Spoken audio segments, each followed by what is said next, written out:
mich in diesen Jahren für dich eingesetzt habe, dass ich anständig meine Zeit verwendet habe im Dienste meines Volkes. Gib du jetzt deine Stimme ab. Wenn ja, dann tritt für mich ein, so wie ich für dich eingetreten bin.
I've been listening since like 2015 and have never subbed.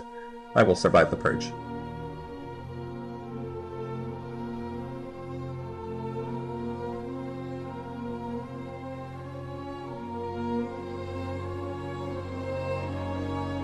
I don't know if you've talked about this yet, but are you going to talk about the What is a Woman documentary? Also, I love you. Obama.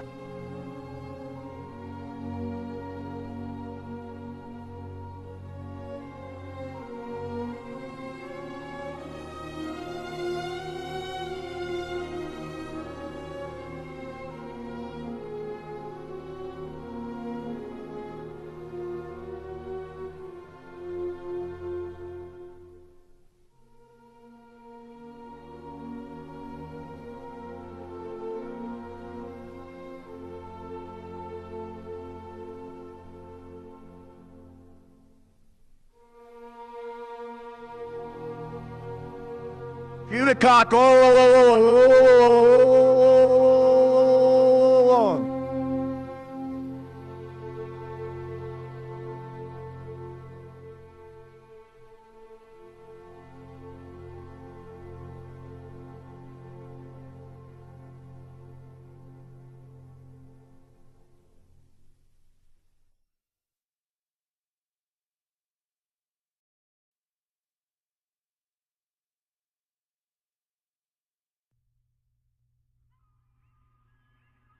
Not sure why you're special?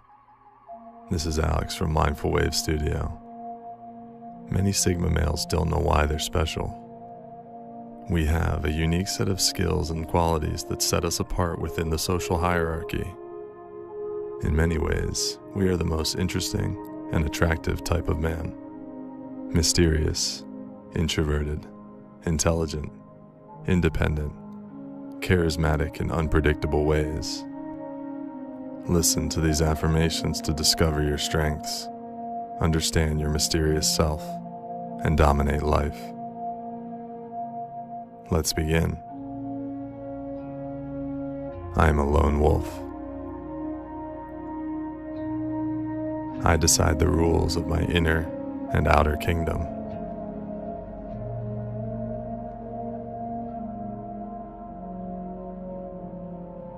I am a loner, and this gives me strength, courage, and authenticity.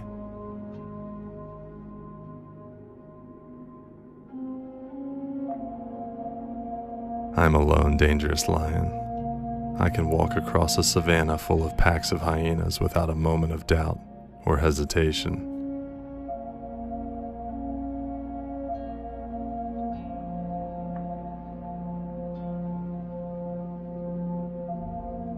I am in competition with my previous self and no one else.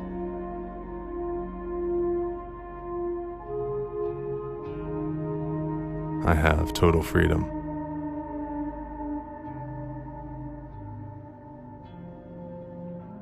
I have no master, and I take orders from no one.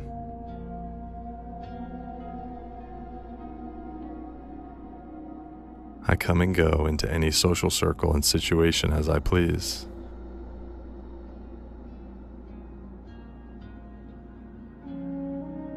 I live without consequences.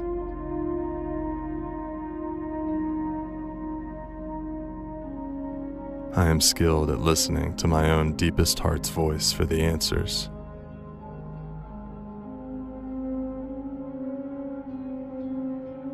I am a wolf among sheep.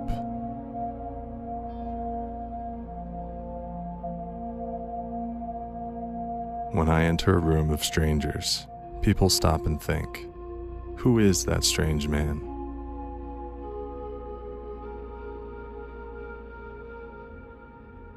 Me going against the grain is the best thing for society's evolution.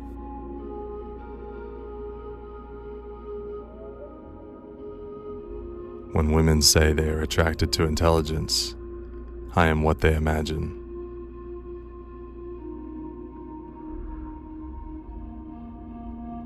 My silence is a vacuum that does crazy things to people and social situations.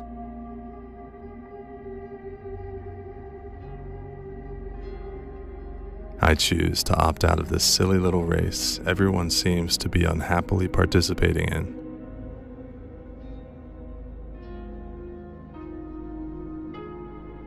I know I can step outside of the rat race at any moment.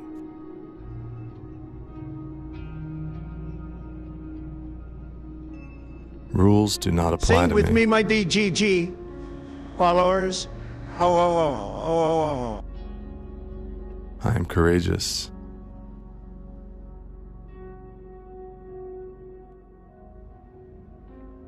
I am courageous enough to know what is good in my heart, not because any authority figure tells me to.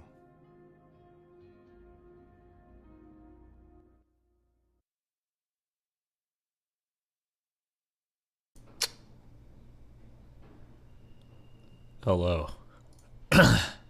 Hey, hello. How are we doing, guys?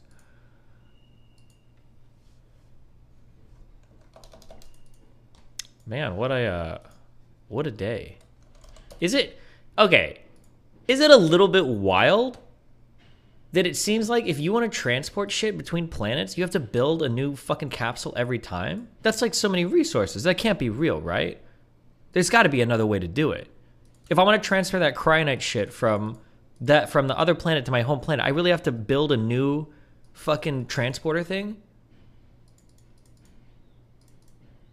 You're not supposed to go between planets very often. No, but if I want to ship things from one planet to the next, it's reusable? It doesn't seem like it's reusable. It seems like it breaks.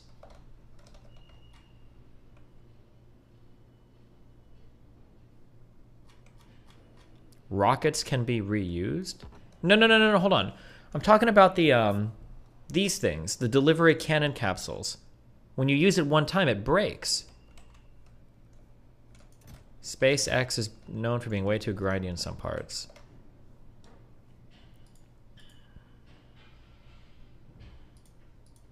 All right. Strange outfit, check.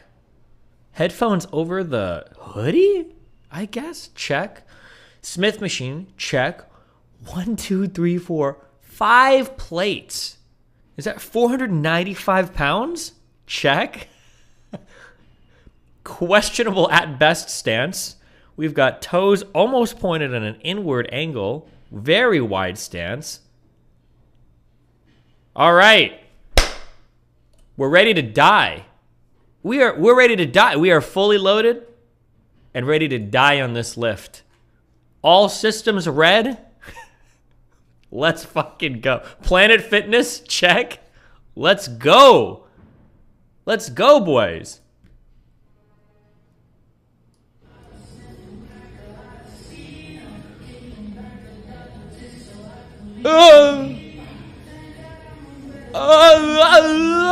Okay.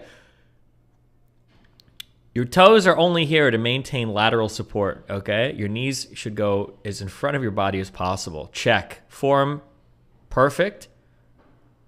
We've got some lower lumbar compression here to absorb the bar. That's good.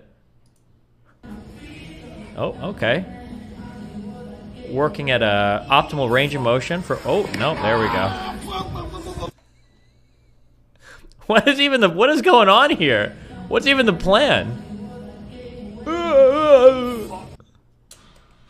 Okay. Nice.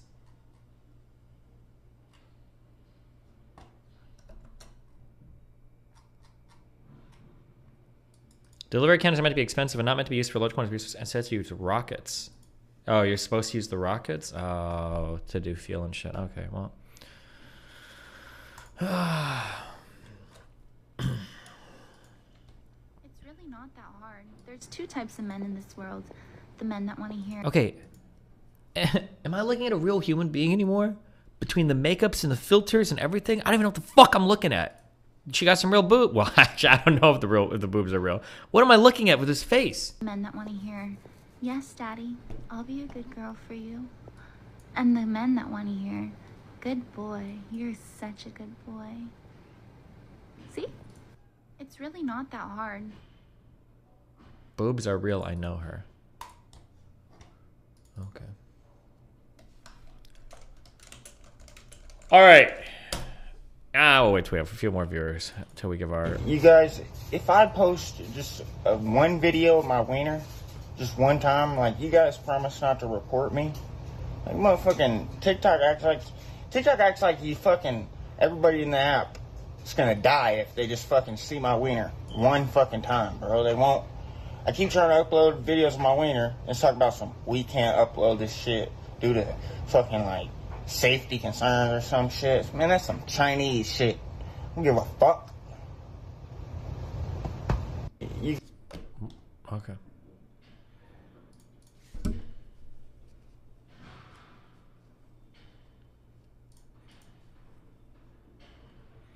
Muhammad was a pedophile rapist. Young Don, you need to spend more time evangelizing for Christianity and less time fighting with every fucking Muslim on the internet. What are you doing? Yo, I don't know if you guys realize this. I don't know if it's like this for Christians, but do you guys know that there's like a whole fucking like Muslim, would you say apologist or even evangelist community on the internet? There's like a Muslim debate squad on the internet. I noticed this when I debated that one. I'm not even going to try to pronounce his name because I'm pretty sure I'm going to say like an Arabic slur on accident. But there was that one guy that I debated, and I noticed there's like a whole Muslim debate community online. It's like wild. Holy shit. They got YouTube channels. They're like debunking Christianity. They're Daniel. Yeah, the Daniel guy. Yeah. Jeez. They were wild. Not like wild in like a bad way. Or I guess if you hate Muslims, it's a bad way. But I just thought that was really interesting. Jeez.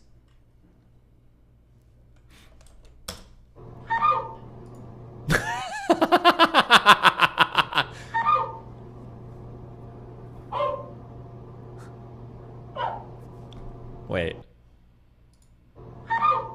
Yeah, it's the no that meme, right? I think that was that meme. Christians too, especially the Orthodox, have a huge Discord. The Tristan guy debate is part of that. Well, okay, I'm speaking way out of line. I don't know. The Tristan dude and that community seem fucking weird. The online Islamic debate community, they don't seem like insane fucking people. They just like feel really strongly about Islam. I could be wrong on that, by the way. I only like them, and they all fucking hated me, so who the fuck knows? The Islamic ones did, or they didn't like my debate with Daniel. But when I looked at it, they seemed like they were like, oh yeah, like we're here to like battle hard over like fucking Islam and the Quran and shit. But the Tristan dude was like a schizophrenic dude, like a way different. Oh, maybe the Islamic dudes are insane as well? Yeah, I'm not sure. What about the Jewish debate community? I don't know where that is. That's Dan. Guy gets dumped, tries to force his way into XGF's house. XGF's dad puts 3 into him.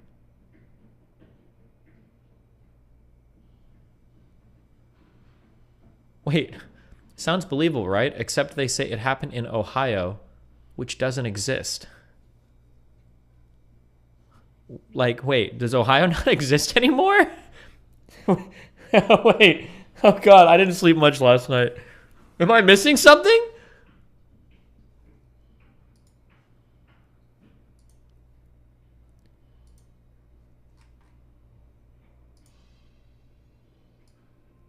Hold on, I'm watching. Internet meme. Gotcha. Nonsense internet zoomer joke. Okay. Ex-boyfriend is here. He's ringing the doorbell. This happened last month?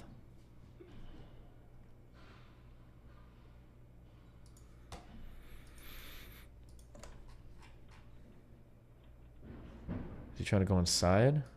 Uh-oh.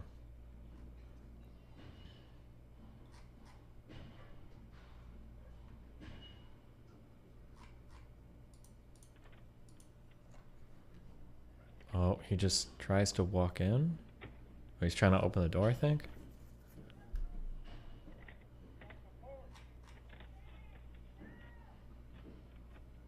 He's still trying to get inside.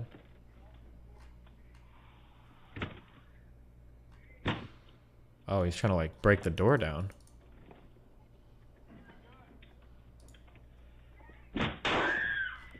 Jesus! Dad just starts shooting?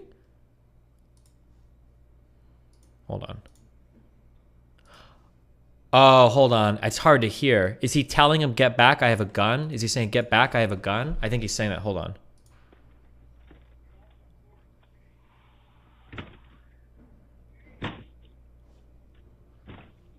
Oh, that was coming from inside. Oh, yeah.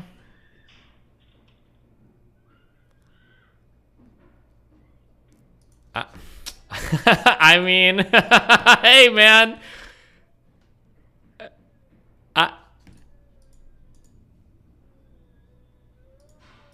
Yeah.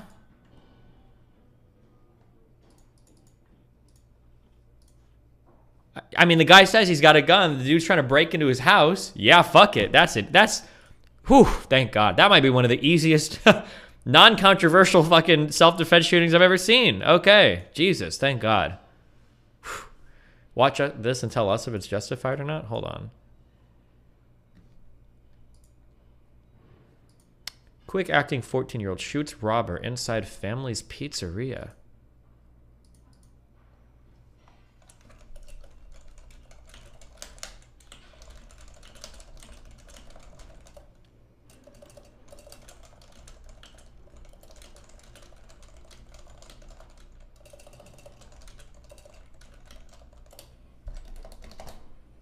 Okay, quick acting 14-year-old shoots robber inside family's pizzeria. What happens here? Hold on.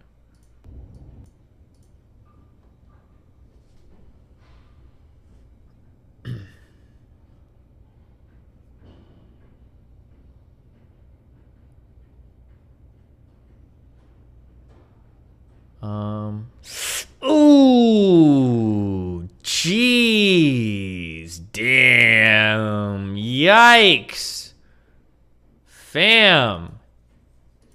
Civilian right behind the dude too. Careful. Oh my God, the guy survived. What's permanent brain injury or what? Will there be a purge on the Reddit? No, there will not be. There already has been.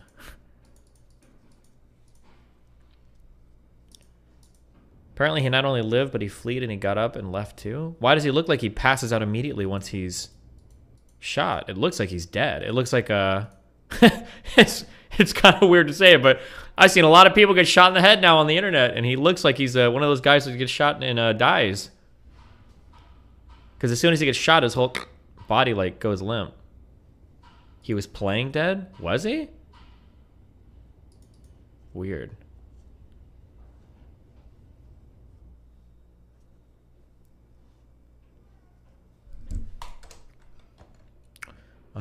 Tourists in Mexico. Tense encounter.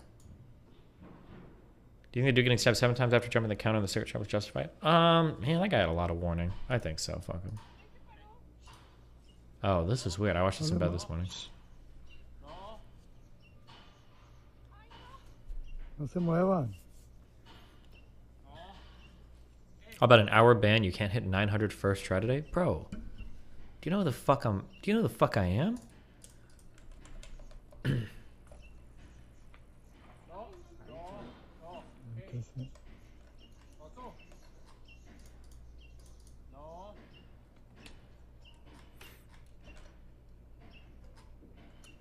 According to like Reddit comments, I think apparently a black bear won't eat you unless they're literally starving.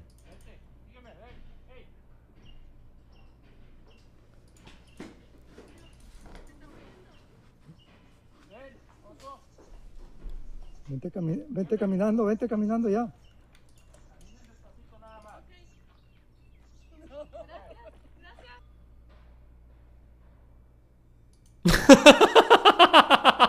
Sorry. Hold on. Wait 1 sec. I'm sorry. This is just...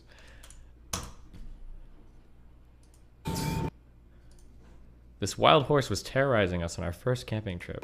No, hold on, Jessica. It's okay. Just leave him. Just leave him. He's gonna go away. He's not gonna do anything. He doesn't even see us. Just don't move, okay? Is this real?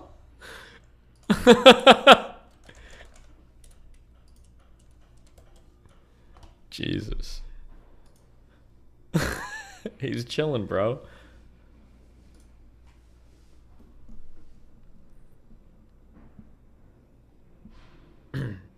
Okay, hold on. Let me Somebody wants to chat. Okay, one sec.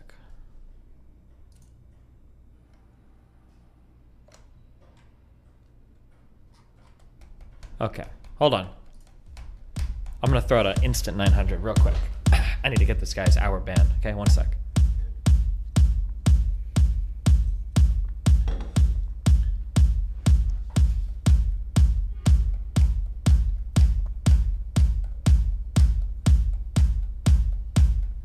Okay.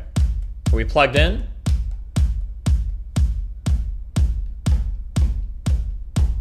Everybody plug in. Everybody get plugged in.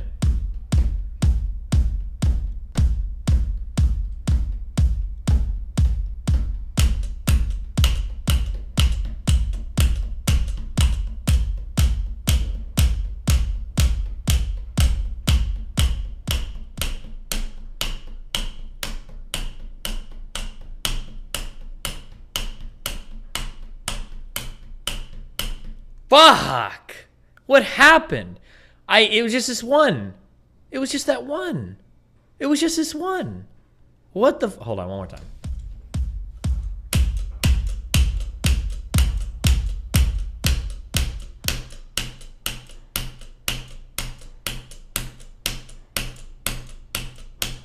This is bad. Oh, it wasn't even that bad. Wait. Okay, I always get a 900 by third try at least, you know? At least on the third try, we always got it.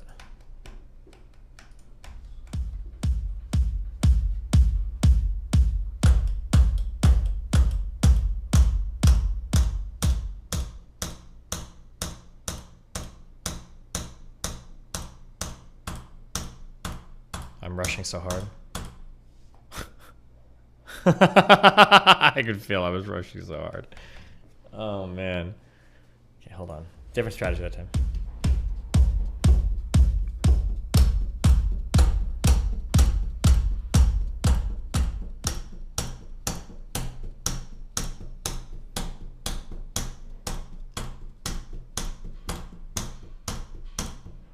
Damn, fuck this GIMP ass website.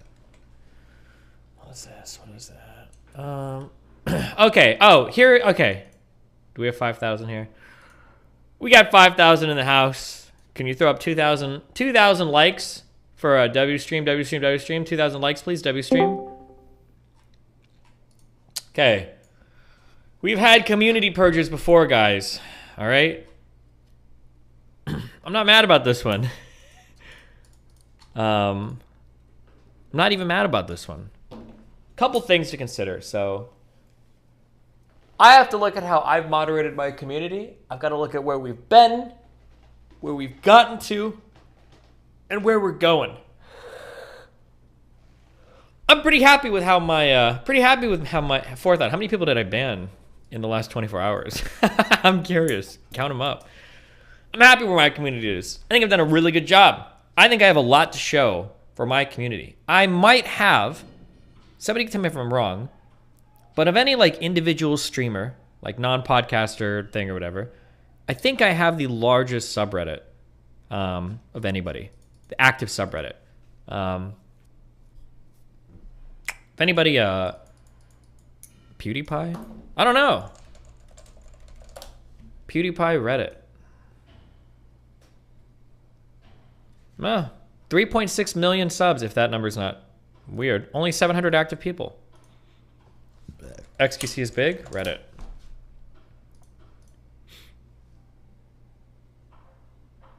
No, 270,000 members, 860 active people. KSI. Reddit. I don't know anything about this guy. Oh, okay. This is an active subreddit, kind of. 2.7 million subs, 3.1k active people. Okay. KSI's got a big one. That dude's way bigger than me. My subreddit, 153,000 members. We got over 3,000 actives online, okay? So, I got a big subreddit. I got a lot of people happy, in general, with my community. I think I got a really good community. We got a lot of good memes. I get a lot of good pushback. It's not too much of a circle jerk. And I get a lot of high-quality intellectual posters. I'm happy about that. So when I look at when I look at my subreddit, where we're at, where we've been, where we're going, I have to wonder, am I making the right decisions or am I making the wrong decisions? Well, based on the growth, based on the size, based on the types of posts and everything, I think I've made pretty good decisions thus far. So for the recent drama, I kind of have to think of like, how do I, when I say recent drama, I mean the Mr. Girl stuff. I don't care about the Darius Molina stuff, although that's kind of its own thing. Now I have to think of like, what is the right move in terms of handling what's going on? So two things. I've decided second purge is good. I'm good with that. I'm okay with having another purge. Mainly because I think if I chop off viewers now, I think for people that I'm losing, I'm hoping most go to Mr. Girl. And I'm cool with Mr. Girl. I like Max. I think he's a smart guy. Super disagreeable on a few things, but he's a cool dude. I don't think he'd ever like backstab me or be weird or whatever. I disagree with him, but I don't think he's evil like Vosh or Hassan are. I think he's a fine dude. So one, I don't mind losing some fans to Max. I think that's fine. Two, I have to consider the intentional effect that I have on my audience. And I think that all of the reactions over the past 2 days have, by every single person involved, has hardcore reinforced every belief I have about how different words are used. So my original like meta contention is that I feel like when words are levied, they're usually used to convey an emotion and not usually anything descriptively true. And looking at the pushback on the sub on whether or not we label somebody a particular thing has solidified that opinion for me. If there were posts and it was like, Nick believes this and that, I think this would qualify him for this word, and that was like everything, it'd be like, oh, okay, that makes sense. But when the vast majority of posts are like, why would you call him this fucking word? He just won't do it anymore. Why don't you just fucking call him a nutty? I just want to fucking call him a fucking word. It's like, okay. We agree that he has bad views. I think we agree on all of that. I think we agree on like most of the views that are bad. Like I think we agree on all of that. There's like 99% agreement. It's just really, really, really mad about not labeling someone a particular thing. And when you get that fucking mad about not using that particular label, it shows me that it's like a super emotionally driven thing. And if it is, that's okay. Different people do things for different reasons. But if you're one of those people, I don't want you interacting with my community or posting my community because I think that your mindset is toxic and I don't want to see it and I don't want my people exposed to it. So if you're posting in the subreddit and you're like, oh, well, I think that he qualifies for like this reason or that reason or whatever, that's fine. You can have arguments about that. I think that ontological arguments on what is or not, whatever, I think that's interesting. That's fine. But if you're like ultra emotionally invested in like the type of label and you're getting like really ass mad and calling me names and calling me bad faith and saying covered or not, blah, blah, blah, I don't want you in my community. I don't want you here anywhere. You don't have to watch my streams or my YouTube videos, or you can cancel your subs and all that, whatever you want to do, whatever you think is fine. That is okay. Do you think that this post was good faith? Not really, for two reasons. So we can go, I don't know if I want to go through every post. So people are like, oh my God, wasn't this post like such a good faith, high effort? So I specifically said, when I deal with people, I don't do quote lists. I've learned this from two huge things. One, I know this from me personally, because I can see people give a quote list of mine and go like, oh, isn't Destiny racist, Nazi, whatever, transphobic? It's like, oh, well, look at these list of quotes. One, I don't care. I clicked through some of these, and like some of these were literally just like links to like entire fucking websites. Like, what the fuck am I supposed to do this? And then also, I'm pretty sure most of this was just copied off of Rose versus thing. So one, I just don't want like lists of quotes. It's just not, I think that that level of engagement is just not something I'm interested in. That's like a very, it's like a very base, like retarded way of engaging politically with people. I'm just not interested. Like, well, look at the list of quotes, Destiny. I don't really care. I don't care. And then also, this guy, I don't think I actually banned him for this. I think I banned him because he made an exceptionally retarded post. Where was it? Oh, nice. Now he's posting in Vosh's sub. Where was it? It was about taking notes or quotes. It was actually one of the dumbest things I've ever read in my entire life. Hold on, wait. If you say exceptionally retarded things, banning you here too. Destiny, wasn't your last manifesto mostly a list of quotes and clips? No, it wasn't. It was paragraphs and paragraphs of information providing context around all of the things that I talked about, not this person said this one quote. Never. I don't do that. I just don't engage in stuff like that because I don't think that's a very sophisticated way of engaging with like political, what kind of critical posts would you appreciate? I don't know. There's a few on the subreddit that are fine. Here, this was the post this guy made. The fact that Destiny said that he was uninterested in reading people's quote lists while literally typing Mr. Girl's quotes into a document for his reference made me want to kill myself. This is one of the dumbest things I've ever read literally in my entire fucking life. This comment alone was easily worth a permaban. I think he made a couple other like stupid fucking comments too. But like, this is like your brain is actually shut off. Like to type this comment, there is a prerequisite that you have an amount of stupidity that I don't want anywhere near my community. I just don't. But I don't hate you. You're free to have your opinion. Just go talk about it somewhere else. And I'd prefer if you don't talk around any of my people because this type of mentality is so stupid.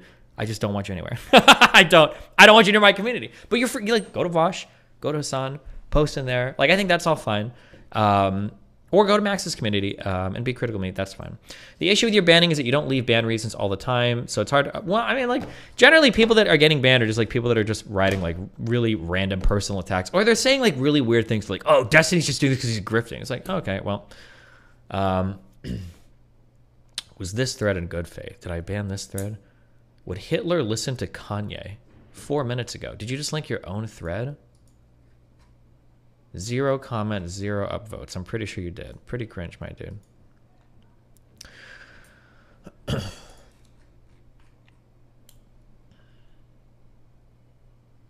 I have a feeling every time a situation like this happens, most of the engagement is extremely low level to the point that they might not even be understanding the convos. So this is something that I'm trying to figure out. And I think somebody actually said this before, and I didn't consider it. Because this is one of the times, if I say something and I'm not communicating clearly, or if I am in the wrong because I just haven't thought through something enough, I can, did you ban Wannabe Sad Boy? No, he's almost always like a really high effort poster, even though he disagrees with me a lot. I don't think I'd ever ban him. Why did you ban the Mr. Girl AMA? I didn't ban that at all. I let that completely run. It should still be running. Something that somebody pointed out was that the subreddit sometimes is, it sounds like people who are posting on the sub are watching clips or sometimes reacting later to YouTube videos. And that actually makes more sense. You criticize Vosh's Fortress Target. You're having Fortress Target of your own. No.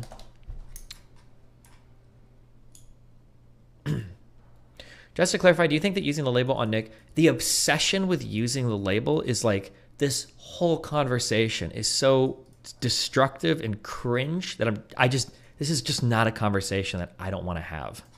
This is the most destructive conversation in the world. I don't care to have it. I just don't care. The obsession with the moral label is just something I don't care. I just don't care about. Yeah, I think it's ultimately destructive to everything. But I mean, I'll have the conversation if something like Max wants to approach it, but it's not going to be something that it's like you said he's not anti-Semitic. I don't remember if I said he's not anti-Semitic. I just don't know if he's anti-Semitic enough to be a Nazi. But like, I wish there was a way to I need a way to organize these ideas better. Like, this was a good post.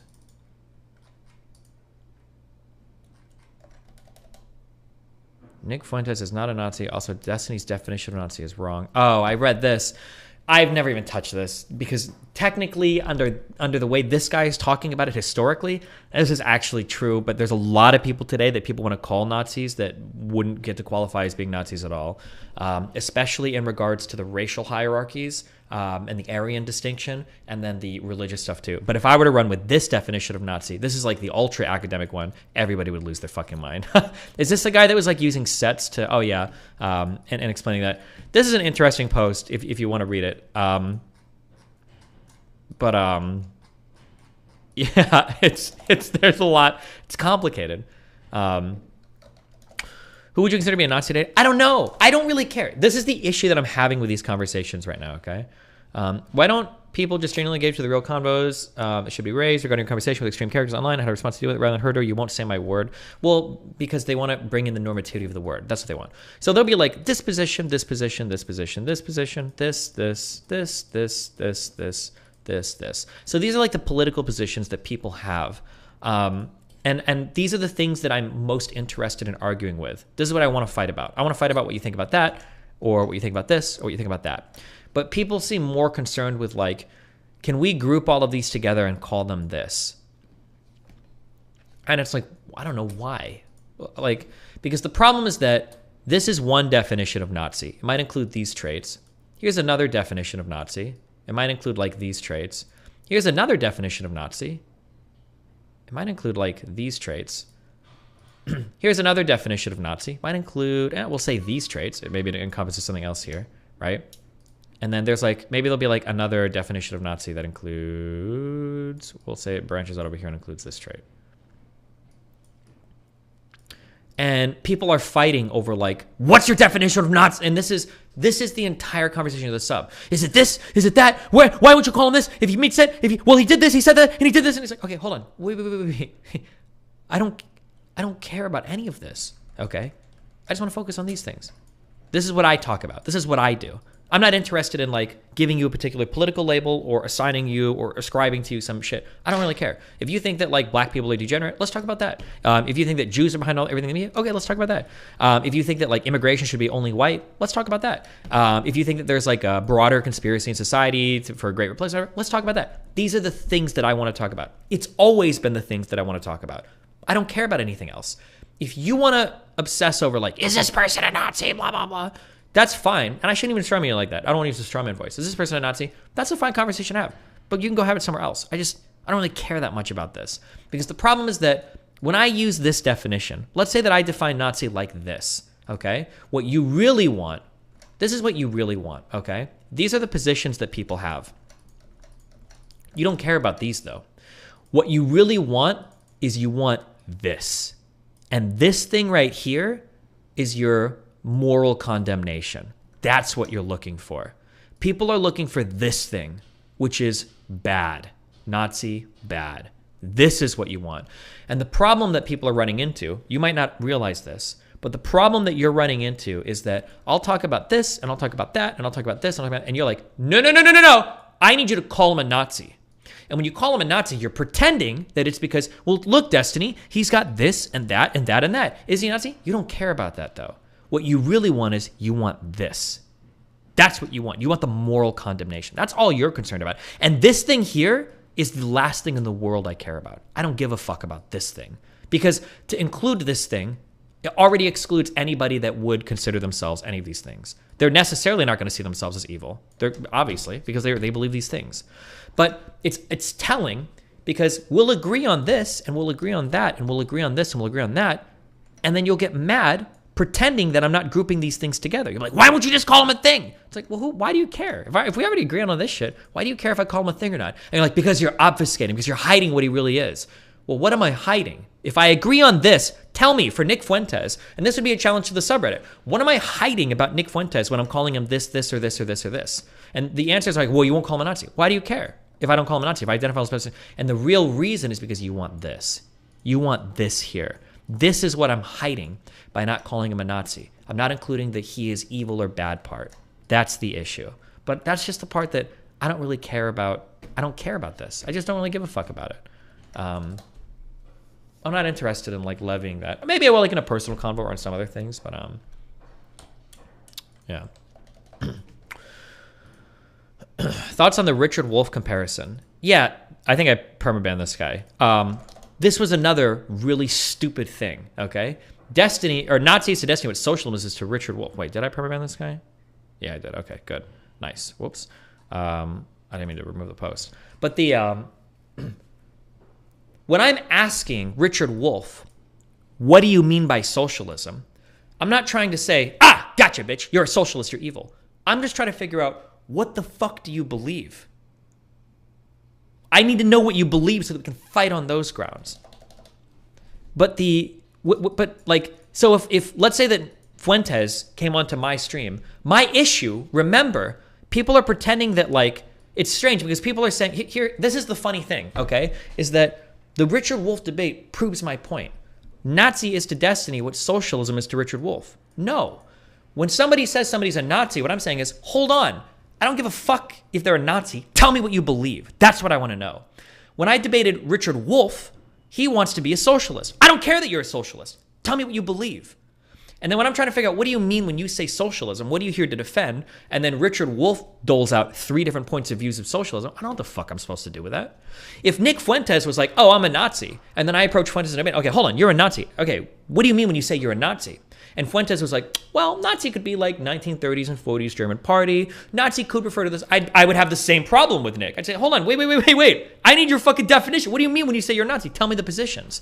So the idea that like, I was trying to do to Richard Wolff what Mr. Girl is trying to do to me is the exact opposite of what happened. It's the exact opposite take of that conversation. But then when I see this type of labeling, now I'm wondering if people are following the conversation that's happening at all. Like, did anybody think that when I was talking to Richard Wolff, did anybody ever get does Nick call himself a Nazi? No, he doesn't. Other people call him a Nazi, which makes it even more confusing. But when anybody's listening to me talk to Richard Wolff, is the impression that you're getting is Destiny just really wants to be able to call Richard Wolff a socialist. No, that wasn't the point of that conversation at all. It was the exact opposite. I hated that we were even using the word socialist. I wanted to find out what he meant by socialist. That was the goal of the conversation. I don't know. I'm not sure. I don't know.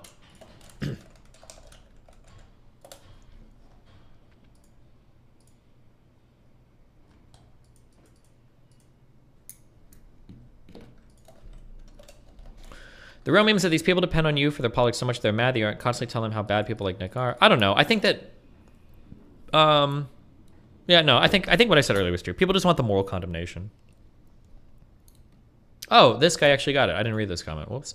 Destiny and the Wolff debate wanted to clear up what Wolff's positions were. When talking to Fuentes, Destiny wants to clear up what Fuentes' positions are. What's the issue? True. Did you read posts supporting you? I don't know. I think I might have seen a couple. I'm not sure. Did I ban this guy? Oh, this was a pretty funny joke, so I might not have banned this guy. Did I ban him anyway? Oh, I didn't ban him. Nice. Good job. Funny enough. You survived.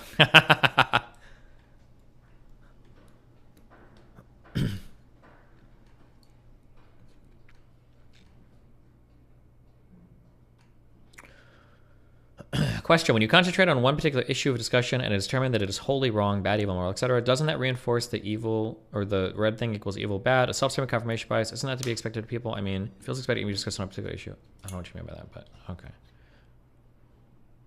This kind of shit convinces me that things people hate religion for aren't intrinsic to religion as long as people have some kind of cudgel they want to use it for. Maybe, I don't know. But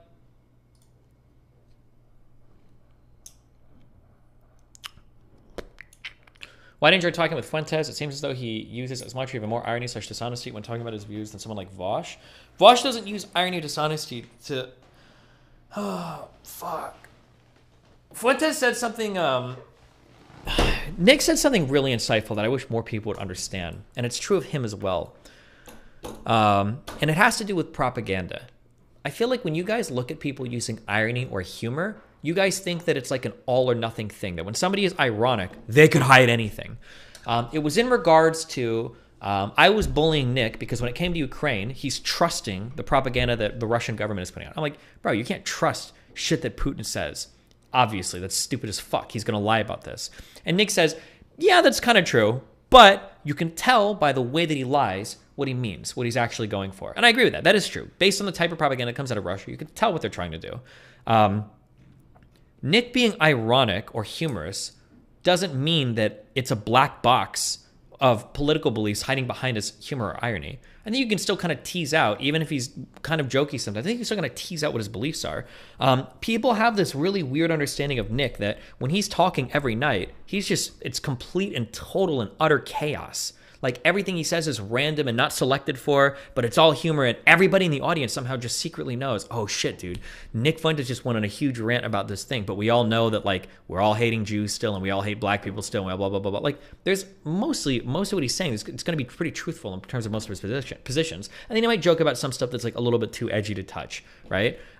That's generally how irony or humor is going to be used to mask beliefs. But it feels like when you guys are talking about like political figures, you guys think that somebody will just go up, say like a set of these statements and have a whole different belief system behind it. I don't think that's true. I don't engage with people like that. I don't think that's actually true. I don't think that maps onto anything in reality.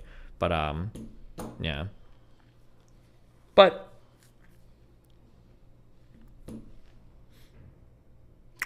all of the anti-Nick posters have not watched any of his content. Yeah, maybe I should share emails more. Like people link me clips and stuff. And then also it's kind of weird because some people might be psyoping me from his community. Some people might be psyoping me from my community. Some people might be psyoping me from Vosh or Hassan or Mr. Girl's community. I have no idea. It's hard to say. I can just go by the totality of like shit that people send me. That's kind of interesting. But it's hard. It's interesting sometimes. Like the thing is too is there's a lot of like really controversial or interesting stuff I can talk about relating to Fuentes, but I don't think that the audience, meaning you guys, have the like prerequisite maturity or sophistication to engage with some of the really interesting stuff. Because if I even float some of these ideas, like it's going to be like proof that I'm becoming an alt-righter. Like I've gotten 2 emails like this. Might be all psyops or whatever, but I thought it was interesting. But I gotten 2 emails from people saying that in a way, Fuentes had kind of de-radicalized them from further right movements. And they were groypers, and now they're listening to me and they thought that was interesting. But they used to be part of like actual like neo-Nazi shit online, because there is way more extremist shit online. But Fuentes is in some ways less radical than those groups. That's interesting. And I have Fuentes' chat up when I talk to him. And I know that sometimes his chat shits on him for being soft on some things, especially related to the JQ. But that's like a whole other like bag of monsters to open up that I can't even have that conversation. Yeah. But also I think a lot of it has to do too with a lot of you guys just don't know how extreme some of the movements on the right on the internet are. Like when I say things like, because there are some things, because I've spent so much time reading 4chan threads and other people's chats and comment sections, not on YouTube anymore, but sometimes on BitChute and stuff. Like you guys think that if, like, here's something I'll draw. We'll trigger, because we're giving all the triggering takes right now. If this is like the whole political spectrum right now, you guys think that like if this is like center and this is like we'll say that like Trump is here, you guys think that like Nick Fuentes is like right here, and it's not even close. Like he's definitely far right, but like there's way more extremist movements on the internet than Fuentes. Like people that openly advocate for genocide, openly advocate for ethnic cleansing, openly advocate for ethno-states, openly advocate for like destruction of murder of Jews. Like there are so many more far right movements on the internet that like America First is far right. Don't get me wrong. America First is absolutely far right, much farther right than the traditional Republican Party. But but you guys think that it's like the farthest right movement on the internet. That's not true. It's not even remotely true. But like, if you haven't seen those communities or like been in like the BitChute fucking things or seen like the Discord paste bins or seen like the weird shit on fucking 4chan, then I just sound insane right now. But again, like, yeah, there's like 2 or 3 topics related to that I've talked to some people in real life about, and there's really interesting conversations to dig into there. But I can't even have those conversations online. Like people already think I'm a Nazi, so, but yeah, it's kind of annoying, but.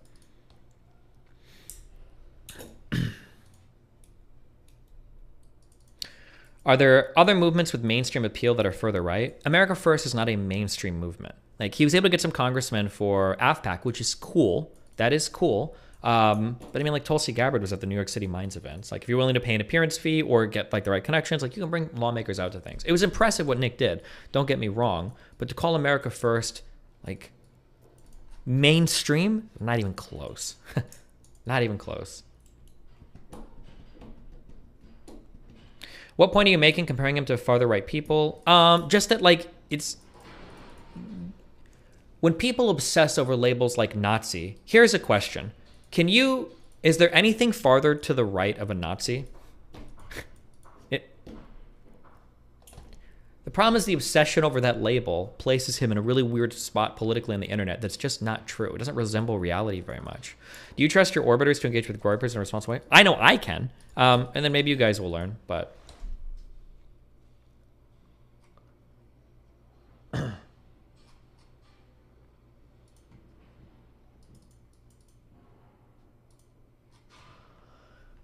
But I will probably be talking about this today for quite a bit, so fuck it. Let me get a drink, or let me turn my AC on real quick, and then I have to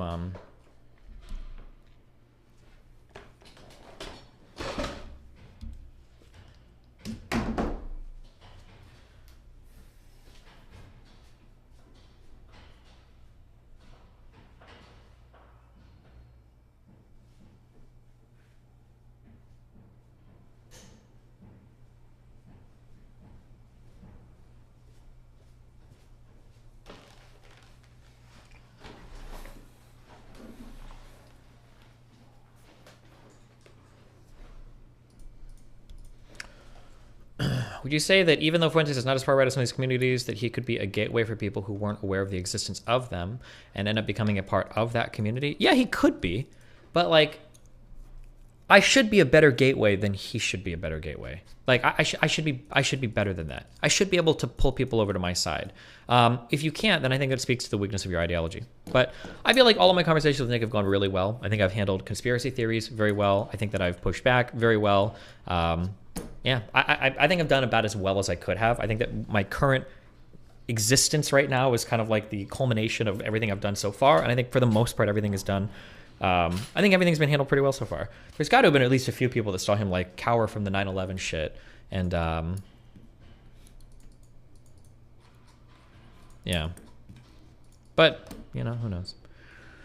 Will you engage less with him in the future? With Fuentes? No, as long as there's arguments to be had, I'll argue with him. Yeah. But anyway, sorry, just to circle back before I drag in Zonia. If I permabanned you, I have no ill will. That's cool. You can think what you want. I think that's super fine. I think it's super cool to disagree with me on this if you want to. But if you really disagree with me on these issues and you're like super emotional about it or very passionate about it, I just don't really want you posting in my community because I think that our political goals and our values are really disaligned. And I'm starting to see that with some people. So go post somewhere else. That's fine. There's plenty of other places to post on. I still love Max. I have no problem. I appreciate him and the pushback and all of that. Super fun. Yeah. Any path to get unbanned?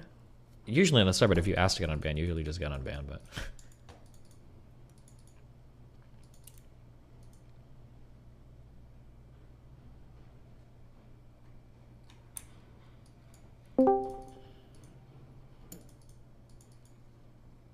hi, what's up? Hey, how you doing? Great. Just hang on. Make sure I got everything muted. Okay, good. Yeah, no. I was just listening to your stream while you talking about all this stuff. Pretty interesting. I listened to your conversations with Max over the past 3 days and saw some interesting points where I thought there could be some digging in to kind of explore some ideas. I myself, I'm pretty easygoing on platforming and such. I'm kind of like, to each their own, do what you want with your platform, just try to be aware of risks and, you know, mitigate those risks as best you can. But I don't have like a very strong position on that. But I think Max made some interesting points and also I think at one point he even brought up a point that both of you missed.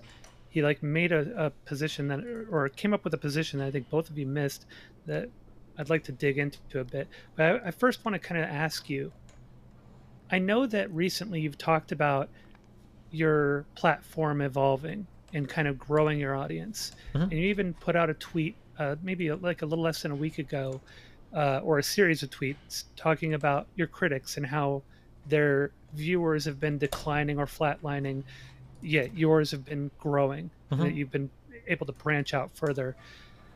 The way that you kind of painted it, it almost looked like in a way, because I know you pushed back recently that it's not just content, that this isn't just a content thing. But the way that you presented it made it look almost like you're saying, look, I'm I'm building up my platform, getting broader access to people, and kind of almost downplaying what the intent is, and it makes it almost look like you're leaning into the content game, like this is content. And bring up the tweets and read them. I totally disagree. I think your characterization is completely wrong. We should read the exact tweet. You purged them all. Oh, come on. I'm sure somebody took pictures. I'm sure somebody's got them. If people want to submit them. Fuck. Anybody have screenshots of those tweets? Because you showed how all your critics have declining audiences. Yeah, but my point was, and I think I said it explicitly in my first tweet, was that the bread tube method of de-radicalization failed. They ebbed and they flowed away. They grew really big in an era of the internet, and then all of them fettered out and failed. Like the breadtube subreddit is dead. All of the big breadtuber YouTubers are gone. The ones that are around are slowly like dying off. The idea that they were going to be the ones to reach out, speak to people on the internet, convert them away, doesn't seem to be the case. And stuff like the red pill shit is like massively exploding. Like that stuff is getting really popular. So it feels like the breadtube method of going out and doing their thing like failed. It seemed like that method was failed. Well, and the whole reason why theirs is failing, which I agree with you on, is because they've effectively, they've shored up the walls. They're not branching out more. They really only want people who already agree with them in their audiences. Yeah. Right? So largely they're just not branching out at all, and they've kind of refined their message and are effectively preaching to the choir. Yeah. So, okay. So I think that's a good clarification. So hold on. I'm pushing hard here. I want to be very clear throughout all this. Go for that it. wasn't a clarification. That was just me saying what I said in my tweets. I think I said initially that BreadTube tried this method of de-radicalization, and it seems like on all counts it's failed, with the only exception being Hassan, who's big because he clout networked like a motherfucker on Twitch, not because of anything political. I think at times you've said, though, that de-radicalization isn't exactly your goal, right?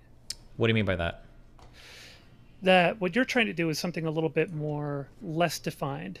You're reaching out to people, you're kind of expanding your audience, and you are hoping that maybe some people are drawn in your direction based on your message and based on the access, on them seeing you talk to people in radical, in radical positions and stuff. Their audience is seeing you talking to them, maybe bringing them over. But your goal isn't specifically to de-radicalize people. Right? True, yes. I think that having the goal specifically of de-radicalizing people, I think is bad. I think that when you make that like the focus, I think that it ends up being not effective. Real quick, let me just read this thread real quick because it got mentioned, okay? Sure. So this was in regards to Merrick, the person with severe mental health issues who is still engaging with Twitter in an incredibly unhealthy way and isn't being stopped by anybody around her for some reason, even though she collected $4,000 or $5,000 from fans after having a mental health episode. But my response to her was, I'm just remarking that it's unimaginably selfish of you to yank $4,000 plus from fans and put your boyfriend through a ton of stress and trouble only for you to immediately jump back into incredibly toxic spaces and shit stir with people like me. Reflect on how unbelievably selfish you are and consider finding a different hobby. As for the platforming thing, don't worry about what I'm doing. BreadTube tried the de-platforming thing and every single one of their channels have failed. Tell me who I should take notes from. And then I go through kind of like the fall off or the stagnation of all of the BreadTube channels. And then my final tweet is, BreadTube rose off the backs of the choirs they preach to and failed to penetrate new audiences or keep their messaging relevant. Why would I take any advice on how to reach more people from a bunch of failed losers who obsess about canceling and deplatforming people? I think my messaging is pretty clear there, that they tried their thing, they couldn't make any new inroads with anybody else, and they all fell off and failed. Okay. But, okay, go. No, yeah, and so I kind of wanted to clarify your position, what your channel is doing, what you're doing with your channel and your audience, etc. So, all right. So I know you don't want to talk about the whole labels thing anymore, the Nazi label, right? I know you're tired of that conversation, but I think there are some areas that have not exactly been explored and tapped into. And I'm not asking you to call Nick Fuentes a Nazi or anybody else you have on, but I do think that there is utility in these labels, even though, yes, they're over bloated in the way that they've become used for basically anything that people happen to disagree with or find, detestable. Okay, so, I totally disagree. What do you think a Nazi is? Well, I want to pose more, like, if you don't mind me kind of exploring the idea, like, if you were to say that someone is, we're going to say pedophile, right? Mm-hmm. the sort of things that would go on in your head as a red flag would be like, okay, I don't want to leave my children alone with this person, right? Or if you were to say someone is a sexual predator, you'd be like, okay, I'm not going to accept a drink from this person. So there's utility in these labels. And what I would argue is that, and I know you said this before, that, we should be pushing back on the misuses of these labels and pushing back hard, but we should still be okay with using them. Otherwise, they're effectively, we are permissive of them being useless. And then we lose the ability to have those kinds of red flags that we can apply to people when appropriate, because they do have utility. They're a red flag for a reason. Yeah, everything you're saying is, I feel like it's reinforcing why I don't like the way these words are used, is because you're trying to communicate something extra. You're trying to convey some intent of the speaker or author about a person with the word, rather than just saying what that thing is. And that type of miscommunication causes so much confusion, because the issue that you run into is when you're trying to communicate one of those extra definitional concepts to somebody and it doesn't seem to apply when you go and you check further, well, now you're fucked. So for instance, if I say like, who is that guy? Oh, that guy, he's like a Nazi. How do you know he's a Nazi? He has a Blue Lives Matter flag or whatever. When people go and meet these people and they see, oh, wait, this guy's actually like pretty friendly and doesn't think anything bad about Jews at all. Well, now you've done a weird thing where you're throwing around these political labels, you're playing fast and loose with them, and then when people start to confront these other ideas and they see, well, this person doesn't match up what I think a Nazi is, you've neutered yourself. You've destroyed your ability to convey any meaning with your words. And it feels like when you're saying this here, like if I wanted to say, this person doesn't need to be around my kid, I would say, this person doesn't need to be around my kid. Why would I try to shortcut that or shorthand that with labels like pedophile or whatever? Well, because then you'd end up having the conversation of, okay, well, why shouldn't I? What's wrong? And then it spirals into an extended discussion. No, I reject that. It doesn't spiral into anything, and it's not an extended discussion. It's very simple. Oh, when that dude was 22, he was convicted for molesting a 14-year-old. Oh, easy. Boom. It's not long and spiraling. People are acting like all of a sudden you're going to be writing meta-ethics papers to each other when you're working on your master's thesis for some ethics degree in philosophy. That's not true. It's very simple, very quick, and very easy. Okay, fair enough in that case. But in most cases, we do have them as a shorthand for a reason. You can't, hold on. Shorthanded labels can be abused. I'm pushing you here. I don't think you can provide a single example where the shorthand clarifies something rather than providing more confusion. I don't think you can ever give me an example of that. How about if you're at a party and it's loud, it's noisy, you're there with your girlfriend, and you say, oh, by the way, that person's a sexual predator. It's a very easy thing to convey at that point in time, where she knows instantly, okay, not going to take a drink from this guy, not going to be alone with them without my girlfriend there, etc. So that is a very simple shorthand that works very well in a situation where there's a lot of things contending for your attention, a lot of noise, etc. Yeah, okay. Congratulations. I'll say that in an environment where it's noisy and loud and you're limited to like 3 words, okay, I'll grant you that. However, even in that circumstance, it would probably make more sense and give more clarity and be safer to say, that guy spikes drinks, rather than saying like, that dude's a sexual predator. Again, it's still just as short, very quick, very easy. So maybe one thing that we kind of agree on is maybe that depending on the environment, the conditions, or what it is you're trying to do, there could be utility or it could be detrimental to the conversation. How? So in the case of like what you do, you're having a conversation usually that's going to be more broken down. You're a streamer, you talk politics, you do a lot of analysis. So maybe in your case, it makes sense to avoid labels, except when absolutely necessary. But still, though, it's a little bit, it is downplaying the effectiveness of having labels for many situations that aren't like yours, where you're going to want a simpler means of communication to get a point across and have red flags available for people who know what the word means. I mean, if you're literally in a time-pressed situation, like, I've got to defuse the bomb, who do I throw it to? And it's like, you have to say the socialist or the Nazi, and they're wearing, like, armbands. Maybe, like, in a time-pressed situation where people can't hear each other very well, and Maybe in these situations some shorthand is okay, but in the area of like political debate, or when you're having any normal reasonable discussion and you're not driving by each other at like 25 miles per hour in opposite, like I don't think that this shorthand helps anything. I think it always adds more confusion, which is why, again, even in the example that you gave where all of those conditions were met, it would be more concise and it would be more safe to say that guy spikes drinks than that guy's a sexual predator. So again, I'm going to push you because people like to speak very generally on this, but I've done enough debate in these areas. Like, I want specific examples. If you can show, because here's the thing.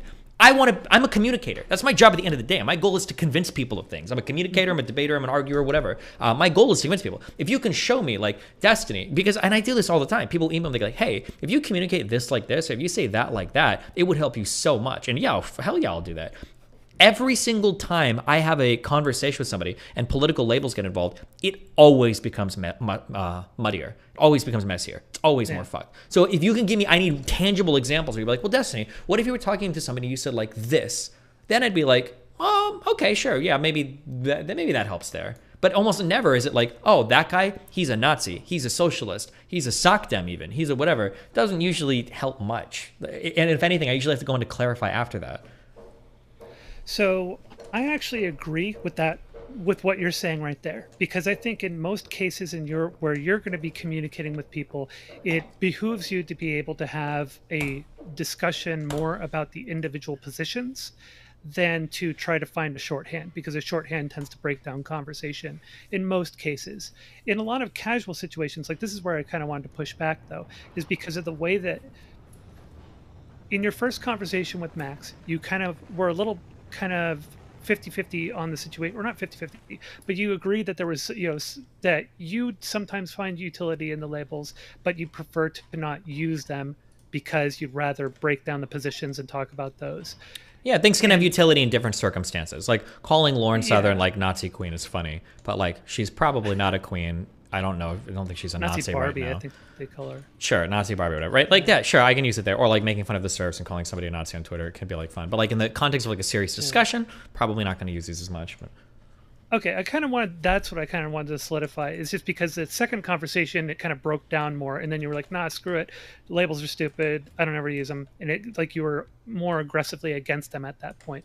In the context of like a serious conversation, yes. In the context of a serious conversation, yes. Okay. So yeah, just because I know that as someone who speaks out to a broader audience, I think it's good for the audience to hear and understand that, yeah, sometimes these labels are okay, especially in like certain social situations, not where you're trying to break down their positions or where you're trying to have a nuanced discussion about policy, etc. Obviously, labels get kind of excessively used in many cases, even by people's own descriptions of their own positions. They'll go and say, I'm a sock them, and next thing you know, you're making assumptions about their beliefs, and it turns out that's not what they actually are, right? Because even they don't know what their own labels imply. So I agree with you on that part. Now, yeah, I really want to kind of like solidify on what your views on labels are, and I'm glad you did that. So now I better understand. So another thing that I wanted to kind of break down, and this is a really interesting thing that I discovered when you and Max were talking on your first conversation 3 days ago. Max brought up that even though people will have detestable views, or like he even gave the example of a Nazi. Mm-hmm. He would rather have a Nazi be platformed on YouTube so they can say that they're a Nazi, so we can all see it. And he's basically saying he doesn't want them deplatformed. And I thought this is an interesting paradox that he created there, because what he's effectively done when he was talking about that was he was trying to say that I want their positions vetted in the public eye so we can determine that they are detestable and push back on them. But that's a paradox, because the reality is that when you put something in the public eye and it gets vetted and it is seen as detestable by the population, what inevitably happens is that people end up, over time, they start deplatforming people. And it gets to a point where, like, okay, we've all agreed, society has a social conscience that has agreed that these are detestable views. And so we don't want those people represented anywhere. So we push them out and they become ostracized. And it's kind of a paradoxical position. what's interesting about exploring that paradoxical position is that it makes me think. Normally, I don't like deplatforming, but it makes me think about maybe is deplatforming just inevitable as we vet these things? So, like, are we circumventing society's collective wisdom by saying that we shouldn't deplatform people? Are we circumventing that? Because society's collective wisdom has generally said, you're detestable, go away, we don't want you having any kind of a spotlight. And so it was just something I wanted to kind of dig in and explore with you and see like what your thoughts are on that. I think that deplatforming is really good, actually. And some cultural shame is good. But it has to be reserved for the most extreme of things. So, like, if a guy is actually fucking kids, that dude probably needs to be removed from as many things as possible.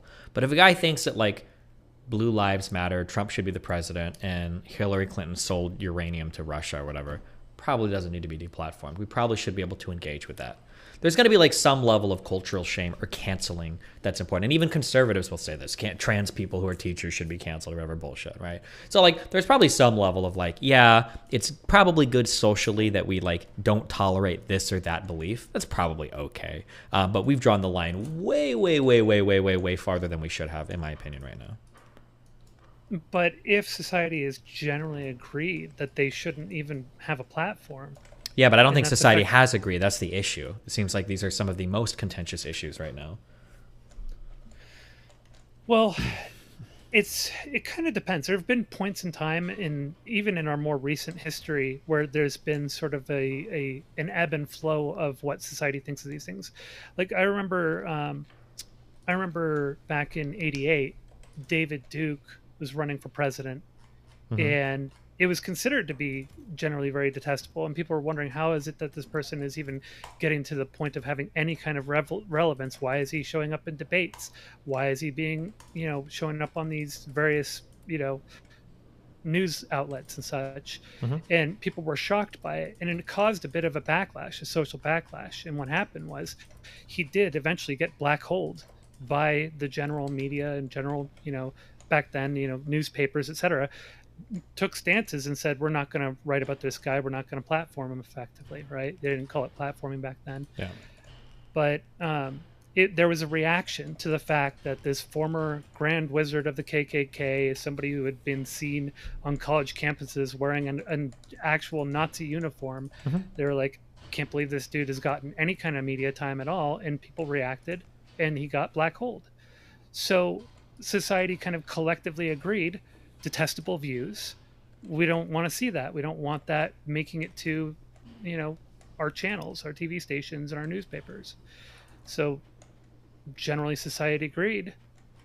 We're done with it. And that was back when a lot of these papers and such had a good mix of conservative and liberal representation, right? It wasn't as polarized in terms of the media at the time. There was a bit more of a mix. You didn't really have like predominantly conservative news outlet and predominantly liberal outlet.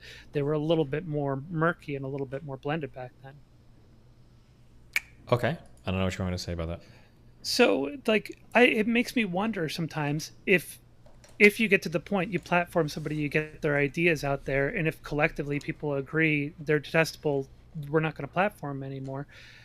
Doesn't it stand to reason that maybe that's the direction that things are moving if these platforms don't want to platform them? So this is what I think. I think that there might be a society where I'm okay with deplatforming, but when so many of our institutions have become so ideologically intolerant and orthodoxy, and when it seems like people don't know how to defend their ideas anymore, that's the time when deplatforming is paired with that, I'm not happy with it.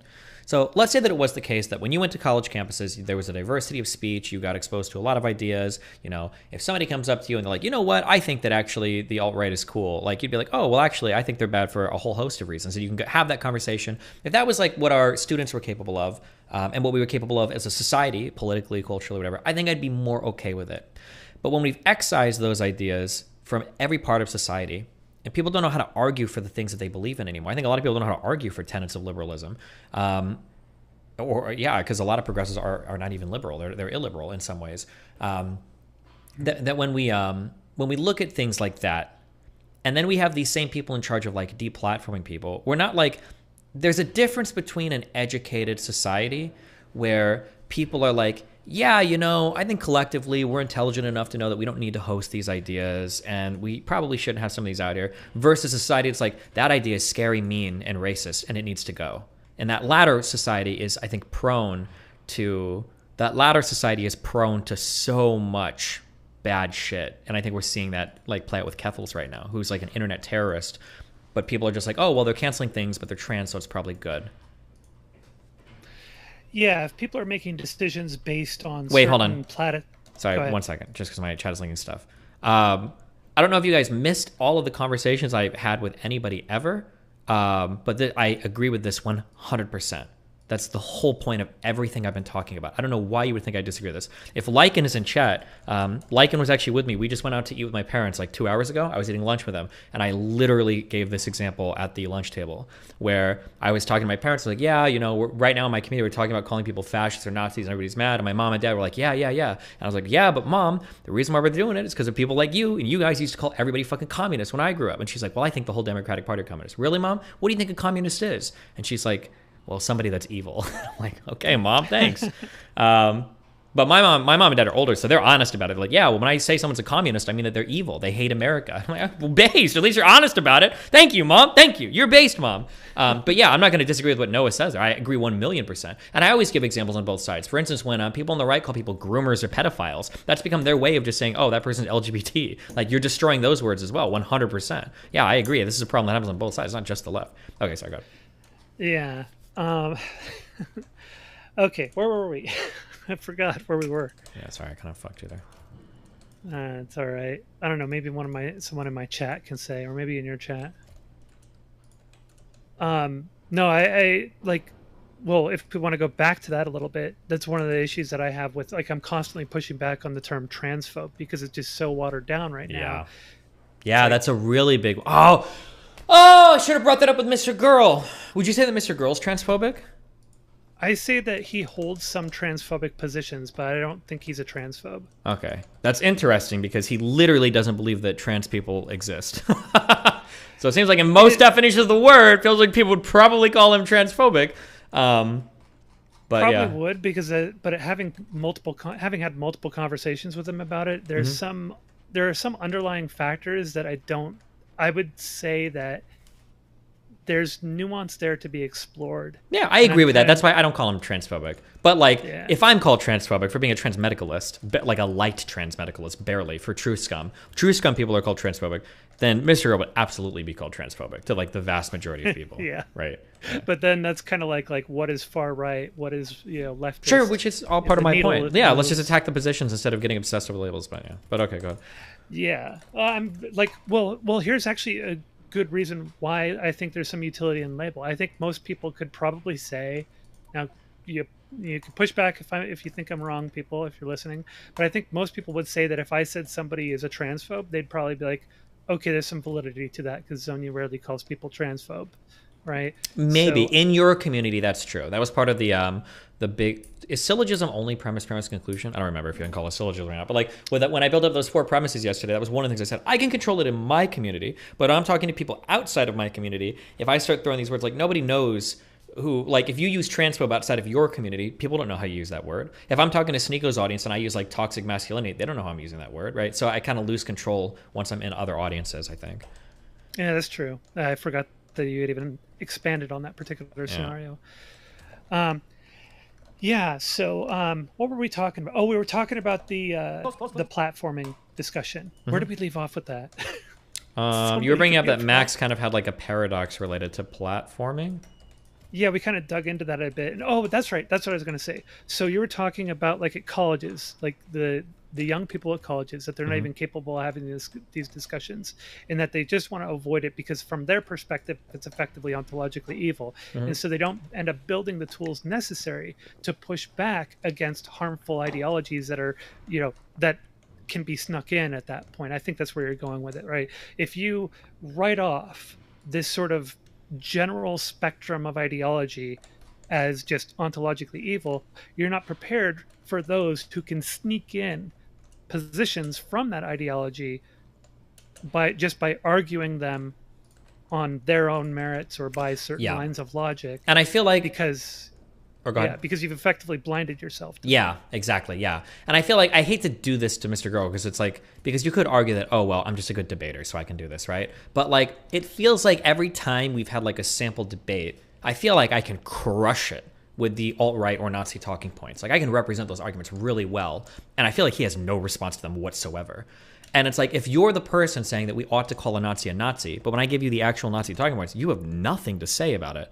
Like, well, I feel like that's not good. Like, it's showing, to some extent, like the weakness of your side. That like, okay, well, you want to call a Nazi, that's fine. How do you argue against like Putnam's research and social cohesion and the fact that every single country you want to like make America look like is like 95% white? And most progressives are dead in the water. And we haven't even begun arguing that.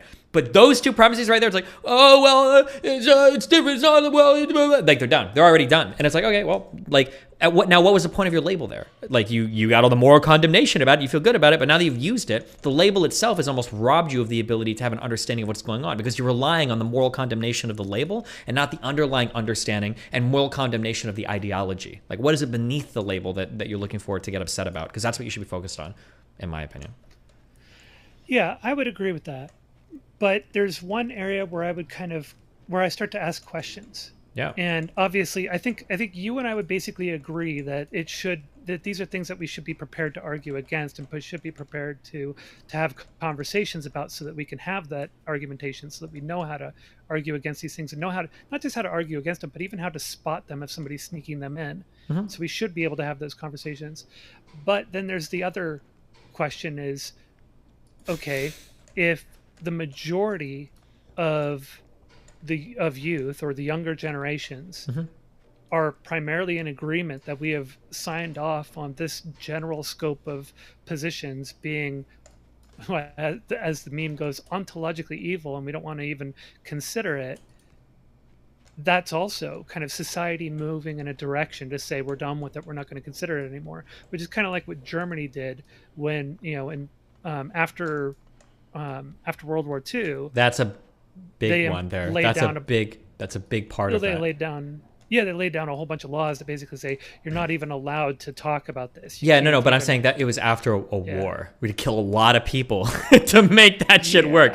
Liberalism didn't defeat Nazism in the free marketplace of ideas. They defeated it on the battlefield when it came to World War II. That was significantly different. The problem is that right now, those ideas haven't been fully defeated in our society yet because there's a lot of people that are playing with them and considering them in a lot of different ways. And I think that this is a complaint I think I've made maybe for 4 years now or 5 years now. We lost the ability to argue for a lot of the things that we believe in liberalism. Like, given the opportunity to argue about things like racism or slavery or women's rights, it feels like we just don't know how to do it anymore. And that's really problematic, I think. Yeah. Yeah, and I think part of it goes towards this labeling thing, the obsessive labeling thing. I've definitely noticed, this is a critique I've recently come to recognize, is that not even so much, the labeling becomes more just this easy means to deal with fatigue around talking about issues. No, hold on. I'm not letting people slip these. It's not fatiguing. Okay. It's not fatiguing. It's not hard to just say what a person believes. That's easy. Like, why do you hate Nick Fuentes or why do you hate this person? Oh, he believes in fucking race realism. The guy thinks that black people are genetically retarded. Oh, cool. I can say that. That's super easy. It's super short. The idea that it's like so hard to say. You're acting like I'm saying you have to write a paper every time you want to condemn somebody's point of view. That's not, you don't have to do that. It's not hard. The labels don't make it any easier. And they're detrimental. Sorry, okay, go on. I agree with you, but I have noticed a trend. And there seems to be a bit of fatigue. At least, I think it's sort of I think that there are a couple of things playing into it. There's sort of something to really consider for a lot of people in our space who are streamers and do this kind of stuff, debating these kinds of things. It becomes when people sort of build a brand on top of that, and that is their cash cow, that's how they're making their money, etc. So they get into sort of this system of doing these debates, doing these panels, building an audience, etc. They get to a point where they get tired of running over the same old conversations over and over again. And so I call it fatigue because that's the way it plays out. It's sort of a fatigue on these issues. And they end up taking shorthand. A lot of times you have conversations now with certain streamers who've been doing this for a while. Okay, wait, hold on, real quick. I'm pushing here. Nobody's been doing this as long as me. Okay, so I've been here a while as well. It's not like So I'm doing it for a long time. Well, no, I'm not an exception. I'm the template. Literally, like for people like Vajrasan, I am the template that was coming. So I understand what you're saying. Some people have been debating for a long time against these. Yeah, I know, that's me. I know. But when you're saying things like it's fatiguing or whatever, if I'm going to be in a debate, I'm trying to think of an example of when would I need to have a label to reduce my fatigue? Like, how is that ever a thing? Well, this is sort of where I see the pattern anyway. And I'm not even sure how to address it, but it comes down to where people get into two things playing on it. One, they've had the conversation a million times before, well, exaggerating, but still many times before. And then two, they're making pretty good money. And so they combine those two pressures combined. And then what they do is they kind of settle into a rhythm of just kind of sustaining. And when it comes to those topics that they've talked about so many times all over and over again, they are more bad faith with their approach to the topic, and instead will lean on these labels and quickly dismiss somebody as, oh, well, you're just a Nazi, etc. Well, then it sounds like they just shouldn't have those conversations. If you don't want to talk to Nazis or talk about this, then just don't have the conversation. Yeah, you don't have to talk to everybody. And if you're going to talk to one of those people and your goal is to just write them off as a Nazi or whatever, it sounds like you probably shouldn't have the conversation with them because you're fatigued on it. Which, by the way, is fine. There are like I'm not talking to Ryan Dawson for a reason. There are certain people that I don't want to talk to. It'll happen. I don't think that's a condemnation of the person. But like, if you don't feel like calling out a Nazi and going through their beliefs is so frustrating, well, why the fuck are you debating them? Just don't debate them. It's that easy, I think. Yeah. I think you and I generally agree on this. I won't really push into it too much. I was just kind of wandering with my thoughts there when I thought about that. But okay, so there was one other thing. Well, there's a couple other things I want to touch on, but I'll start with this one for now, just because this is kind of where Max brought up an interesting thing. Mm-hmm. So he brought up when he was talking about, so this is something I think should just be expected. Like, you're going to get a lot of criticism on who you platform, especially when somebody, for them, the stakes are very high. So in case of Nick Fuentes and Max is Jewish. Nick Fuentes has definitely advocated for anti-Semitic policies and positions. Mm-hmm. So the stakes are very high for him. Mm-hmm. And like with me, I'm trans. Also, half of my family is Jewish, so I have that problem as well. I have stakes are much higher for me. Gotcha. So when you're in a space that a lot of people share, where there's a lot of dialogue being brought up, and people end up, like as Max brought up, they have connections with each other. There's networking opportunities. One thing leads to another. Next thing you know, somebody's being platformed on another channel because they were platformed on yours, etc. I'm not going to push on the Sneeko thing. I agreed with you on that, but there are networking opportunities as well as the opportunity for someone to be seen, like for someone who isn't as keyed into someone like Nick Fuentes, to think of him as like, oh, I thought he was kind of a bad guy, but seems pretty easygoing, seems pretty friendly overall. Cut this one stream where Destiny, I know he's pretty popular, had a lunch with the guy and everything seemed pretty jovial, right? Mm-hmm. But it makes perfect sense for a lot of people, especially for them where the stakes are higher, to go and be like, hold on one second. You're opening up a number of doors for this person, both to help rehabilitate their reputation or play down the threat that they pose, as well as to give them more connections and broader access to a space, especially when you've got a platform as big as yours and a reputation like yours. Sure, but then I don't like that argument, because that puts me in Vosh world where I can't engage with anybody who isn't bigger than me. And there's like, especially as I'm growing in size, like there's a decent number of smaller creators that I think have interesting things to say. I think Fuentes has interesting things to say that are worth pushing back on. But if I draw those rules out for myself, now I'm like locked out from being able to engage with anybody that is a smaller platform than me, which I don't like. I don't think it's good. Gorbachev? Wait, what? Sorry. So when it comes to the more cash kind of interactions, for instance, doing lunch with him,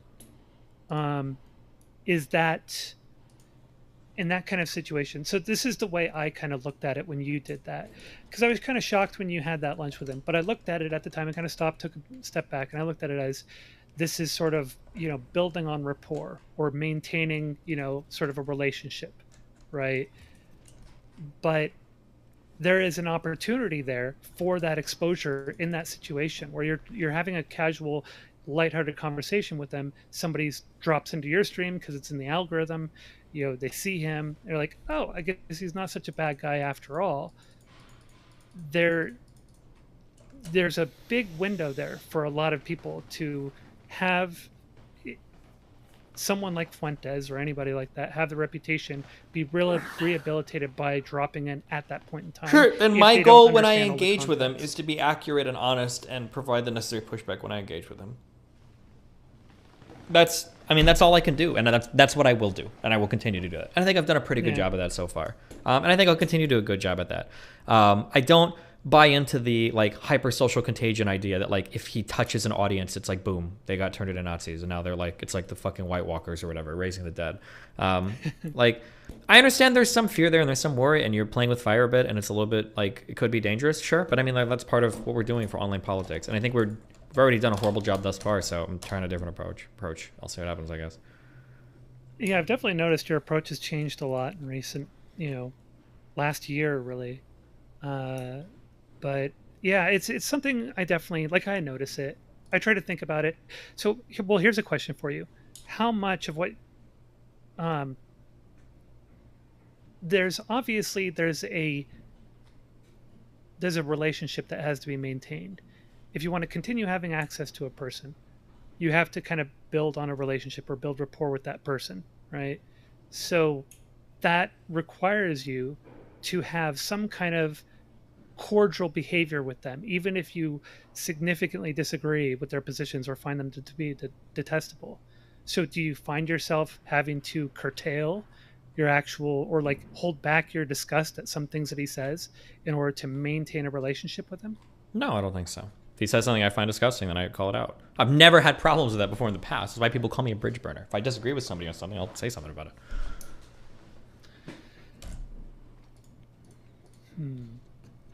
I'm thinking back on the conversation over lunch, and I'm thinking back at certain points where it was like, and even though I know it's been misconstrued, like the part where he's asked that guy, hey, are you Jewish? I know that was misrepresented. But just the fact that he even asked that question to me is like red flags. Like, why the heck are you even asking if he's Jewish? It's an edgy joke. But like, I'm pretty sure I literally even say afterwards, like, bro, you just ask everybody if they're Jewish? What were you going to do if he was Jewish? Like, I'm pretty sure I roasted him for that a little bit. Yeah, it's just one of those things where I'd be like, dude, come on, right? As soon as somebody says it, right? I wouldn't even allow that window of opportunity to go by. I'd be like, come on, why the hell are you even asking him that? Like right in the middle, just kind of interrupt it. Or be like, bro, chill. We're just having lunch. Don't be asking people what their ethnicity is. I think I pushed back on it, and like he was clearly joking, and I think I gave him like a little bit of a pushback on it. But like, I'm not going to be like, put down the fork, Nick. We need to talk about. I don't think it was. That would have been funny, actually.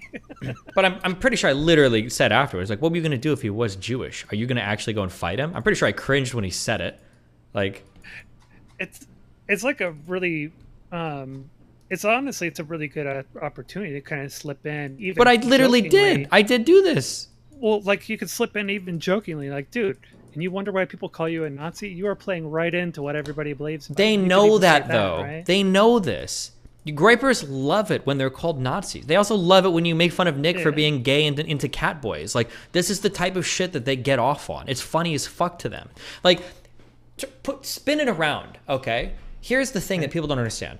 If I go into their communities or other people go into their communities, they're calling him a Nazi, they find that shit funny the exact same way. Imagine when people come into my communities like Destiny, isn't that guy a fucking pedophile, fascist? Like, when people say that on the outside, they think the same that my community does when you call him a Nazi. Like, wow, he must be getting real mad that we're calling him a Nazi. No, we just laugh at that shit because we know it's not fucking true. And because we know that they're getting super fucking irritated and heated over it, and it's not mapping on to any of the shit going on. Like, when somebody comes into my community, it's like, Destiny's a fucking Nazi. Everybody's laughing about it. Nick's community is probably the exact same way. Like, I think that the way that you have to like disentangle and then attack these issues, it has to be done in a very, very, very sophisticated manner. That's not just like being constantly critical in the Nazi word and blah, blah, blah, blah, blah. Like, I don't know. Listen, if you guys can point me out to other people doing it, or you can give me other templates, then I'm curious and I'll look at it. But the problem is that like I'm trailblazing on all of this, and I have for 5 years. Nobody is doing any of the things that I've been doing for like the past like 5 or 6 years. And every step I take in a certain direction is the first step that anybody's taken in that direction. So I understand some criticism. I'm fine with that. You can like say like, oh, I think you could do this or that or that or that. But like at some point, I'm going to have to say, okay, well, I've moved a lot in this direction, and I think I've made a fuck ton of progress. I can see it in my comments, his comments, my emails, and my communities. For people to continue to be ultra critical, at some point, I got to say, all right, where's the counterexample? Can you show me somebody else that is being as or more effective than me that is engaging in this stuff? I'd love to see it, because if there was, I'd just fucking copy it. If you show me something where it's like, oh, somebody did that or that, because actually, if anything, that's where I'm at. That's how I'm at where I'm at right now. Is sometimes I'll see examples of things like, fuck, I really like the way that guy handled that thing. Or I love the way that he addressed that point, or he tied in that thing to that thing, and I'll copy those things when I see them. But I don't see that anywhere. I'm sure as fuck I'm not copying anything off of Vosh. He's fucking horrible. Hassan is just like a clout shark, progressive bot. I don't know anybody. Sean and Jen are like hand-wring over everything. Like, who else am I? Who else am I supposed to copy? Like, can you point? I'm sorry, I'm like screaming at you. I don't mean to scream at you. Yeah, like, but yeah, like, yeah. Where are the examples of anybody else dealing with shit in a way that's like, oh, I should like copy that a little bit? I have a feeling that you're just going to get a lot of pushback no matter what, because of the fact that for a lot of other people, they're going to have higher stakes with regard to this than for yourself in many cases. And so it's understandable that people are going to see red flags, or they're going to be a bit alarmed because of the higher stakes for themselves, and they're going to worry also. I'm not going to speak for people, but I could imagine that a lot of people would worry that maybe you don't understand the kind of stakes that they have to worry about. No, I don't buy that. I don't buy that. I could imagine people. No, even Max admitted like the chances of anything happening are very, very, very low. Even Max admitted that, like almost nothing. Oh, I agree. But I think a lot of people will have that sense of alarm that, Steven's being a little fast and loose with this because he doesn't have the same risk that the rest of us do, right? That I could totally see people having that position and being alarmed by that. I would say that it is an understandable concern from a lot of people. So you're probably going to get pushback on that. But, Okay, well, listen, if the stakes are so high and they want to do it, then find me the other people that are doing it. If Mr. Girl wants to have an interview with Fuentes, he said he's wanted to a few times. I'd like to watch it. It'd be interesting. I'd like to see that too, yeah. That'd be an interesting one. Well, there's one other thing that I figured I'd touch on that was really interesting to me. Mm-hmm. And this is also brought up by Max. I think it was yesterday's conversation. Okay, gotcha. Okay. Sorry, wait, hold on. I'm so sorry. This is so rude. This is the last time it's coming down. I'm never gonna do this again because it's really, really annoying. On you, it should be annoying for you. I'm sorry, I'm being really rude. Real quick. Every Nazi would lie about them not being a Nazi because it's taboo. If you have done things like Holocaust denial and believe in JQ, I think it's pretty obvious you're a Nazi. So, does anybody remember Charlottesville? Those people weren't very embarrassed. Those people were like, anti-Semitism is unbelievably common throughout all of history. Arguably, Rashid Tlaib or whatever, or that one, the other one of the fucking four, maybe with the Israeli gays or whatever. Like, chill. Shut the fuck up, okay? Sorry, go. Okay, so Max brought up something about you lacking a moral consistency or a strong moral position. Mm-hmm. And the way that you responded to it, hang on, let me read my notes real quick because I wrote this down. I had to cram through yesterday's VOD. Nice.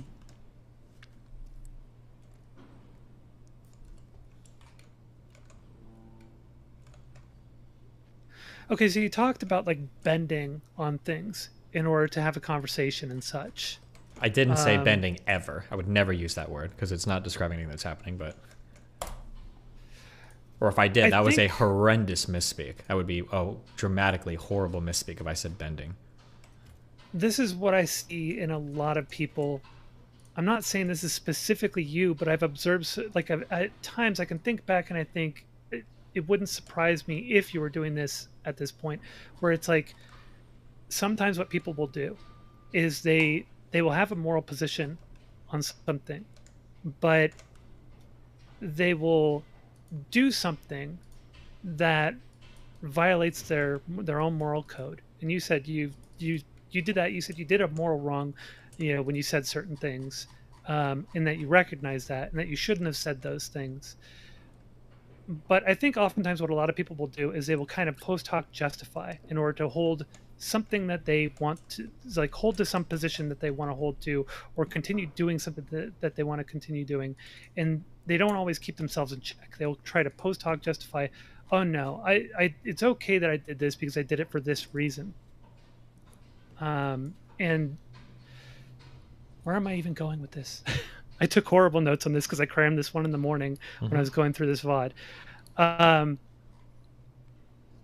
Do you, like, are you analyzing why it is that you do things consistently? Like, do you... I mean, obviously I'm going to say yes to that. I hope I am.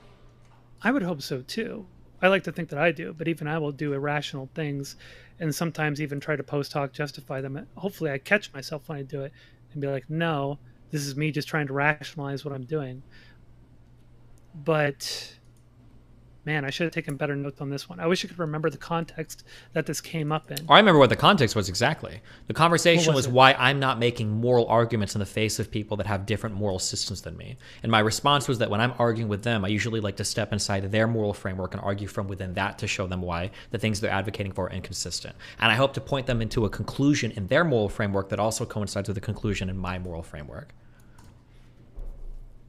And Mr. Grow was upset because he says, well, sometimes you just need to call people evil or bad because they're evil in your moral framework. Well, right before you pulled me on, you said that Vosh was evil. Sure, I shouldn't have said evil. I was joking when I said Vosh and Hassan are evil. They're probably not actually evil people. I was laughing with my audience about it. I'm like surprised that Destiny used that word. But because it doesn't really fit what you generally talk about. Like, I can't imagine you writing people off as evil. Sure, But, sure. I'm not legitimately writing off Vosh or Hassan as evil. I'm like memeing, like, oh yeah. Also, when I call Keffels a terrorist, I don't think she probably fits the legal FBI definition of like a terrorist or whatever. Okay.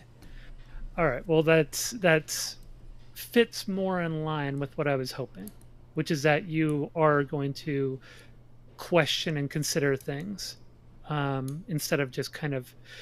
Because if you did lean on moralistic labels, I would think, okay, well then, yeah, Max has a really good point. Maybe why aren't you using moralistic labels in these cases or having moralistic positions that you would fall back on in these cases? Like, I would argue that I know you want to have sort of a logical approach to decision making, right? And you want to be able to argue these things. But I would also argue that society, our collective societal wisdom, isn't always logical. We have a lot of policies in place. We have a lot of things that aren't built upon just, logical deduction or, coming to these conclusions after trials, and tests and such. We have a lot of things built into our collective conscience and into our systems, even our legal systems, that are not always rational. And sometimes we figure that out later on. These things will get tested in the courts of law and such, or, in various other scenarios. And we'll say, yeah, this doesn't hold up to, our current beliefs or current societal understanding of things, or this penalizes a bunch of people that it shouldn't penalize, etc. But they're not always rational. I think it's okay to sometimes have positions that are based upon, less logical. I think it's okay for humans to have sort of a yeah. Okay, wait, hold on. Let's summarize all this. moralistic, Yeah, I understand what you're saying. So every single law, every single morality, every single like ethical decision that we have isn't something that we arrive at through like deductive logics, like hardcore examination. Yeah. Right? Sure, of course. That doesn't change anything, though. When it comes to convincing another person, though, that's not a satisfying answer. That's not going to help me at all, right? The point is to always convince them, I think, within their framework, because it's easier to convince somebody within their own framework than to change their whole framework. Do you think that there is... Or, hold on. If you want to have this conversation, okay, let's work within the realm of real examples. Sure. Because I'm way more okay that with works that for than... me. Yeah. So give me an example, and I can tell you different ways that I would approach it. Okay. So, part of the reason why Nick Fuentes is written off by a lot of people is because he holds two positions that we could all argue are not rational. And he's not interested, from everything that we've been able to tell, he's not really interested on moving on these. He's talked a lot about obfuscating. We have lots of clips of him talking to his audience about obfuscating your true beliefs and your true intentions. Okay, let me summarize more. Wait, real quick. Let me summarize what he means when he says that. Because when people say that, he talks about obfuscating, people sound like if you go and you turn on his stream, he might be saying some things like, hello guys, today the monitor white TV, ceilings, and Jewish people. And it's like, oh my god, it's total obfuscation. That's not what he means when he says that. What he means when he says that, if you watch that clip and you watch like the 5-minute discussion around it, what he's saying is that sometimes humor lets you push boundaries or joke about things in a farther way than you couldn't actually state the position. So maybe Fuentes says something, maybe here's like, let's say this is the front-facing belief. Fuentes might think the elites are in control of society, but his true belief is those elites are overwhelmingly Jewish, okay? But the joke is going to go even farther than that. So what Fuentes might say, he might come out and he might make a joke on stage about, he might make a joke on stage, what's the name of the Friday Jewish holiday? Fuck, Dan always talks about this, Shabbat, right? Fuentes might come out on stage and he might say something like, hey guys, what's up? I'm glad I could talk to you guys here today. I'm glad you all made it. I'm surprised that the media didn't cancel me. And then somebody might laugh and you're like, just kidding. It wouldn't be the media. We know who would cancel me, but there's a reason why I held this on Friday night, so they'd all be busy. He might make a joke like that. And now the joke is like, oh my God, Fuentes thinks Jewish people are going to cancel him. And that's like how people respond to the joke. But that's not really what's happening. He's joking about something that is extremely ironic and funny, but it's over so far away that it probably misses the actual position, which is still kind of anti-Semitic, that he thinks Jews have like a disproportionate place in the media. So in a way, he's able to use humor like that to flirt with the more radical idea while still having like a front-facing thing that's okay and acceptable. But the problem is that the reason why that obfuscation works so well is that people will look at the joke and they'll go, Nick Fuentes thinks Jews are controlling everything. Holy fuck. And then normal people will run and they will attack the joke. Like the joke is 100% honest about what's going on. And then you look crazy because, one, even Fuentes' true position is probably not that radical. And the stated positions are absolutely not that radical. And then that humor allows you to do two things. One, it lets you kind of put that idea in people's minds. They're like, the Jews, look at the CEOs, you're kind of joking about it. So it gets the idea in people's minds. And two, it's hard to attack because people on the left will run full force into the wall and attack the joke when that's not actually what's going on. And then they keep citing this clip of me over and over again saying, Fuentes uses humor to flirt with the truth. And then people like Rose Wrist and Stockton Love, like, look, every joke that he make, when Fuentes says that, what Fuentes is admitting is every single joke is 100% the truth. No, that's not how that works, okay? Oof, sorry. Yeah, well, it's a sophisticated use of language and it requires a sophisticated mode of analysis, but the way that people engage with that quote is they basically throw it at me and they go, look, Destiny, look at this quote from Fuentes. He believes every single thing that he jokes about. It's like, no, that's not what that means. But it's hard to, okay. It's a complicated use of language and irony, but sorry, go ahead. Yeah. Okay. No, I get what you mean there, and I know it's also intended to kind of trigger, the those who would call him out, right? It's like it gets people to jump at shadows constantly, and they look ridiculous. However, something really interesting happened. I've got a quote DGG hate raid going on. People all saying all kinds of transphobic things and spam and N-words and stuff, which is fun. Do people? It's funny that people actually believe that this stuff is DGG. Because they go and they say it, DGG raid, and they spam the N-word and stuff. Yeah. My mods are starting to act on it now. Nice. But, yeah. If it makes you feel better, the person that is hate raiding you, because I look at the Cozy TV streams and I've had this guy's chat up for a while. It's the Jimbo Zoomer dude. They're laughing right now in chat because they're all saying it's spam. Yeah. But yeah, good one, Jimbo. Good one. Good one. Okay. I don't know why people believe this stuff, man. I've had people blame me for hate raids all the time. It's like, if it's got my name in it, it's probably not me. It's obviously they're intending you to think that it's me. Yeah. But yeah. So going back to like the moralistic position, it could be easily argued that Nick Fuentes has this very staunchly held moralistic position that he doesn't want to move on, that his audience does as well, that they're going and like, if anybody wants to share it, I'm sure there's a clip that somebody's got.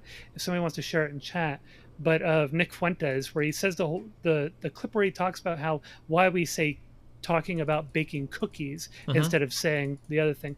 Like, he's obviously describing how it is to do the JQing in a way that slips in under the radar, right? Yeah, but again, this is something that is part and parcel with his brand. A little bit, but like again, this is how I like this, and this is like.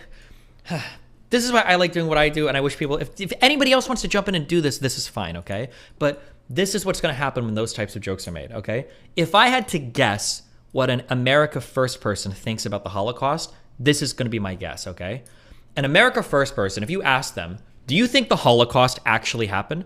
If I had to guess, and I am guessing, I could be totally wrong, but if I had to guess, what they would probably say is, okay, yeah, the Holocaust happened, but 6 million is a huge number.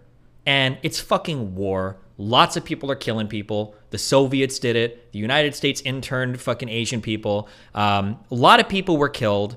And probably not as many as they say, maybe 600,000, maybe 100,000. And there are other horrible atrocities like the Dresden bombings that we never seem to talk about. And I just think it's really weird that we're still obsessing over the Holocaust 80 years later. I imagine that if you cornered most America First people, that's going to be like probably the answer they give. But when people go to attack Fuentes or America First, what they'll say is, you guys don't believe in the Holocaust at all. And most of them probably aren't at that position. It's like, oh, it probably happened to some extent. It's just like super overly exaggerated and obsessed over. But when you come at it from the position of like, oh, well, look at Nick making those jokes, it's because they don't believe in the Holocaust at all. Now you look crazy. And now you've lost the ability to even have a conversation with anybody. You've totally lost the ability to engage. No, I agree. If you're going to address people based on those positions that they hold, yeah, you should be much more nuanced in that and engage with it in good faith and try to really dig into it. But can you understand why someone like Max, for instance, would say that it's okay to have a moralistic position and say these people just believe detestable things and they're entrenched in it? Yeah, he can do that. Why would you even bother? He can do that, but I don't care. I'm not here to appease everybody's emotional reaction to something, especially if it inhibits my rhetorical effectiveness. If he wants to have an emotional reaction to it, that's totally fine. It's based. He can do that. And he can even show that to me to some extent, but I'm not going to change up how I function to appease somebody else's emotional reaction to things, especially if I think it's like less effective in communicating with people. Yeah, it's one of the problems that I run into. So I don't deal with these people on platforms. So my position is like, I'm not going to platform them, mainly because I don't have to be constantly keyed into exactly every little thing they're trying to slip in under the radar to be ready to counter it all. So I don't usually deal with these people on on a platform where I think I may slip up and allow them to slide that kind of shit through. But there's sort of a, now I know you're pretty good at addressing it, but do you find yourself sometimes not catching things and letting those? Yeah, it's possible. I miss dog whistles. Sometimes there's jokes that I don't understand enough. But like, ironically, having other Nazi friends has helped me understand some jokes. But yeah, I mean, I'm sure I miss things sometimes. I'm not perfect. Yeah.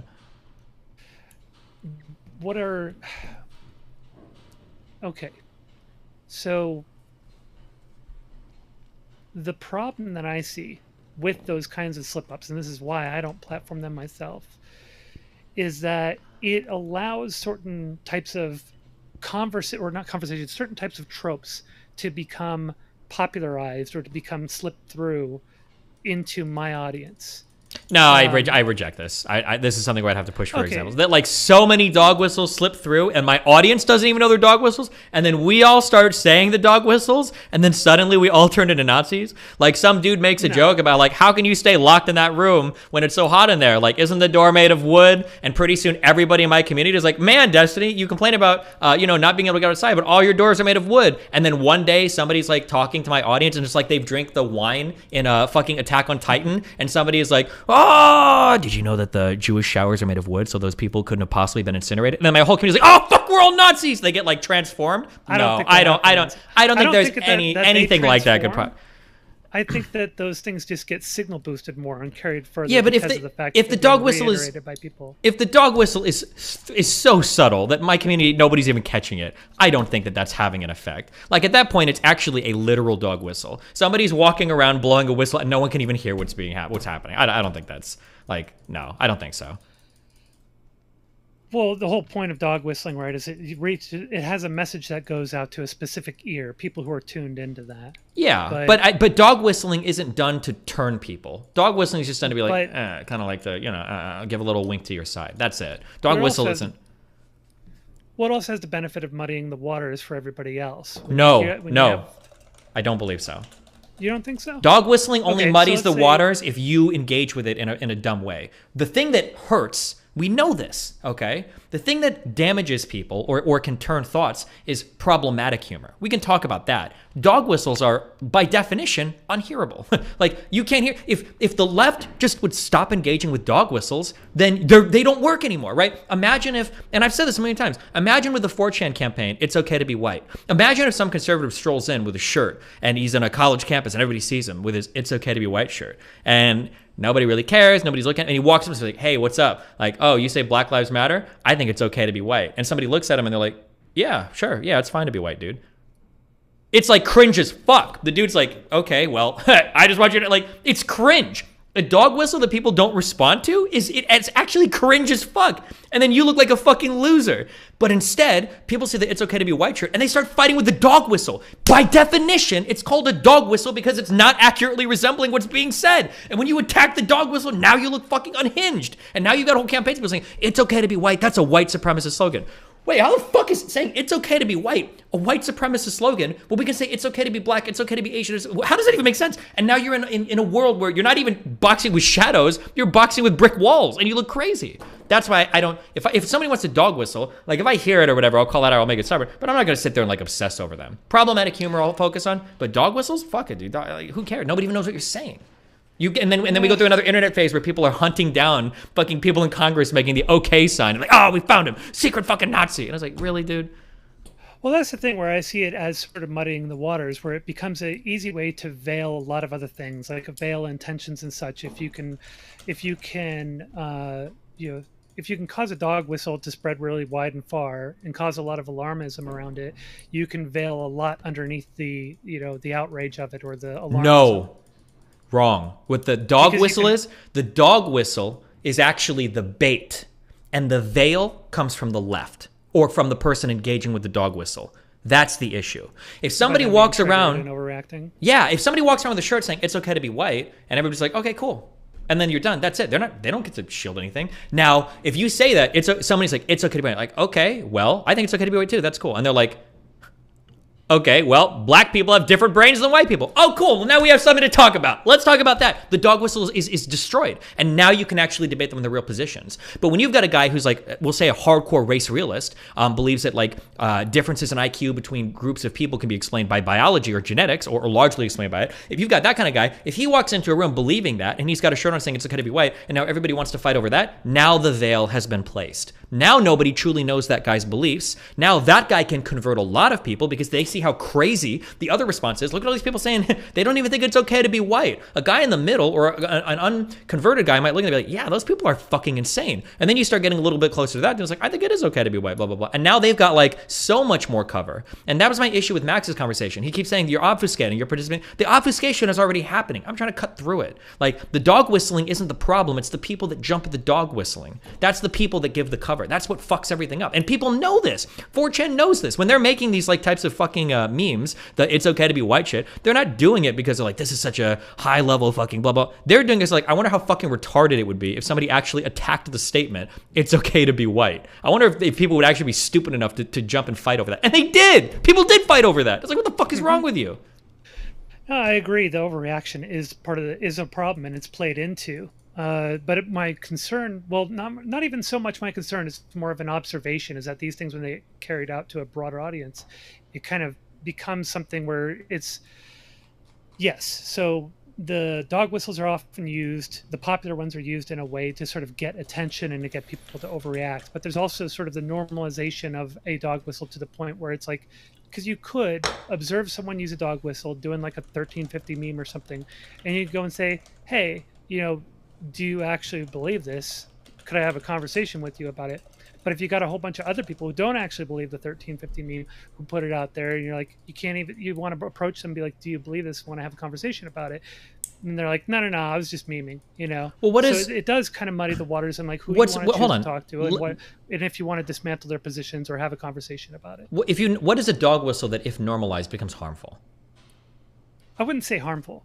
Because I think it's okay, what's a dog whistle that, if it becomes normalized, is bad? Like, name any dog whistle. I couldn't think of anyone that would be bad, but it's a very subjective term. But in terms of muddying waters, harmful, muddying water, bad, whatever you want to say, muddying waters is bad. Yeah. What? Well, if it if it becomes to a point where it's widespread and you're kind of like, well, I do want to address people who believe in 1350 stuff, but I can't, there's so many people using the meme, I can't really discern. But the problem is who I need to 13. talk to. But this is the issue. When you say 1350 is a meme, what do you mean by that? Well, like people who would play on that meme or would use it, would put the meme out there, right? So. But what do you mean by the 1350 meme? What is the meme? I'm more saying if somebody turned it into a meme or something. Well, no. Right? Tell me, just talk about that. What do you mean by 1350? The 1350 meme. So if somebody were to kind of lean into a joke about how 13% of the population were, responsible for 50% of the crime and kind of meme on it, right? Well, no. What's examples. the meme? A lot of people on the left don't know this, and I looked at the ADL website, even checked this, or it might have been the SPLC website. 1350 is a real stat. That's not just a meme. That's not fabricated. It's a real stat and something that can be argued and has underlying conditions that cause it. But that's fine. But the problem is, and I think you've almost just demonstrated what you said. People want to say 1350, that's a dog whistle meme. No, it's not. That's a real stat. You need to contend with that. But by hand waving it off as a meme and saying like, oh, well, I think that's just like harmful Nazi talk or a bad meme or whatever. No, it's not. It's a stat. And this is like, I think I even write about this. I have a section of my manifesto talking about dog whistles. This is the issue, is that now we've assumed that true positions, true statistics are dog whistles. Now we've lost our ability to even engage with reality, I think, because now we're like, well, 1350, that's just a racist meme. That's a stat, dog. How can fucking stats be racist? That sounds like some shit conservatives would say to make fun of people on the left. I agree with you there, but where I find an issue is, like, I'll give an example. So this is something I've encountered a few times where people were interested, or they carried on like the honkler meme, right? And the 1350 meme for that was like 13% of honks or something or other, right? And I've seen people carry that on and like share out honkler memes and stuff like that, not even realizing what it actually meant underneath it all. And I'm like, hey, do you actually, is this something you're actually like you're holding to?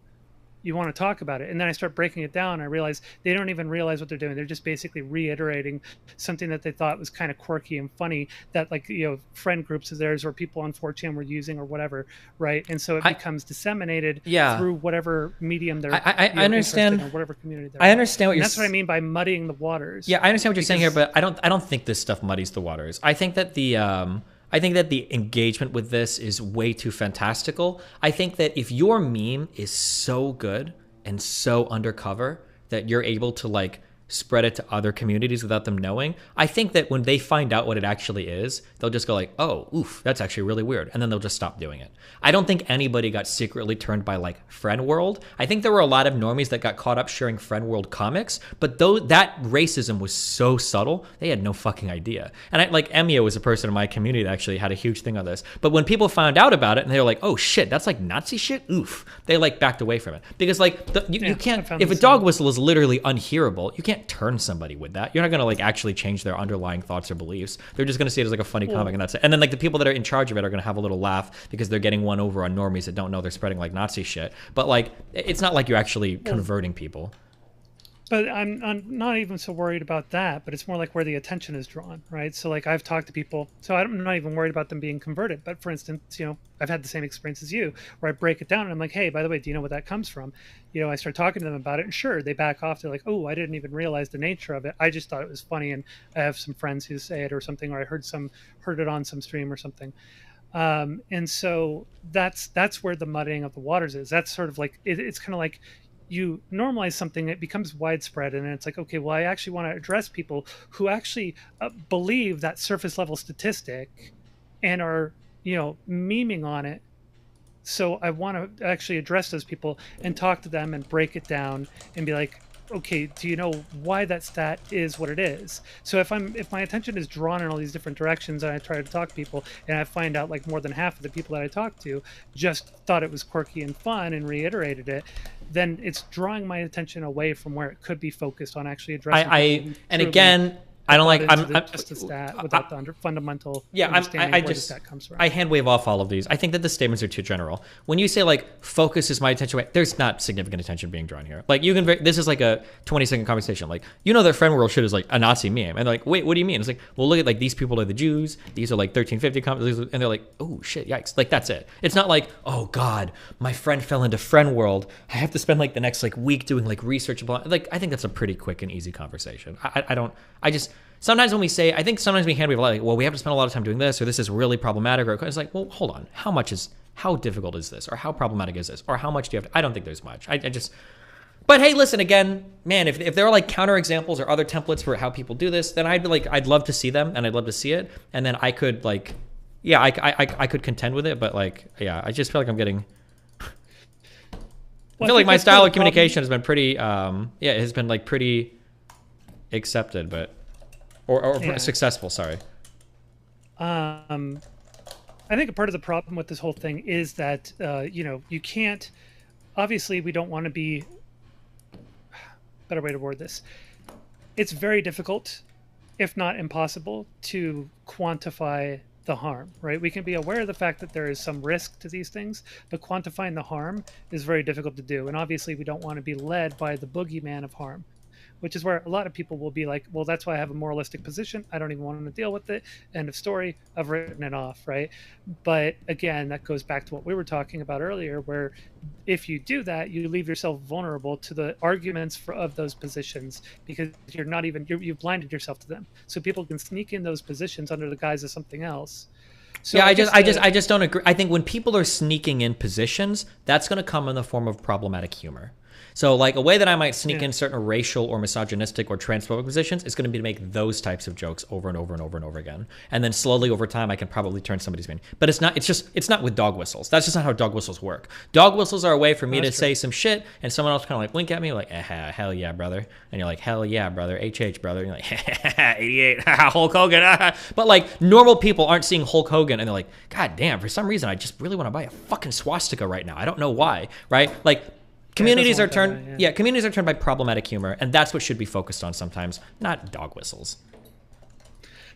I'm mostly with you there. I just sometimes worry that some of those things will slip through and muddy the waters again. But that's a good point that you made. It's like, what can you truly quantify how much of your attention is being drawn off by that versus, and whether or not that even matters, whether or not that's even a significant draw on attention.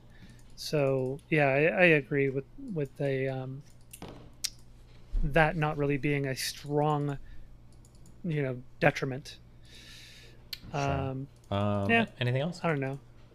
No, I think I'm pretty much done. I just wanted to kind of solidify those earlier positions and kind of better understand where you're coming from with them. And thank you for clarifying like what you were talking about with your platform, because that was really important to me, like where you were going with that.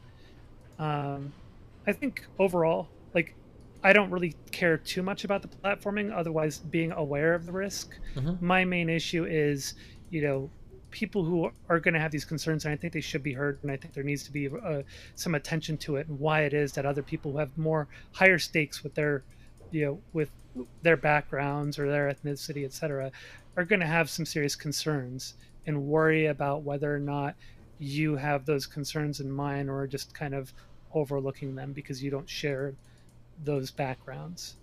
Okay. So, yeah. Well, but anyways, thank you for taking the time. Shout out to DGG, and thank you for the hate raid, Destiny.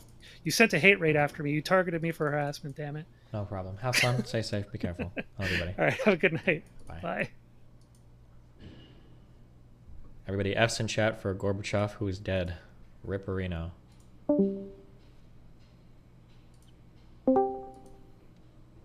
Who joined? Hey, real quick. Oh, shit.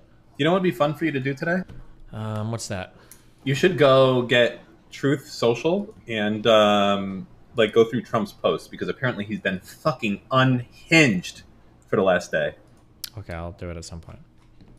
All right, fine, bye. Bye.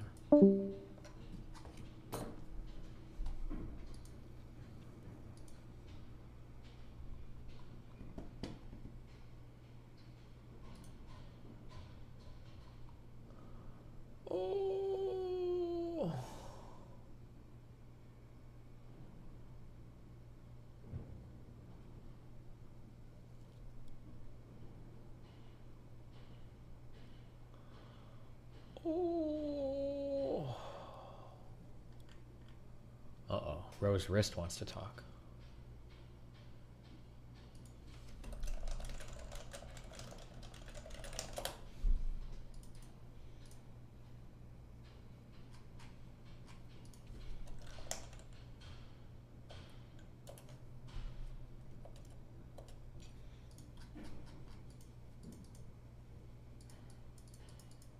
Why don't you refine the kryptonite on world? Because I don't want to bring 50 million fucking machines to do it over here. Rage shitter.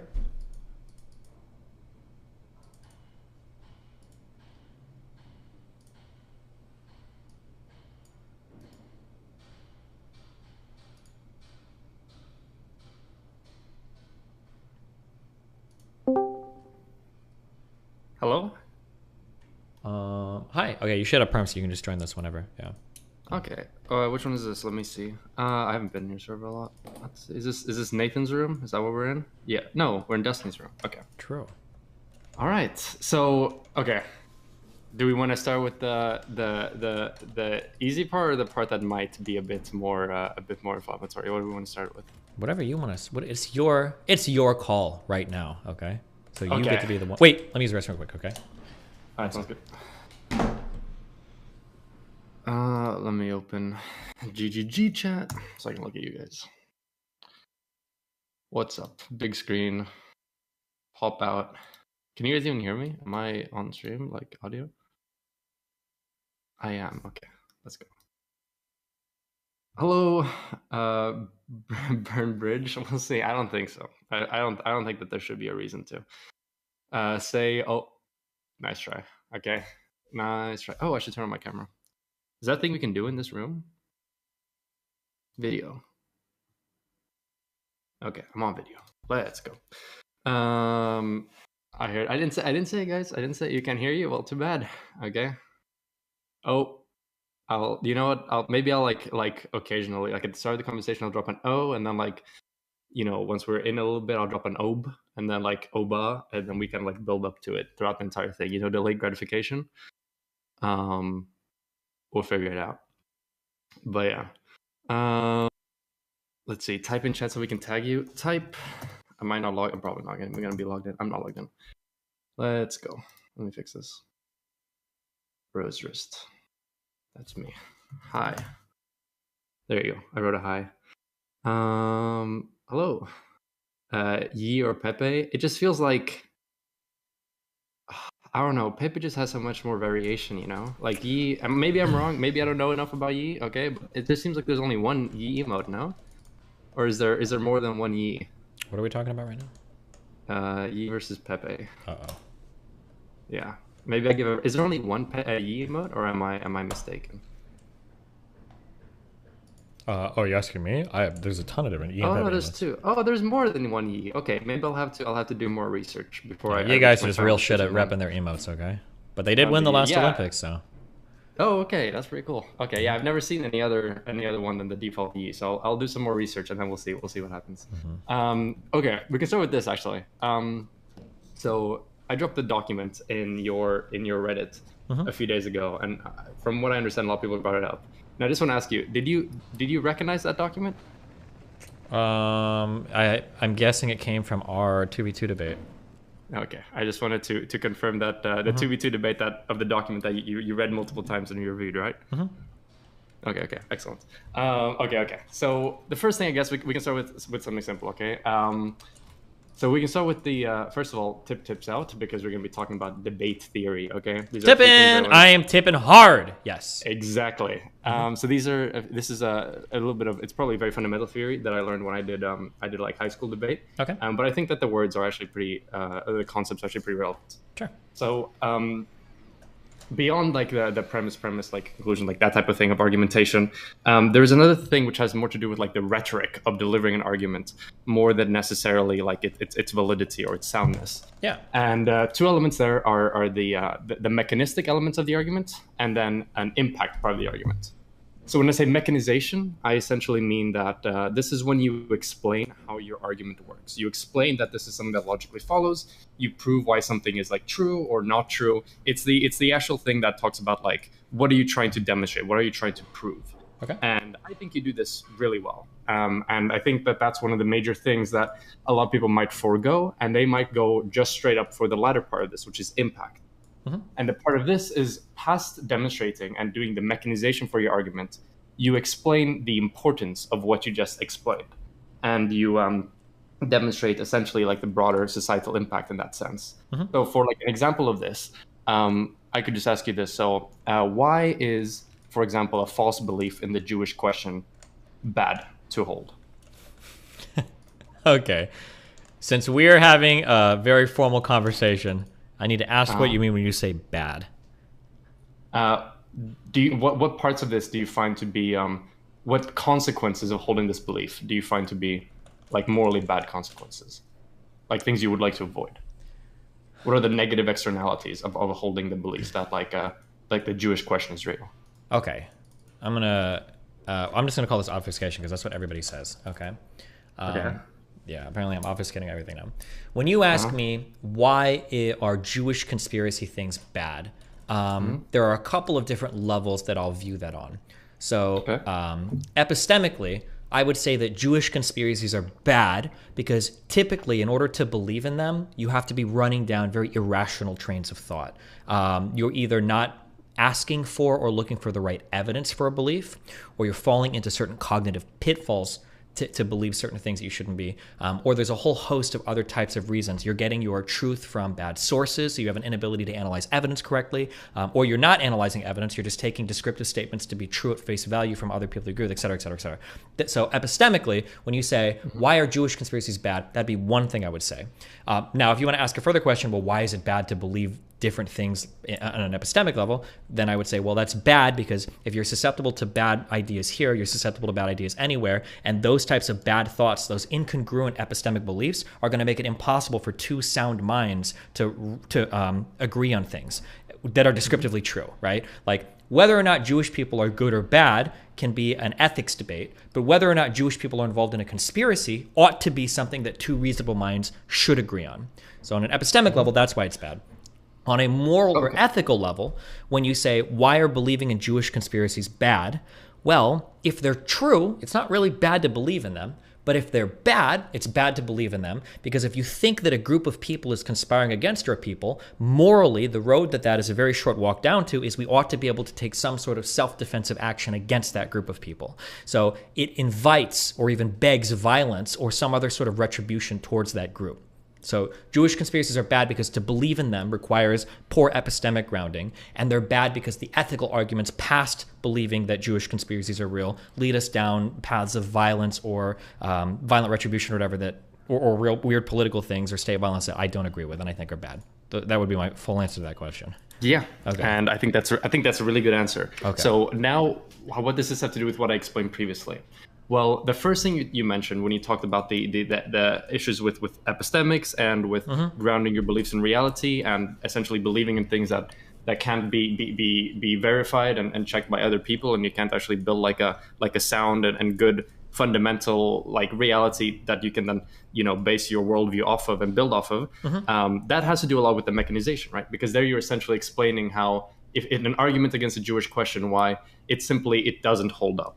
Why there's flaws in this and this, the evidence is insufficient, whatever, yada yada yada, up until perpetuity. But unless you also talk about like the impact, unless you also make the argument that okay, so this is why the belief is like an incorrect belief to have. It's like it doesn't hold up. It doesn't seem to be reflective of what's actually going on in the real world. Unless you also be like, and furthermore, this belief also contributes to an environment where you're essentially falsely identifying whatever you want to call Jewish people, probably an ethnic group in this case, for being responsible for a wide range of social ills and therefore providing justification for persecutorial action against that social group. Yeah. And given that that's something we want to avoid in like a liberal democratic society, that impact is really morally reprehensible. And if you don't do that second impact there, then you run into an issue where, let's say you have an argument about Jewish question, and then you have an argument about trickle-down economics, for instance. Both of these are like unsound in the sense that they're both not really reflective of reality, like good economic practice or good social analysis. But at the same time, their kind of moral value of believing to them, like of them in the real world, is going to be vastly different, right? One is going to result in the persecution of a group of people for their ethnicity, and the other one is going to result in bad economic policy that sure is going to have some negative effects as well, but it's not quite going to be the same. And I feel that you're really good with the mechanization part, because you will engage with arguments on their grounds in a way that most people will not. A lot of people will just start at the impact and they will leave it with there. Oh, let's have an argument about the Jewish question. And they're like, sorry, that's like that it's anti-Semitism. And that's their argument, essentially. It's anti-Semitism. So they start at the impact and then kind of have that do the entire mechanization bit.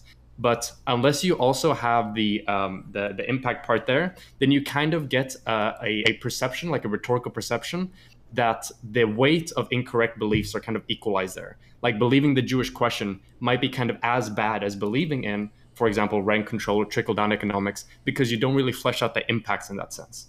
And I can understand why you have a greater focus on the mechanization side of things, because there's so many people, particularly left-leaning people, that only do the impact and kind of forego the mechanization. But I think that including both of them is probably pretty important. Yeah, I can do the impact, but the impact is very difficult because, one, the mechanization part probably means before the argument happens, they don't agree with the impact to some extent, right?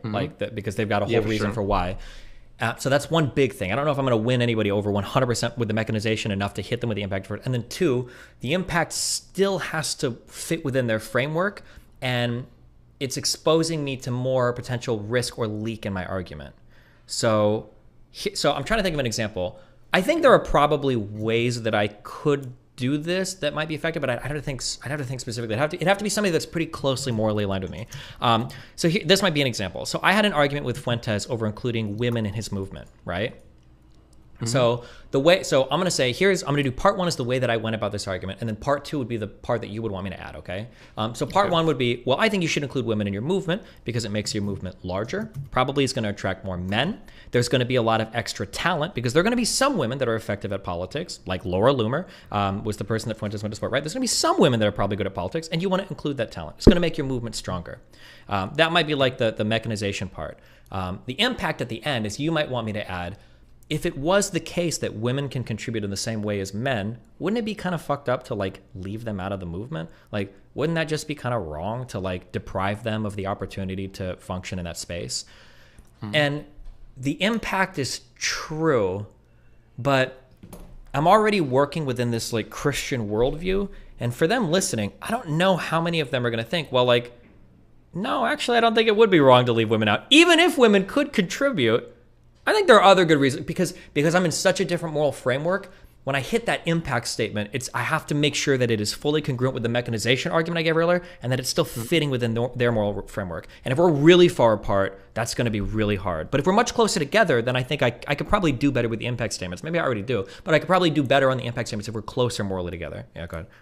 Yeah, because and I think what you said was really good there, right? Because if you get ahead of yourself with the impact, then you're lost. Because then you're appealing to something like a quality or like a sentiment that you both don't share, and then you're just not meeting each other there. But so you mentioned two things. I think initially you said that what if they don't buy into the impact, and then what was the second point you mentioned right when I finished my thing about impact? That the mechanization argument works, but if I want them to buy into the impact, we have to either have like a shared moral framework, basically, that coincide. Okay. If I can make it coincide with their morals and my mechanization, yeah. Yeah, for sure. The important thing is, of course, you must lay out a convincing mechanistic argument first, because if you just go by the impact in the beginning, you're lost. But the impact can be an important like follow up, like kind of like an alley-oop, so to say, to your mechanization, because you're really good at making mechanical arguments. And once you've made the mechanical arguments, and let's say you have somebody and they buy you on the mechanical argument, they're like, okay, yeah, you're right. There's something wrong with my argument. There's something that's not really true here, or not reflective, or I'm doing something that's counterproductive or not efficient or whatever. But at that point in time, the only bad or the only negative that's kind of associated with that is okay, I believe something that may not be entirely efficient or may not be entirely true. And a lot of people are kind of comfortable with that, right? So once you've kind of opened up and been like, okay, not only is this belief, there's an error in the way that you think that this applies or something like that, but there's also an extra weight added to continuing to believe in that. That might be effective at actually getting people to move past that. But I do agree with what you're saying, how you need to have like some form of common buy-in for the impact to work out at all. So I think this is not. I think this is not true. When you said people are comfortable with untrue things, I think that people are actually very uncomfortable with untrue things, and I think what happens is they do a lot of work in their mind to make it true. So like we might say that like for like the 9/11 stuff, how can you believe that the government was all-knowing and all-powerful and able to do all of that, but like they made the World Trade Center Building 7 collapse like 5 hours later? Why couldn't they coordinate that better, right? So, that's kind of weird. Or why, like, you might think that, but in their mind, they're not thinking like, oh, fuck, that's really hard to reconcile. I'm just going to have to hold these two contradictory thoughts. Instead, in their mind, they're like, well, no, they probably, they'll make an excuse. They'll say like, oh, well, they probably made it happen later for this reason. And now it's no longer two contradictory thoughts. They try to ease the dissonance as much as possible, right? Sure, but at the same time, maybe I'm misremembering or misunderstood what he said, but didn't at one point Nick say that, maybe this isn't true, but it's kind of my job to push against, like the mainstream narrative. And it sounded there like he kind of had like a presupposed belief and what it was going to end up with. And it feels like it's his mission to push that narrative no matter what. Yeah, and I think that's pretty demonstrative of like being okay with things not being accurate, right? Yeah, that's kind of true. Nick is a huge exception though, right? Because he's like an ideological leader here. His mind is not going to be like most people. I think that if you confront the vast majority of people on their beliefs, they're not going to say that like, yeah, I have some thoughts that are kind of like irreconcilable. They will have done all of the mental work necessary. That's where the term mental gymnastics comes from. They're going to do all the mental work necessary to make those beliefs like work. And I feel like in terms of emails that I've gotten from people, generally the way that I usually turn people, and this isn't to say, by the way, that that impact arguments wouldn't work or impact statements wouldn't work, because maybe they wouldn't, I just haven't tried it enough. But usually it's on the mechanistic part. When I start to introduce confusion, people will work to reconcile that confusion, and sometimes the reconciliation requires them to abandon whatever content creator or ideological movement they're a part of. It'll be like, hey, I saw you debate with Fuentes or Lauren Southern or this Tanky or whatever, and after I watched it, like, you brought up some questions and it was kind of weird and I didn't really have answers for them, and I kind of looked around and blah, blah, blah, and then eventually you kind of drift out of those movements because that's what happens with incongruencies. That's how every atheist is born, right? You start out in a religious movement and then eventually you're asking enough questions, you're like, fuck, and then you kind of drift out. And I think that's always my goal, is on the mechanism part, to just make you feel a little bit uneasy about your ideas, such that the resolution of those inconsistencies invariably requires you to fall out. Is kind of what I think. Yeah, I see what you mean there. So I could see the impact thing going either way. It could be a thing. Well, I'm not sure actually. I think that at worst, having an incorrect impact is kind of just not going to do anything, right? Because if they don't share it, they're just going to be like, I literally don't care, right? I don't think it's likely to turn people off unless you're so very far away that you just expressing and working within a value system is going to make them be like, oh, what the fuck, like that's pretty fucked up. But it's hard to say because the impact, and this is where I'm starting to force these more conversations. I think we need to work within the framework of examples, because I can think of ways that an incorrect impact statement could really fuck you up.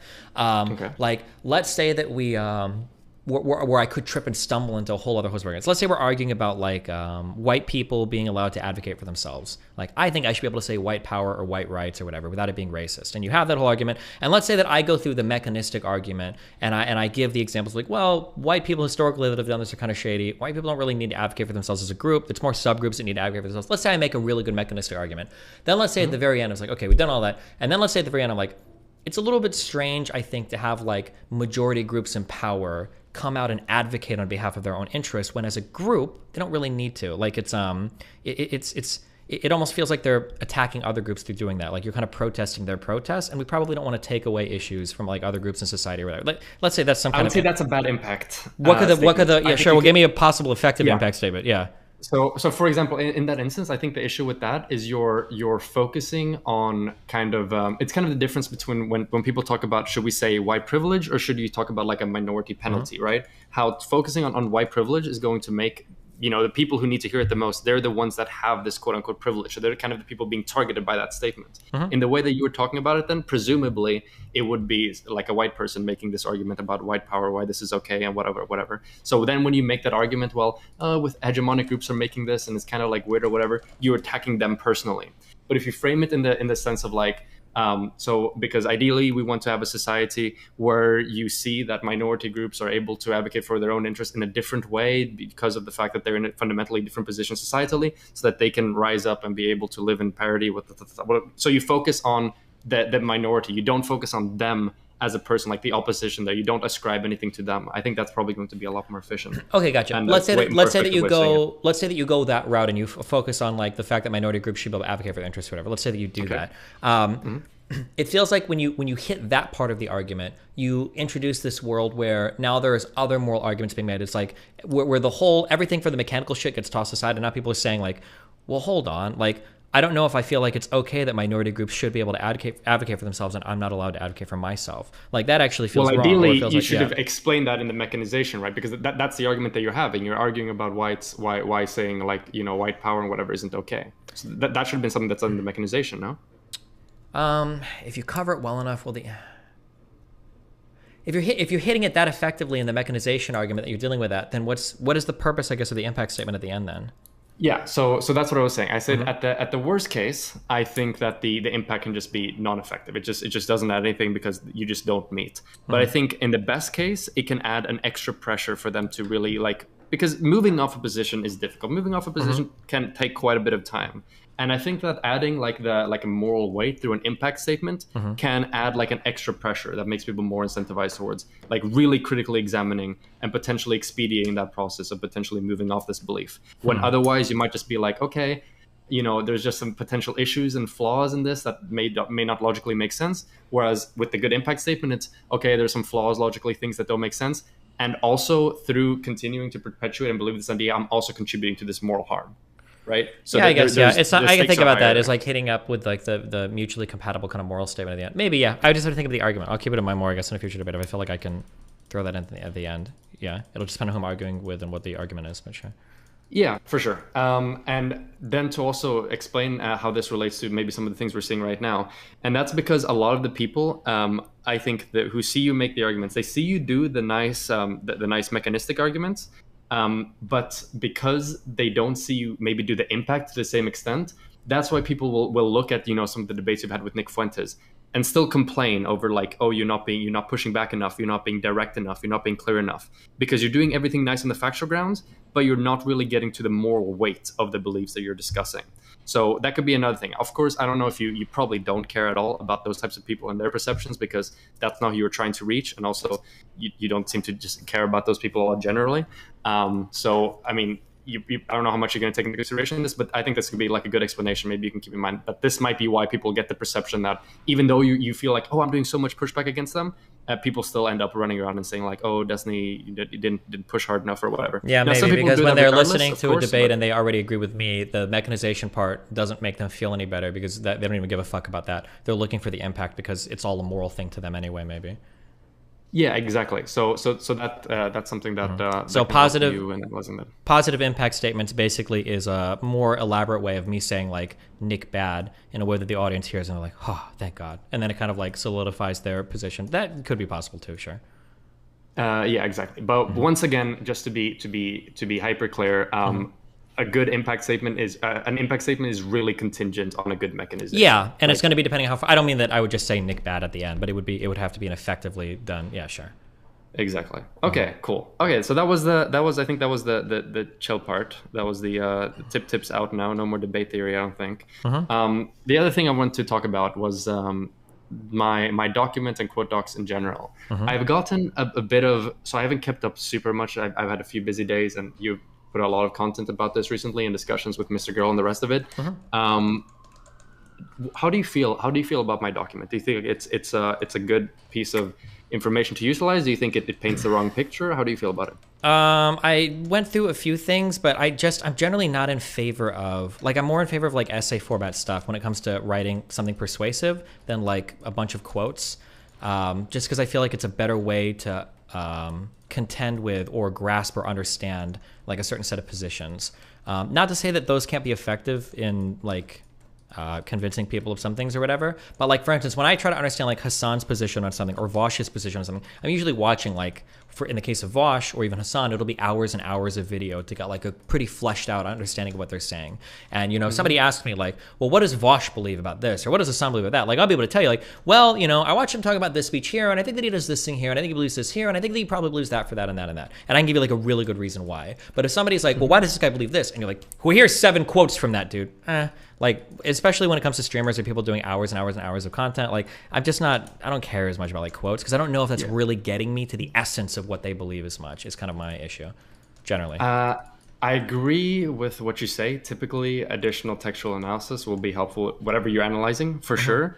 However, I will say that there might be a bit of a difference between the type of issues and beliefs you're thinking of when you talk about Vosh and Hassan versus you're thinking of when we're having these discussions with Fuentes. So what I mean by this, if the question was, how does Nick Fuentes believe the Jewish question works? Like, how exactly? Like, where are the cabals located? How many people? Where is the money being sent or whatever? I agree in that situation, quotes will not cut it. But if the question is, does Nick Fuentes hold like bigoted or conspiracy theory, Jewish question-esque beliefs about Jewish people, then I think that the quotes in that instance more than enough proves it, right? Because there is not about trying to get like a deep and contextual understanding about how this belief really works and what the details of his belief are. You're just trying to understand whether or not he has the belief. I mean, like I understand that, but like I think it's shit. Hold on, I'm trying to think of a way to say this. I'll just say this. This is going to sound really condescending, but I don't mean it to sound that way. I think that might be good enough for a lot of people. That's not enough for me. I need more than that. I usually want more than that. When I'm analyzing people's stuff, I really truly want to know what they mean or believe. Like when that, it's very easy to call, I keep wanting to say Rashid Tlaib, but it's not, it's the other one. The Jews have hypnotized the world or whatever. Do you know what I'm talking about? No idea. It was one of the squad, but, Ilhan Omar made that statement about Israel, about how Jews had hypnotized the world or whatever. And, that quote is very fucking weird. When I saw that quote, I was like, that's really strange. But just seeing the quote and then just seeing the tweet about the quote, that's not enough, right? So what I'm thinking is like, okay, well, hold on. So she's talking about Israel. Just because you're anti-Zionist doesn't mean you're anti-Semitic. Just because you hate Israel doesn't mean you hate Jewish people. So it's like, well, what other quotes can we find about, or what other speeches, or what other statements has she made relating to this or that? And then these are usually the types of things that I'm trying to like go through to ascertain like what is your opinion. It's never going to be enough to just like have a quote, especially once you get into like internet humor and shit, because now we can like, you can make Vosh sound like he believes anything, you can make me sound like I fucking believe anything depending on like the quotes you're going to give.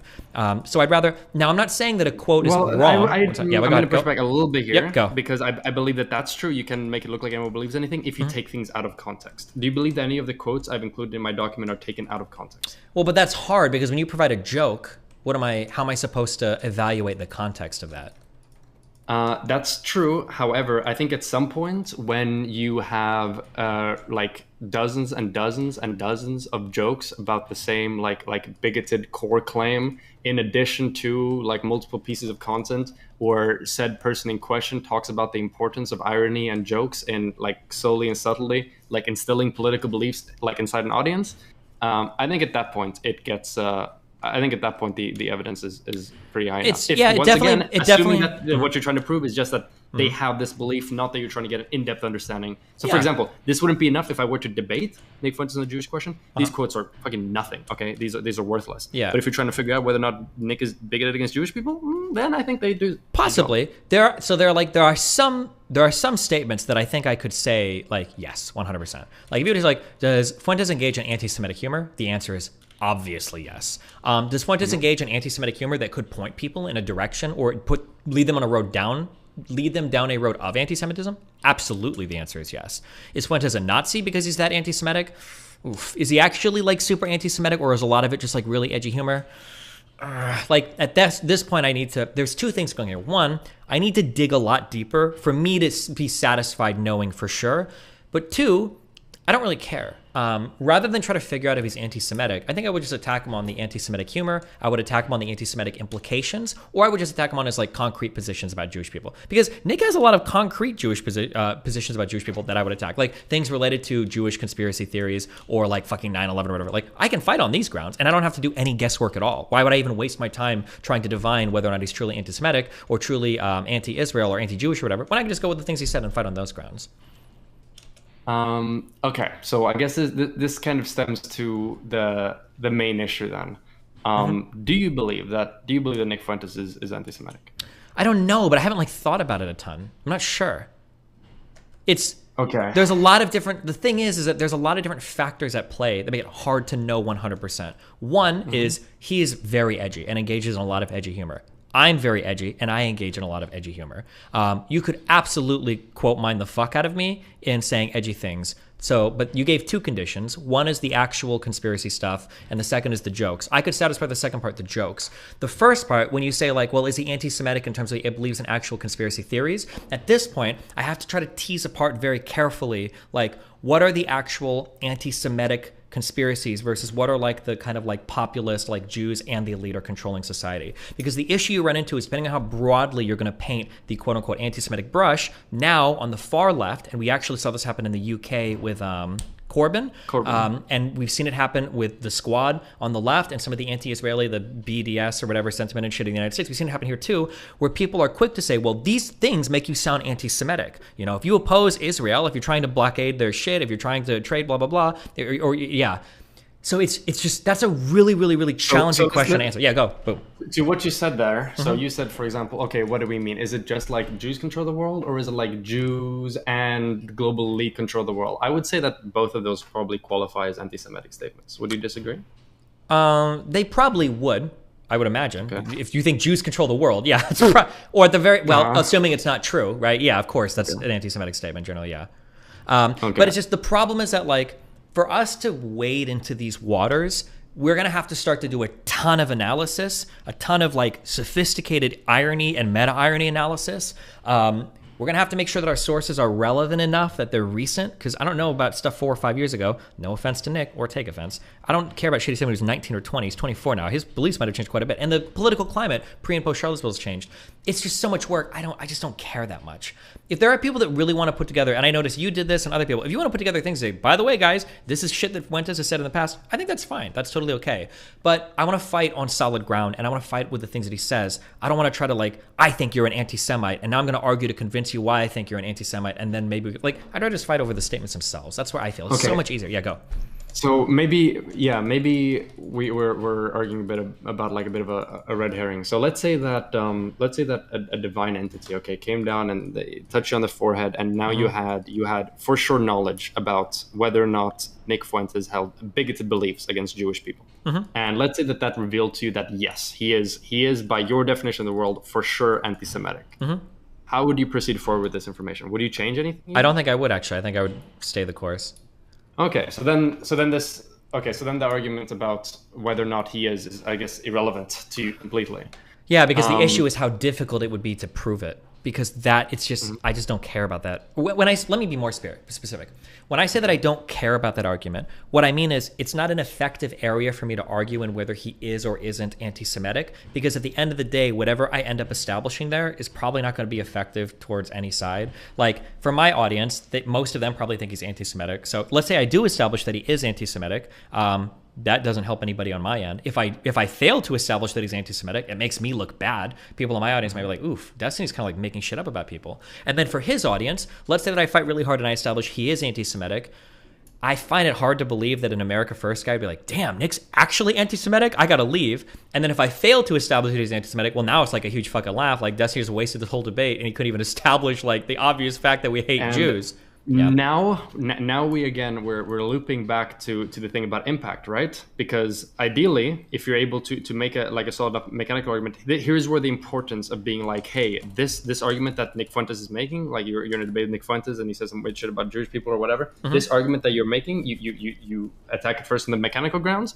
But here's where it's also important to be like, and the results of this type of rhetoric and this type of argumentation is going to lead to broadly negative and antagonistic sentiments being directed directed against minority groups, which is where it doesn't end up really well. Right? True, but remember, the impact statement rests on the effectiveness of the mechanical statement. An impact statement after a bad mechanical statement, it looks like you're falling flat. It looks like you're, I don't want to use sewing out, but like you're like crying at that point, like, guys, he's evil. If I could share that revelation, let's say you're good, but the thing is, you're really good at mechanical statements, right? And that's the thing. I'm good at mechanical statements when I'm right. I'm good at mechanical statements because I am rhetorically effective, but it's because I put in a lot of work. I'll research shit until I can argue, right? Yeah, I'm good. Yeah, the mechanical statements come from knowing the true things, not just because I know people will say this, it's because he's a good debater. I am a good debater. But if he's truly not anti-Semitic, and I try to say that he is, that's a really complicated world to enter. In that earlier example, you said if a God told me that he's anti-Semitic, if he gave me that answer in a box and I could share that with people, then I would go full steam ahead. Then I'd say, look, he is anti-Semitic. Fucking the guy gave me, look in the box, he is. Then I'd be like, okay, yeah, the God. Pulp Fiction, the Pulp Fiction box, yeah. Then I'd say, yeah, boom, he is. Then I would go full steam ahead. But even there are some things that I even know that are true that I won't argue because it's so difficult to wade through those arguments. Sorry, you were going to say something else. I'm cutting off. Go ahead. Okay, so let's take it in a different direction then instead.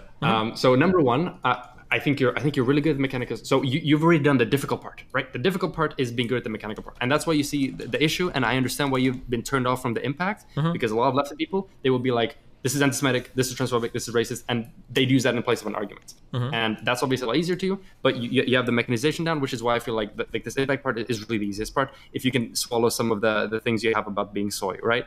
But the second thing I was going to say now is that, okay, let's move past Nick Fuentes being anti-Semitic, because you seem to have already said that you can't bother proving that point because it's complex, it requires multiple dimensions. So do you believe Nick Fuentes makes anti-Semitic arguments? I think based on what I've heard, at least one comment, I asked him, I was like, where are you at right now with the anti-Semitism shit? And I think he's like, I think he said, before we would have said Jews are 70% of the problems, but now they're like, I think he said 30 to 50%. That sounds a little bit anti-Semitic. And my guess is going to be that if I would have I'm trying to think, did he say that Israel was behind 9/11 or was it Bush? I don't remember, but if he would have said Israel was behind 9/11, I'd say that's a little bit anti-Semitic. And then I'm guessing that if we were to have a debate on the Holocaust, I think it's pretty anti-Semitic, right? Yeah, he would probably be he would probably be like really like Holocaust revisionist, if not outright denialist, which I would say is probably anti-Semitic. That'd be my guess. Yeah. Okay. There is a world where I could have a debate and probably prove that like Fuentes is anti-Semitic. I just don't see the point of doing it. But there's probably a world where I could do that. I would pick out like that. Yeah. Okay, so we're moving past. Okay, fuck saying that Nick Fuentes is anti-Semitic because you seem to have already made up your mind about that. So let's say you're having an argument with Nick Fuentes. So instead of the impact being like, oh, Nick Fuentes, like people like you are anti-Semitic, you're contributing to this. How about making the impact focus on the rhetoric instead? Like this argument that you're making, this is an anti-Semitic argument, this is a little whatever, like that. How does that sound to you?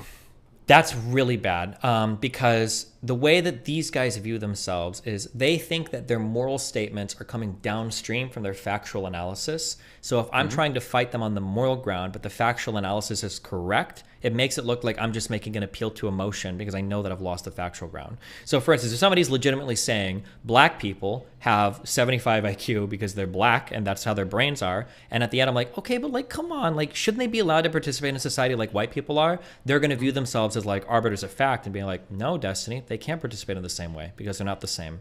And then it's going to make the moral argument. Yeah, but in that case, they're gone no matter what.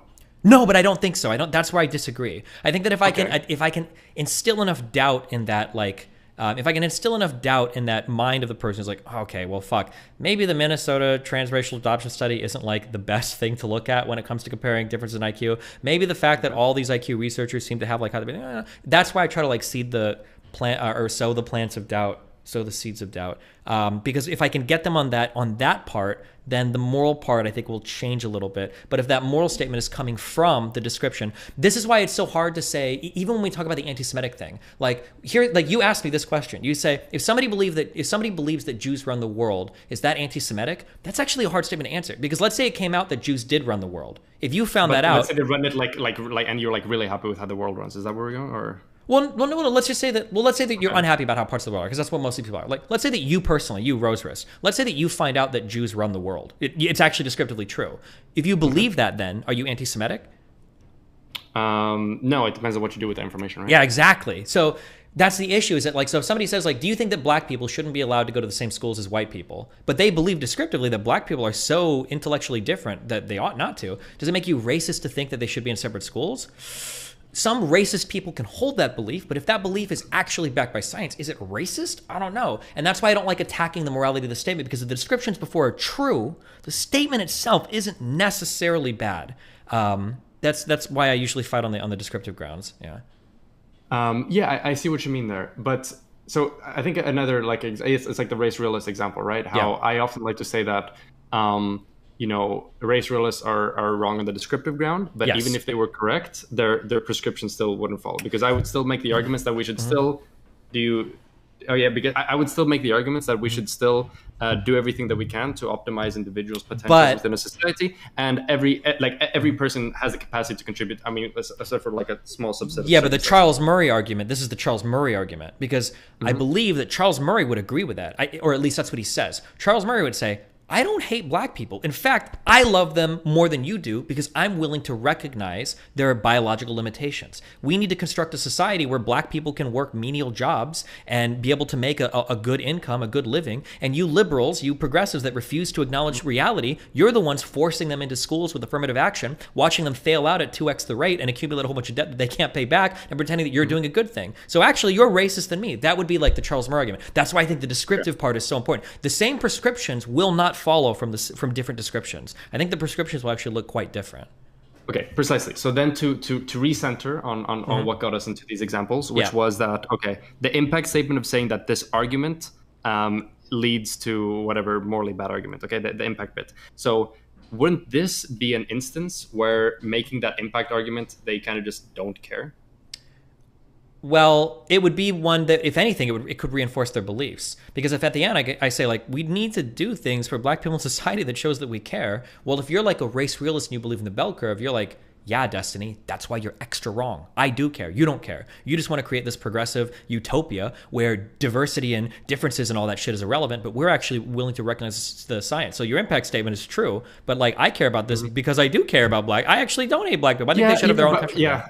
But in that situation, if somebody has that initial reaction to it where they were like, yeah, Destiny, that means you probably didn't do good enough on the mechanical grounds. True. But I can see. So I guess you're so. Or I thought we were having this argument. We were saying, let's say we skip the mechanical grounds. I thought that's how this started with the Nazi thing, but maybe not. But I do agree with you that like my impact statement can rest on mechanical.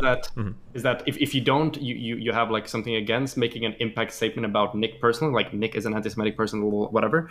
At that point, we still have on the table making impact statements about the effects of arguments and the effects of rhetoric, right?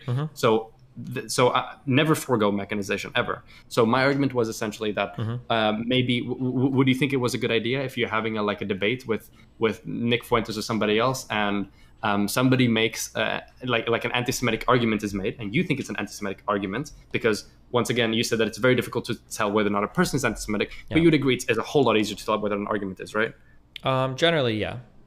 So in that case where you're arguing against somebody who's making an anti-Semitic argument, and you do your mechanization, which you do really well, would you then think that perhaps it's appropriate to add like an impact statement here that focuses on the anti-Semitic impact of this type of rhetoric and these beliefs? Maybe, yeah. I just have to see the specific debate.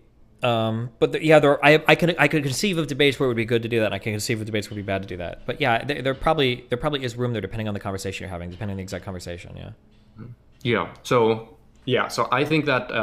That being a bit more mindful of impact is going to be good for you on two main things. Number one, I personally think that once again contingent on good mechanization, which you are good at, and even in the worst case, it's not going to have too much of an impact. That talking about that, I use impact in like the general sense, that not the specific one we're talking about here.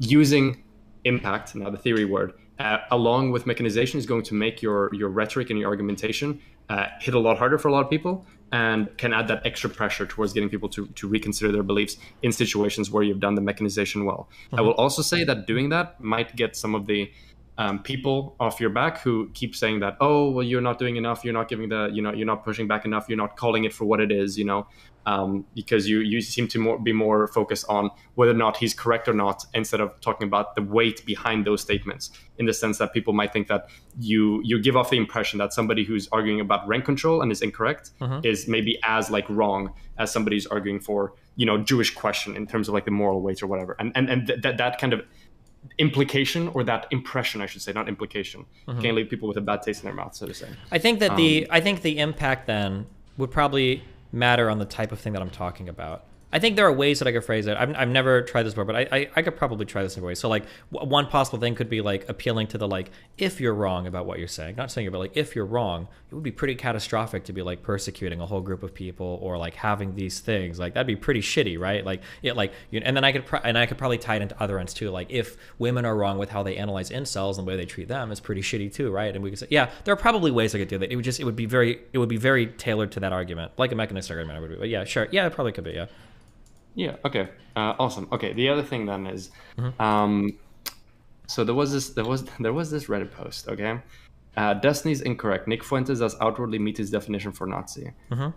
Why did you ban this person? Last two paragraphs were incredibly fucking soy, and other comments that he made were actually so unimaginably retarded that if I could figure out this dude's address, I would probably contact the local courts and try to get this guy some sort of like permanent supervision so that he's able to be taken care of. Because I think that if he wanders out into the world, he'll walk into the highway and get ran over by a car. That's how fucking stupid this guy was. Let's read the last two sentences. So, the fact of Nick Fuentes is a Nazi being the significantly contentious here is a pretty clear warning post that this community has already changed and not for the better. Nazis aren't an enemy anymore. It's people who are so woke that's a real problem here, apparently. So I assume that the issue. Wait, can you link me in the post so that I can look just real quick? Yeah, for sure. Nope. Also, I don't think I deleted the post. I think I just banned the dude. But I didn't say you deleted. You just banned him. Oh. And then the final sentence was, this community used to give a shit about society progressing into a safer, brighter, and more inclusive future. So that was the part. Okay, now I remember. Okay, gotcha. Because I thought you were just for the end. I was like, oh, that didn't sound that bad. But yeah, that was the second to last one I read. Yeah. And that was the final one. Now look at it. Okay.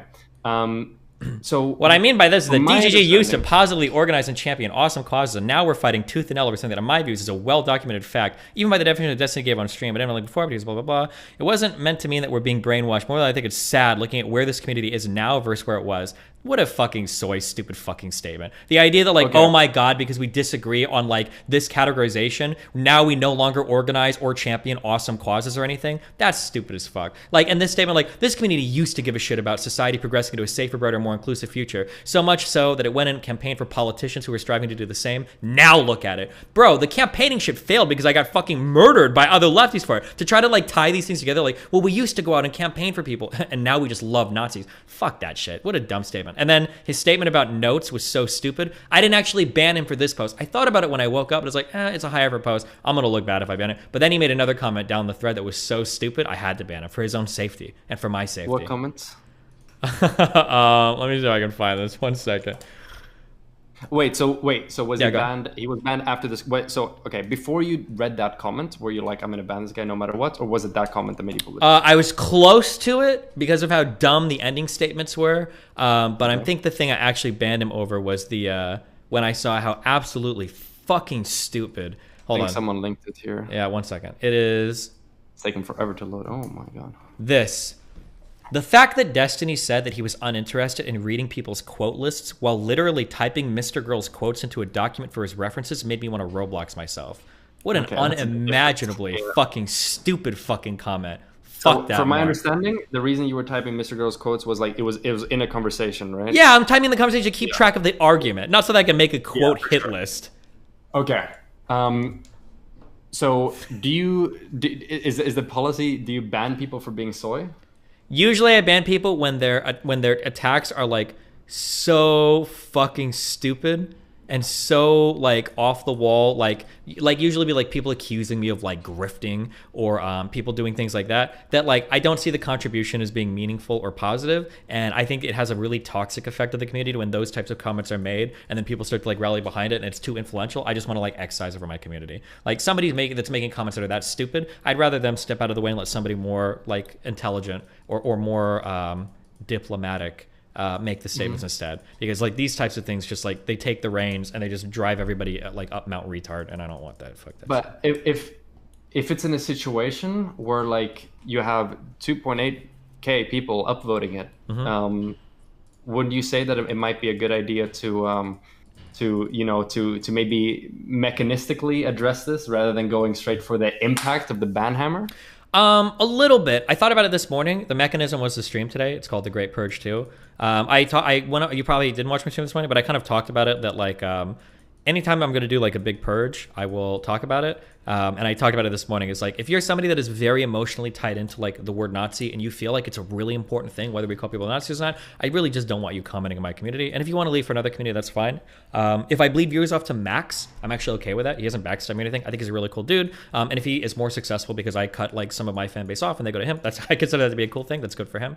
So I'm not like salty about like him gaining viewers because I like Max. It's really cool. And if people leave me over this, I'm not like, I don't personally hate people that disagree with me on the Nazi shit. I'm not like, fuck you guys, you're lying. It's just like, I just don't want them in my community. It's just not something that I care to obsess over that thing. And it's detrimental to what I'm trying to push for. And I think that like the response of my subreddit over the past 2 to 3 days has just like further reinforced how I feel about all of this. That like people calling somebody a Nazi or not really doesn't have anything to do with what is a Nazi. It's just the intense emotional attachment they have to that word, which is something that I'm super not interested in. Yeah. Okay, so I'm gonna and I partly agree with this. I'm not just gonna say like I'm steel mining, so it's like some abstract thing. I'm gonna throw my weight around this a little bit as well. Yeah. So I think that there is a value in calling a belief for what it is. So I think that in a situation where somebody's making like highly, like anti-Semitic and statements and argumentation and rhetoric that fits within, categories and calling things of like Nazi or anti-Semitic or, fascist or whatever we want to talk about.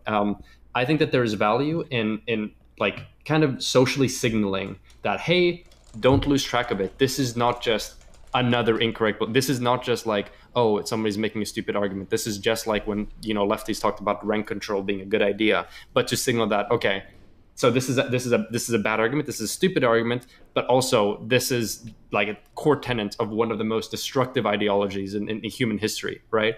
I think that social signaling is really important, and it's a good way to distinguish between arguments that are just faulty and essentially differentiating between their impact, right? Sure. So there's 2 parts to this. So one you said was there's a value in calling a belief for what it is, and the second is there's a value in socially signaling. The first one I 1 billion% agree with, and it's why I specifically avoid the term Nazi. So like, if I were to ask 10 people for a definition of Nazi, I'd get 11 different definitions, right? Do you agree with that?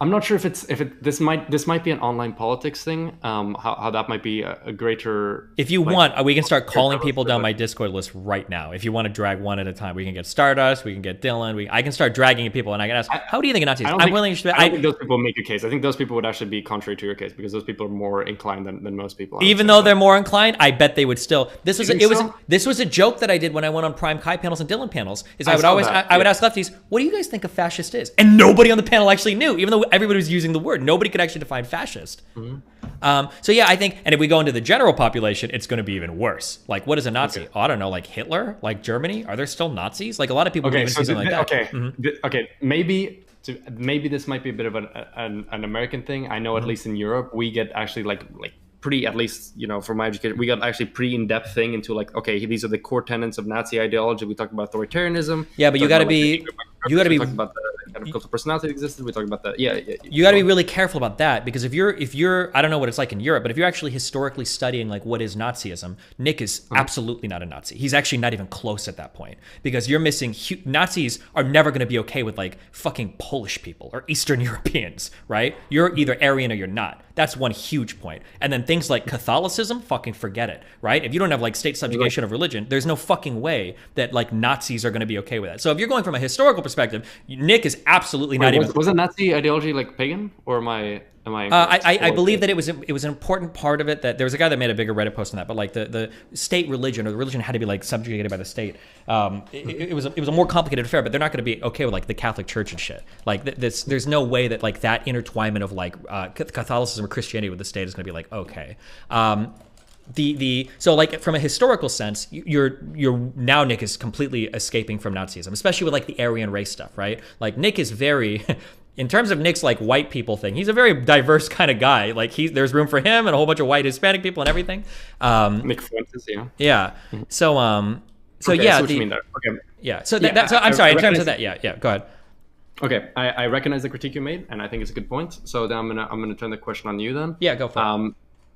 How would you distinguish between really like hardline, hyper authoritarian, kind of like super like bigoted, like in group, out group, alienation and ostracization of certain like and dehumanization of certain like people groups from just like regular conservative rhetoric and argumentation? I don't think I would that much. I think, again, like, I agree with your first statement in that there is a value in calling a belief for what it is, and I would just fight on the beliefs. Like, I don't like race realism. I don't like 9/11 conspiracy shit. Like, these are the things I'm going to fight because I think there's a value in fighting against that belief. But the problem is that when I... This is... wait, or go ahead. To test this. Yeah, to test this. So let's say you're having like...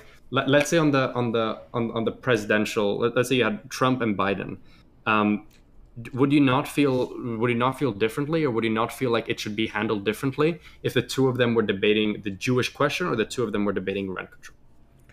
What do you mean, should it be handled differently? Like, should they have different impact statements, or? No. Do you feel like? Yeah. Do you feel like both of those debates and those conversations should just be, kind of like handled with the same degree of gravitas, so to say? Like, could you picture in America where you just have Yeah, I mean, the answer intuitively is obviously no. I'm just trying to think of what that would look like. Like, say it's more extreme. Let's say they're arguing over like what the White House should be painted versus they're arguing over whether or not we should drop nukes on North Korea. It seems to be the case that they would be. I just don't know what it would how differently it would work or what it would look like. Yeah, go ahead. This is where I talk about the social signaling, right? Because in this instance, like, if you just have like a debate about where White House can be colored, like, you know, if you have some people think that should be white and some people think it should be, I don't know, fucking beige, you know, there's a degree of like acceptance of both those beliefs. Okay, that, you know, is kind of fine. I mean, one of them, let's say painting it white gave like a +5 intellect stat boost to the entire country or whatever. So there's still a correct answer, but at the same time, like, it's not a huge deal compared to like a situation where like you have, you know, parts of the country or people that are like, yeah, we should just fucking nuke everyone who's like our geopolitical enemy. You know, there is a much greater weight in that situation, right? Yeah, I would say so. But I would say that in these cases, like, you can still do everything that a label would by focusing on the belief.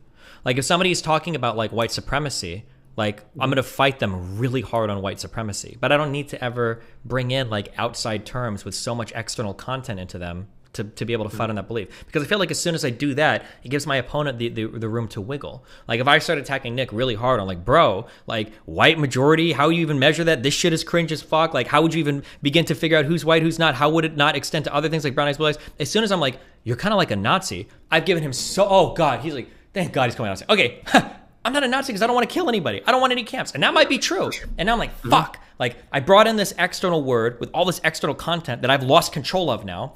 And now what I could do is go like, well, hold on, wait. I'm just defining Nazi insofar as it means now we're fighting over the definitions of the words, different people in different, like, I've muddied the waters. I mean, I recognize this critique that you made before when we talked about the Nazi, and that's when I returned the question to you. But so, what was I gonna say?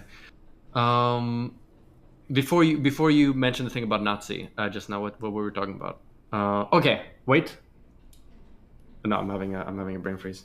What were we talking about right before Nazi? I'm on YouTube, so we can just go right back. If I was arguing with Nick over something related to white supremacy, and he's saying things about like, well, you know, I might be able to push him on like all these different parts related to white supremacy, and then I say, well, you're a Nazi. Yeah, sorry. Okay, now I remember. Okay. So I agree with what you say, and I agree that there are really big issues with labeling, and that it can give people like wiggle room, and it can lead to you know, people using it just as an impact and then foregoing like the mechanistic thing. It can be used to the point where it's so broad it becomes meaningless. There are all these issues with labels, and I 100% agree with all you're saying. However, do you think that there's no value to labels in a political settings? Because I would make the argument that due to the way like human psychology works and the way that we categorize things and we recognize patterns in society, I think that there's some level of like increased like accessibility and ease in comprehension and categorization of political beliefs that occurs when you use labels to some degree. And I guess agree with you in all the critiques that you made of labels thus far, but to throw them out as like a tool for human comprehension entirely feels a bit drastic. I think that's on you to demonstrate, unfortunately, right? Like, if I say to somebody, I really need a car, and then I were to poll people, if I were to poll 20 people on what is a car, if I pulled 20 people on what a car is, I'd probably get like 3 to 5 different types of answers. But for the most part, it'd be like some vehicle with 4 wheels that has an engine, maybe combustion, whatever.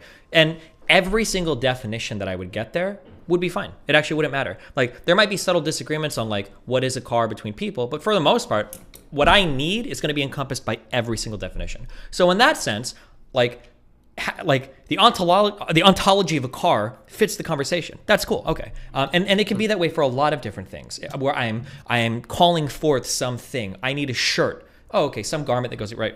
Yeah, et cetera, et cetera, et cetera. But there are going to be some parts where there's such a divergence of what that word means that when I call it forth, I'm causing more dissonance than consonance. That if my killer thing at the end is like, that's why he's a Nazi. As soon as I've said that, I've rung the lights on like 50 million different definitions, and I've lost control of what I'm trying to say because everybody's bringing in their own external baggage. So I agree with your premise that certain categories are important. You can't just throw them all out. It would be foolish of me to say that. But for these types of political labels, I think the categories have largely come to encompass so many different meanings that I can't use them for conciseness anymore, because some of those meanings I'm going to want and some of them I'm not going to want, and I can't control what the audience believes at that point about them. Yeah. So would you be in favor of just moving away from using all political labels, like social democracy, social liberal? I kind of have, yeah. Unfortunately, yeah. Because like usually, and I think I even said this like 2 or 3 years ago. I think I even realized this, where like when I go onto a panel, somebody will be like, "What's your political belief?" And I'm like, "Well, I'm a sock dem."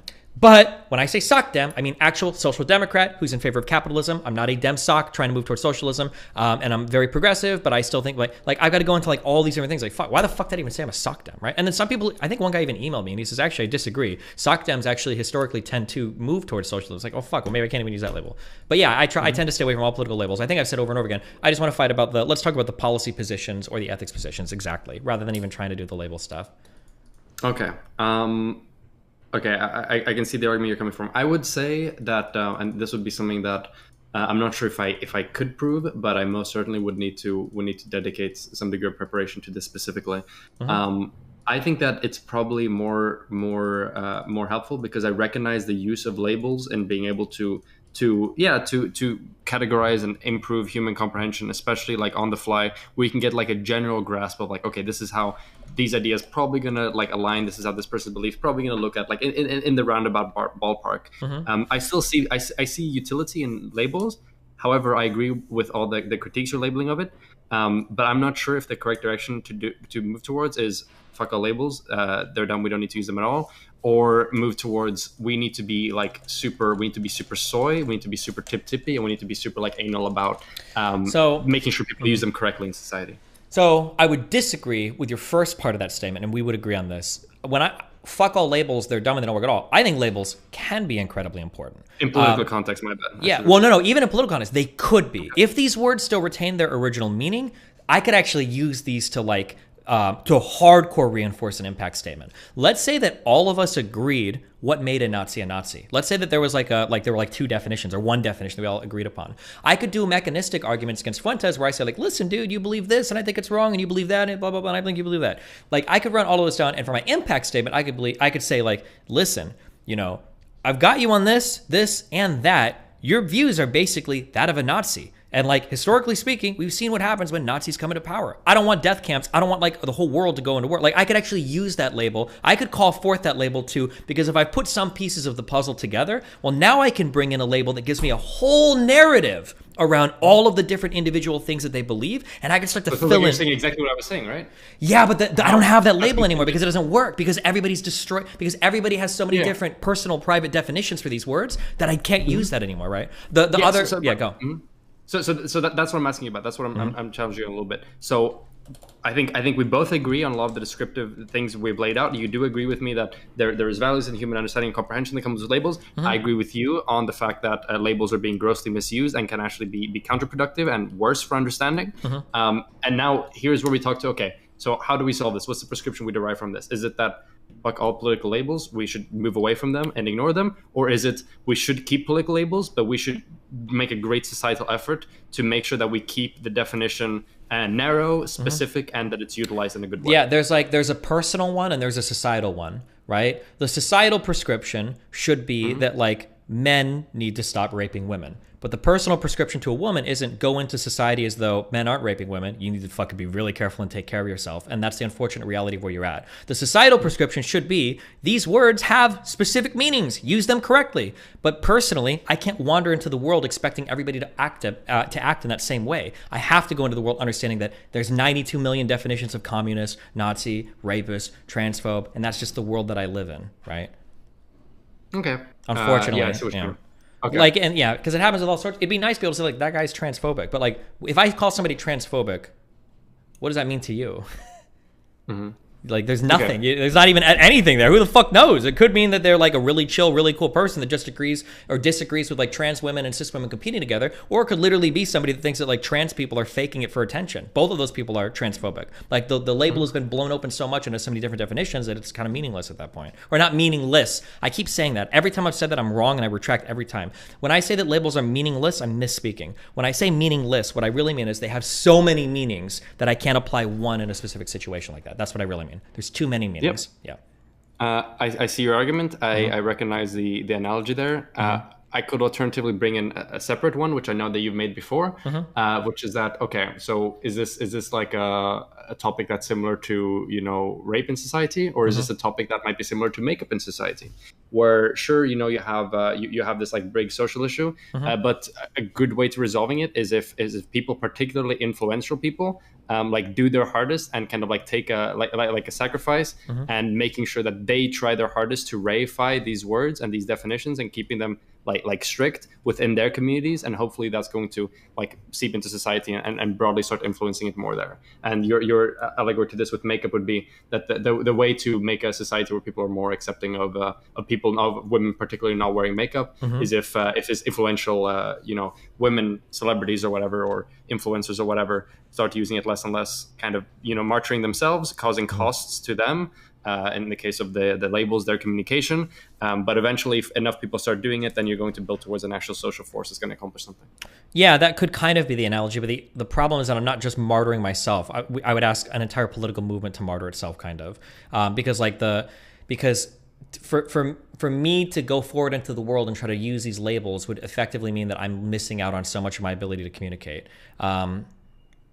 It's like if this was just like a personal thing for me, like, oh, you should wear different clothes or do something that might make you look better or worse or whatever, then that's like a personal thing. But like in this, I'm actually hampering my ability to do it. It's their job as well, right? I think this was in regards to like a conversation you talked about, like Lily, who you should play Valorant with, and like Pokemon. You were like, hey, like these are like the type of influences that you should just like send it and not wear makeup, and that would come with like a big cost to them, right?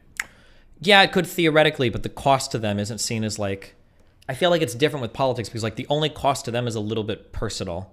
It's not like by not wearing makeup, they're hurting all women or their political movement is like getting weaker, right? Like arguably that's strengthening their stuff. But if I try to force people to use a word in a certain way, it reminds me of there's an XKCD comic. Have you seen the one where it's like there's 8 different cables, there's 8 different standards, but we're going to make the one cable that makes it so there's like one universal standard, and then the next panel is like now there's 9 cables.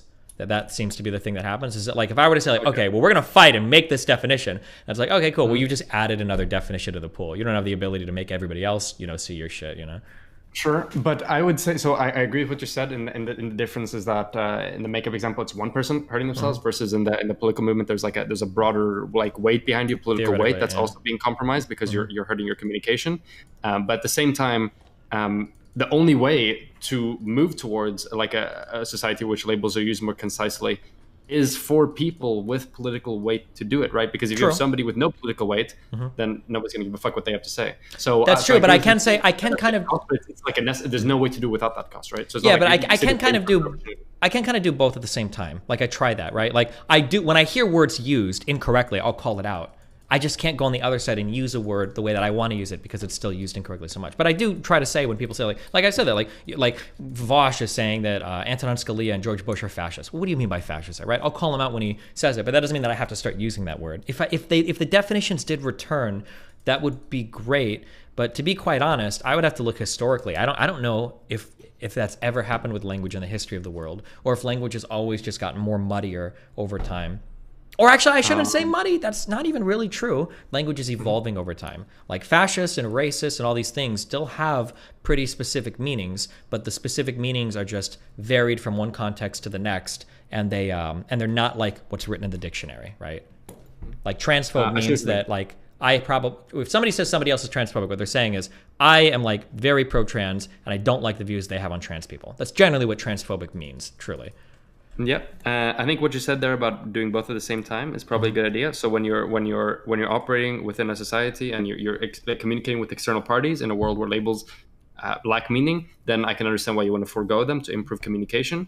But at the same time, maybe you should work on like some like an internal. Hey, this is the DGG definition. I sound like XUC there. Holy shit, DGG definition of Nazi. And we're going to, as a community, try to stick to this and try to reinforce this as a definition. And then hopefully this is something that spreads and reifies itself in the future. Because I'm sure at least within the online world, you doing that could have some form of an impact. But yeah, I mean, it can. But again, like there's so much that's outside of my control that like I push for like a very specific definition of say pedophile, for instance. But I bet like less than half of my community would actually like consistently use it that way outside of it. And they can't even do it because then they're being forced into like whatever societal bubbles and shit. Like I do try to push for people to be more specific with words.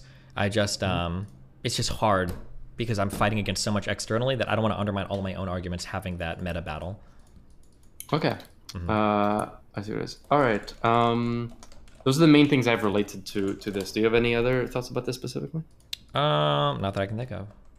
Okay. This one thing. Is this something? Am I gonna be like persona non grata? Am I gonna immediately lose the role I have to join into your thing after asking this? But like, what's going on with the?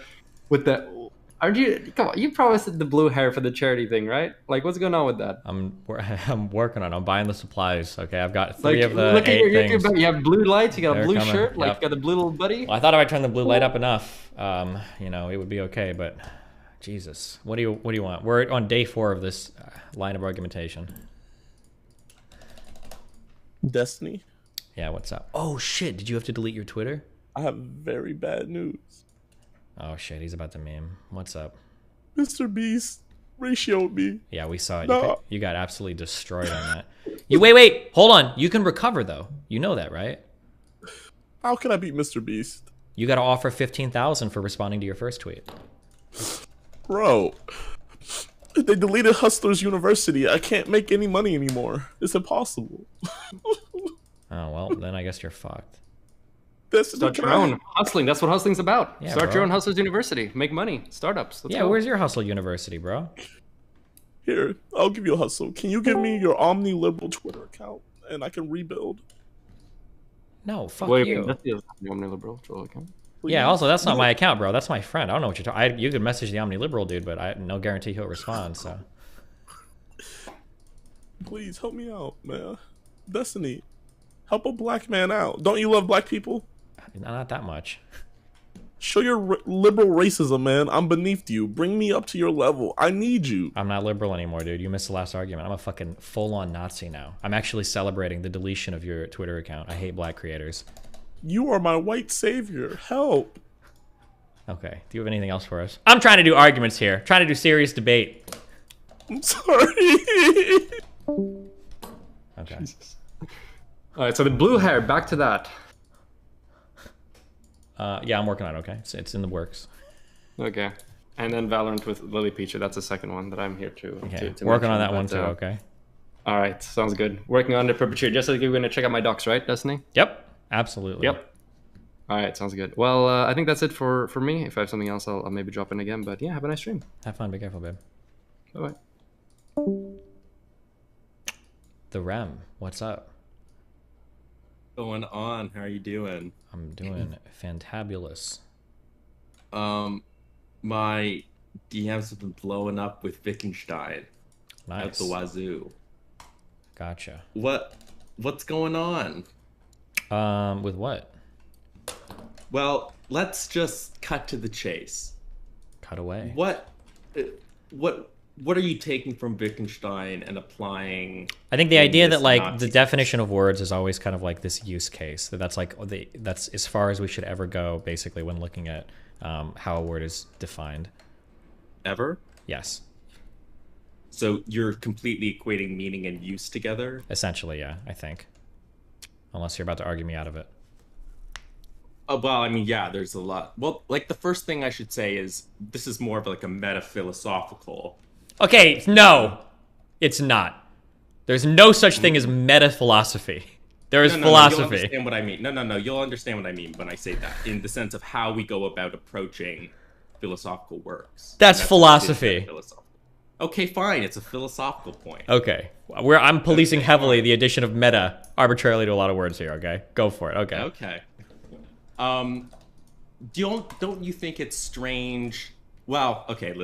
When I approach philosophy, or at least when I try to, I think it's good to always remain skeptical. Of course. And by that I mean, if we know that on a given dispute there are a lot of different positions, before we go about publicly proclaiming a certain position, maybe it's a good idea to do a little reading on the subject, figure out what are the other positions, where does this meaning as use position stand in the history of philosophy of language, and where does it stand now? Because, I mean, you know, Wittgenstein is almost 66, we're approaching, I think, 70 years since those theories came. And I'm not saying that he's not relevant. Of course he is. He's one of the most influential philosophers of the 20th century.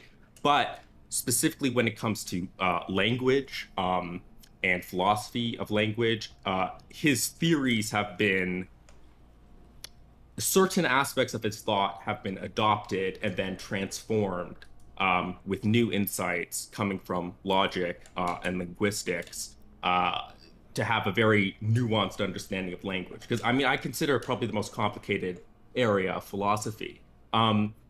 So don't you think it's a little strange to get, you know, a couple of emails on Wittgenstein and then go around parading it like that is the correct theory of meaning? So it's not just that I had emails on Wittgenstein and it like totally fucking changed my whole view of everything. It's that I've already had these views and I've already like roughly believed in almost all of these things, but somebody basically came by and said like, hey, let me help put this into words better for you. And the Wittgensteinian or Steinian way of like looking at this, like, oh shit, this is like a really good way, I think, of kind of like putting into words all like the issues that I'm having. Yeah, that was the thing. No, and I don't like, and I think that's how most people go about philosophy. I mean, I am, and people will disagree, philosophers will disagree, so I'm not pretending that this is the only correct way. But for me, like, I try not to put a lot of stock in my own personal intuitions.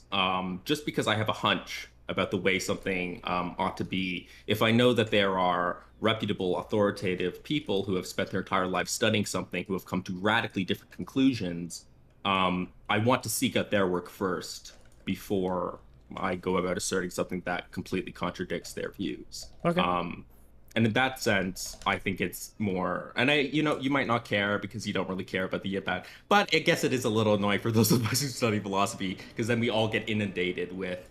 Well, then tell me something that, like, tell me a belief I have or something that's wrong that I should have changed or that it isn't accurate. Well, I mean, meaning is use. I mean, what does that even mean to begin with? Because that's just a very, like, of course it is. Of course, meaning is tied to the way that we use words. That's, you know, tautologous. So when we say that meaning is use, and wait, hold on, that's not a tautology. I think there are people that would disagree with that. Maybe not in the philosophy world, but in the no. Yeah. What I'm trying to say is that meaning is as use is so broad that there needs, like, you would have to explain far more as to what that means. Because I don't think any philosopher you meet is going to disagree that meaning isn't inherently tied to the way in which we use words. Well, sure, but then I would just agree with all those philosophers. What does it matter? Or what is the Wait, so do I even have a bad belief, or are you just mad that, like... No, I do think... Well, okay, so if I were to ask you, can you elaborate on what it means? For example, I wouldn't use even the word Nazi, because clearly that's a really controversial term. But like something like cup. How do you go about learning what cup, the word cup, means? How do I go about learning it? Well, as a child, we see things that are called certain things, and then we start to associate those things with the things that we find in life. And then there's like some sort of like family resemblance of like what these things are, and then we kind of associate all these things with the word cup, I guess. Yeah. Okay, so if we're talking about the noun cup and not like other types of things, but yeah. So reference plays a very crucial role in the language learning process. It clearly seems to play a very crucial role in the meaning of terms. So like on a traditional theory of meaning, there's sense and reference, the reference being what the word actually refers to, or the set of all things that a concept applies to. So for example, Nazi, the reference of Nazi would apply to all those things that fall under that concept, right? And then the sense of that would be the way in which one person comes to know the reference of a term. So though we might have different ways of understanding what it is to be a Nazi, some people would press against you and say, well, at the end of the day, the reference is the same regardless.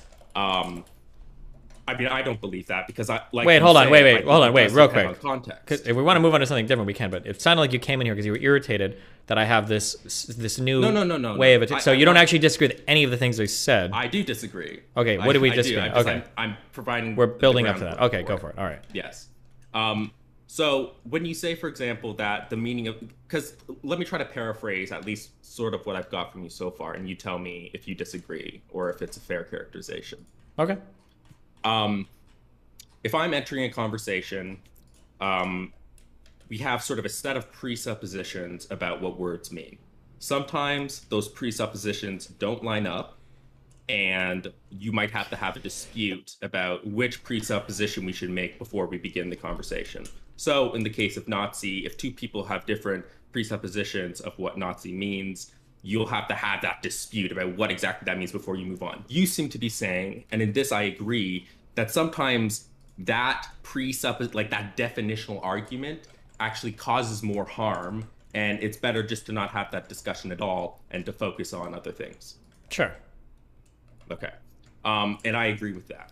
But that's a pragmatic argument. That's not really based in philosophy of language. That's just a purely practical argument about. Well, not all parts of that are pragmatic, no. Like the part where you say that like a word can mean a different thing. Like the prescription that you're drawing here is pragmatic, but like the analysis I don't think is just pragmatic. Okay, so you said, do you believe that meaning as use applies to every single statement? In every single term? I'm trying to think of weird grammatical escapes for that, but I would say what about, probably like, Aristotle? What about it? Like Aristotle generally I think most people agree that that is not a context-sensitive term, and that Aristotle. Hold on, it must be, unless I'm missing something very obvious. No, most people tend to believe. I mean, there are people who want to argue everything is contextual, and maybe that's a. Well, let's say I make a popular video game, and the main character's name is Aristotle, and when I say Aristotle, that brings to mind two different. Yeah. Right, but clearly that's not the same type of instance as we're talking about with Nazi, where there's, like you said, it's a family resemblance concept, right? That just happens to be the same sound is produced, but they're homophones. But those are two separate definitions, two separate meanings. That's not what's going on in the Nazi. Well, how autistic can we be here? If I say to somebody, have you read Aristotle? And somebody says, well, no, I've never seen his body before. I'm like, well, hold on. When I say read Aristotle, what I mean is you've read books that are written by Aristotle. And then they're like, well, no, actually never. I don't know how to speak fucking Greek or whatever. I'm like, okay, I mean, have you read like a book that was written by him originally but was translated in published? It's like, oh yeah, I've read Aristotle. Like even at that, couldn't you argue that there's still a lot of like language stuff going on with that, or no? Well, is that not the same type of thing? That's not with Aristotle. Well, that's not what? That's the context definition of verbs, like read. Well, sure, but it's still saying that like the word originally you asked me like just for Aristotle himself. Like it seems like even in that case, then there is, or it would seem to be the case that there could, like what Aristotle even means could be the subject to a debate. No. The actual the linguistic token, like the spoken word or the written word, yes, there are homophones in the same way that when I say to you two and two, those all sound the same, but there are three different meanings which are assigned to three different expressions, right? And yes, context sensitivity help. It's the same thing with terms like I or this or that, demonstratives or indexicals. Like these are things that vary depending on context because of the very nature of those terms. But I'm just trying to press on you that not all words work that way. And I certainly don't think that proper names like Aristotle work that way. And I'm undecided on whether. Yeah, hold on, fuck. Wait, yeah, fuck. I was gonna say this. Another stupid fuck wrote it in chat, so now it sounds like I'm stealing it from her, but I'm not. Let's say, arguably, couldn't Aristotle refer to the person or the work? Like kind of what I said in the beginning. Have you read Aristotle? Or I just say, let's just say somebody says Aristotle, and I hold a gun to your head and ask you, what is Aristotle? And you're like, well, it's a person. Wrong. It's the work. Like when you say if you read Wittgenstein, you mean the work of Wittgenstein, right? Or if you read Aristotle, the work of Aristotle. Couldn't that technically be two different things? Yeah, okay. And that's even a proper noun, so that's like as precise as... But again, what we're talking about there is the actual like linguistic token. So it works the same way with two, right? They all sound the same, but you press a bit further and you break down the vagueness. But that's not what we're talking about here. There's a difference between the vagueness of a term and its context sensitivity. Meaning as use really has to do with context sensitivity as opposed to vagueness. It's just the nature of language that a lot of our sounds sound the same, and so we'll have to clarify it with further statements so that we're narrowing it down a bit more. But that's not. Could I not argue over definition? I don't know if I agree with you, but I don't know. I super disagree, but I either don't have the philosophy to fight with you, or you're just very wrong. But I don't know. Let me give you the count. So this is, I don't believe in this, but let me give you the very diametrically opposed philosophical view on language that I think you would highly disagree with, which is probably the most popular position. I'm not happy about it, but this is the most popular Wait, hold on. position. I don't care about the most popular position. Just if I'm saying something wrong or incorrect, do you think there's an understanding that I have that could be improved with some other position? Then tell me. Don't say, here's the most popular definition. You don't have to use it, and I don't even agree with it. I don't care about that. No, I'm just trying to present you the groundwork, because then I'm going. Okay, let me just speak first. Okay, go for it.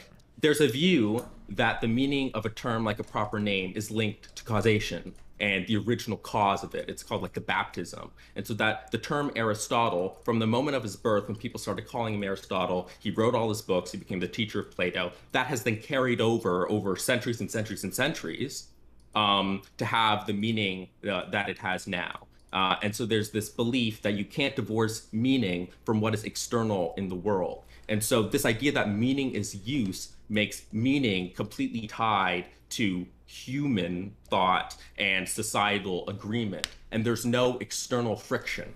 And that's a really troubling issue for a lot of people. Isn't that kind of true, though? Like, if every human died, wouldn't the meaning of Aristotle, like, disappear? Do you know the twin earth? Like, here, I'm going to give you a thought experiment, which is used to kind of refute the view that you have. It's called the twin earth experiment. Okay. You can imagine that there are two Earths. Yep. Earth 1 and Earth 2. And this is prior to any sort of chemical knowledge about the world. Sure. And imagine that these two worlds are completely identical, except for the fact that water on World 1 has a different chemical composition than water on World 2. But besides from that, they are completely identical worlds. All the events in the world have happened identically, etc. Because, you know, when you don't notice any difference. The only time you will notice a difference between these two worlds is when you go down to the chemical level and see that water is not composed of H2O, but some other chemical compound, XYZ. This is Putnam's argument, and he uses it to conclude that, well, clearly in these worlds, water doesn't mean the same thing, because they can't, because we know that once we did the chemical investigation, we found that they have different chemical compositions. So meaning ain't just in the head. That's sort of the phrase, and that is the predominant view. Okay, so I don't know if this would be like a Wittgensteinian like rejection of this, but I feel like the question is on its head meaningless. Like by the time you've asked the question, you've already disproven like the whatever you're trying to get at. To say that water could exist in a twin world where the water functions identically but has a different chemical composition, by the time you've established that much, the question has become absurd. That's what it feels like to me. Because why? Water being chemically different could never function the same way. Like by definition, like it couldn't. So it seems like the context of that second question. Not true. That's not true. It absolutely is true. You don't think that there could be two substances that prior to scientific investigation appear to us completely the same, and only upon going down to the sure, but we're not talking about like some really high on the periodic table, some esoteric element that only exists for fractions of a second. We're talking about a pretty fundamental like molecule that exists on the planet that is like used in a ton of different things. The idea that it could be completely different is and still functionally the same. By the time you've asked that question, you've begged so much that I think the question kind of becomes meaningless. I'm not investigating anything of interest. Rem, oh my God. How does Rem? Hey, we've never spoken, but I just have a question. Most people would agree that Wittgenstein is in total agreement with semantic externalism. So I'm not exactly No, I'm not sure. arguing against Wittgenstein. I'm arguing against Destiny, whatever he's taken from Wittgenstein. Obviously, Wittgenstein doesn't take meaning is use, and semantic externalism or the twin worlds experiment are in total agreement. There's no issue there. Again, it depends on, this is what I'm pressing Destiny on, because clearly he's rejecting the experiment. So clearly there's a disagreement with him and Wittgenstein. I'm trying to pull out his own. Well, he's rejecting the experiment because you presented the experiment. Why are you speaking on behalf of him? You presented it as something that was at odds with what he was saying. So I think it's a little unfair. I mean, his response to it is that it doesn't make sense.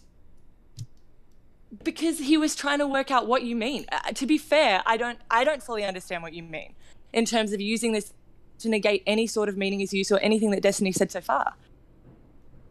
Destiny, do you not see the difference between a view where, what you seem to say, where it's completely dependent on human interaction and our own contextual understandings of it, and that there doesn't need to necessarily be any tie to the world, versus what I'm presenting, where there is a necessary tie to the external world and how we come to know the meaning of words? The reality of something and the meaning of something. Listen, I don't know who you are, but I'm trying to. Well, hold on, wait. Okay, wait. Well, let her hold on, because she can talk to her, but we'll just let her present that because she has a better grasp of the philosophical concepts than I do, and I feel like for me, like I'm getting lost on stuff that's not relevant to the broader philosophical question. Like I wonder if maybe H2O isn't like the best example, but maybe because just my understanding of chemistry means that if that molecular arrangement was done any other way, then necessarily from that a whole bunch of properties, like the world would be. Chemist.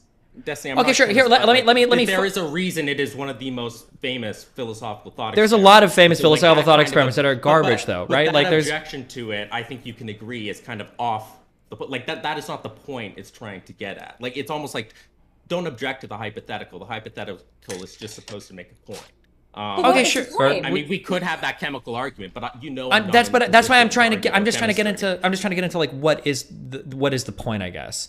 Because like the point is that in the two worlds, like phenomenologically, from the point of view. Okay, let me change this slightly, and then I think we'll be on the same page. Okay, I'm just trying to make sure because I don't want to accept or reject something thinking that it's about one thing, it's about another thing. Let's say that there's a subject. Let's say that there's a liquid called lava lamp. And in the twin worlds, the same lava lamps exist, and they're filled with a fluid called lava lamp. But we find out that in these two different worlds, it's actually a totally different chemical, even though they functionally are the same. Like something like that would be okay, right? Mm-hmm. Okay, gotcha. And you would say that in both of these worlds, they mean the same, despite the fact they have a different chemical composition. Would I say they mean the same thing? I mean, in one world it means one thing. Those words the same? Is the meaning the same? Meaning is social. You're not talking about the ontology of the thing. It's not the reality. H2O can be a different real chemical substance on the two different worlds, but meaning is social and created between people. So yeah, so wait, because I don't want you to hijack my whole thing because I don't want to make sure. Okay, fuck you, because I was going to say something similar. So what I would have said was, when you asked me if the words mean the same thing, I think that can I bring Marty in here too? Fuck no, absolutely not. Absolutely not. No. Can we just have a discussion? No, because she's good at cutting through the conversation, and Marty makes things 50 million times more complicated. Okay, hold on. I'm just asking the question. It's not a debate. It's not a debate. I'm just trying to clarify my views on language. Okay. So when you ask me, does it mean the same thing? Okay. I think that I need to break apart that word mean. When you say, does it mean the same thing, as in, does it refer to the same chemical realities or underlying physical reality? I would say, no, it obviously seems to mean two different things. But if you were to say, does it mean the same thing to the people using the word, then I would say, well, in that case, it does seem to mean the same thing. On a social level, the meaning is identical, but that doesn't necessarily map onto some true statement of reality or true description of reality. Well, okay, well, but this is where I would say, this is where I would also point to with my poor understanding of Wittgenstein, and I would say that the philosophy that you're engaged here is a form of a language game that's making it more complicated than it actually is, because that word meaning could mean two different things. Like, what is the meaning of this? Well, are you asking what it means to the people, or are you asking, like, what is the underlying, like, true descriptive reality fact? That's what it feels like. There's two different questions that could be asked there off the same word, is what I would feel. The fundamental issue here is that when we just want to say, well, it's just what we mean, even like socially or meaning as use, it starts to blend a very kind of hazy line between, you know, philosophy of language and just like the study of pragmatics, which is the way that people use words, and like, you know, speech act about whether we're asking a question or whether we have an implication. I'm talking about meaning in that a word has a meaning. And that explains how we come to understand each other and communicate. Wait, hold on, wait. Aren't you hardcore putting the cart before the horse? The word doesn't exist and then is discovered by humans. The word is invented by humans to describe a phenomenon or a thing. I think truth comes first and then meaning comes from truth. But wait, hold on. Wait. What do you explain that? That's a really loaded sentence. Like a phenomenon comes first, or like an object comes first and then the... I can describe my own view if you want. Wait. You didn't even address me talking to your question. You keep branching off on other things. Let's just stay on one train of thought, okay? So let's even go back to the lava lamp thing. So I would say that when you say, does it mean the same thing? I would say to the people it means the same thing, but the physical underlying thing, obviously, they're both referring to two different things. So that was my answer to that. How do we come to know that? How do we come to know that the external thing? How do we come to know the external meaning of something without that having an impact on our soul? Like, language is just language, okay? There's not two different level of languages. If we've come to know that something externally is different than another thing, then that immediately changes the meaning of how we use those words, is what I would say to you. Wait, how does it might take time for that to permeate throughout the culture. Sure, wait, how is this contradicting anything I'm saying? I never said it was. I was just answering your question. Wait, so then do you agree then that when you ask me what does the word mean, that in the social sense it means the same thing, but in terms of yeah. But when we're asking, like, meaning doesn't does meaning have different meanings? Well, it does. It literally does in this sense, right? Well, no, it can't. Meaning has to have one definition, or else it's completely circular. Wait, hold on. No, that's absolutely not true. If I ask somebody, I do this in debates even. We're even doing it right now. What do you mean when you say meaning? I'm not trying to have like a debate. These are philosophical points. The task of philosophy of language, the primary task of philosophy of language, is to elucidate an understanding of what it means to mean something. And it's a very difficult question because you can't get circular definitions. That's the inherent fear. And so people try to define meaning by ascribing meaning to reference. There are completely reference theories of meaning, where the meaning of a term consists solely in what it refers to. Okay, then in that case, maybe I would say our issue before was the grammatical structure, not the word meaning. So when you said, do they mean the same thing, you should have added not a purpose. You should have added something in, like, does it mean the same thing to those people, or does it mean the same thing in reference to what the thing actually is? There should have been like more words added to clarify what we were talking about. I mean, yes, that Sure. there's a very important difference between speaker meaning, because we. Sure, I agree with probably what you were going to say, but then that's going to go into like me saying like, oh yeah, well, are we talking about the speaker meaning in the twin worlds, or are we talking about the actual thing itself that we just happen to have like words for? Yeah. But I don't believe that poses as big of an issue as I think you think it does. I'm happy to go down that line. Yeah, why doesn't it pose a huge issue? Well, because in both worlds we've got two people that are referring to the same thing using, or we got two people referring to different things with the same word. How is that not like a big problem? Well, because they don't understand what the word is. That's what that is. We will like. Who doesn't understand? No, that's not true. They both understand the word. It refers to lava lamp fluid. Let's lay out like a timeline here. Okay, on the very left side, it'll be time 1 and then time 2. Okay, before time 2, no one knows the chemical composition of the lava lamp, right? On both worlds, no one's got that. No one has developed the instruments to do that kind of chemical analysis, okay? And then after time 2, someone from World 1 goes to World 2, that's also part of the experiment, and discovers that the chemical compositions are different, and that becomes a huge sensation. Do you think that prior to Time 2, that on both worlds, whenever they were saying the word lava, that they were all meaning the same thing? Yes. Okay, well then, that is not Wittgensteinian, that is... Well, wait, okay, hold on, wait. I should have asked for clarification. When you say meaning the same thing, what do you mean there? That they meant the same thing insofar as they were both describing a similar thing for the function it served, or that they were meaning the same thing as in both referring to a descriptively real thing that was identical across worlds? Because those... Okay, do you think that... Wait, why can't you engage with that question? Why are you ready for that question?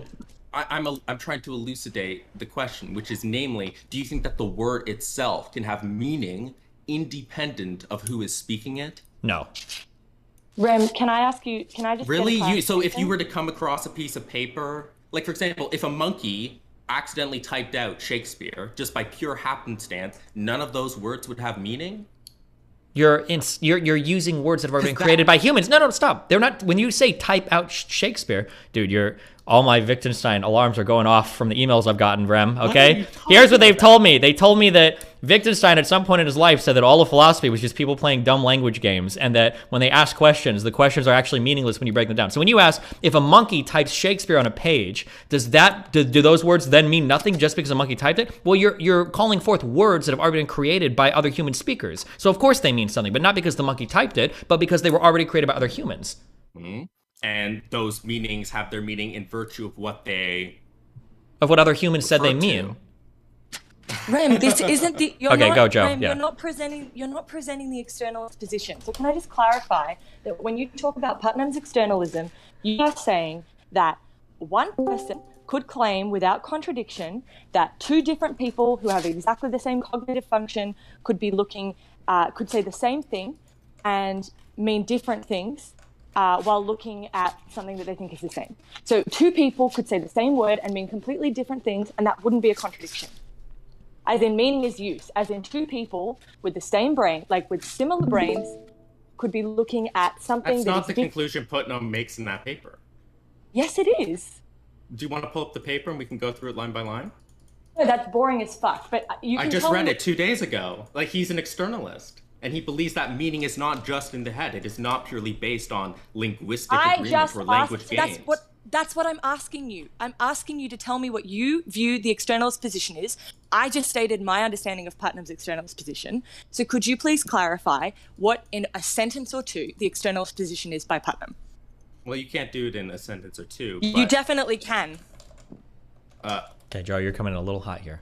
Go ahead. I'm happy to re-explain the position I think Putnam takes away from it, which is that because we actually have this intuitive reaction to this twin Earth experiment, that in retrospect they didn't actually mean the same thing. This is the point that Putnam makes, which is that because these words were referring to something different all along, but we human beings, because we didn't have the tools, weren't fully aware of that. So if we were to look at every past instance of those words, even though, yes, there might be agreement because we haven't truly discovered the underlying chemical compound of the lava lamp or water, if you're doing the twin Earth experiment, because it refers to something different in both worlds, they are not the same meaning.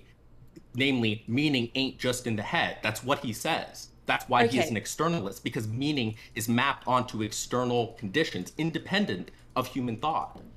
Okay, I'm sorry for coming in hot. I'm also Australian, so just everything sounds more aggressive than it means to, okay? So you agree that two people could use the same word, but be using that same word to refer to different things? The same like linguistic token, or the same... The same word, like, just keep it simple. The same word. Well, no, but that, it doesn't... Well, then obviously no, because we have homophones in language. Okay, but don't worry about that. Don't overcomplicate it. Just the same word, so H2O to be referring to two different chemical substances. You mean water? Yeah, water, to refer to two different chemical substances. The two people could do that without contradiction. Sorry, can you repeat the whole question? Sure. So you agree that two people could use the same word to mean completely different things without contradiction. Are they in the same language group? Yeah, they've got the same brain. Then no, I'd say no. Okay, why? Well, because I tend to lean externalist in this respect. That is externalist. That's Hillary Putnam's argument. I promise. I'm not trying to trick you. I'm not trying to trick you. That is his argument. Then let's pull out the paper. I have it. I can grab it. Can you link it real quick and is there a conclusion I can read? The conclusion is meaning ain't just in the head. Go to the Wikipedia page for semantic externalism. Do not go to the Wikipedia page. What's the name of the paper? Go. Give me the name of the paper real quick. Go. The name of the Nature paper of is Mental States? The Meaning of Meaning by Hillary Putnam. The Meaning of Meaning. I think it's 75. Yep. Damn, you're criticizing my Wittgenstein shit and you're citing me a paper that's fucking 50 years old, Rem? Because you said Wittgenstein was too old? Wow. No. Not impressive. No, because Kripke and Putnam had what's your name? Joe. Joe, would you not agree that Kripke and Putnam's arguments have had a drastic effect on the supposed untouchability of ordinary language philosophy in I think definitely if you're looking at ordinary language philosophy, I do a lot of ordinary language. It's very out of vogue, but I don't think that meaning is use is ordinary language.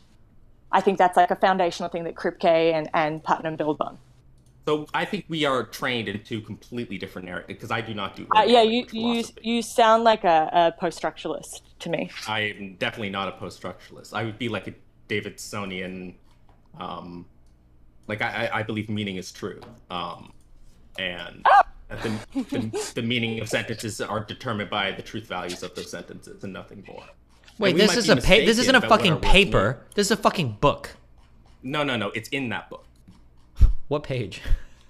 I don't know. I thought you said you just read it 2 days ago. You don't have an estimate? Well, I could grab my... I don't know what book you're looking at. I'm looking at your book. I downloaded Rem's copy. What page was it in your book? Grab my copy. Uh-huh. Oh my god, I've seen some of these things before. The triangle of reference or whatever. Is it called the semiotic triangle? Am I making this up?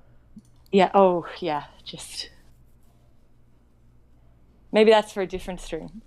Oh, also, no, I read meaning and reference, not meaning of meaning. Oh my god. It's the same experiment, though. Okay, well, I don't know what page to go to. I'm not reading 350 pages right now, so I'm sorry. Okay, I can read. Do you want to... Let's get to the very end here, if you want. Can I... Okay, okay, hold on. I don't care about... Final paragraph. Okay.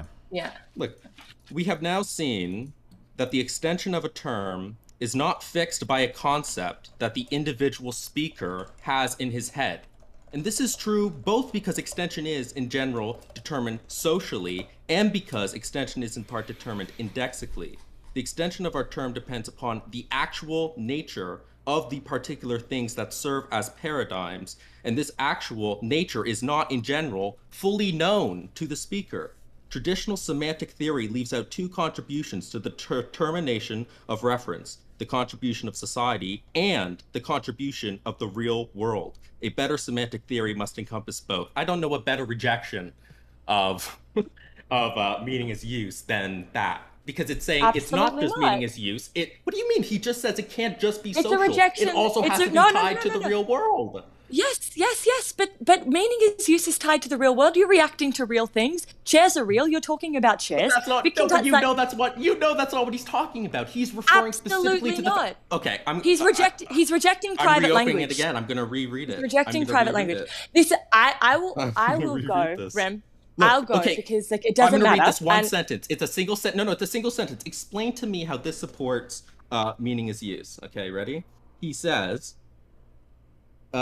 Is it the extension of our terms? The extension of our terms depends upon the actual nature of the particular things that serve as paradigms. And this actual nature is not, in general, fully known to the speaker. Yes, the extension of our terms. So as we develop our language, that is going to be impacted by things in the real world that we are forced to respond to. And we don't have full knowledge of that ahead of time, which is a rejection of definitional use of language. So the meaning is dependent on things not known to society and to the social users of that language. It's dependent Yes, also if we're going to talk on about nature. things, And so that if we're the going to talk meaning is about tied things, not to social use, but also to the real world. And the meaning of That lava, liquid, or wrong. water, it... Okay, you just... Okay, hold on, stop. You guys are both triggering the fuck out of me. Stop, shut the fuck up. We disagree. If you wait, no, you don't disagree. You're not even having a fucking conversation right now. If you want to reply to each other, go one thing at a time. Stop. You're both talking over each other. You're not getting anywhere in this conversation. Or I'm going to start doing the argument for both of you, and I don't know anything about this, so. I don't know what to say. I mean, this specifically says that meaning is tied to the extension of our terms. And the extension of our terms, the actual nature, is not going to be known fully to the speaker. So okay, can I ask a question relating to this? Before we knew the chemical composition meant something different in both worlds. That's what his conclusion is, Joe. I don't even, like, oh, someone just messaged me. This is a PhD student who studies philosophy of language. Marty, just say Marty. Go ahead. It's not Marty. It's not Marty. I promise. Okay, I don't know what to tell you. I don't know what to tell you, Rem. I'm also a philosophy PhD student looking at philosophy of language using both Wittgenstein and Putnam in my PhD. So I'm not trying to trick you or say anything wrong. Yes, the external Well, you world... are saying something wrong. You're reading Putnam wrong, and Putnam's texts go completely contrary to what you're signing to him. You have a misunderstanding disagree. of Putnam. Well, I don't know what disagree. But I'll go, because it doesn't matter. I don't see, the only reason I came in was to say that I do not understand how semantic externalism contradicts meaning as use. You are now very clearly going through how you think that occurs. I still think that there's an error in that. But I do have to go to work anyway, so it's not an issue. I'm not trying to upset you or like argue, like get out of book. I'm not upset. I don't. It's fine. I just okay, can I ask one question related to the sentence? If you have to go, Joe, fucking leave. I love you. Bye. Okay, bye. Can I ask this? Here's something I don't understand. Just in this one sentence, then we don't have to do this too long. So when it says the extension of our terms depends upon the actual nature of the particular things they serve as paradigms, and this actual nature is not, in general, fully known to the speaker. Known to the speaker, yeah. What doesn't that imply then that the definitions or the words that you use are in some ways like use oriented if you don't even know the actual nature of the thing that you're using words to describe, or no? Can you explain that? Well, so he's saying that there's two contributions. It's not one or the other, right? So not only is because we only come to invent terms based on the context that we're in, right? So from a very early stage in our language learning capacity, we start to understand water based on how it functions, right? And that, Putnam thinks, is determined by the real world, right? Because we usually learn things through a process called ostension, which is when you point to something and you say water, water, and you start to know what these words mean by repeated use, okay? But I don't know. Because hold on. Because water the nature of water doesn't change over time in the world, at least not for us humans, maybe over the course of millions of years, whatever. But because it's going to stay the same, it means that because water has a nature that we do not truly know, that the meaning of our words, we could have been using them falsely. How does that sentence make sense? We use a word falsely. Because, for example, if I said, for example, like if a twin worlds, they both used water to refer to water, but they were referring to different things, why does it necessarily follow that one used the word incorrectly? The word was used.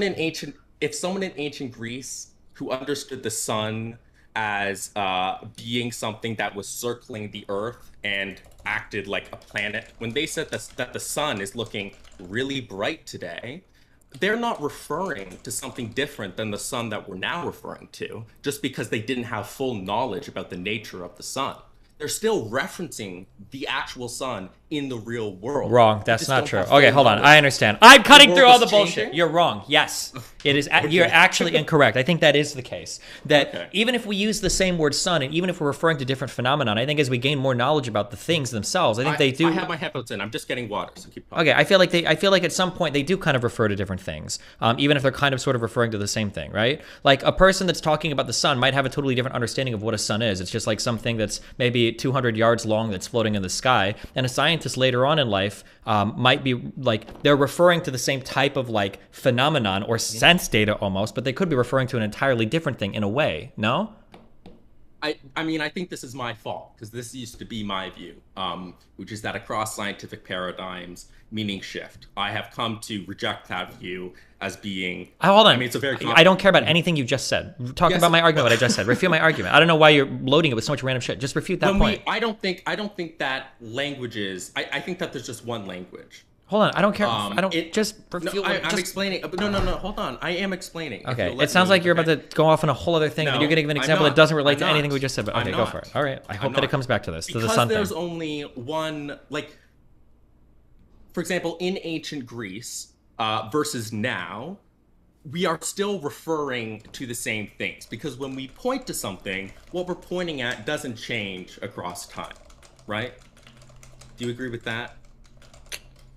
My my brain is destroyed. All I see are language games. That's what I'm seeing in everything you're saying. When you say what we're pointing at, you can point in the same general direction, but the actual thing you're pointing at is the understanding of that thing is going to be different across societies.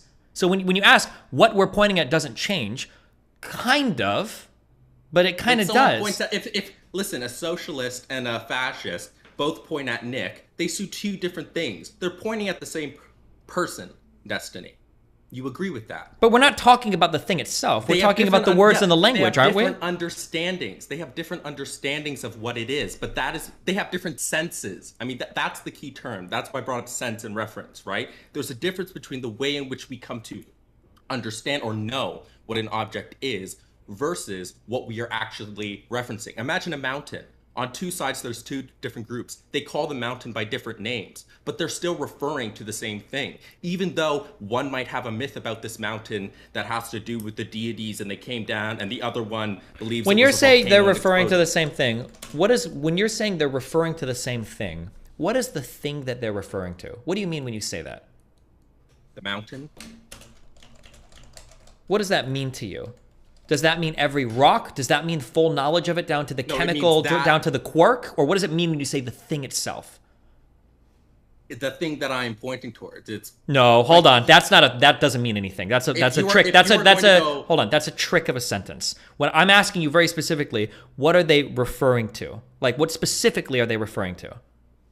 It is referring to the actual mountain in the world. Okay, I disagree. Or the sun. Let's do the sun. Wait, no, let's do the stick with the mountain, okay? They're referring to the actual mountain. I don't think that's true.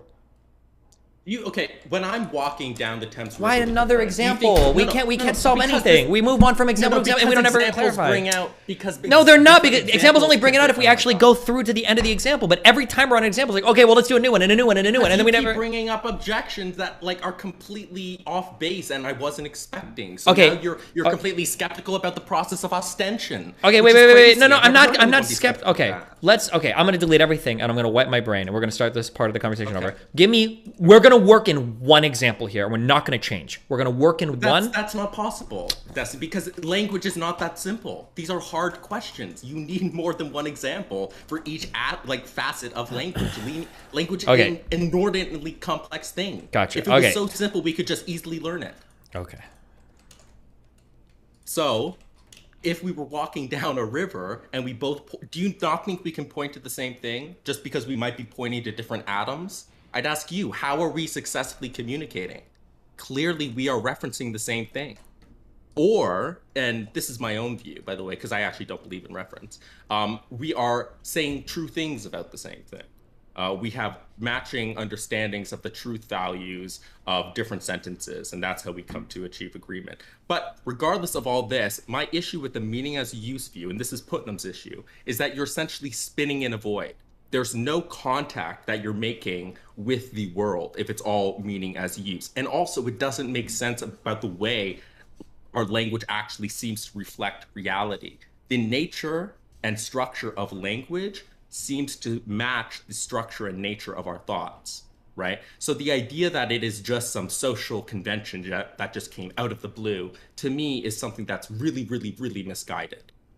That's the conclusion I would make towards all this. Gotcha. It is a lot, and I'm sorry, chat. It is a lot. I mean, this is what people spend their entire lifetime studying. I mean, it is as just as complex as, the hardest math you can think of. People devise entire logics to try to understand the intricacies of these questions. And that's why I started off saying what I did, which is namely that I think it's not great to just get a few emails about a single philosopher that matches your intuitions. Because honestly, your intuitions are probably fucking wrong because you haven't studied it. My intuitions when I started studying philosophy were fucking wrong. I used to be an egoist. I used to be a psychological egoist, and now look what I am. So as I studied it, as I read an intro textbook to the subject, I thought, well, maybe my intuitions aren't so great. Maybe I should give the due respect to the people that spend their entire lives studying this subject and explore all the options, explore all the thought experiments, and see where that gets me. And that's what my recommendation would you to be. I sent you a couple of suggestions in your DMs. I'm happy to talk with you more about this again, and it might be easier over text, for example. But that's sort of what I'd say on the subject. I don't think meaning is use. I mean, meaning certainly involves use, of course. Of course it does. No one would reject that. But meaning is not just use, is what I would say. And I think that the Twin Earth experiment shows that. I mean, we can go back to we're not pointing at the same thing, but I still don't really understand what you mean by that. Has any language ever been created by a thing that doesn't exist? Or by a thing that we can't see or interact with in any way? I don't know. Really? Well, you can't ask me to go outside the human standpoint. What does that even mean? Assuming that only humans exist in the universe, have we given names or language to describe things that we've never interacted with and have no knowledge of?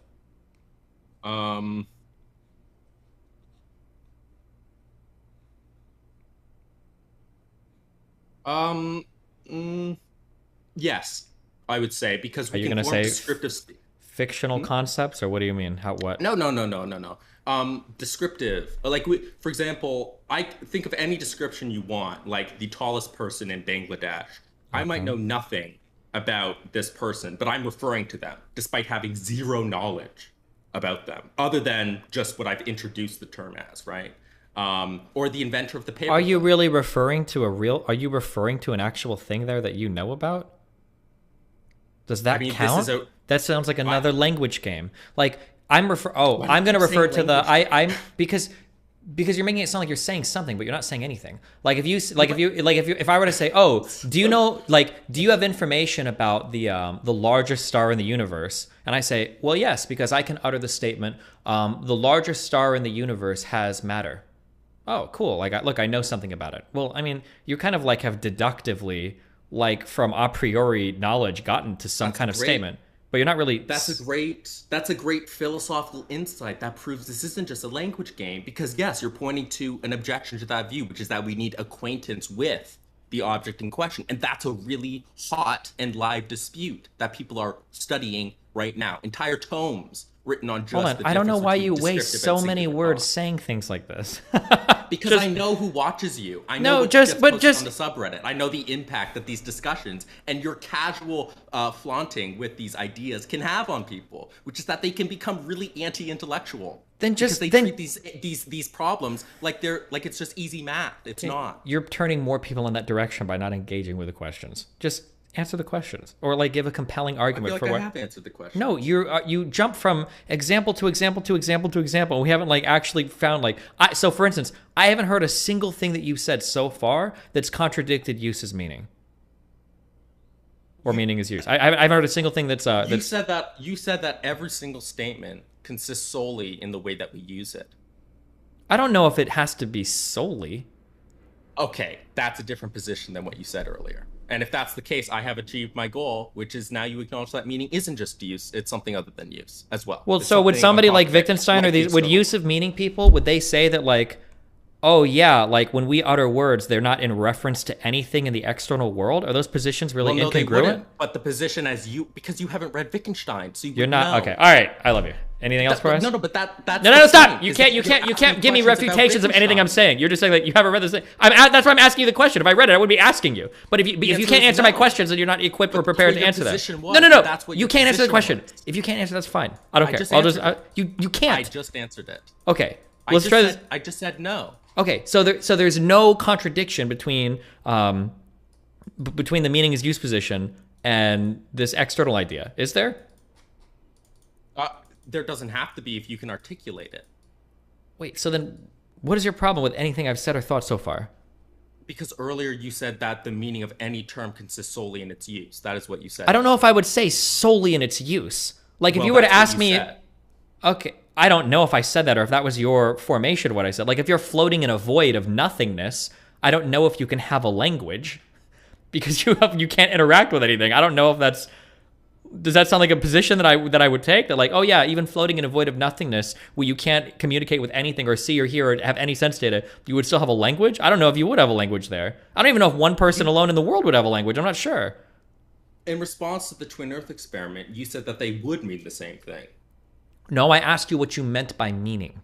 Would they right. mean the same thing to And you each said that people, there or would would they be social referring? reference. Yes. And so if you acknowledge that meaning is not just use, okay, and that Wait, the we meaning haven't. of You're words also trying to depends on the move. reference. We didn't even define what meaning meant, and you want to move on to the next part of the argument. You can't do that. What do you mean by meaning? Do they mean the same thing? Expand on that. What do you mean by that? What do I mean by meaning? Yes. When you say do they mean the same thing, what are you saying? I am saying that when we use those in conversation, do they have the same types of truth conditions? What do you mean by types of truth conditions? For example, when I use the word water, think of all of the sentences that could be formed using that term in it, okay? And now consider another word, let's call it, botter or something. If they have identical truth conditions, to me, that would mean they have the same meaning. Well, but the truth conditions would diverge as soon as you make more investigations. Right. So, but they were Because true it's up not until tied you. just But to they, social use. But they were true up until the point. No. The truth conditions weren't the same, though. But that's because they didn't know. Of course, yes. I don't understand what you're saying. So botter and water are referring up to the exact same thing until they investigate closer and then they realize that they're not. No. But okay, I think this might be our very key point. The world is not changing as soon as it was always like that. Just because we have it's the same thing. Yeah, with, the world is not changing, but our use of the language changes once we make a deeper investigation. So how is that not meaning is use exemplified? Okay, so let us say, for example, that a scientist, again, I'm not a chemist, a scientist made a claim about water that contradicted its actual chemical composition. But at the time, it seemed to be completely true based on our knowledge. Retrospectively, once we have more knowledge, we would say, oh, well, that was an incorrect statement because, actually it has the chemical composition XYZ. No, it would only be incorrect. No. It would only be incorrect insofar as somebody misidentified the chemical statement before. But all the other statements of like, water can be drank and it quenches thirst. Water can be swam in for recreation. The rain is made of water. Those statements would all be correct. Yeah, they wouldn't suddenly become incorrect because we have a deeper understanding of the word. But now that we've fleshed out the understanding of the word, we might apply it differently depending on our deeper understanding. But that would just be more use as meaning. Or meaning as use. Sorry. No, it's fine. I swear to God, if you bring up another hypothetical. No, I'm not. We're using the same hypothetical, but I'm trying to, because this might be the very crux of the disagreement. Gotcha. So do the T1, so after T2, we've done the chemical investigation.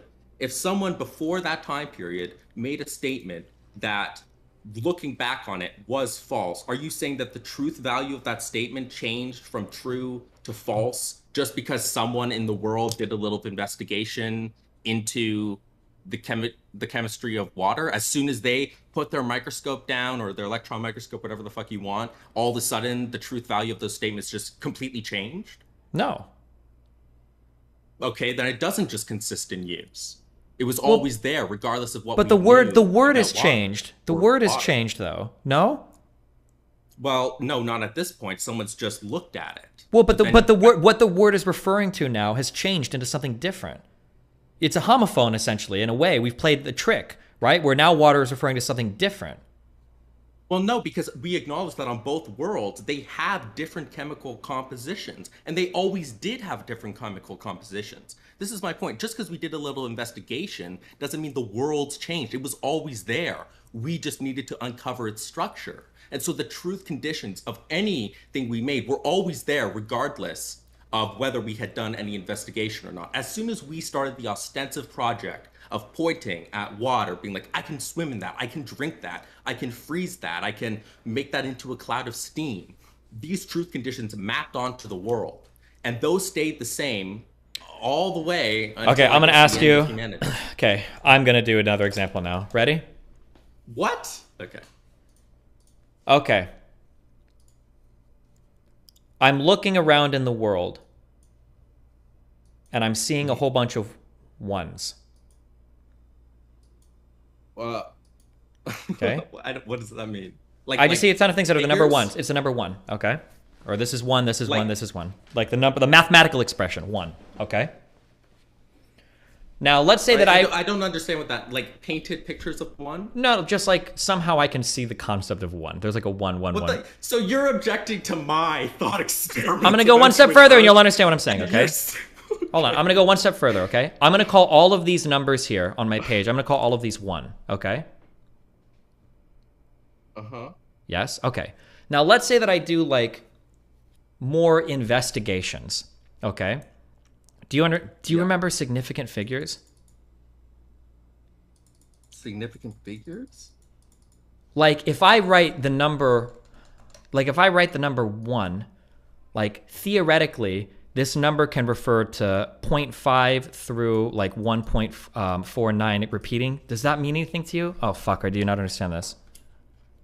Well, it's been too long. I don't do it anymore. But let's do something other than numbers. No, because this is going to be exactly, because I was going to say, let's say that we do this, and then let's say that we do, let's say that we do, no, it has nothing to do with philosophy of math. Because my next question is let's say that we do more investigations and we discover that some of these numbers are 1.0, 1.00, some of these are 1.0000, like we get way more granular with things, right? Let's say that we do that, okay? We go really deep. Does that mean that all of a sudden calling all of these numbers one was wrong? Well, no, I don't think so. Insofar as it identified some property, no, one was correct. It was one. That was fine. But when we do deeper investigations, we find out that we can be more precise and say, well, this is 1.0, 1.00, this is 1.000. Now, technically, the first number one that we had works, but when we do more investigations, we see that we can flesh that concept out more.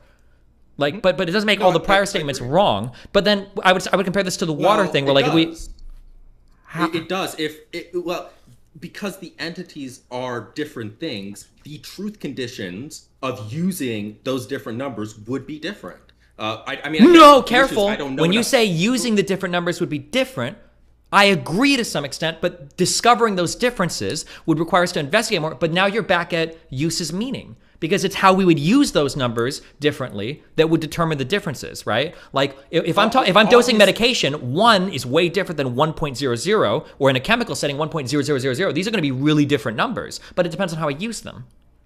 Okay, so for example, like imagine, I don't know, who was it that came up with the idea of one? Arabs, right? I don't know if that matters, but go ahead. In like Babylon or something like that, okay? We call that initial moment like the baptism. That's when we first came up with this thing and we linked it to something in the world, okay? That's the thing that you seem to not want to allow to happen, is that we can't fix it to the world. You want it to always be within the social world. My point is that, and again, I don't really understand exactly what the difference between 1.00 and 1.00 is. I don't know what the differences like that would be. Which is why I was wary of the example. But I would say that for each of these, like 1.0, 1.00, I assume that there are mathematical statements that would be true using one of those and false using another. Can we just assume that? Because otherwise, I mean, they wouldn't be really... It would depend on use. Like, let's say you're taking a medication and you need like 1 gram of that medication. And let's say it was a very low tolerance for a threshold that would kill you. Let's say that if it was off by 1/100th of a dose, you would die. You don't want to take one of that thing. You want to take 1.00. The significant figures means that there's no rounding up or down there. You're getting 1.00. It would be from... there'd be a range past that 1.00, but there'd be a range, but you would know that those first 3 figures are significant. So the threshold is important. Yes, significant, like in science. Like you only have to round to the first. I actually know what you're referring to. Yes, now. the Okay. significant figure. Yes. Yeah. So like if I needed 1.00 of a dose and somebody said, oh, this is measured out to 1, you're good. I would say that tolerance is not good. 1 could be 1.09. It could be 0.93. It could be 1.2. Like one significant figure. That's not enough. I need 1.00, all three significant figures, right? No, and so, but this is where I agree, is that... Well, but the difference between how important this is different context. Use. That's what the context is. It's use. This is yes, but no one would ever reject that. The point is that it's not just that. That's all I'm really trying to stress to you. And again, well, but no one, like, it doesn't have to. We agreed the whole time because you've been pushing back against this idea that we're fixing to the world the entire time. You have been. No, I'm not. So of course, there's going to be some interaction with the world. It has to be. You objected to my son example. Because you're saying, are they both? To the water example. Because you're saying they're both pointing to and referring to the same thing, but the thing that we're the truth about. Hold on, the thing is different, right? Like the thing that when we talk about the sun today, we mean something meaningfully different than when they referred to the sun 10,000 years ago. But you played a trick when you said, well, we're pointing to the same thing, right? Yeah, sure, we're pointing to the same thing, but what we mean when we say sun today is actually way different. It might be the same word, but if anything, it's a homophone. It's a totally different thing when we talk about the sun today versus the sun 10,000 years ago. The fact that you can say it is like a homophone, like. I completely disagree with that. That doesn't make any sense. So when I say sun today, I'm referring to the same thing as a Greek person saying sun or 10,000 years earlier, or whatever those. Okay, I think I disagree. I think I totally disagree. The thing itself never changed, but the language. Different sense. Yes, okay. Exactly. So this is what I said. The sense. So that's the traditional understanding of meaning: is sense and reference. It's a combination of these two things. Okay, and reference is whatever the actual object is. And the sense is all of those social conditions, like our linguistic upbringing of how we came to get to the reference, okay? So the ancient Greeks absolutely had a different sense of the word sun. I mean, they had a different word for sun, right? It wasn't sun, it was whatever the Greek word is, obviously. But still, there's a reason why they shared, like, our truth conditions would almost entirely line up. Wait, would they? Of course. Well, yeah, because, oh my God, ooh, the sun is really hot, right? No, hold on. Wait, no. The truth conditions of today would be like nuclear fusion is occurring inside the sun to power it. And the truth conditions of the past might be it's powered by gods. Yes. I said most, like, obviously. Wait, hold on. Not most. Almost every single truth condition would be different today than before, other than, like, it's bright and maybe one's our planet. No, I should correct myself. The truth conditions stay the same across both. But what we think to be the truth conditions are wrong. They were wrong when they said that the sun is powered by the gods. They were wrong when they said that Apollo shot. So they were wrong about those things. The truth conditions were always the same, but they were wrong, and that's why we can say. But why? Wait, why would they have the same reference? How can they say? How can we say they were wrong when they're just scientific in theory and say it was wrong? Why can't they just be referring to something now with more specificity? Were they wrong when they said, "Oh, look, that's the sun. I'm referring to it," and somebody's like, "Well, no, actually, it's not the sun because you don't know what it is." I've created a scientific anti-realist. No, we're not even at scientific anti-realism. We're only talking about language. This has nothing to do with scientific anti-realism. We're just talking about language. Yeah, I understand. But this is the incommensurability argument against, like, this is what you're giving, and it's what I used to give. And so I'm trying my best to try to get you the same insights I had. But, I mean, I can actually, I do have to go because I have a meeting in, like, 7 minutes. But can I give you one paper? If it's 30, how long is the paper? It's like 12 pages. Oh, I'll probably read it. 12 pages. And it completely changed my entire philosophical outlook. Okay, why just link me the paper then?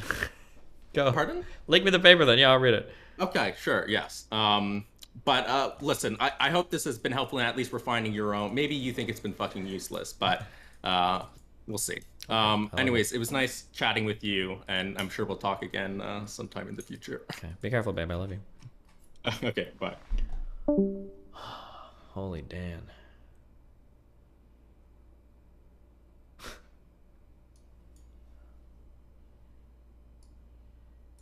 Well, it's not going so well.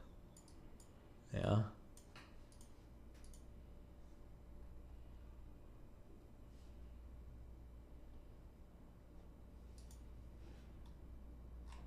Boom. Dan, what the fuck is going on here, dude? I got this guy fucking outdrew me, man. Never fucking lucky in this game, man. Never fucking lucky. So what was all that shit about? What was everyone bitching about? What? I feel like we got very far off of the Mr. Girl stuff. I don't know. We wandered through a few bad doors there or something. Who the fuck knows? Jesus. Oh my god. I'm hungry. I'm gonna warm up food and stuff. I'll be back. Jesus. Okay. Here, have Dan's Hearthstone. I'll be back.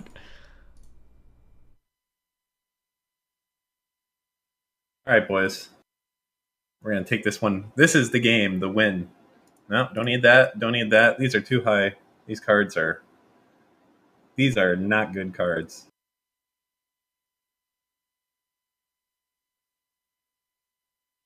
Ah, there we go. The best one drop in the game. What do we get? Ah, the worst secret. Nice.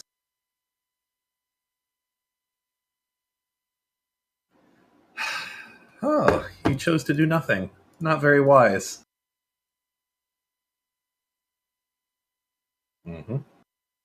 We threaten him.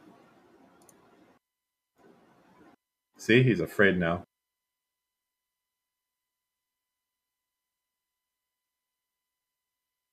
That's an angry doggy right there. Listen, we're going to win this one. I hope. Ah, jeez. The one card, man.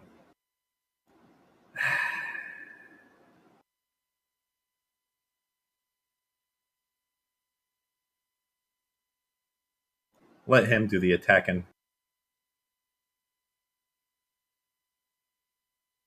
Am I taking us to Value Town? No, he drew the one card he needed. The one card. Oh. Okay.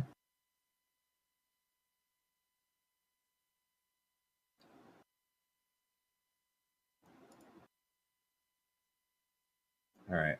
What do we got? Well, Well,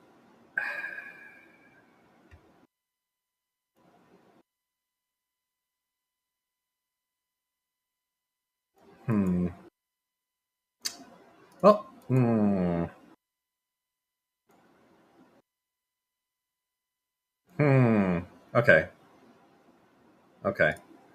This.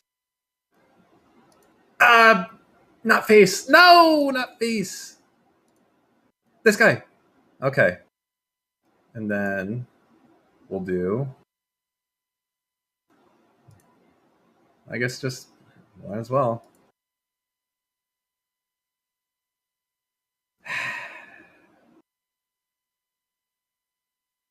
Give me that. Oh, yeah. 8 armor. Oh, God. What a great use of my mana. Good tempo. What? Am I going to throw this out there to just die like a bitch?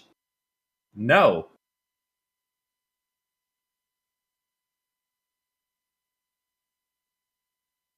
Ah, for fucking Christ's sake. Who has this card and has a dragon? Are you capping? Ah, for fucking Pete's sake, that's some baloney. What is this? Am I playing against a constructed deck here? I mean, gee whiz. Honestly. Okay, we could do this. And this. Okay. I have a feeling I'm going to need this, the way things are going. But there we go.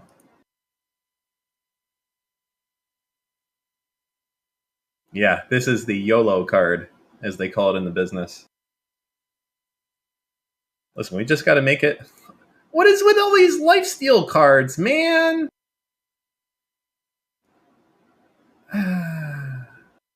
Okay, hold on.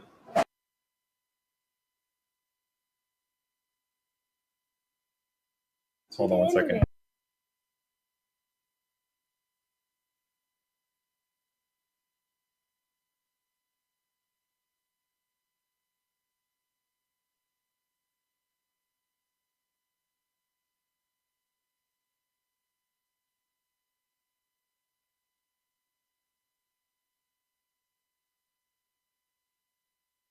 Okay, what were we going to do here? Let's see. 5, 6, 7, 8. Well, that's not very good.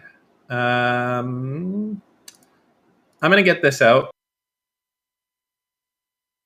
And this out. I'm going to freeze this. Kill that. Boom. Goes the dynamite.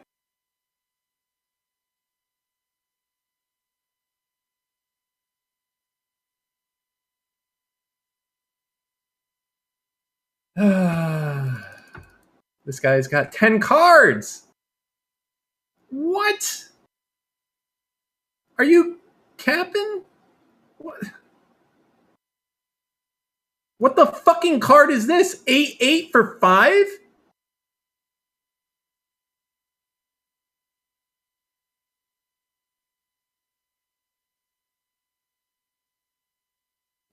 Well, I got no answer for that.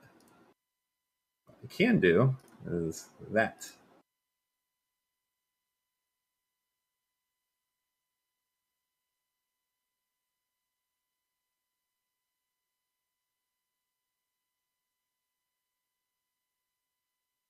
That's some fucking bullshit, bro. 8-8 for 5 mana? How is that even possible? Yeah, holy bullshit. Oh, going face, I see. I, too, live a life of danger. How should I do this?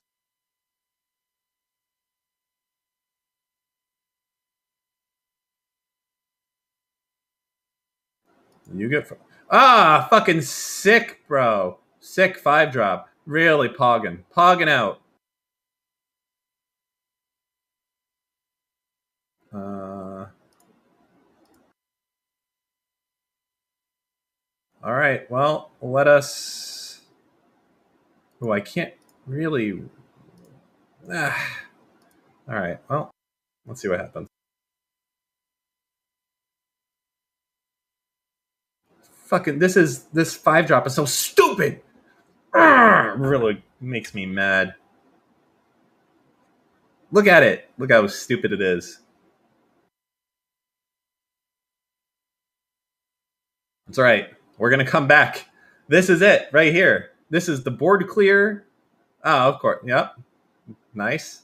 This is the board clear right here. Board clear and everything else. And then we're fine.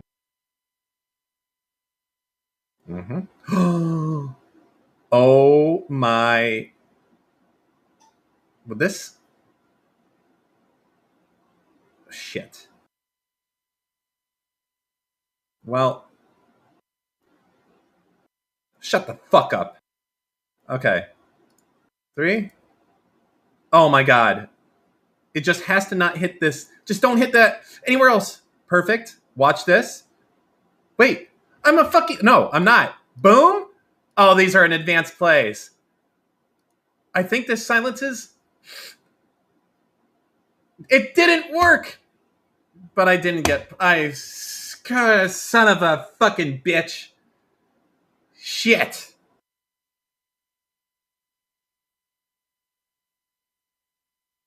All right, well, well, all right, now we pray, boys. Here, well, is there any other option I have?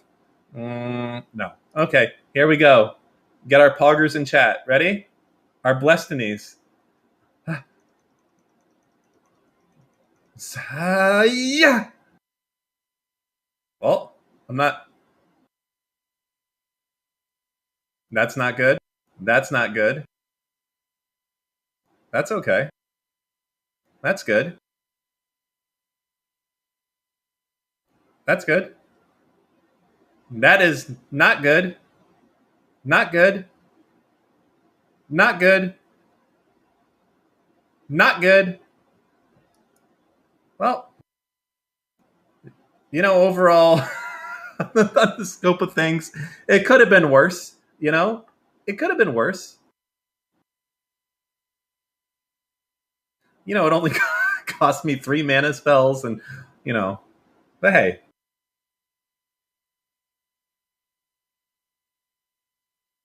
All right, well. Jeez. This guy never... Where are my rapist cards? There we go. I feel like this might... I can't play this because I don't have enough mana. Ugh! Because I got to do this. Hit there. No, don't hit there. I can't even mill me. Okay, here's what we're going to do. We're going to do that. Freeze a minion and do 3 damage to it. Or we could just ping. We can do one or the other.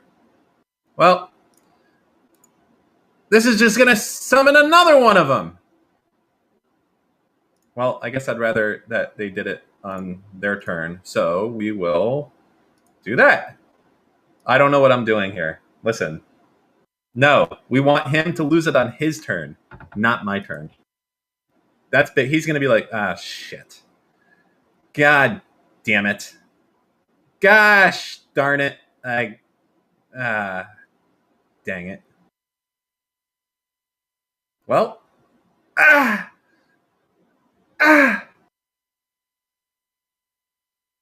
What the fuck?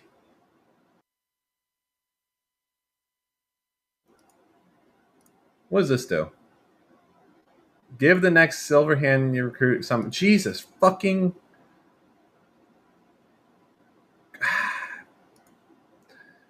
Okay, this gets shit off the board permanently. This shit just gets me another one of them. Fuck it. Alright, there we go. You happy? Yep, bring the rape. I'm pretty sure I'm dead. Let's see. 10, 5, 9, 5, 14. Yep, we're dead. Unless he's an idiot. Are you an idiot? Nope. He's just fucking toying me with... Fuck you, man. Gosh. Well, that's the end of that. Okay, listen. We're 4-2. This is where we go 12-2 right now.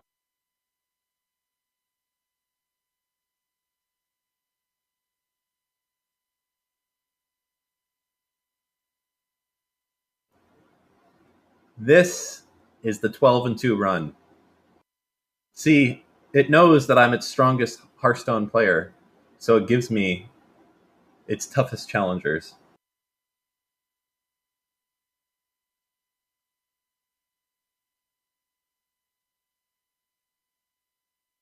All right, that's staying there. Yeah. Well, I do like spells, but that stays. All right. We're going to give this guy the Hebrew hammer.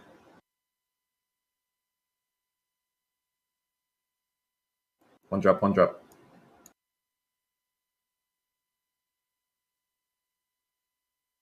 Threaten him. Yeah.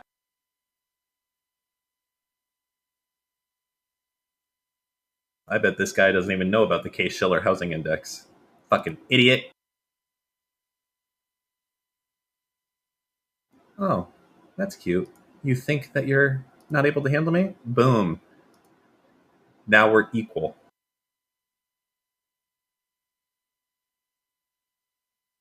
What? What are you going to do? Sit there and take it like a bitch. Yeah, go face. It's going to cost you everything. You don't even... He doesn't even know what's coming. Boom. Yep. There we go. The pain train is starting.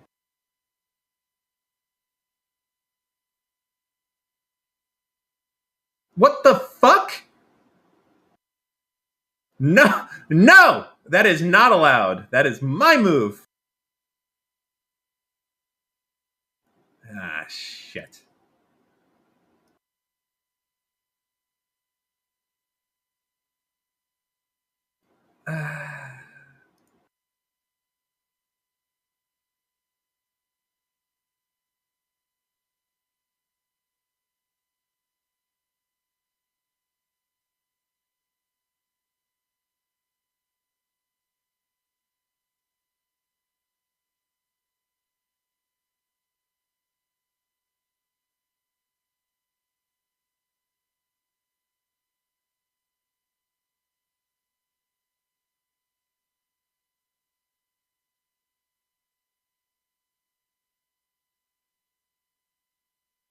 Well, all right. I can't believe he has his card. Yeah, but do you have that card? Nah, you don't. Well, well, well.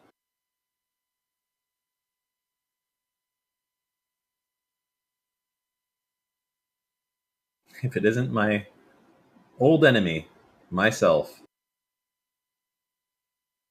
Don't you do it.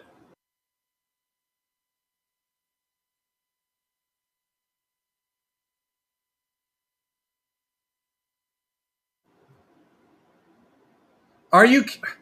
He has all the synergies. It's not fair.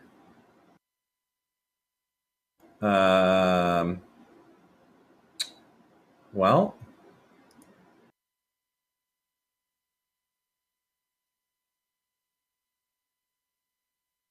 And, yeah, there we go. This guy is cheating, for sure. So you guys know. It's just... Listen, we can come back. We got card advantage. You see this? Ah, jeez. That's okay. It can't hit our face yet. It can't hurt us.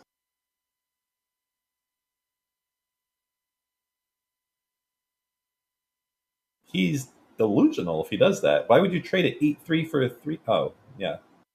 Okay. Oh, you're going face. Well, you think I got no board clears? What do you think this is right here? Huh? Board... Ah, shit. Damn it. All right, so what does this do? Give some shit that... Okay. Well, do that. Do that. Hit this. Good. All right, well, we got board control, boys.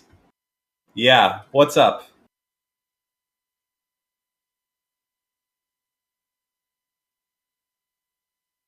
I don't know what this secret... I don't know what this secret is, but that's a problem for a future Dan.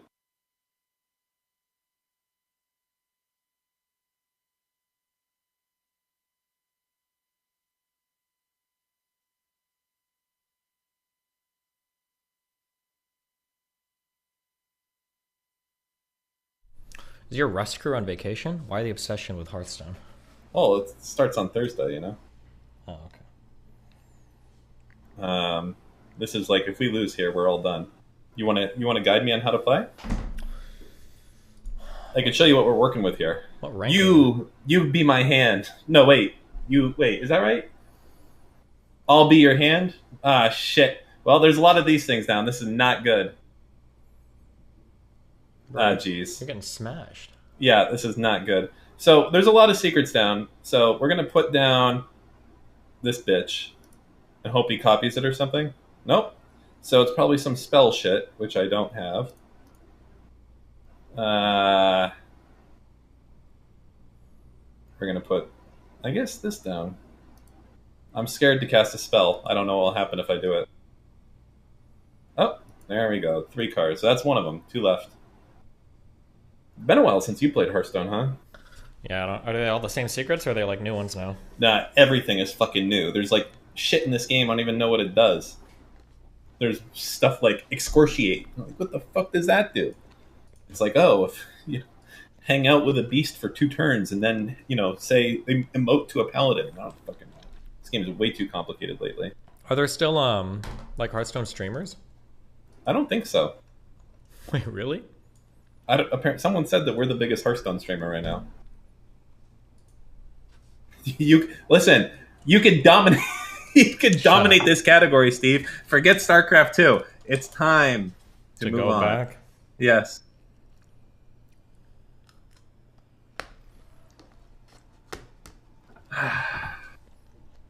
So, what are your thoughts on the? Are you all done with the discourse, so to speak? Econoboy wants to come in soon. Probably talk about student loans, but probably, yeah. I imagine by tomorrow she'll be settled in on this subreddit. We'll see. Mm-hmm. Jesus. Hearthstone Twitch. No, biggest stream is 6,000 viewers. Damn. Oh, Crip has 5,000 viewers. Oh no. He still plays this godforsaken game. Holy shit. After how long, too, huh? The dragon is better, but I don't think I can.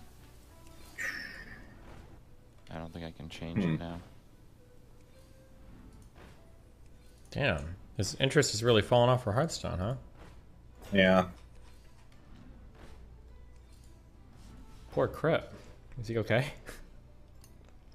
I hope so.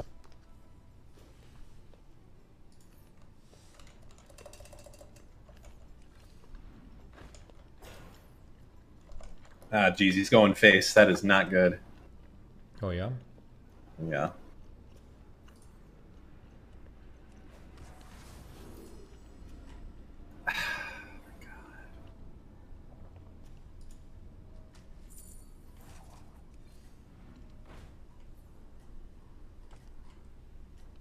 He's...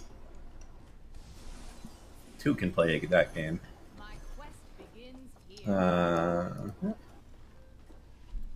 I think he's fine right with those numbers. He can still make a decent living. Oh yeah, no, I'm not saying he's like poor or anything. I was just curious. Fine. Because Crib used to be like a 10 to 15k streamer, right?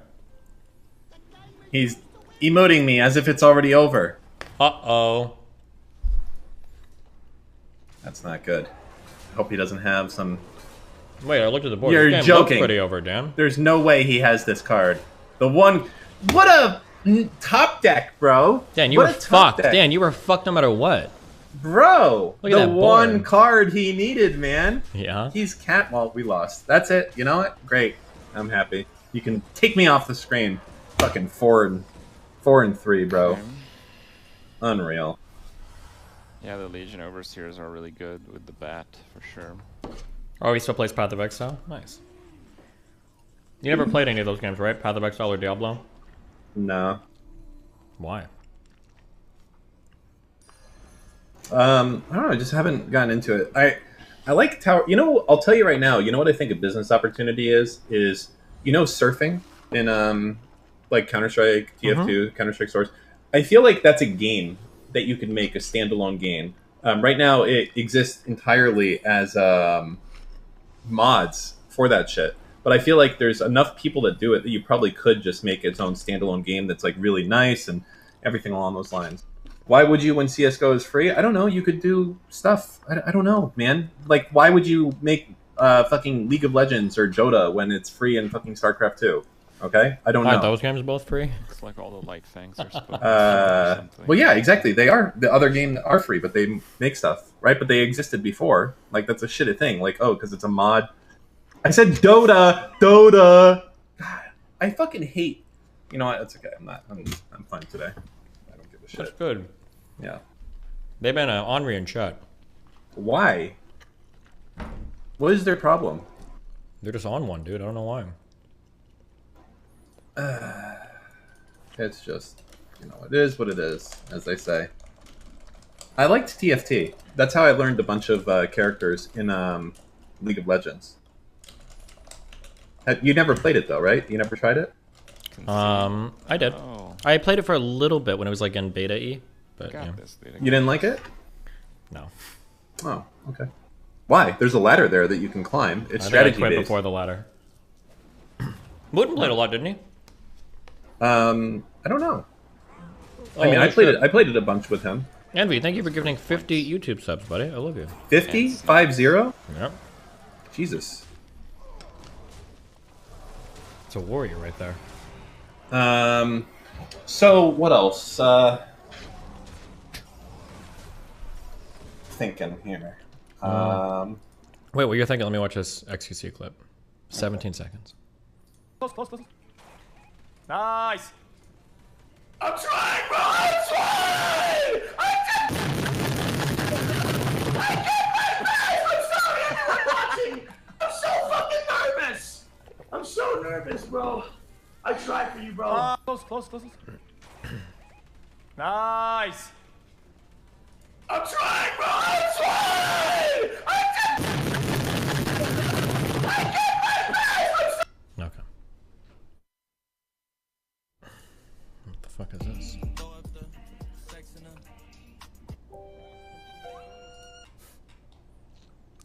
How you doing today? All right. So when's someone else coming in here? Whenever I finish shooting, I'll drag him in. What do you think about the REM debate earlier?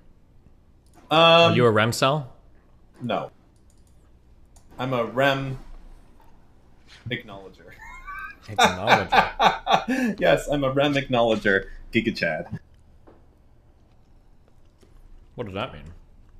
I acknowledge that REM exists. And he is here. What do you think about his philosophy of language arguments? I really wasn't paying attention. Gotta be honest. Wow. But yeah. Mm-hmm. Well, I think that's all I got for now. I'm gonna leave you to do your thing. I see my wife walking over and she looks mad, so I gotta put on my... Yeah, alright. Be careful, bye. babe. Bye. Yep. Rate this form.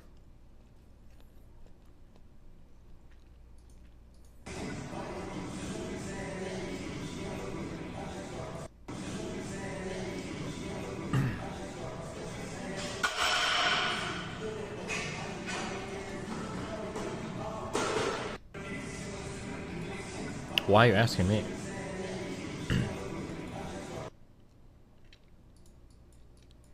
He's not even really deadlifting. It's a sumo. I'm just kidding. That was a joke.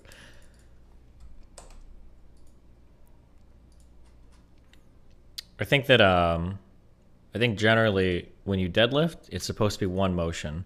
The bringing up his legs and then straightening his back is like I think that's like a failure to do the hip hinge correctly. Am I right on that? That if you're hip hinging, then the butt comes in, the legs and the back come up all in one fluid motion. If you're just doing like, if you're just like pushing through quads and then you're doing some weird like hyper extension here or whatever this would be, it's probably not a good movement. Because in that, because you should always be pushing with your butt for the deadlift, right? And I don't know how you would get this thing up here. I mean, you're still using your butt technically, but oof. Read the tweet. Before Shine, still coming back from injury, but slowly rehabbing. This is only like 3:30. Hopefully my tendonitis issue heals entirely. It was mostly good during the tournament, though. I don't know what I'm supposed to take with that.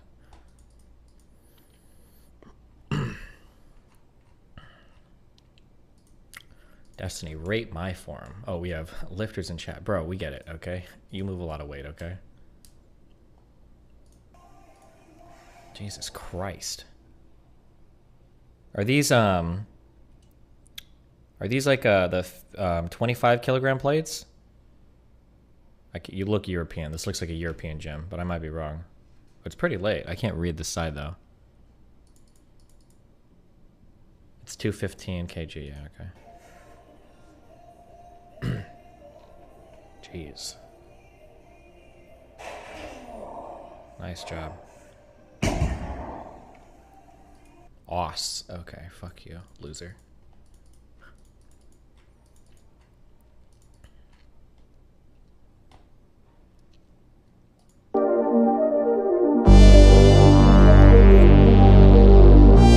What is a kid doing? Why would he do that?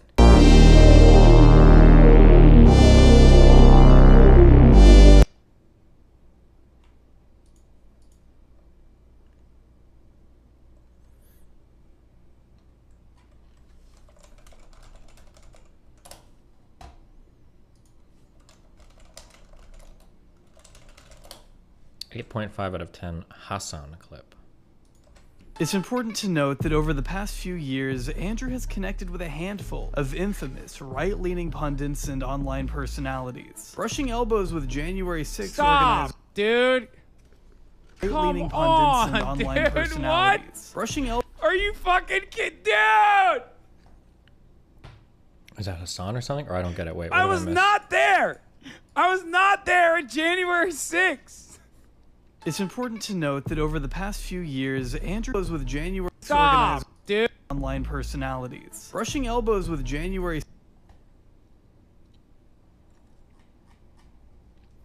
Okay. Do you own a kettle? No, do you think I'm some Brit fucker?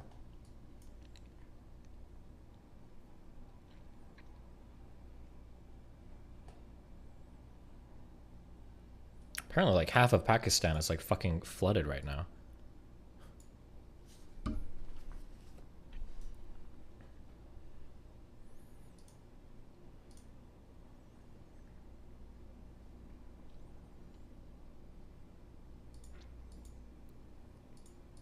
Jesus.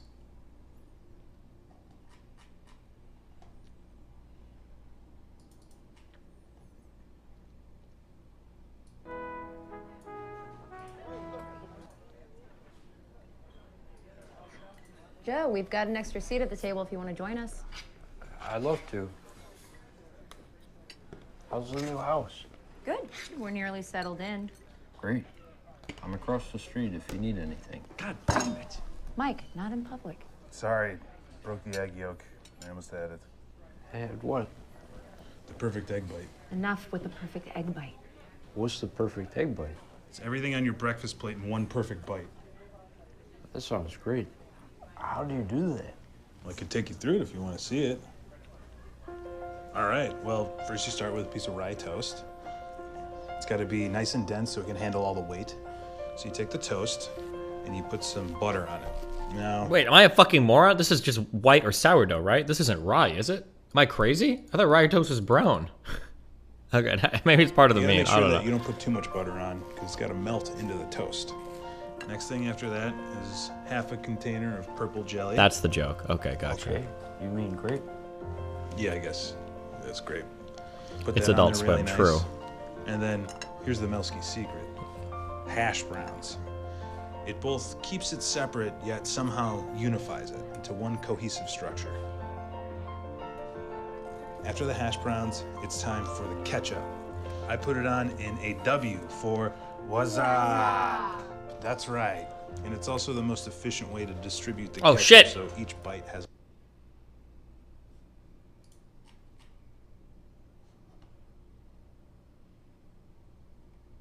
Am I here? YouTube doesn't want me to watch this video. Sorry. But now I have to see how it ends. I'll be back in 1 minute. I need to watch the end of it. 1 second.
Okay. It was an okay skit.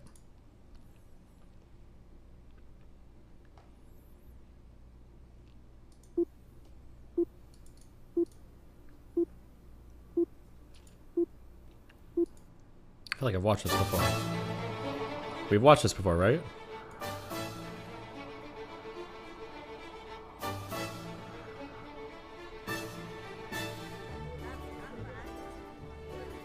Это Горбачев. Горбачев? Это из-за него у нас He died today, в rip. экономике бардак. Да благодаря ему у нас новые возможности. Это из-за него у нас политическая нестабильность. Да благодаря ему у нас свобода. Полный хаос. Перспективы. Политическая нестабильность. Да благодаря ему у нас есть писахат. Jesus, what the fuck? Based, liberal, Gorbachev, savior, leading Russia into the 21st century of base liberalism.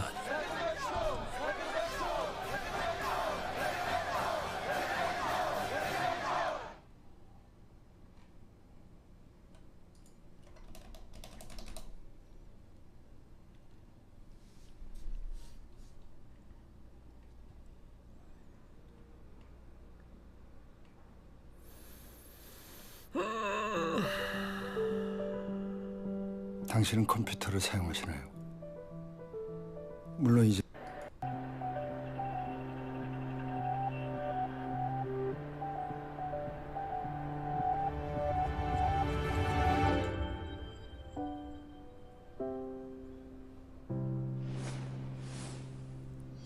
던전의 파이터를 즐긴 모양이네요. 잘 알려진 게임이죠.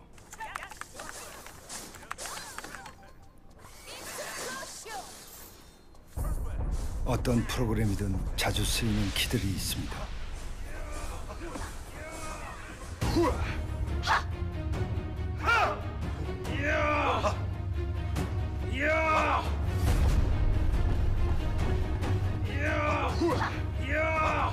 잘한다! 잘한다!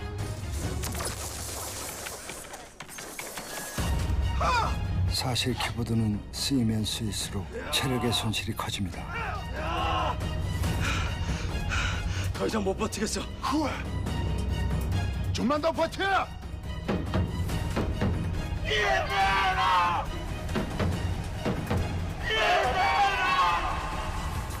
하지만 자주 안 쓰이는 키들은 상대적으로 여유로운 삶을 살죠.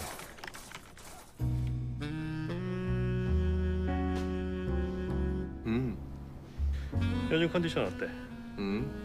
Not bad. This is fucking so dumb.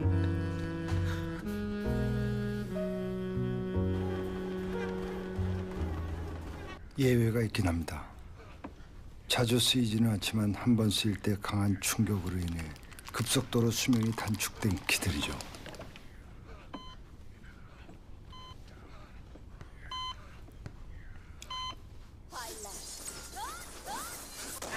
저게 뭐해?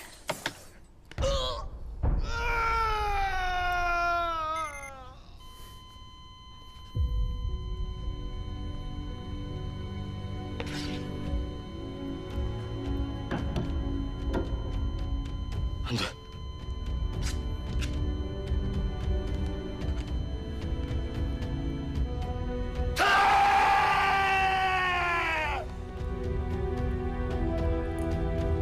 알트와 탭이 그렇습니다. This is so dumb.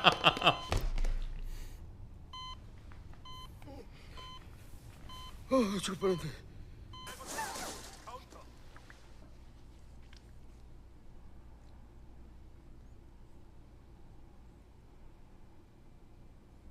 하지만 긴장을 늦춰서는 안 됩니다.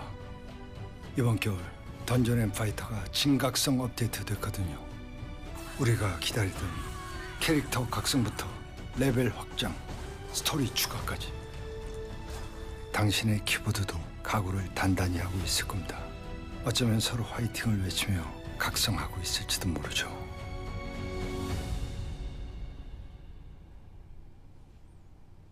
이 키보드는 바꿔야겠다. 그럼 즐기세요. 피스. 던전 앤 파이터 진각성 업데이트. Damn, you want to know the real high IQ fucking struggles of living in Europe? Actually, I shouldn't say Europe. Bro, when you go to Sweden,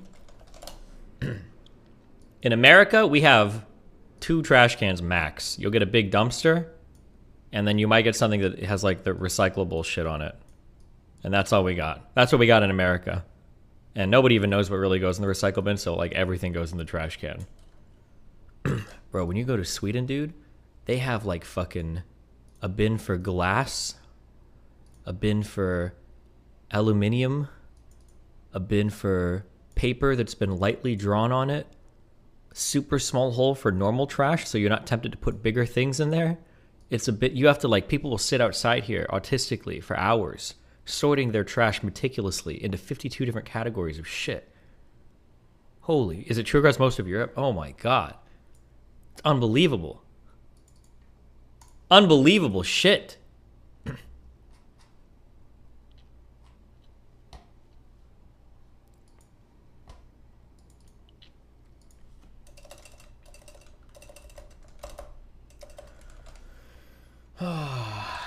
Okay, let's go.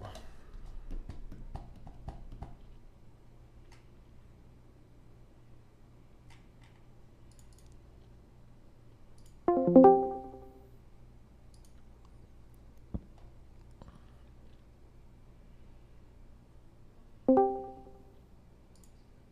Hello.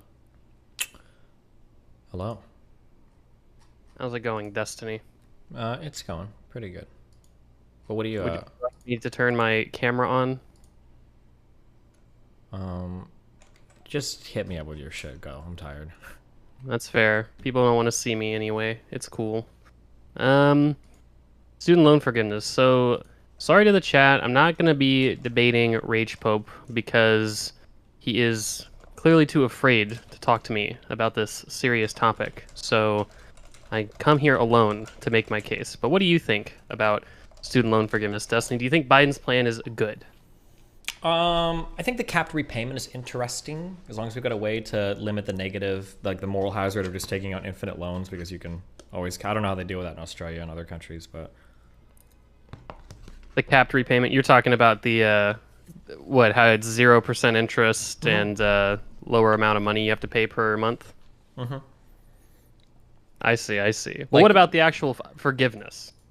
I mean, in terms of like policies that are popular, I guess if it's easy enough to do, I don't like it, but if it works politically, then go for it. That's fair. Why don't you like it? What are like the problems with it? If I'm not in MMT world, and if I view the budget as being somewhat important, and that we don't have infinite money, I just think it's a bad way to allocate money to people in society that need it. I'd rather focus on working class people rather than people that are going to have more mobility economically than people that don't have college degrees. Yeah, that's fair. I mean, I think that... So my thought is that the student loan forgiveness, like, essentially, holistically, the plan is a good thing. You know, if this was a voting issue, I would vote for it. I think I would recognize, at least in part, most of the criticisms with this plan. Maybe except for the debt piece. That's probably one that I wouldn't really take very seriously. But most of them, in part, I think people, you know, some like, for instance, Rage Pope and I were DMing back and forth, and he mentioned an instance of like, well, what if someone graduates in May or June and they take a job making 200 grand, and then by the time they file taxes, well, they're making a ton of money, but they're only going to report like 120 grand, so they qualify for the forgiveness. And like these edge cases exist, right? But again, holistically, I think it's a lot more positive than negative. I agree that there's probably more productive ways to spend the money, right? If we had like just $300 billion that we could just spend on anything, right? So yeah, there's probably like EITC or even child tax credit or something. I don't know. Yeah. Yeah, exactly. Like there's like a food stamp expansion. There's like a set of infrastructure you could do. Like there's probably stuff that's like better economically to do with $300 billion. But my thought is just that with this plan specifically, right, Biden basically said, okay, well, I can do something to give a lot of people help in a unique way, just people who have this student loan burden. And so I'm going to do that because I can do it. Now, he proposed $3 trillion of like welfare expansion in the Build Back Better. It just didn't pass, right? So I'm not sure if Biden and the Democrats are like failing to think holistically. I mean, I think in the original Build Back Better piece, they included also 2 years of free community college, right? No, this is probably just what he can do, like, because I don't think he even needs Congress for this at all, right? No, this is just, Yeah, I mean, so it's this is like an entirely I don't even know if it's politically executive pragmatic. order. I mean, Yeah, exactly, right? And so that's kind of my thought, is that a lot of the criticisms for this plan, from my perspective, are kind of they seem to fall into some pitfalls, right? So for instance, like the productivity of spending, it's like, okay, well, that's true, this is just something he could do to help out a certain group of people. Like again, you know, there's probably a bunch of single moms that could like be more targeted and it would be better, but overall I think this plan's pretty good. People are saying that the actual payment changes are a bigger deal to this, and I'm inclined to agree, depending on who you are. Like, there's probably medical students out there that are going to graduate and save like literally, you know, like 5 figures worth of interest over the course of their $250,000 of loans that they took out because of the subsidized interest. And that's pretty good as well. And then it gets forgiven after 10 years if you have less than a $12,000 balance. So that's pretty good. You know, in terms of the budget, though, I mean, you brought up that as a concern. I mean, why is the budget a big deal in this regard? That's why I said, I mean, if we're in MMT world where we can print infinite money with no consequences, then I guess it doesn't matter. But like I would imagine that like lawmakers are still trying to target paying off the debt. So like we probably don't want to run like massive deficits forever. Like I feel like at some point there's probably going to be some negative consequence to running huge debts, huge budget deficits, constantly driving up the debt. Yeah, I mean that's fair enough. I think that to be fair though, I think that the deficit is going down. I don't think that this is I don't think that this is gonna. Well, the deficit is going down is kind of a meaningless statement right now, right? Or my guess is going to be that over the coronavirus. Not with regards to what you just said. Well, for the coronavirus stimulus, that was probably like one of the biggest deficits of all time, would be my guess. No, was it? Well, of all time, I'm not. I mean, certainly in absolute numbers, it has to be the case. I can't imagine we've run an absolutely bigger deficit, and as a percentage of like GDP, it's probably the biggest as well. So then, like, of course, the deficit's going to come down. It'll come down almost no matter what we do, right? No, I get that. All I'm saying is that if we're imagining that the sort of outstanding balance of debt is a problem, then if we're in an environment where the deficit is going down, then so long as that is your, hypothetically, if that is your concern, the debt, right? Well, if the deficit's going down, then it doesn't really matter why it's going down. It's just to say that, well, we clearly can do this plan because it might be, deficit neutral or won't destroy that curve of deficit reduction over time. I don't know where it'll actually settle. Wait, hold on. None of those statements made any sense.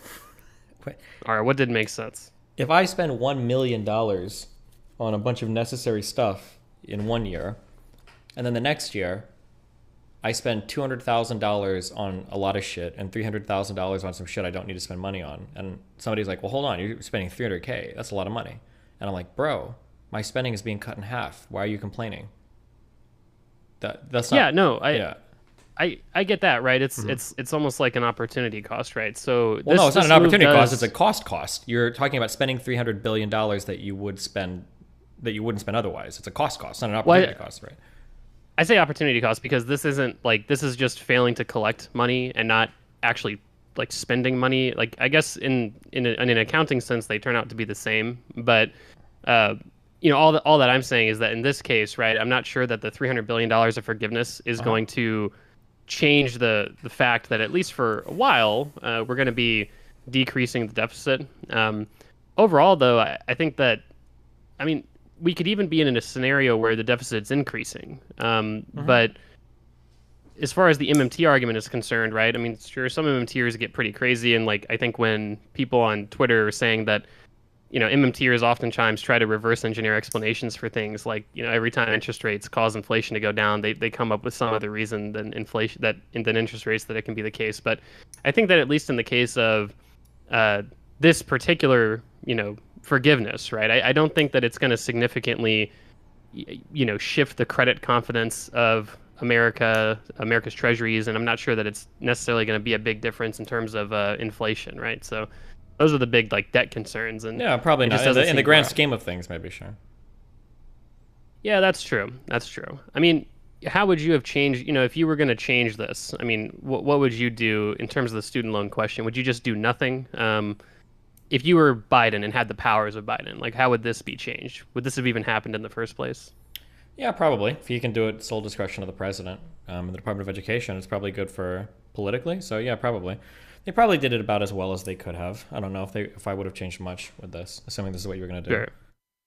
Well, that's more of a political calculation, right? But in terms of trying to you mentioned that there's a more productive way to do this, but within his loans, powers, no, right? I think but if we were going to just drop 300 billion on society, I would definitely target working class families, single moms, stuff like that, more than people that are getting college degrees. I see what you're saying. Yeah. So in terms of this actual student loan plan, it doesn't sound like you'd probably keep the forgiveness and the I think the actual student loan plan is pretty fine. Yeah. Okay, that's reasonable enough. I mean, hey, well, it sounds like we agree then. See, there's not much room for disagreement, I guess, in absence. I know Rage Pope is very against it, but I think the rationale that he had that to me made the most sense that we talked about was. He mentioned overeducation, that like overeducation, he said, is a real thing, and this only like encourages that trend. But I'm not really sure what to make of that, right? So when we talk about, do you think that's a real problem? Like people being too educated? No. Wait, do people say that? Well, the argument is that, and I think it's not I don't think it's necessarily descriptively incorrect. The argument is that like so many people are getting bachelor's degrees that a lot of jobs that don't really need bachelor's degrees are now requiring them, right? So we can think of like that just sounds so not possible to me, but I could be retarded. Like if that was the case, then I feel like there would be so many rooms, or there'd be so much room for other firms to just yoink up really qualified employees without having such an arbitrary restriction on having a degree. That's how I would imagine firms would function in that environment, no? Well, yeah, my argument is that, well, so there's a wage premium with almost any college degree, right? So I mean, even if you're getting like a degree in like music, right? Wait, hold on. That wage premium, though, we're assuming that must be tied to some like productivity number or something, right? And it's not just an arbitrary premium, right? Because if it was the case, that's exactly what I'm saying. Yeah, okay. Because if it was the case that the premium was arbitrary, then theoretically there should be rooms for firms to hire these supposedly really qualified people with no degrees, right? Yeah, that's exactly what I'm saying, is that my reasoning for maybe that not being the most crazy thing, that like office administrators now, you know, you have a lot likelier chance of getting that job with a bachelor's degree, is that that doesn't seem like the most unreasonable thing, because I just don't think that the broad market is like that stupid, right? There probably is some real productivity difference between like someone with just a high school diploma and someone with like a sociology degree, even though maybe based on actual knowledge of being an office administrator, they're equal, right? There's a signal there that matters when you actually obtain your 4-year degree or your associates or something like that. Which I don't know. I'd love to see someone talk about that in a more in-depth way. I literally, before talking to Rachel, I was like, I literally never even heard the phrase overeducation. It sounds like, you'd want everyone to be as educated as possible, I guess, right? Well, no, that's not true. But you don't think so? No, of course not. Do we want 100% of people in society getting PhDs? Well, I mean, I don't know if it's about everyone getting PhDs. I think it's about as many people as want those degrees should be able to get them, I guess, right? Well, sure, but that's fundamentally... Well, I guess it depends on what you mean in your original statement. Should everybody be as educated as possible? But what you really mean is, should everybody be able to attain the level of education they're seeking? That's more true. I still don't know if that's 100% true, but that's probably more true, sure. Yeah. Well, even if it was true, like the overeducation narrative with the, you're causing all these jobs that previously didn't need degrees to require them, and that's not a good I don't thing. believe that could be true. Yeah, that sounds so silly to me. But let's just say it was true, right? If it was true, would it be bad? Yeah. And what would be bad about it? It seems like... Fuck, I'm tired. I slept like 3 hours yesterday. It seems like the issue would be that you're creating a weird subsidy in the market by artificially boosting wages from educated people, causing an artificial demand for college degrees, causing an artificial spike in cost of a college degree. So when I go to school now, a college degree that might have cost me $40,000 is costing $60,000. But the reason why it's costing $60,000 is because once I get that degree, it's going to be worth that much. But the reason why it's worth that much is because firms are now paying that much. And the reason why they're paying that much is arbitrary. It's not actually tied to an increase in productivity. So in a way, all of society, or whoever is engaging with that firm, customers are basically paying artificially higher prices for artificially higher wages for people that have degrees that aren't making them more productive, right? And people might just be wasting their time, like they don't have to go to college. And sure, there's that too. Removed from the labor force for 4 years to pursue a degree, that et cetera, et cetera, et cetera. Yeah. Yeah, I was thinking more of it from like the high school educated person's point of view, where like now that person's being like kind of screwed over, right? Like I don't want to go to college, and I'm not able to get a job if I'm not able to, for one reason or another, to go to college. And that's like depressing my wages because I can't get the jobs that I should be, sort of qualified for, which is interesting to me. Do you think college should be free? No, but I think that you should never not go to college because you can't afford it. That should never be a thing that happens. So what's, I guess the difference between those two statements is you think like high middle income and upper middle income and rich people I love should price discrimination. I think it's really good. Price discrimination. Well, I guess in this case, the discrimination would be whether or not you're like poor or not. Yeah. Yeah. Well, that's what price discrimination means, right? You have a ticket. No, fuck. What am I thinking? A sticker. There's a sticker price on a thing, but nobody actually pays the sticker price unless you're incredibly wealthy, and that sticker price is discounted based on the applicant. So there's like hardcore price discrimination. I think UK does this. Even in the United States, actually, we do this. We have a ton of price discrimination on what a college degree costs. Almost nobody pays the actual sticker price. There's Pell Grants, there's loans, there's all sorts of student aid programs available, right? Sure. What would be the like? What's wrong with it just being free for everyone? It seems to cause bad things to happen. Like, is it just people go to college? Education as a resource becomes easy to overconsume, essentially. So people aren't consuming the appropriate amount of education, and then the quality of the education is decreasing due to that overconsumption. So you think of it more as like a supply constraint. Like if we had as many quality universities as we wanted, then it wouldn't matter. Theoretically, yeah, it wouldn't matter. Yeah. I see what you're saying. Yeah, that's interesting. I do know that a lot of the places that have,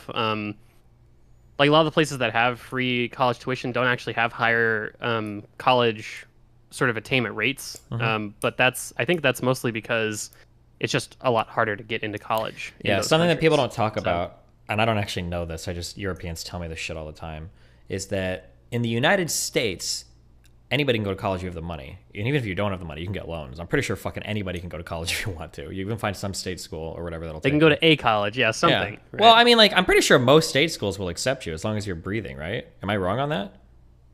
Like, if you live in California, you should be able to get into some state school as long as you're drawing breath in your body. But I think for Europe, we go to like Germany or Sweden, I think, are where I usually get the most emails from. Americans think, oh my God, you get paid to go to school here. Those schools are free.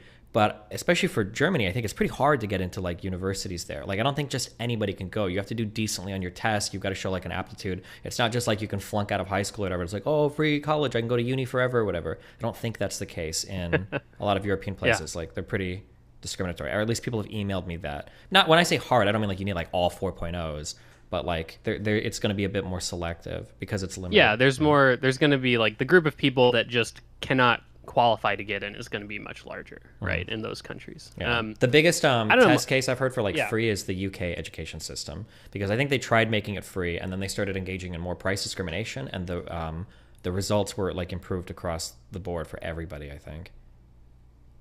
I guess my thought is that I think that there's a lot of good lessons to draw from European countries in terms of education systems. I think for me, at least, I wouldn't mind free tuition. That's probably what I'd advocate for. But I don't think that, I mean, of course, right, it's free tuition, right? Not free tuition, housing, food, fees, books, like everything, right? And it probably wouldn't be free tuition for like every stage of your education. It would be probably limited to like one bachelor's degree worth of hours, because like you said, you don't want people to just infinitely go to college. Eventually we're going to start charging you for it if you don't start showing progress. I think something that's interesting that I could be convinced on is the free, because a lot of people like almost like the moderate Democrat position is like free community college, and I wonder how that would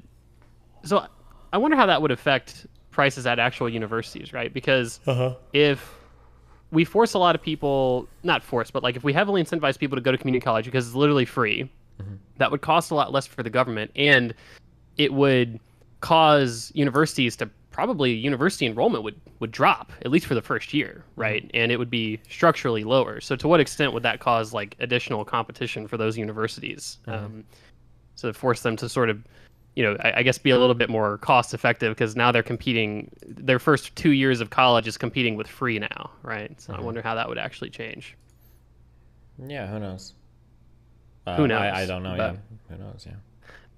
Yeah, it makes me wonder if free community college is actually the right answer versus free actual college versus university versus community college, I guess, and trade school. Like maybe making trade school free, same thing, right? So how would that affect the university enrollment over time? But yeah, I think I think that our students should be sorted ultimately by talent for schools. That's what I mean. I don't think that it should ever be, that cost should never be an issue. Like, we want the smartest students going to the best schools, or we want capable students going to capable schools. We don't ever want a mismatch to be created because of economic reasons. We're like ruining our own society doing that, I think. Yeah, I mean, I don't know. I wonder to what, I don't know. I wonder to what extent that is actually already the case, and to what extent people's perceptions of college play into that. Because I have a lot of friends from where I went to high school that they'll make the claim like, I'm too poor to go to college. To which my response has always been, if you're poor enough like I was, it doesn't cost anything to go to college, right? That's not true, right? I mean, you get your free tuition, you often get enough scholarship, need-based scholarship to afford. Wait, hold on, wait. That's most not of your true. expenses. So that was my experience. Well, that might have been your experience, but you still have to take out loans, and you'll still have to like not work if you're doing full time, or you could try to work on the side, but it's not always. I don't think it's completely and totally free. Like, you're going to need a place to live, you need food. I don't know if you can loan out all of that, can you? I mean, it could. Well, no, you can. I mean, in terms of taking out the loans, definitely that is true, right? So if you're poor enough, you're almost always you're pretty much always going to be offered enough loans to cover your tuition. Like, I know that me personally, right? Like, when I was in undergrad and even when I was in grad school, I was offered such a high amount of Pell Grant originally in undergrad, and then actual loans in grad school to not only cover my living expenses and my tuition, but also to actually get a check in my bank account at the end of the semester. So loans, that's definitely true. That's definitely true. But I don't know. I feel like right now there is enough. Like, if you're truly poor enough, I think you end up having tuition-free college, at the very least tuition-free if you go to state schools and stuff. I mean, private schools are always sort of their own category, but I think state schools are. At least where I live, I don't know. Maybe Texas is like a particularly generous state when it comes to education subsidies, but I don't think so. Yeah, I don't know, because I had to drop out of school because I was working too much. But I don't. Yeah, working too much is different, right? I mean, I was working because I don't think I could have covered the full cost unless maybe if I lived on campus, maybe I could have. I don't know if I could have taken enough loans to cover, or maybe I just didn't want to because I was too scared of coming out of music school with like $80,000 in debt or something.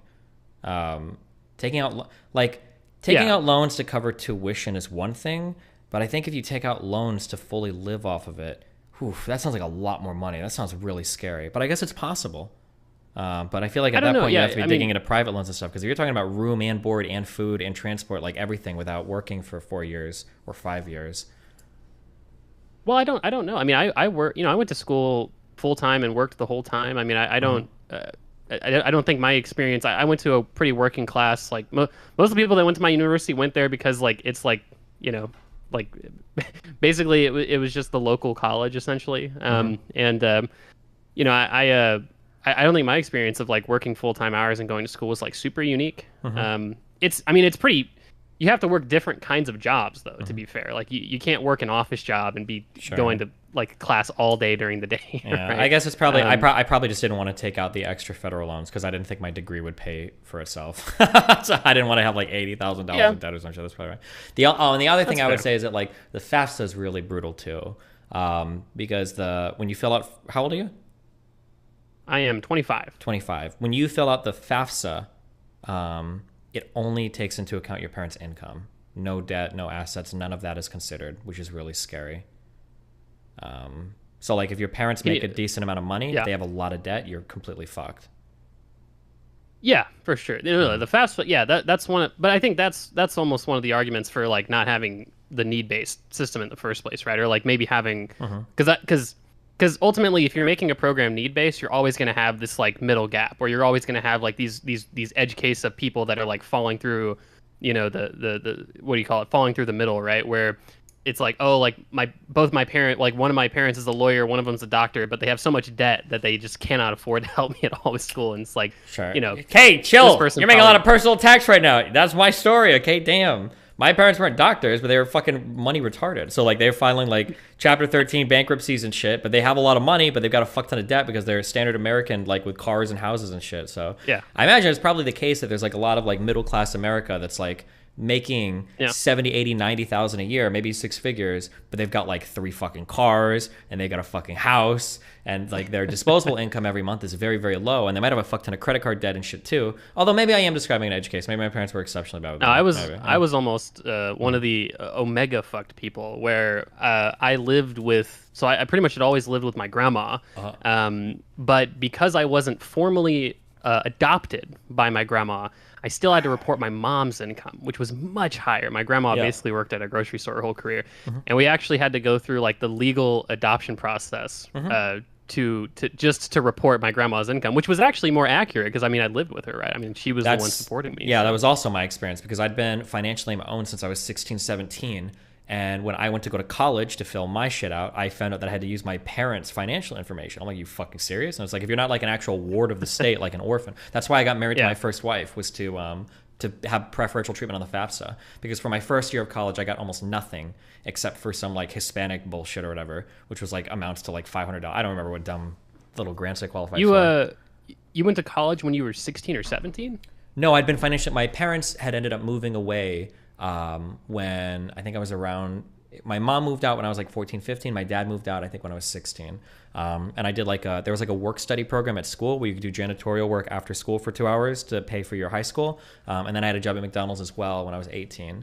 But I'd been financially independent since, and then as soon as I graduated high school, I moved out with my grandma's. So I'm in my apartment paying all my stuff. And I hadn't had any financial support from my parents since I was like 16, 17.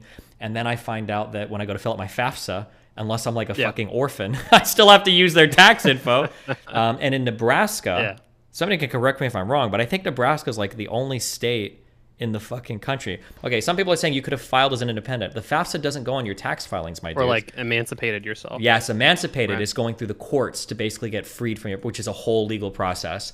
Right. Or you could kill your parents, or you could have a child, or you could join the military, or you could be married. But that's why we got married. But I don't think I could get it my first year because in Nebraska, I think it's the only state in the country where you're not an adult until you're 19 or something. So we had to wait 1 year to get married. We couldn't do it at 18. We had to do it at 19, or maybe for some things. It's really weird, but yeah, that's why I got married the first time. Is because the FAFSA fucked us. Yeah, but I mean, so I guess your argument would just be like I'd prefer just a smarter need-based system versus. Well, yeah, that's always the system. issue with means testing. But there wasn't an argument. I just wanted to bitch and moan about my life. Sorry. But a better needs-based system is nice. Yeah. That's fair. That's fair. People are saying apparently they've changed the rules real quick. I'm reading this. If you don't live with your parents, you may be considered an independent student in terms of the FAFSA. Maybe they've changed the FAFSA rules since I was in college, but the FAFSA was wild when I was there. Your taxes and all that shit didn't matter at all. Didn't matter what the fuck. Your parents could be living on the other side of the country and never talk to you in 20 years or 18 years, and you could go to file and say, sorry, like you need to get your parent info unless you've got it's ridiculous. Sorry. I think the only exception to that when I was filling out the FAFSA was because my dad basically was like never around. He was certainly never around financially. And I think the one exception was that I didn't have to report my dad and my mom's income, but that was because they were divorced. Not because like if they were still legally married, that would have been like another layer of absurdity because I would have had to somehow figure out what my dad made. But at the end of the day, though, it was that was the rule. Was like you had to be like considered. You had to basically put like your legal guardian, but that didn't include some like common law understanding of like you've lived with her for like the last 15 years. It literally we had to go through the formal adoption process, which it was only pretty expedient because I was over the age of 18. Apparently adopting an adult is actually pretty easy compared to adopting someone who's below 18, which I guess makes some sense. But yeah, it sounded like for your situation though, the emancipation, well, I guess if you're past 18, there's no emancipation. I don't know what the best solution is for, I guess like what I did was, maybe your grandma could have adopted you. But my grandma, maybe. I don't know if she could. That actually would have been really interesting because my grandma started getting really weird. She had dementia problems. So when I was 18, wow.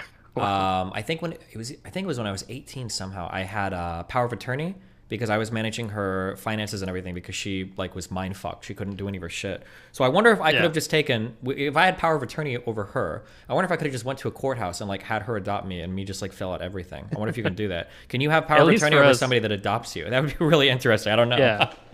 At least for us, we had to appear in front of a judge, and he like questioned us about the adoption because it's for him it was so bizarre that an 18-year-old was going through the adoption process. He didn't understand why we were doing it. He was like, "You guys understand that this like you're already an adult. This basically does nothing. Like the only thing this would change is if." What he told us was like the only thing this would change legally is if your mom dies and doesn't leave a will, you would not like automatically get a portion of her estate. That's all this would change, right? And we were like, yeah, sure, that is all it changes. And he's like, well, okay. I'm sure they must get more people for like student loan shit or something. I imagine there's people, but well, yeah, I think that was probably just something he was unaware of at the time. I don't know if this was like a popular thing, but no, I'm sure like there are people that maybe do more fraudulent adoptions, let's say, like, oh, you know, let's find like the poorest adult in the whole family and you can get adopted by him and, you know, we can claim a bunch of money on your FAFSA. But anyway, I was going to ask, what do you think of the argument that this is bad because the student loan forgiveness is paying for degrees that are worthless? What do you think about that argument? I agree a little bit to that, but it's a hard one. I don't think that there are worthless degrees, but I wonder if there are degrees that we shouldn't be subsidizing. Like, I think that having like history majors and English majors, I think that's really good for society. You want more than just fucking STEM people, right? Yeah, that's my argument. Yeah, but like, should everybody in society be able to pursue like some sort of liberal arts degree? I don't know about that. I'm not sure. Or like, should it be subsidized? I don't know. I mean, I think the main argument, like the reason people would say that is because on the market, right, there are some degrees that command a much higher wage than others, right? So, and a much like lower level of unemployment than others, right? And so, you know, we should only like subsidize like high value degrees, right? Because you might be incentivizing people to get worthless degrees, but it's like that's kind of dumb, right? Because why would you subsidize the degrees that don't need it then? Because the high value ones are probably going to be the ones that are going to be in the best. Yeah, like you can make the opposite argument, and then at the same time, you could also make the argument that like those market signals are not like they're not opaque, right? I mean, everyone, your whole entire fucking life gets told, major in STEM, you'll make a shitload of money, right? Study business, right? Like nobody typically is encouraged financially to you know study like history or English or whatever, right? And so you know, I just don't personally, I don't resonate with that argument. Also, from the first thing you said, at least that, you know, part of the job of the government is to do things that the market won't, right? And insofar as we value people who are historians and musicians and, you know, English majors and whatnot, it's you know, it's fine for the government to pay people to do that kind of stuff. You know, we might not find a lot of corporations hiring philosophy majors, but I mean, you know, they contribute to a well-rounded sort of societal thought, which is probably valuable, you know, outside of just teaching what they what their degree is in, I guess. Yeah, sure. But well, that's all the student loan forgiveness stuff I've got, and all the education stuff. Unless you wanted to talk about anything else or more education stuff, that's all I've got. Not right now. I have another debate in like 7 minutes. I'm kind of fucked today. Tomorrow I'll be more free. What? I have a question. Yeah, or I have a request. Yeah, what up? I am a plebeian white name in your chat, and I want a broadcaster badge. I wanted to make that request. How do we give those out? I don't know. It just seems like it's all the creators, and I count as a creator, I think. Does he? I don't know. What are our things for that, guys? Anybody know? We'll figure it out one day. Okay. What? Okay, sorry, I didn't mean to insult all the white names. I'm just better than you, is all I'm saying. Email contact@destiny.gg and ask them and see what they say. Okay. Okay, I'll submit a ticket, I guess. Can't do the expedited process, but okay. All right. The last thing I'll say is, Rage Pope, I call you out. I challenge you to a debate in this regard. I think it'll be fun, and mostly I just, you know, I'd love to hear him explain his reasoning. Rage Pope is one of those guys that he's so well informed on like almost every economic issue that if he ever disagrees with me, I always take it very seriously because he's a pretty well-informed guy. But other than that, it was fun talking to you, Destiny. Yeah, well, thanks a lot. I appreciate it, bud. You can come in tomorrow if you want to. Wait, what is... Can you join my Discord and just join, like, the general lobby? And I can give you perms so you can hop in that room whenever. There's a... You have, like, a special room or something? Yeah, that's usually what I sit in that people hop in it. So I had, like, 20 people chatting to me today. Okay, I'll join the off-topic chat. All right, it was good talking to you, Destiny. Yep, have fun, babe. Oh, and he leaves immediately like a fucking moron. Why the... Oh, he went back. Oh, sorry, fuck. Oh, God, I need to sleep.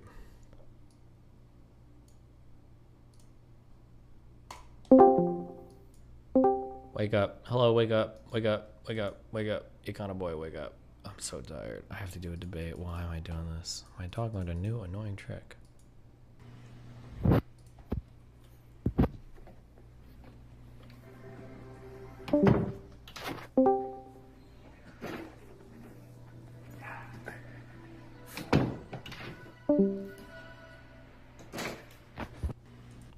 Nice, cute.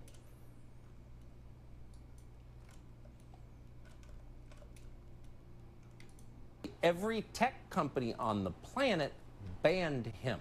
Not just his presence, but also his ability to conduct business on the internet. He was taken off Instagram, TikTok, Facebook, YouTube, all of it. Then they started telling you that not only was he not allowed to talk, but that you weren't allowed to like him because he was an incredibly bad person. And our view on that always is we'll decide for ourselves, since we're adults and Americans, and we'll listen to anyone we want, and we'll come to any conclusion we care to come to about what that person is about. So we sat down at some length and talked to Andrew Tate, and we wanted to... He banned me simply because I had large swaths of the population agreeing to very traditional masculine values. No, I was struggle with the cognitive dissonance when this is all over, because COVID is still out there. Nothing's gone away. The thing that... We're so close to getting on Tucker Carlson, guys. Oh, fuck. I'm tired.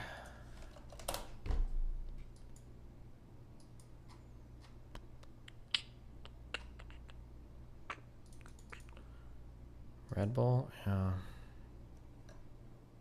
Destiny, respond to Muta. Wait, like the guy, the YouTuber guy? Did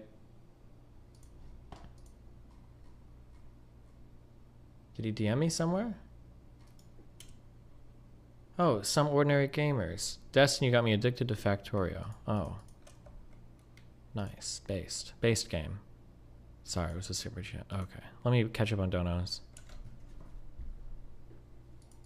He's purging us like Mel purged the duck. Mel W, Mel W, Mel W, Mel W, Mel. I'm gonna grab a Red Bull so we can survive this convo.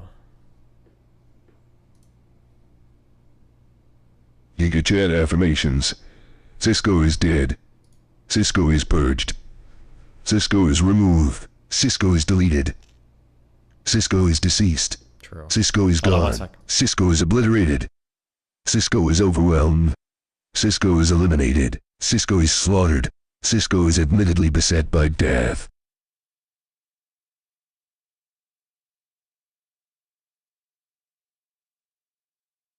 I look up the air between me and the wall and watch the glass shatter before my eyes.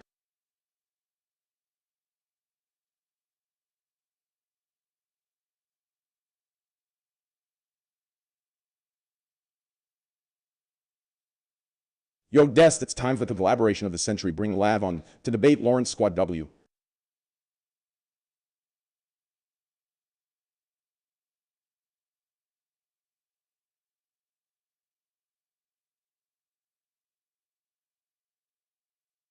I can't believe Destiny deleted a Fuentes is a Nazi Reddit post that had over 6 million likes.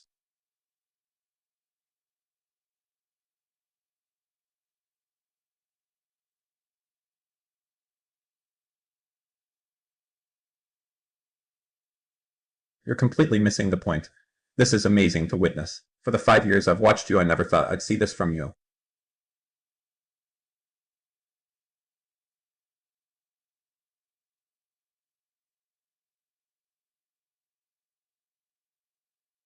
Stephen, that drawing looked like a whole group of sussy backers. Will you among us with Neck and Vosh one day? What about with politicians like me?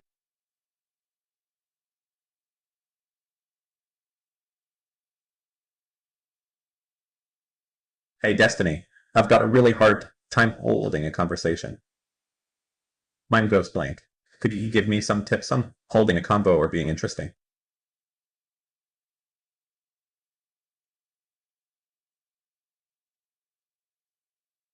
It's incredible that you still can't understand why our girl was accusing you of being dishonest and still you strawman his point. You're the one that gave 40 definitions for Nazi when Max asked you to state one. Only after hours of pushback did you give one.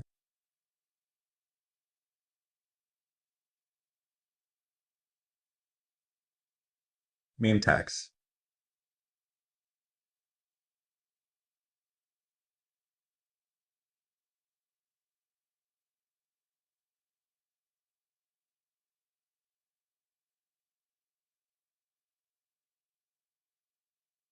Regardless what you call him to his face, isn't it more important how you talk about him in general? The point is not giving him new followers, right?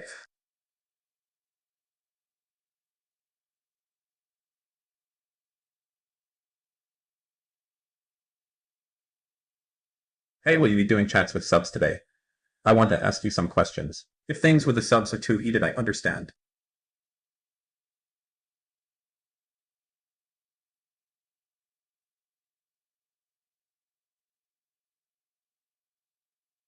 I know we no longer care about labels, but all this talk about labels makes me want that Big Daddy D next to my name.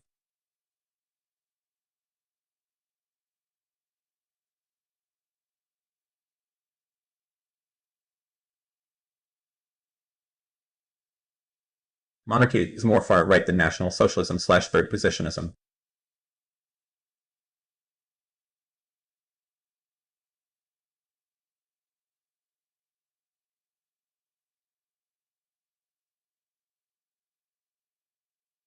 Send formas.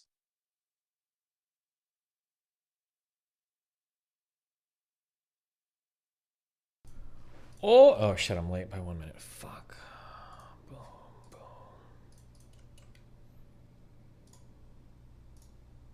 People aren't using labels for utility. They're using them because they want specific people completely dismissed. I mean, that is a utility, to be fair. Oh, to be fair. Okay, so the twins from Fresh and Fit almost got arrested. Okay, one second. This will be the last person I ask then, and then I'll know if I'm really stupid. Destiny, can I ask you something? Yeah, I'm streaming. Don't say anything crazy. What's up? Okay, nothing crazy. Did you know that there's this thing where people will just get married to U.S. citizens in order to gain membership to the U.S. to skip the line, and then after a set amount of years, once they gain their U.S. citizenship, they'll just dip out? Did you know about this? Yeah, green card scams, of course. Pedro, am I the only one? Have you been living under a rock, Pedro?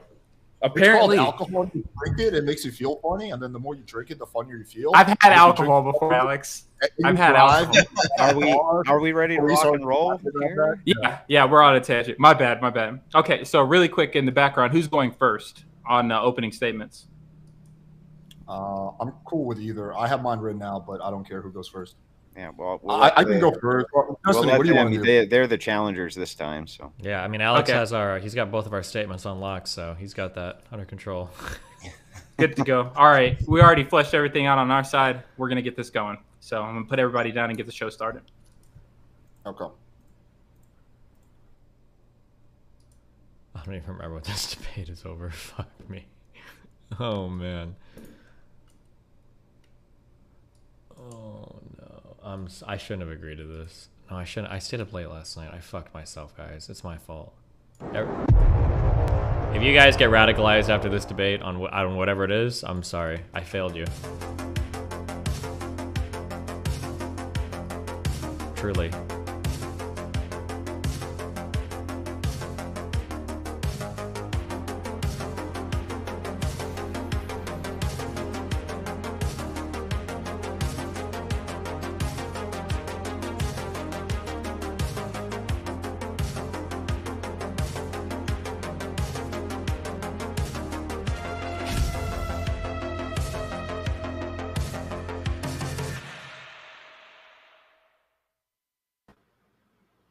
Good evening, ladies and gentlemen, and welcome to the Crucible. My name is Pedro, and I am the co-owner. Tonight, we have an awesome debate for you between Destiny and Alex versus BPF and Zen. The topic for tonight's debate will be, is premarital sex a good or bad thing?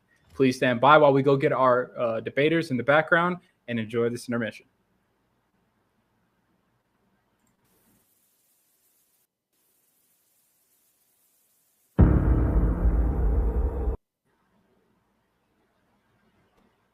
Where is Pedro, there is no intermission.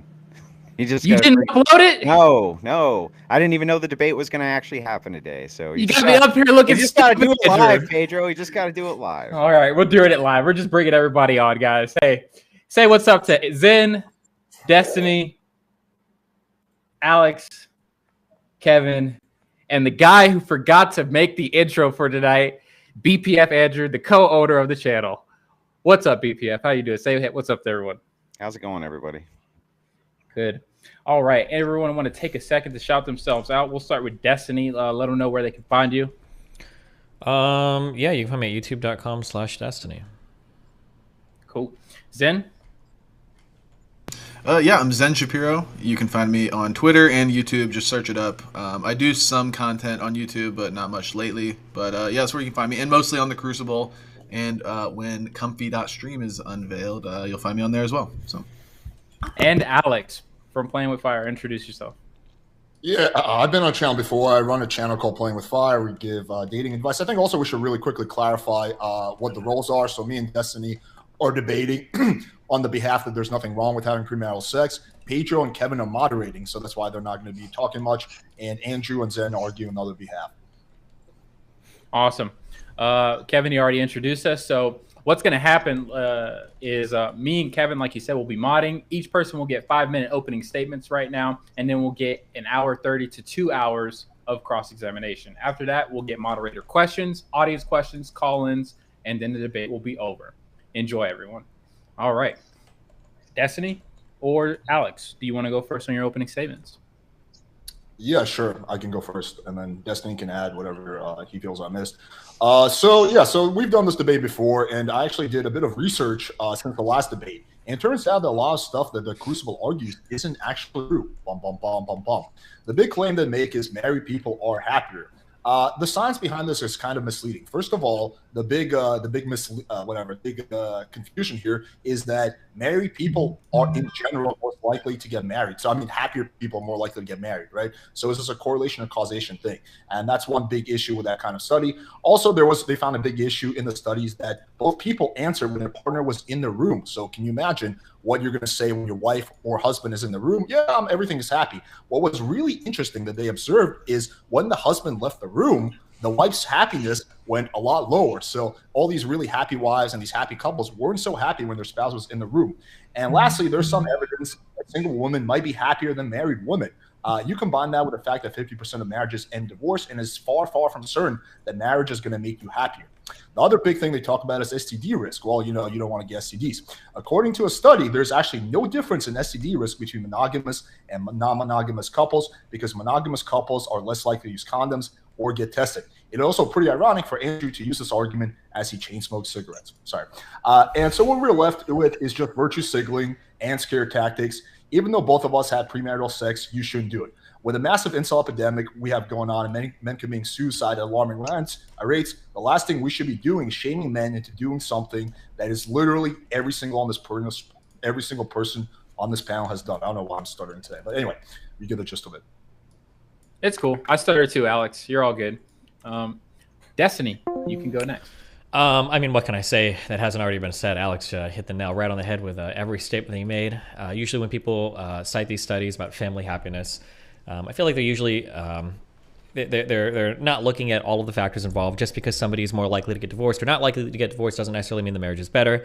And then off the back of that, something that I will say is I think sexual compatibility is an important part of a relationship. The idea of entering some kind of lifelong commitment or huge relationship where you haven't actually tested any of the sexual compatibility yet, I think is ill-advised. And I think most people that have long-term relationships would agree with that. So that's the only thing I'll add to that.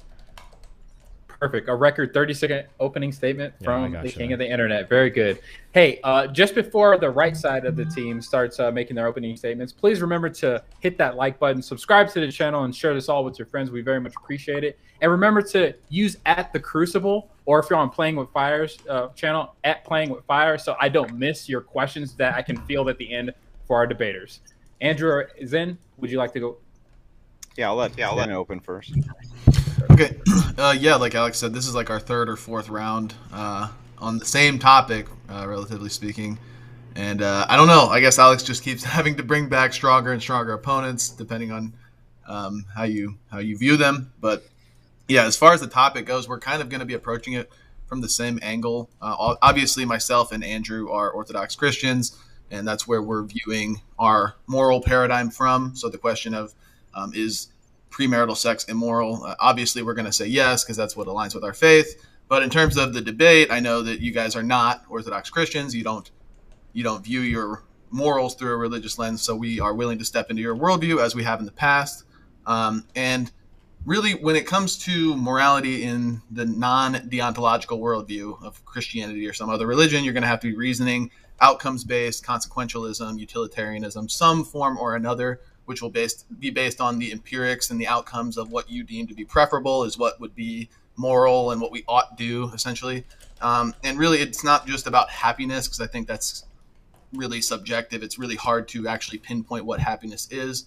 We can also point to things like the marriage rate and the divorce rate is higher. The marriage rate is higher. The divorce rate is lower if you remain abstinent before marriage, and ultimately the outcomes that you guys deem preferable, like domestic abuse, what would you say, like cheating, substance abuse, all these things are lower when the partners remain abstinent before going into a marriage. So if you deem those to be preferable, there's not really an argument as to why we should have premarital sex, or why that is a good thing, other than, I guess, just live and let live, just take a libertarian stance on everything, which ultimately falls to I have no argument for why we ought do or ought not do anything, because I can just change it on a dime whenever it benefits my pleasure receptors. So I guess if you're a hedonist, you can just claim hedonism, but then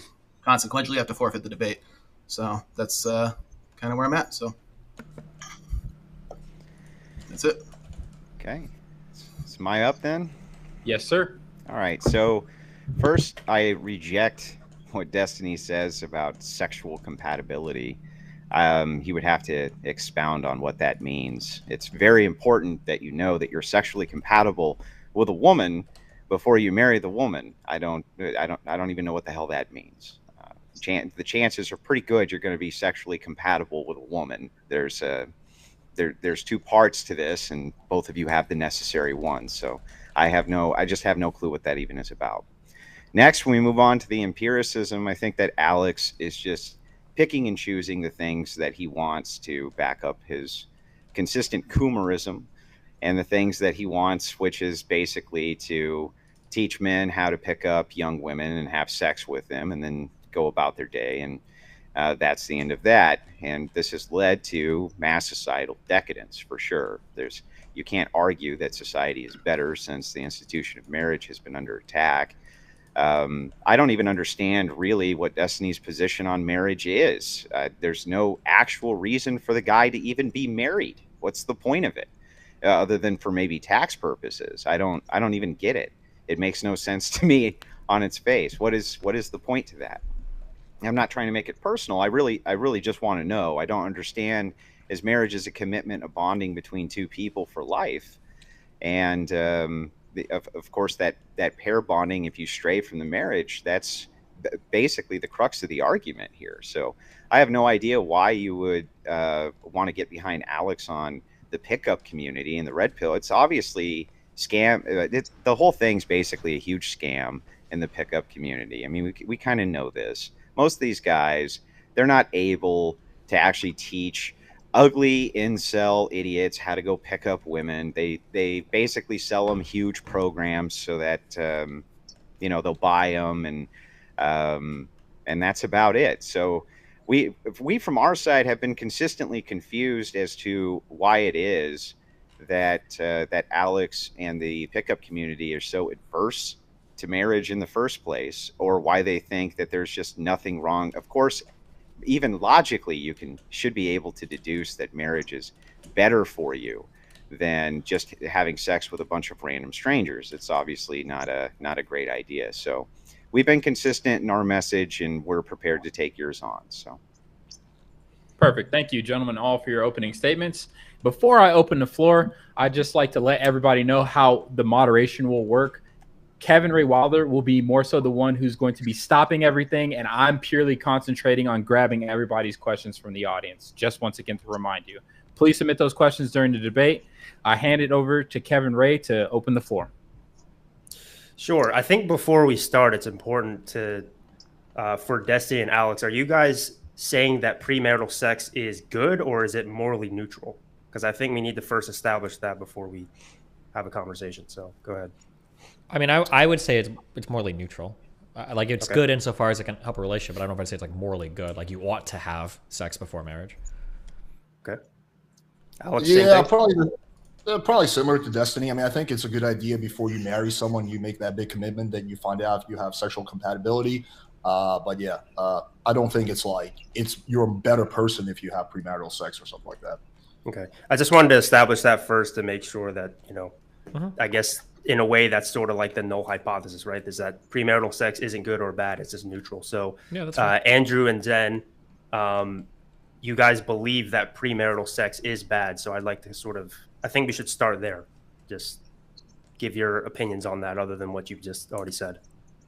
I mean, we already gave our opinions on it. So if the claim from the other side is just essentially to say we don't have any preference on it one way or another, then what would they be adverse to our ought claim for? Do they even care? I mean, is that something your side even cares about, that we think that it was better for society? Well, real quick. So if you say we have no preference, we didn't state we didn't have a preference. If you mean more specifically that we don't have a moral preference, neutrality is a moral preference. If you're asserting that you believe something is good, then usually you are also simultaneously asserting that the opposite of that is bad. And if we're asserting that something is neutral, then we would obviously contest the opposite of good, which is bad. So when you say we don't have a preference, we do have a preference, specifically a moral preference, and that moral preference is one that is neutral, which would resist your negative claim towards doing it. Yeah. I'm hearing a little bit of echo. I'm sorry. I don't know who it's coming off you. of. I didn't hear any. Okay. But yeah, I'll kind of put it like this. I think yoga is neutral. I don't think everyone should do yoga. But if someone was going around saying, don't do yoga, yoga is so bad, I would take an issue with that position, because I'm like, there's nothing wrong with people doing yoga. In fact, there might be some benefits to people doing it. But if we can take something that is identifiably negative for the family unit or the strength of a marriage versus something that is identifiably positive for the family unit and the strength of a marriage, we would prefer the positive, right?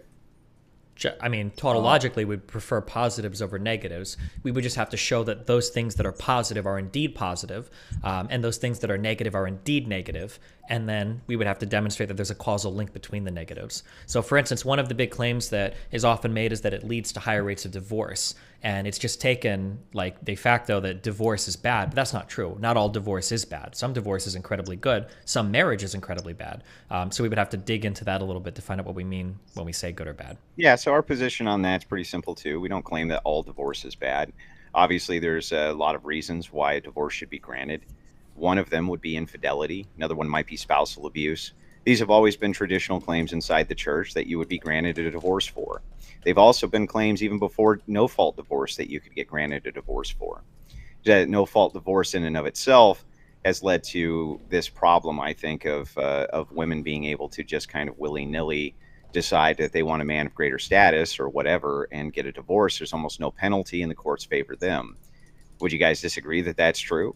None of that is relevant to what we're arguing. We're just trying to clarify our position here. So, well, the positions we're talking about is whether or not premarital sex is good or bad. Whether or not some people are getting divorced to man upgrade. That's okay. Well, then, but why did you bring up divorce then? Well, That was divorce you, because not Zen me. Shapiro in the intro brought up divorce as though that was a key performance indicator to being good or bad. He's like, more divorce means more bad, and longer marriage means more good. And I would contest that. I'd say there's probably some cases where divorce is good, and there's some cases where divorce is bad. But just going by that figure alone is not good. We can generally point to and say that more divorce societal wide, is unideal. We want a family. We want a society that has a strong, intact family unit that isn't just getting divorced left and right in 50% of marriages. No, right? I would reject that. That needs to be shown. So, for instance, a society with 5% divorce might be better than a society with 1% divorce. It might be the case that the 5% that do divorce are divorcing from marriages that would otherwise lead to negative outcomes, maybe more abusive households for children, maybe children created that are being subject to negative conditions. But divorce or marriage, neither of those on their face are positive or negative. You would need to make an additional argument to substantiate that, saying that a society So you that don't has, think that marriage is good for society? Like more people getting married is actually good for society and staying married. You don't think that? Asking me if more people getting married is good is a fundamentally different question than asking me if all marriage is good. More We're people not getting asking you if all marriage is good. No, but you're implying it by saying that more marriage is good. No, we're not because... implying it either. Okay, I'll follow if you want. So yes, more people getting married is probably good. And staying married, particularly. Is probably good, but not in all cases. Like just generally, not always, but generally speaking, like BPF pointed out, there are exceptions here where it's justified to get divorced and whatnot. Mm-hmm. Even though that was irrelevant somehow. I want to actually go back to sexual compatibility, because it seems like Andrew doesn't know what sexual compatibility is. So maybe we could explain to him. Do you really not know what it means, or are you just being obtuse? No, I really don't know what you mean by it. What does that mean? Sexual incompatibility. Have you ever had sex with a girl who was into something totally different than you? I don't like what. I don't know, dude. I don't hide in your bedroom, but like where you did not have a good sexual experience because she was into something totally different than you. Let's keep it really simple. Let's just say libido. Somebody wants to have sex 1 time a week. Somebody wants to have sex 7 times a week. Something like a mismatch like that. Okay. So you think that you have to test the waters beforehand, even though we know that women could just lie, right? They could be like, no, my libido is really high, and then post-marriage go, no, not really though. We were just kidding. Well, you can find out. And now you're married and you're fucked, right? So it's like that seems like a failure of an argument to me, to just be like, well, because they're letting you have sex with them pre-marriage, that you're still going to have the same libido rate. Okay. It's just silly to me. Well, let's start off with this. Do you now understand what sexual compatibility is? Well, no, I don't know what you mean by it. I'm just asking. I think it's a very broad term. term. Yeah, I would have to agree. People who are sexually compatible, they have the same. They're into the same shit. They have similar sex drives. They have good sexual chemistry. Like, I don't know how you don't know what that is. Well, I don't know how you don't know what that is. Isn't an argument. I don't know what you mean by it. I Okay, just want to know more what you fundamental. mean by it. Is there a difference to you between good sex and bad sex? Yeah. Okay, so insofar as sexual compatibility is defined as you being more likely to have good sex than bad sex with somebody, would you accept that as a definition for sexual compatibility? Certainly, if that's what you mean by it, we can accept that as being your definition of it. Okay. Why is that fundamentally important to marriage, though? Unless you think that men are only getting married for the purposes of having good sex. Well, don't you think sex is an important part of marriage? I do think it's an important part of marriage, but I think that the metric for what good sex is kind of different for everybody and still pretty broad. Yeah. We'll accept your definition, but that doesn't mean we agree that that having good sex is somehow the foundation or the pivot point for marriage. There's people who seem to be in happy marriages who have no sex, right? Well, first of all, I would argue that those are not happy marriages and there are divorces waiting to happen. But second of all, okay, so you did say that. Bad, though? You agree that divorce is bad? You do agree to that, Alex? No, yeah, that's what it sounded like to me. Divorce is waiting to happen was stated in a derogatory way. That's why. Well, the divorce here would be bad, but the idea would be that divorce is avoidable if you would have had premarital sex. You could have avoided that. I don't know how you're actually going to be able to argue that, though. Yeah, I can't wait. I'm still waiting. That's literally what I'm trying to do right now. Okay, so you acknowledge that sex is a key part of a marriage, right? So don't you think it's important to find out if you guys are into the same shit, if you guys have that sexual compatibility before you make the biggest decision of your life?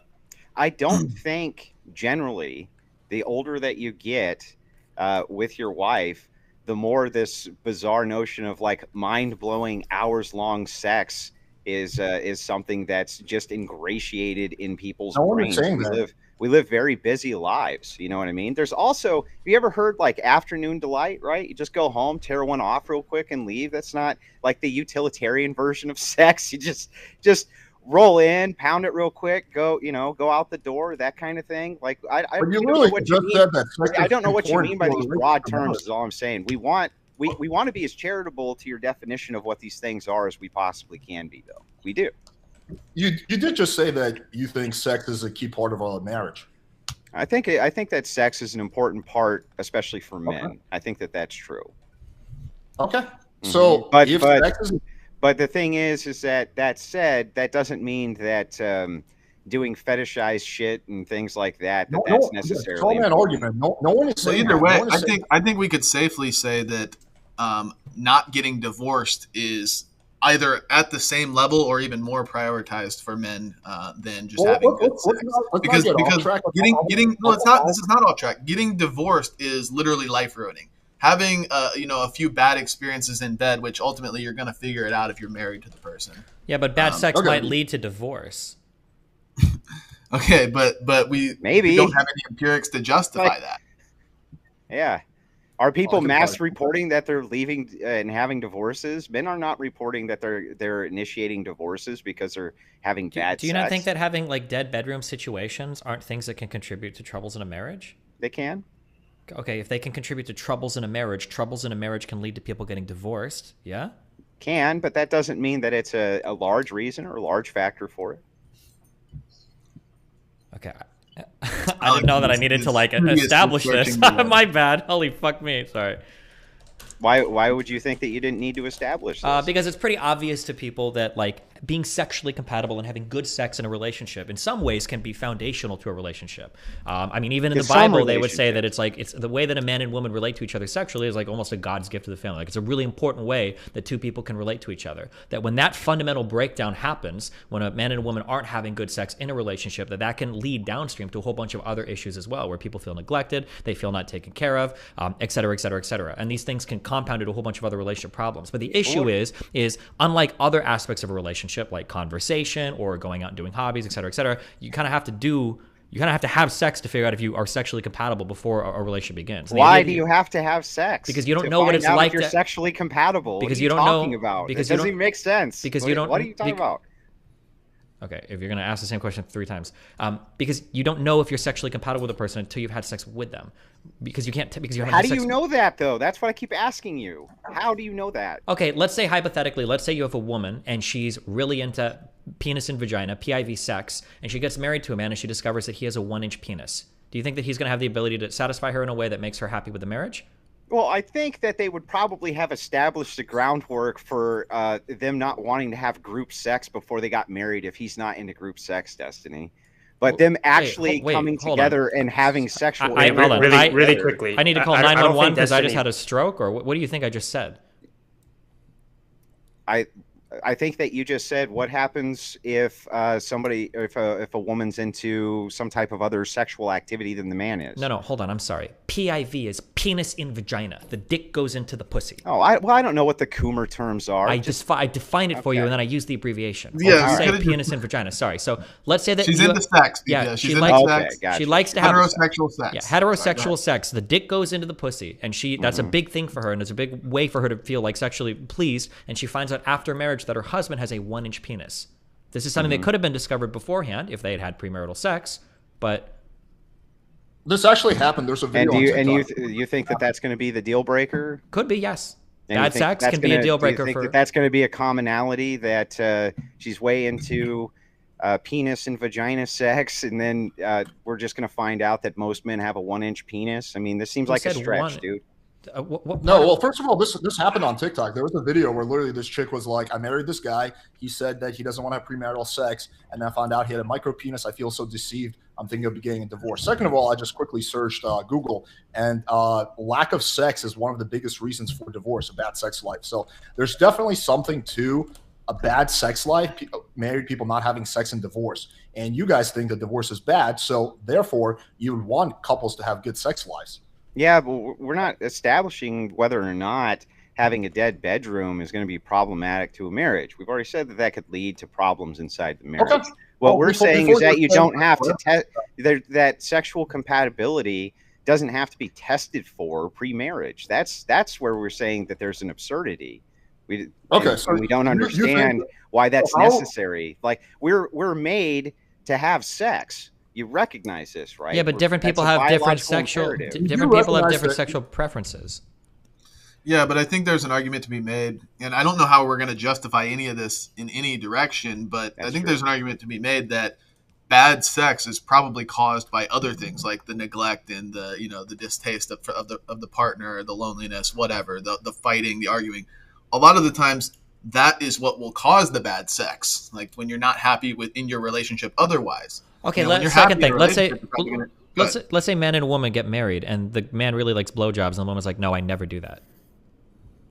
Yeah, well, I mean, I think that probably would have been established before they got married. Why would you be talking about sex but not having? So is that okay for you to have like detailed Why would it conversations? be problematic to talk about sex even when you're not having sex? I don't know. You're the one that said understand it's why like immoral to do it. So problematic to have sex, then? I We're don't talking see- about having sex, not talking about having Yeah. sex. I don't. Okay. I don't even So, like, understand you this think this it would be- line here. You think it would be like a good idea for like, I don't know, a potential couple to sit down, have like a detailed. I got it. I need to get out of here. I didn't know that we were gonna. about sex without I didn't know that this was the level I don't know of what fucking this is even debauchery that we were relevant going to, the guys. I'm debate, so but sorry. We're just Fuck simply me, dude. saying we can point to couples that remain abstinent prior to marriage typically remain intact and are stronger, less likely to get divorced. Like these are good things, right? Well, no, we don't know if those are good things. Well, then I guess that's where the debate actually is. Like, Well, then we would have to have like reported happiness or something. You already agreed with my premise at the start. You already agreed that getting divorced isn't necessarily bad. So you need to show I didn't agree with. No. I said that there are exceptions where divorce is justified, like if there's some sort of spousal abuse or adultery, whatever it may be. But generally speaking, on the aggregate, we want society to thrive in the family unit, in the family structure, where there's less divorce going on. Like that would be ideal, I think, generally speaking, for most people. I also am I wrong about that? think that it's super reasonable, and that most people, before they got married, will talk about their expectations in the bedroom, whether they're virgins or not virgins. And I don't know why you guys think otherwise. That's a completely you reasonable said earlier conversation. that- I think almost everybody would engage in before they got married, to be honest with you. Well, you just said earlier that a girl can lie. So wouldn't you want to then find out? Yeah, but for she can yourself? lie either way. She can tell It's you. a lot harder to lie you in the know? bedroom than it is just having a Yeah, it's a lot conversation. harder to lie, than doing it in a conversation.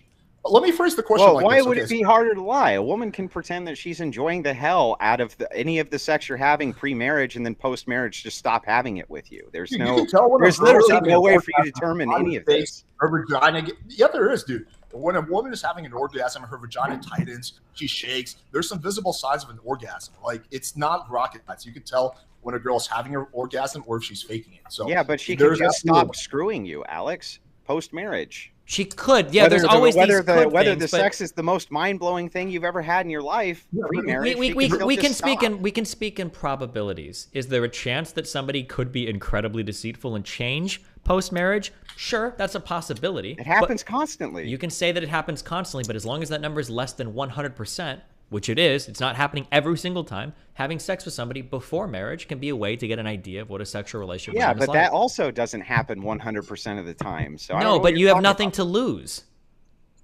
Well, no. Well, wait a second. You do have things to lose. That's not a correct statement. There's all kinds What of do you have to things lose? that you have to lose. You could get a chick pregnant, for instance. There's- you use contraception That's or abortion. problematic. You could get an STD. That's problematic. You can get tested You can beforehand. also lower her. Hang on. You can also Hold on, Alex. Let out Andrew. according finish. Go ahead. according to the trends currently, if a woman has more than X amount of sexual partners, and I can forward you the study if you'd like, this becomes an indicator for the chances of divorce later on after marriage. So the more they're having sex pre-marriage, the more likely it is that they're going to get a divorce anyway.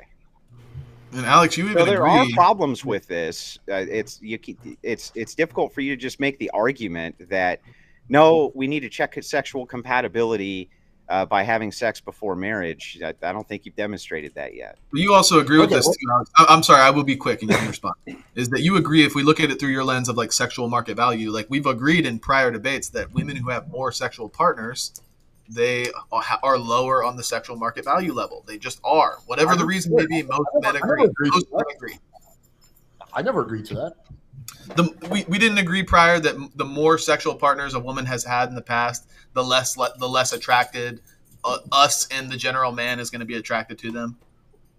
I think some men would care. Yeah, I think also other men. Most men view women having like higher amounts of sexual partners in the past are less attractive. Most I men. don't know. You'd have to like present evidence for that. Okay, here's some evidence for that. Here's a common saying: "Don't turn a blank into a housewife." Can you fill in that blank for us, Alex? What's the blank, Alex? Don't turn a blank into a housewife. Yeah, a common saying is not evidence. Like you have to present some kind of. Well, I don't know. It's pretty, but it's common, right? It's so common that you can fill in the blank. Can you fill in the blank? Well, hold on. Couldn't she just lie about it, like you said? Yeah, I think but women do lie. They then it shouldn't affect their sexual market value because they just lie about it. Their body count often. We know that's true. Yeah, but then they could just lie about it, so that defeats your whole argument. If they're going to lie about everything else, they could just lie about this. They could, but there's other ways to make these determinations. Wait, what? I want to hear. I'm so curious. I got to hear. Well, what is the other way? For instance, a reputation follows a person. You would agree that that's true. Let's say you meet a person, they don't have a reputation. You don't know. No, I mean, that's true. You don't know. But you generally have their family, you have their friends, you have their community that you're dealing with, especially if you're going to be marrying this person. I think that you can determine whether or not they have a reputation for these things fairly easily.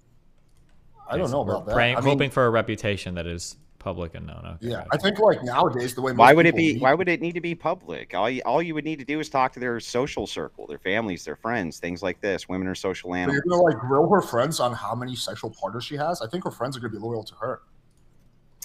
They could all lie. They could all be lying to you, BPF. You hear that's that? true. Like, we don't need to play the games. Like seriously, like just like for the sake of argument, just for the sake of argument. For the sake of argument, it's like if a dude meets a girl and let's say he doesn't know her. And then he finds out, a few months down the line that she truthfully has had 50 sexual partners in the past. The guy's going to be a little bit turned off by that. He's going to be like, whoa, I didn't know that. Holy shit. Or like, let's say he finds out on the first day. Who cares? He's going to be like, whoa. Assuming she's not lying, assuming that is truly the case, most men are going to be turned away by that. They're going to be turned off by that. Not all, but most. They're going to be like, whoa, that's just somewhat of a red flag for most men. So, I think some men will, but I don't know if it's most men. I think it's really, really easy for any girl in the sexual marketplace to have a guy lined out the door of guys who are down to date her, marry her. So I don't think it's going to matter for the girl's dating success. Like a chick who is like even semi-attractive, even if she has a 300 body count, she can still very easily lock a guy down. That's just the reality of the dating marketplace. Yeah, I'm sure there's some guys that will care. I don't know if it's most guys though. I don't know, honestly. You'd have to like show that to me. But going back to what I was saying, so that doesn't faze you, Alex, at all. Like if a chick's like, "Yeah, I fucked 100 guys last night in one night," would that bother you at all? I mean, I don't understand how my sexual preference play into this, but I'll answer the question. I've talked about this publicly. For me, it's more about like is the number reasonable or not. So if the girl's like 18 and her number is like 30, that's probably a lot. But if she's like 30 and her number is 30, then that's probably more or less decent. So if a chick did tell you that she just like had a train run on her the night before, that wouldn't give you. But she showered, right, Alex? So it's good. It's okay. It's fine. You're cool with it because she took a nice shower. Are we talking about for dating? Are we talking about for dating or for sex? Even for sex. Yeah. Either one, dude. Either one's fine. Well, these are two different things, guys. Oh my god. Yeah. What the fuck? If I'm are they? We were. I'm stunned. They're two different things. We didn't know that. Well, you're asking, like, would this be a disqualifier for dating or for sex? The qualifications for what is dating and what is sex are going to be way different, especially for men. Like, yeah, okay, but either way, you literally just gave us the quote earlier. Don't turn a hoe into a housewife or whatever. That's by definition right there. There's a different qualification for dating and for sex. Well, right. My overarching point here to ask Alex is that he says that he thinks that most men don't have an aversion to a woman having a lot of sexual partners, and well, yeah, you said you don't think it's true for most men. I don't know. I don't know. You don't know. I know my ears didn't. But do you? Well, do you, Alex? Do you have an aversion to that? do I have an aversion? Depends on what we're talking about for dating, for sex, what the number is, how well I know the girl. There's a lot of factors. Okay. But anyway, going back to what I want to ask. Okay, just indulge me in this hypothetical. Zen and Andrew, have any of you guys ever had really bad sex? Sure. Okay. Yeah. Andrew? No, I don't think I've ever had really bad sex. No. Okay. Well, I guess you're a stud. All right, Zen, for you. I mean, I'm trying to be honest. I can't. It's either like the most bad faith answer in the world, or it's like the saddest answer in the world. And I'm trying to figure out which one it is. I don't think that I can recall a time where I had bad sex. Every guy must have had bad sex. But okay, Zen, can you imagine marrying that girl that you had bad sex with and that being your sex life for the rest of your life? Well, I don't. Well, this is the thing. Like, just because you've had bad sex with a girl like one time, and I'm not claiming like to be the sinless, perfect model citizen who's never had a one night stand, but I would imagine that in those scenarios where they've been bad sex, because it's like, I don't know, you're drunk or you're just like you don't know each other very well or what you guys like. That doesn't mean you can't fix it in the future. Like if you do begin dating or I would prefer get married and then figure out your sex life. Like I said, eventually if you guys are communicative, you guys communicate with each other, you can figure out how to improve your sex life so that it's pleasurable for both of you. Because I don't think standalone sex is just like with two people can just be inherently bad and it'll never be pleasurable. I think two people can figure it out. Do you think with that girl, just try to think back to that time with that girl you had bad sex with? I don't even know any specific. I'm sure it's happened. I don't know anything specifically, but I'm sure I've had bad sex before. So whatever. It doesn't need to be specific. Okay. What if you and the girl are into two totally different things? What if she likes to be choked, slapped, fucking called a dirty little slut, and you're super vanilla, and all you want to do is just have regular vanilla sex with the lights off? How are you going to fix that? Well, I would imagine like somebody coming from my worldview, we wouldn't really be into a girl who has those kind of preferences because a girl who's into that kind of thing probably isn't a Christian. He doesn't know about the Catholic Christian girl, man. I went to an all boys high school and had a lot of all girls high schools next to me, my dude. Yeah, we're not big hats. We don't defend the fact that there's tons of Catholic degenerates. Okay. Yeah. True. Okay. But so wouldn't it make sense, logical sense, that if you want to avoid a girl who's into like super kinky shit, that you have sex with her so you find out? Like, doesn't that just make logical sense that you kind of test the waters before you commit? Because like you said, you don't want to be married to that girl. Why couldn't you just like if you guys are both abstinent, you could just talk about it and then she might not even know what she likes until she has sex. Exactly. So you would have to figure it out once you're married. But that's why we don't view that you commit to marriage just to have sex with somebody. No, but we do view that you that marriage is better for society and that sex is kind of like a complement to that, and also it's necessary for reproduction. But that's another topic. Okay, so Zen, you acknowledge that sometimes you don't really know what you like until you try having sex, right? I think everybody has a general idea of what they're into when it comes to sex. Well, then just at least a general idea. What's that? Well, then going back to what I was saying earlier, then why wouldn't you just if she has a general idea and you guys are into two different things, then wouldn't you want to find that out? But you could just ask her. Or she could ask you, are you into like choking and chains and stuff? And you could be like, no, I'm not into that. I guess we're not compatible. We don't need to actually have sex to find out. We could just say, no, I'm not into that kind of stuff. Okay, we don't need to have sex. But since we've established that people can lie, don't you think you have a high probability of finding out if you tested rather than just go off what she says? I mean, yeah, but again, I think to be good faith, and I think most people do this in the real world, is that they take people at their word. They don't just assume that everybody's lying to them all the time. So at some point, I think just asking is a feasible solution to that problem. But you agree that the odds, or at least, are higher if you test it rather than just going off what she says. Well, it's not only higher, but you would know for sure. But again, okay. I don't think just having sex with somebody to determine sexual compatibility is what we're not arguing that that's a good thing. We don't care. We don't care for sexual compatibility. What we care for is a strong family unit.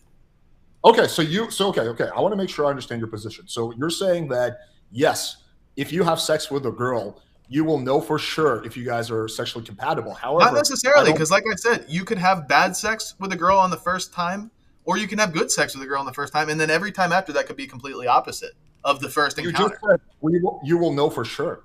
So maybe I'll just retract that. Maybe you wouldn't know for sure because there could be. Yeah, I will retract that actually, because you could have really good sex with a girl the very first time, and then every single time after that it could be awful, and vice versa. So, I mean, Okay, you don't okay, actually. Okay, let me phrase the question like this. Do you think, generally speaking, the probability is higher if you test it with a girl and have sex with her rather than just going off what she says? No, I think that the probability would probably be higher that two virgins who ended up getting married would most likely have a much more fulfilling sex life. You're not answering the question. That's not the question. I'd like to get an answer to the question. So do you agree that, generally speaking, the probability would be higher if you test the waters and you have sex with her? Higher for what? Higher for what? Find out if you're sexually compatible. I don't know, because again, like, you mean just have sex one time or have sex 100 times? Either or. You just have sex with her. Like, every time you have sex with her, that's a little bit more evidence. But let's just assume you have sex 10 times. Do you think you're going to get a better idea of whether you're sexually compatible just going off what she says, or having sex with her 10 times? Yeah, obviously, when you actually are doing it, you're going to learn what is more or less compatible with each other. But again, that's not the metric that we're going by. And like BPF said, and I think you can even reason this just as a human being, logically speaking, two people that don't have any other standard to compare to, they aren't going to be saying, oh my God, this sex is awful, this sex is horrible. They're going to say, this is the only sex I've ever had. We're going to just have to make it work because we're married. And same could be said for abusive relationships, by the way. I think pretty much everybody would be able to do that. But okay, so you're saying, yes, you will be more likely to find out, but I don't think sexual compatibility is important. Okay, but you do think that people staying married is important, right? Yeah. You don't think sexual compatibility plays any kind of role in the likelihood of marriage stays together? You didn't say that. I didn't say it plays no role. I just think okay. I would argue there's got to be a strong argument here. I pull up the studies. I don't really fucking care. But a lot of people would agree that when people are having bad sex, it's not just because they're not sexually compatible. It's because there's other things going on causing it. They're being neglectful, they're resentful of their partner, whatever. Yeah, there's sometimes other factors, but let's just follow the logical I would train. say pretty much all the time there's other factors. Okay. But yeah, go ahead. Let's just follow the logical train here.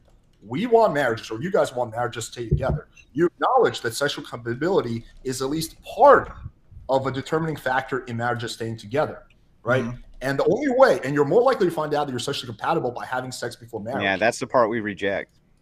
Yeah, that one there. I think to word it properly. Well, to word it properly, I think it's that people who abstain until marriage, since they're not going to have a prior reference point, they're not going to be even thinking in the same paradigm that you are of like, oh my God, this sex sucks, this sex is bad. They're going to say, this is my only sexual partner that I've ever had, and I'm married to them, so we're going to make it work. And I think that they will become sexually compatible. Anybody that has sex with the same partner over a long period of time is eventually going to learn how to be compatible with them one way or another. Like you said earlier, like imagine a dude that's really into blowjobs and a girl will never do it. Well, if he wants to be with her and he's married to her, he's going to have to fucking deal with that. Yeah, but they're not actually increasing their sexual compatibility. They're just settling for a worse relationship. The same could be said of abusive. They are increasing sexual compatibility because they're making a compromise. He's becoming more compatible with her, and I'm sure there's other areas where there is no compromise. He's just not getting something. He's just losing something. Well, yeah, that is a compromise. That's what a compromise is. I mean, sometimes you are just going to lose something with no gain in a marriage as part of a compromise. Compromise usually implies both sides are making some arrangement, but okay. Gentlemen, before you respond, just a brief intermission because we're at that 30-minute mark. Guys, DGG has 6,000 watching. Alex has 200 watching. We on our chat have at least 200-something watching also right now. But none of our numbers are reflecting anything on that like button. So if you could please, since we're talking about smashing tonight, smash the like button at least. Smash the like button. Remember to subscribe. Andrew, you were the last one to talk, so please go. Yeah, where were we at? We were talking about, compromise in marriage. Yeah, no, I mean, the compromise is that if you want to have a healthy marriage, there's going to be some things that your wife's not going to want to do, or that you're not going to want to do, that you have to compromise on. That is a compromise. You're just saying, well, no, you're not. You're just not getting what it is that you want. It's like, no, I think that there's more to it than that, and I think that is how we compromise in marriage, for sure. Which marriage do you think is more likely to work out? Why does that sound miserable? The idea of just like, oh, I'm just losing this thing forever, and I don't get anything for it. Like that's pretty miserable. What do you mean you don't get anything for it? As in, you could have just found somebody that was more sexually compatible with you, and you wouldn't have to be just giving stuff up for free. Yeah, but I mean, like, what if you value really tasty food over that other thing, right? And then the other person, the other chick that you would have gone with, yeah, she'll give you the blowjob, but she won't make the tasty food. I mean, there's all kinds of other factors that are involved there that are important when you're compromising. Yeah, I don't disagree, but I would want that to be on the table before you're making the decision. And you can do that before you're. You don't know how good somebody is at giving a blowjob, or how good somebody feels when you're having sex without doing it first. You just can't know that. Yeah, but the thing is that you can't know that even after it's been done the one time. You know more. You don't. First of all, you don't have to have sex with them just one time, but you will know that by having sexual experience with a person. Like, yeah, you can argue that they might. Knowledge that you're more likely to know for sure by doing it. So you can't just go back and say you won't know either way. Even if we grant this to you and just say, okay, maybe we just say, okay, maybe you're more likely to know for sure that there's some type of sexual compatibility. We still don't think that would be a deal breaker in a marriage on either side, and that there's a lot more at play here inside of a marriage than just this thing. So for the purposes of moving the conversation along, because we're just stuck on this point, we'll just say, okay, it's possible that you could know more about your sexual compatibility by having sex with somebody before you get married to them. Sure. We'll just go with that. I still don't think it affects our argument at all. Okay. I mean, it's a pretty common sense point, but okay, I'm glad you granted that. Okay. So given that, okay, two scenarios. One, we have a married couple, and the husband likes to have sex once a week, and the wife likes to have sex 7 times a day. And they're into totally different shit. The wife likes to be. You mean like every marriage ever? Go ahead. Sorry. Well, the fact that you're saying that already kind of shows that like you need to shop around more for sexual compatibility before. It's just the joke. Come on, is that crack a smile, Destiny. It was funny. Well, it's not. I mean, like, it's funny. It's only funny to you though because it only makes sense to you because you have no sexual experience. Just because men have a higher that's not necessarily true. Women. Tons of women have huge sex drives, but you have no idea. You don't even know. You have no idea. It was a joke. It's a self-report. Okay, we can move on from the joke. Yeah, no, I'm just saying it's funny. Guys, hold on. I gotta explain the joke to make it less funny. Get in there, Kevin. Get in there. Okay. You gotta shut it down, Kevin. Explain the joke. It's too crazy. We all understand the joke. It's just funny because it reveals like an underlying like fundamental misunderstanding. Was it a dog whistle, Destiny? Are you calling out the dog whistle? Is that? I'm just projecting. Hey, but seriously, guys, let Destiny go. Destiny, finish. No, I said my thing. I was just commenting on the thing. Go ahead. I'm done. Okay, so what I was saying is you have a situation. One is, again, the wife who likes to have sex like fucking 7 times a day, and the husband likes to have sex once a week. And the other marriage is they both like to have sex once a day. Now, if you had to bet money, which one of those would you bet money on that is more likely to work out? I don't have enough information. So you think that I literally wouldn't be able to tell you. Literally would not be able to tell you. You have to, it's just a probabilistic thing for one or the other. You don't have to say it's going to absolutely. It's just like probability. What's more likely? Yeah, just probability. Yeah. Don't know I don't know. Literally don't know. Man, literally do not know. Well, 7 times a day, or 7 times a week, or did you say 7 times a day? It doesn't matter. The point is once a day versus once a week.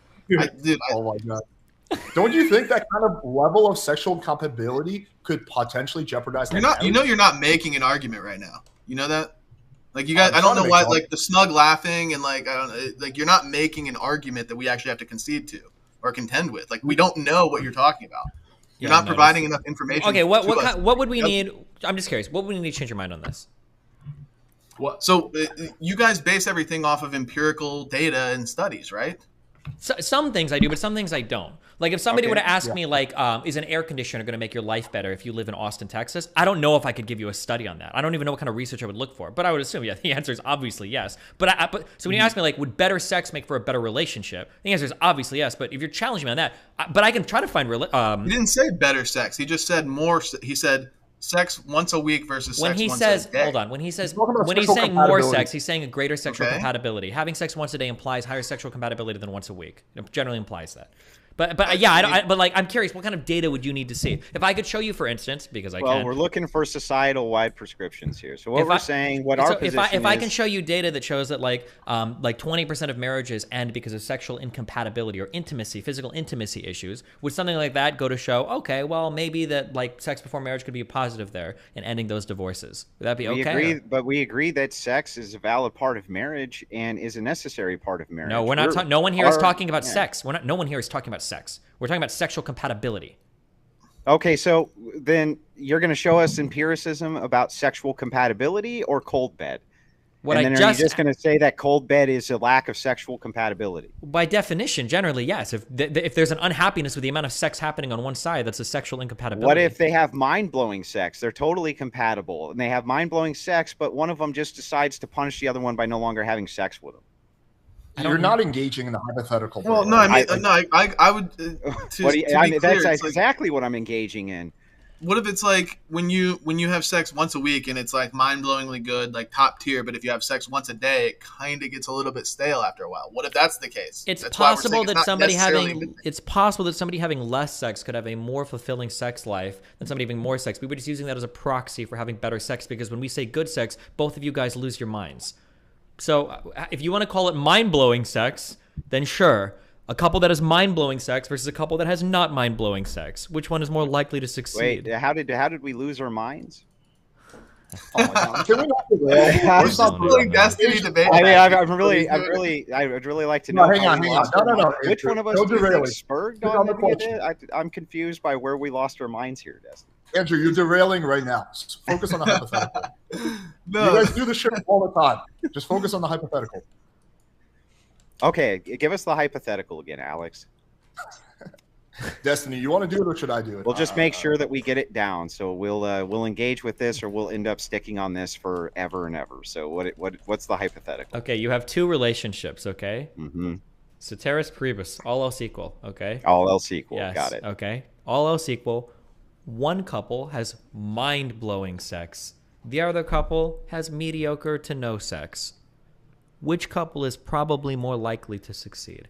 Probably the couple that has mind-blowing sex if we're doing all things equal. Okay, so could we say then that if but sexual all things are not equal, just so you know. But if sexual compatibility was something that we could test, wouldn't that be a good thing to test before getting into a relationship? It could be a good thing to test before getting into a relationship if all things were indeed equal. But all things are not indeed equal in the real world. And there's all kinds of consequences that come with it. Now, if you were to if you were to test it with an experiment like a machine and just, like touch a person with the machine and know that they're sexually compatible, sure. But I think that there's a difference between that and having premarital sex with the consequences that come with that as well. Okay, so wait. Just real quick, I just want to, because we've actually somehow we've gotten somewhere in the argument. Holy shit! So now we've all agreed that being able to test sexual compatibility before relationship is good, but there are drawbacks to it that outweigh the benefits. That was our position from the beginning. Okay, no, it wasn't. Yes, it was. Okay, fine, it was. We are just retards, and now we've caught up to your big brains. Okay, so we're caught up now. Thank you for catching us up. So now we all agree that that's the case.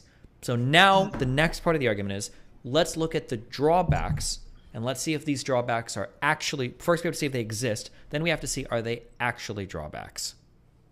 Okay. We can do that. We'll go ahead and just concede it for the purpose of moving along. We're not conceding anything. We just caught up to you. No one's conceding anything. We're all good. Okay. Gotcha. So we're moving this along, and what is it that you want to know? You want to know what the drawbacks are to having premarital sex? Yeah, so let's go through some of the drawbacks of premarital sex. Okay, the first drawback is the more sex that a woman has, the less likely it is that she's going to stay in a successful marriage. Okay. Wait, do we want to just list? Do we want to list all of them, and then we can go down the list? One at a time. Okay, one at a time. One at a time. Yeah. Okay, one at a time. That's fine. Okay, go for it. You consider that a drawback? Okay, so I'm going to answer that. So let me engage with this. So do you think that I want to first understand your position a little better. Do you think that, for example, if you okay, you have two situations. One is like you're gonna marry this girl. Like let's call her Anna. You're gonna marry Anna. In one scenario, you have sex with her after marriage. In one scenario, you have sex with her before marriage, but then you marry her anyway, and then you guys like. Do you think that she's more likely to divorce you because you had sex with her before marriage? Hang on. Restate that one more time. I want to make sure I get it down. I had trouble following too. Yeah, go ahead. Okay, I'll explain like this. Okay, so you're going to marry this chick Anna, right? In one scenario, you have sex with her after you guys get married. In another scenario, you have sex with her before marriage, but then you wind up marrying her. Do you think one of these is more likely to lead to divorce, or is it the same shit? I don't think one of them is necessarily more likely to lead to divorce. No. But let me ask you a hypothetical, Alex. Let's take our same girl, Anna. Do you think that Anna would be more successful in finding the partner that Anna wants if she had slept with 100 men or if she slept with 0 men? Wait, say that again? What? Do you think that Anna would be more successful in finding the partner that she wants if she had slept with 100 men or if she slept with 0 men? I don't know. You don't know. So here's the thing. You can't critique us. When you give us a hypothetical, we say we don't know the answer to it. It's not enough information. So let's use Destiny's take there. All else equal. So all else equal, Alex is saying just engage with only the hypothetical. Everything else is going to stay exactly the same. Do you think in that hypothetical, where all things are equal, that the woman with a 0 body count is going to be more successful in finding the partner that she wants than a woman with 100 body count? Are we talking about in staying married with that partner and having like in finding her soulmate, getting married, and staying married? Yeah, that's what he means. Generally. I think on average, a girl with a lower body count will probably be more likely to stay married. Yeah, I would probably say that. Yeah. Thanks, Alex. We appreciate that. So here's a question. Here's a question. I'll answer this. What about a woman that's dated 100 men but never had sex versus a woman that's only dated 1 man and then gotten married, but there's still no premarital sex? Yeah, I still think that their odds are more successful. Didn't ask. What I'm asking is a woman that's been in 100 relationships before finding the one and getting married versus a woman that's only been in 1 relationship. Oh, probably the woman who's been in 100 relationships would be able to successfully navigate that better. In fact, that's a thing that's advocated for. We advocate that women should date, just not have sex. Same thing with men. You should be able to date, but not have sex. Don't have sex, wait until marriage. We're just saying that that's more successful as a strategy society-wide. Sure. Why would we say that? Outcomes for everybody. Why would dating around before picking the one help you have a higher success in a relationship? Well, because it expands your pool necessarily of men that are potential suitors for you. Why doesn't this exact same argument carry over to the sexual argument? That expanding your pool gives you... It might if your partner hadn't admitted that if you have a higher body count, you're less likely to be successful finding the man that you want. Whereas if you have a low body count and you're just dating multiple men, that's very, very common for women to do. It doesn't reflect negative on their sexual marketplace value at all. You would expect that a woman who's very attractive with a very low body count would have a lot of suitors, in fact. I mean, it sounds like at this point what you're really advocating for is the woman, in this sense, should really just be lying about her body count. That's the optimal sexual strategy. She should be sleeping... No, that's not what I'm advocating for. Well, hold on. That's not what you're advocating for. I'm sorry. That's not what you're advocating for. I'm sorry. I know that triggered you. It's not what you're advocating for, but it would be like the logical consequence of what you're saying is that what a woman should do is she should sleep around, but she should just lie about her body count. Or she could just have a lower body count, or ideally no or body she could count. just not sleep around and not lie about it. Yeah, but having the lower body count, though, since we already agreed that having premarital sex is a better indicator of postmarital sex, that sleeping with somebody beforehand is going to help you figure out if they're more compatible with you, just like dating them before marrying them is going to help figure out if they're more compatible with you. So the woman should be dating and sleeping around. She just shouldn't tell the person her current body. Well, there's no argument for why learning you smuggled a bunch of bullshit in there that I didn't say. Can you tell me one thing that you believe I smuggled? So the first thing is, as you said, you're going to find out that you're more compatible. And I'm guessing you mean sexually compatible? Yeah, we already granted this. With other men by dating them? No, by dating and having sex with them. You'll find out who you're more sexually compatible with. Okay. I just want to make sure I had that down correctly. So the problem, do you have any issues with me saying that women who have a lot of suitors and not having sex with them that's in no way problematic in your worldview. You don't think that that there's an issue there. As Alex granted that if a woman has a lower body count, she's more likely to be successful in finding the partner that she wants, right? Well, is it having a lower body count, or is it having her partner know her body count if it's high? Because those are technically two different things. Well, it is technically two different things, but the implication would be that the partner knows. If you don't know, you don't know. But the thing is that would that maybe grant incentive to lie? I guess it could. But we're not going to just assume that women are going to lie. Well, we're not just assuming. We're just looking at the incentives. If we agree that premarital sex can be an indicator to postmarital sex, and if the guy only cares about the body count he hears about, and also, not to appeal to anecdote, but we all know that women lie about their body counts. So, like, it seems like that's like the natural extension. Why do they do that? Wait, so do men. But so do men. Destiny's right about that. Men lie the other direction, right? Yeah, but I'm saying that it feels like we have like the ideal world for women being incentivized to sleep around, but then lie about it because she's trying to get an indication of how the postmarital sex is going to be. Well, why did they lie? Wait. Why did they lie and say that their body count is lower, Destiny? Why do they do that? Because men tend to prefer people with lower body counts. Right. So wouldn't that follow that if a woman actually does have a lower body count, she is objectively more marketable to the man in terms of attractiveness? Obviously, she can lie, but assuming everybody's being truthful, the woman who has the lower body count is more marketable to the man. I'm not going to assume. I would never assume everybody's being truthful here because the incentives. We have to follow the incentives. No, we can just say we could just say what if everybody's lying about everything now, and now there's no argument to be had because what if we're all lying? Like everybody's lying about it. You have incentive to lie right now. But we literally all just said that the incentives here are not only to lie, but that people do lie. Men exaggerate up and women exaggerate down. What if we were lying about that? Yeah, what's your incentive right now not to lie to us while we're in a live debate? Isn't your incentive to not be good faith at all? Well, I never lie actually because I have divine revelation from God and he tells me the truth and I deliver it. So I cannot tell a lie. God can't lie to me. Look at that. Destiny went to precept. I've got divine revelation. I'm actually being told right now by God, so I cannot be lying. To fall back to precept in a debate. If you're going to tell me that I'm lying, tell me your ultimate truth. What is the ultimate objective reality that you rest on? Why are you derailing to meta ethics, Destiny? Why are you doing that? Okay, I think he's trying to be funny, but so I guess we're having with perfect information. I guess now. Please give him the gospel. We definitely don't want to go down. Please give him the gospel. No, we want to go down this road. We want this road. I'm mainly here to make sure that we do not go down that route. Kevin's right. Let me go back to my analogy because I was just about to make a point. Go ahead, Alex.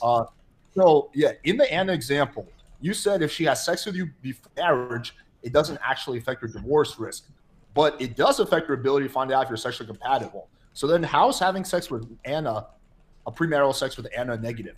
If you just said that it doesn't affect her likelihood of divorcing you. I'm sorry. It's really hard to follow these. Like the way you word them is like hard to follow. Can you try again? Okay. You said in the Anna example that I gave earlier, I gave you two scenarios. I said one is that you have sex with her before you get married. The one is you have sex with her after marriage. And you said, and I asked you, is one of those more likely to lead to divorce? And you said no, right? Correct? I would actually say that empirically speaking, since women with remember this was stated under an all else being equal, meaning there was no other contributing factors whatsoever, just this, no external factors, nothing.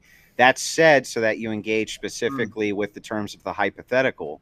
But just understand what that is. There's an implication here that things are all equal, but they're not going to be in real time all equal. We're trying to figure out the difference between correlation and causation. So I'm trying to figure out if you having sex with Anna before you marry her is more likely to lead her to divorce. Because from your guys' perspective, all causation is just correlation. It's just X amount of correlation. You can believe it because you believe that there's with some degree of certainty. Absolutely not. So you believe in objective truth then? Okay, hang on. Derailing again, once again. Andrew. No, I'm not. That's not a derail. If you're saying that correlation and causation are not the same, that it's not just correlation that creates causation. You don't want to engage in a hypothetical. You're derailing because you don't want to engage in a hypothetical. Okay, here I'll answer your hypothetical. Here I'll answer it. I think I understand it. It's that all, like Andrew said, all else being equal, there may not be anything identifiably like bad about the sex before marriage or remaining abstinent. But if we since in reality it's not all else equal, we can look at the empirics and there is a close correlation between women that remain abstinent not getting divorced and women who don't remain abstinent and getting divorced. Like there's a higher chance of divorce if you don't remain abstinent and vice versa. So that's probably the best way to engage with your hypothetical. Right, but we can't confuse the macro with the micro. There's macro trends that don't apply to the micro. So I'm trying to figure out if you think that just by having sex with a girl before marriage, you are doing something that actually causes her to be a higher divorce risk. Yes. It sounds like the answer is no. No, the answer is yes. Oh, so now the answer is different. Okay. No, the answer has never been Before it was different. no. We already established this because when I turn the hypothetical back around, you say that women with a lower body count are more likely to be successful in a relationship because men prefer them. If we know that that's true, then that means just the act of you having sex with them is going to be bad for her. Even if you plan on marrying her, so you have sex with her. Well, that's now you're adding qualifiers to it, but No, okay. that was literally the hypothetical all along, dude. That was the hypothetical all along. You plan on marrying her. One scenario, you have sex with her 3 months before marriage. One scenario, you have sex with her, 1 week after marriage. Is there anything about you having sex with her before marriage that's going to cause her to be more likely to divorce you? In that specific situation where it's like 1 week to one after, probably not. Wait, hold on. Okay. Shouldn't you always have sex before marriage then? Because, like, let's say that you've met a woman, and let's say you're going to marry her. In one sense, you could have sex before marriage, and then in the other sense, you could have sex after marriage. Let's say that in the first sense, you have sex before marriage, and then you get married. In both senses, hasn't the woman only had one partner? Yeah, that would be true in that particular case, that in that sense, they've only had one partner. But... okay, go ahead. Sorry. No, you need to bail him out. He had nothing else to say on that. I was going to quickly say that... I was going to quickly say that the sources that I've looked at have specifically said, like, divorce rates when a woman has had one sexual zero premarital sex partners versus 1 versus 2 versus whatever. Well, but is the one premarital sex partner the one person they get married to? So like if a woman had sex with the only one person and then went on to marry them, that would still be considered a premarital sex partner. But having zero premarital sex partners, again, in everything that I've looked at, I can send them to you if you want, have shown that zero premarital sex partners are less likely to end in divorce. But if you're serious about marrying the girl, right, her body count is going to be 1 either way. Shouldn't you have sex with her before marriage so you could at least find out if you're sexually compatible? If it doesn't. Well, what if you're not sexually compatible? Then do you not marry her? Yeah, but at least you found out before you had to get divorced. Yeah, but that's not great for. But that's not very good for her, is it? You better make sure you're serious about the person you're dating, then. Well, this whole sexual compatibility thing is like I think it's beginning to throw me for a loop, and a lot of people that might be watching. I don't know how. It's not like there's those little toddler toys where you got the square hole and the circle block, and it doesn't fit in the circle block. We all know that, like, generally dicks and vaginas all are generally the same shape, and they're gonna fit in one way or another, and you can fucking make it work. That's what I'm saying. Like, even if it's not good the first time, you're not compatible, whatever that means. Like, both of you didn't enjoy it to the maximum, your maximum pleasure receptors allowed. You can find a way to improve your pleasure because the dick still fits in the vagina, for lack of a better way of wording that. Like, you can find a way to make it work. Sometimes the dick literally does not fit in the vagina, but okay, generally speaking, yes, it fits. But if you have a couple that's extremely sexually incompatible, that is way more likely to lead to issues and divorce. Like, if you have a wife who likes to get fucked 7 times a day and be choked out, and you have a husband who's super vanilla and has a low sex drive, that relationship, that marriage is destined for disaster. Yeah, if there's a little bit of a difference, you can find These are all outliers, though, dude. Come on. This is not how it operates in real time. And I mean, are you disputing that? Do you think that in real time, what we're dealing with on average is a bunch of really horny women and their husbands are at home and just they just refuse to fuck their wife? I mean, what do you think is going on here, Alex? Dude, I literally had that's not what's happening, man.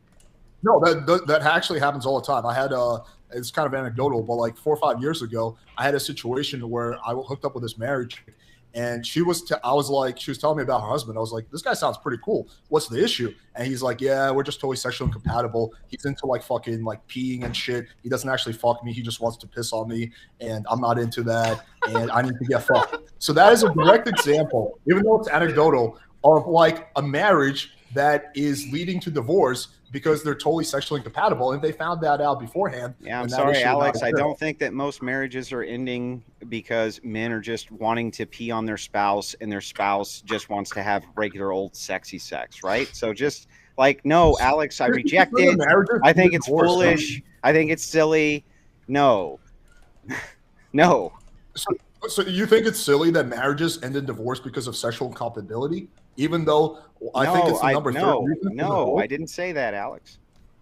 I didn't say that marriages can't end in divorce because sex stops happening, right? Yeah, I mean, I don't know if you're like, again, this is what I've been saying the whole time. I don't know if you're actually able to justify this argument based on any empirics, dude. Like, I don't and just for like your hypothetical earlier, it's like, well, what's better, sex once a day or sex once a week? Like, what if it's the case that the sex once a week, and this would not be all else equal, is because the man is working 6 days a week and he only has one day available where he can have sex, but they have a really good relationship, you know, otherwise because he's able to provide. But then the 7 times a week example is because the husband's unemployed and he's available every day. That wasn't the hypothetical. I never said what is better. I was just asking if you have this massive sexual incompatibility because one person likes to have sex 7 times a day and one person likes to have sex once a week, then there is going to be a big issue in how that relationship is less likely to work out than one where people are sexually compatible. That was the point. I wasn't trying to make a point about how one is better, one is worse, but you acknowledge that sexual incompatibility, people being not sexually compatible leads to divorce and leads to marriages ending. So I don't know why you're like trying to like, I don't know. I don't think I conceded that. I think I actually argued the other way, that sexual compatibility is often due to other issues in the relationship, like resent, like jealousy, like whatever. You know, maybe like what if they have so. You just acknowledged this like 2 minutes ago. Like I don't know how many times. No, I don't think I ever conceded that. Okay, so you think sexual compatibility makes zero difference? I think it's such a broad, dude. I think it's such a broad and subjective term that we can't actually pinpoint how this would transition to like morals or like what is good, what is ideal. Like sexual compatibility. Like, I mean, how do we actually make an argument based off sexual compatibility when everybody's got a different definition of what that means? You know? True. Like, dude, I don't know if you're being perfectly purposely obtuse or you're just like being serious right now. I don't know, but like, dude, I'm not. I'm telling you, like sexual compatibility to one person would be totally different to another person. Like, who knows what that's the whole point of having sex before marriage. Sorry. The whole point, it doesn't. You can be into. Yeah. Just 1 second. We've reached another 30-minute intermission where I have to say you can reach a moment where you can be compatible with all of our channels here and just hit that like button just one time for me. I don't want you to get a high count. You don't have to do it multiple times. Just one time. Gentlemen, I want to ask right now, does everybody have an iron bladder here, or do you want to take a bathroom break? Sign me up. I'll be back. Okay, cool. All right. Andrew, do you want to take that as a chance to go? Yeah. Okay. So back to where we're at with the sexual compatibility thing. Do you guys think that that's the key factor of a marriage? I think it's a deal breaker. It won't be the thing that makes a marriage, but it can absolutely be a thing that breaks a marriage. I didn't say it couldn't break it, but do you think that that's the only contributing factor, or do you think that there's hundreds of contributing factors? There's tons of contributing factors. Yeah, the big one's money, right? Well, but hold on. It's important to know your deal breakers. Like, there are things that you can be compatible on that are good, but they don't make the relationship. But if you're incompatible on them, then they're bad and they break it. So, for instance, having children. Two people that say that they're both willing to have children doesn't mean that the relationship is any better. But one person saying they want to have children and the other saying they absolutely don't is a deal breaker. It would ruin the relationship. Bad sex, I would consider to be in that same category. Just because you're having good sex doesn't make the relationship. But if you're having bad sex, that can be a deal breaker for a relationship. It can destroy a relationship. And usually when you're talking bad sex, you usually just mean no sex, right? No, because bad sex could be a mismatch. But that's what's being reported when we have cold bed is no sex, not bad sex. No sex can result from a variety of reasons. The woman might have problems with her vagina that makes it hard for the guy to fuck her. The guy might have problems getting an erection that makes it hard for the guy to fuck her. They might prefer different amounts or lengths of sex, Yeah, of sure. time. But what would you think the most common reason would be? The most common reason it could be a wide variety of reasons. It could be Yeah, but stemming from. What do you think it would be the primary reason? Don't you think the primary reason is that the woman just decides she doesn't want to have sex anymore? I don't think that. Isn't that what they're mostly I don't reporting? generally think that women just decide they don't want to have sex anymore. I think that women, especially in relationships, are generally pretty sexual creatures. They want to have sex, usually a lot of sex. I think that most people are like that. If sex isn't happening, then either one, there could be another problem in the relationship that needs to be addressed, or Right. two, they're not having the type of sex that they want because there's a huge sexual mismatch. Right. So the problem usually Typically isn't, when the isn't woman sex. decides It's that she so doesn't wait. wanna have So the sex. problem isn't usually Hold on. sex. It's some other contributing factor, and that's our point. one- So the whole no. time we've been here banding about sexual compatibility and this silliness. We're talking about a broader prescription here that marriage is complex. We know that it's complex, but it still leads to better outcomes for people. We know that women are going to be able to get married more easily if they have a lower body count, and that those relationships in marriage are going to be more successful, and the children are going to be far healthier. They're going to be far better adjusted. They're going to be better educated. Everyone's going to even make more money. This is what the empiricism shows us societal wide. And so Don't you think that- the concern about whether or not, you fuck her the week before marriage to determine whether or not you're sexually compatible or not, it's just kind of silly to us and kind of beside the point. Don't you think that no sex is good? It usually stems from having bad sex. Like, don't you think if the woman is having really bad sex, at some point she's going to be like, yeah, I'd rather just not do it? Okay, but one more time, Alex, right? Since you seem to be just fixated on the sexual aspect here, you recognize Because that there's the- far more. the- Hang on, you recognize that there's far more to marriage than just the sex. And as Destiny was just saying, and I tend to agree with, and Zen agreed with this as well, that the reason that the sex stops is generally due to some other type of contributing factor inside of the marriage. Not because women aren't sexual creatures or men aren't sexual creatures, but there's some other contributing factor that's going on. And that's really what's breaking the marriage up, not the sexual incompatibility, but some other contributing factor. Usually That's like not what money, Destiny said. right? That's a not what big Destiny one. said. He said there are other factors, but it could very well be sexual incompatibility. I don't want to It like speak could for be, Destiny. but when we reason this out, we can determine pretty quickly that there could be other factors, but the chances are if women are sexual creatures and they're in a marriage and they want to have lots of sex, if the sex stops, there's probably something besides sexual incompatibility that's causing that. Not necessarily. How does but- the reason? How does the reason follow? Yeah, walk me through this. Well, okay, so do you think that the cold bed starts instantly, right at the beginning of the marriage, or do you think you have to be married for a while?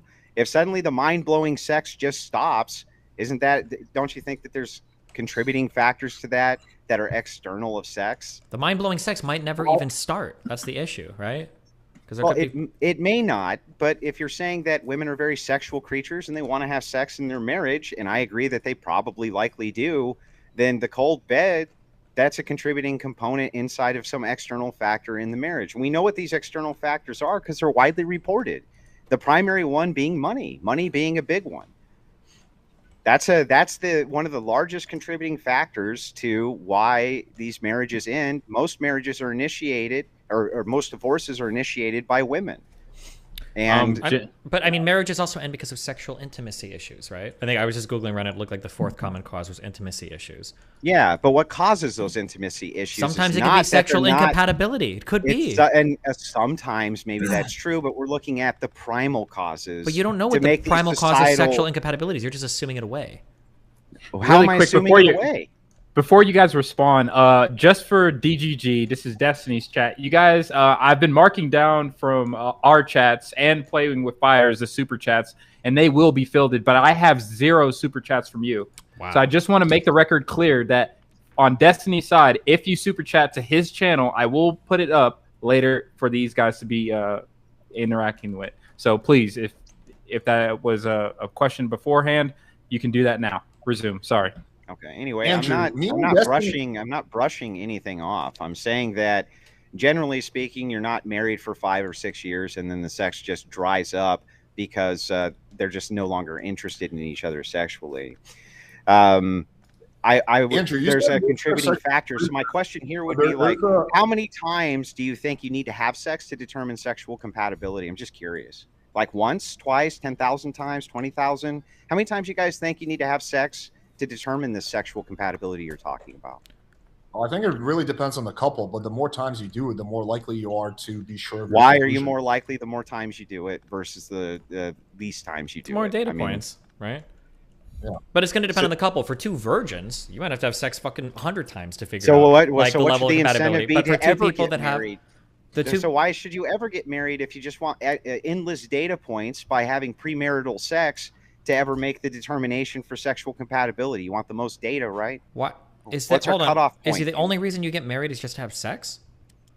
No, my whole point is it's not. Okay, But well, your hold on, guys' wait. You asked the argument to question, me- what's the point in ever getting married? There's a certain level of sex you can have with somebody to figure out like an amount of sexual compatibility. If it's 2 like pretty experienced people, you can probably fuck 5 or 10 times and figure out like within that time frame whether or not you're very compatible or not. If it's people with very little experience, it might be more times. It just depends.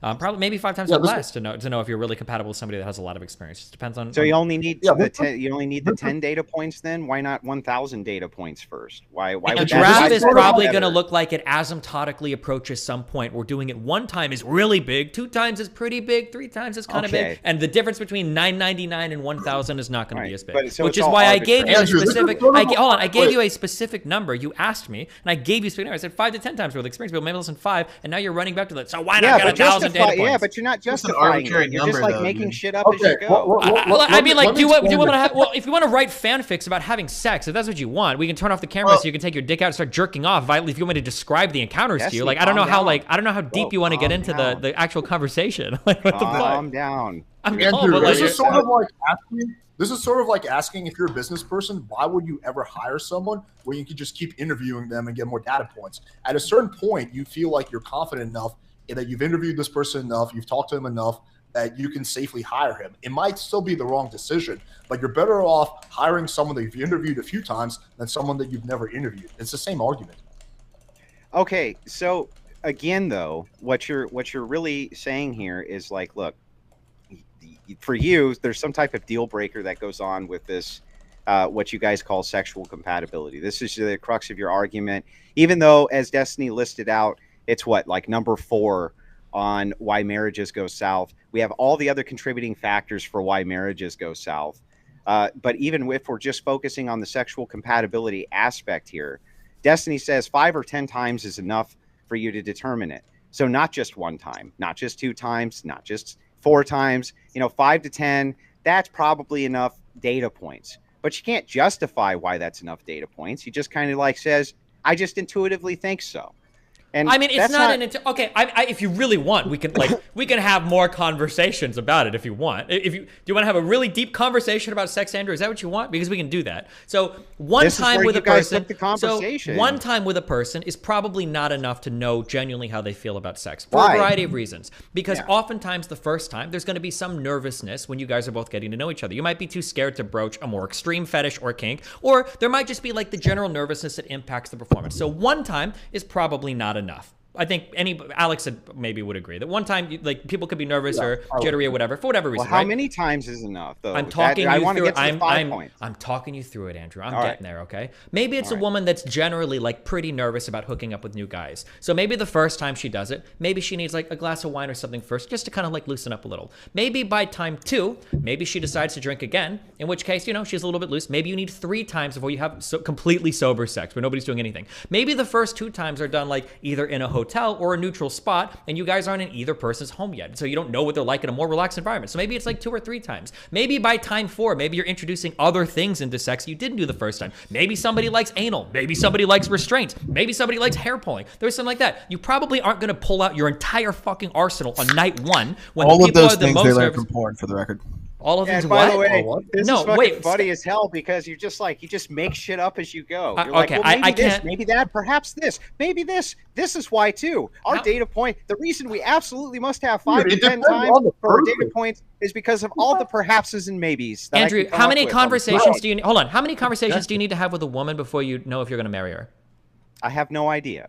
I think it fluctuates drastically. Why can't I just give you that argument for sex then?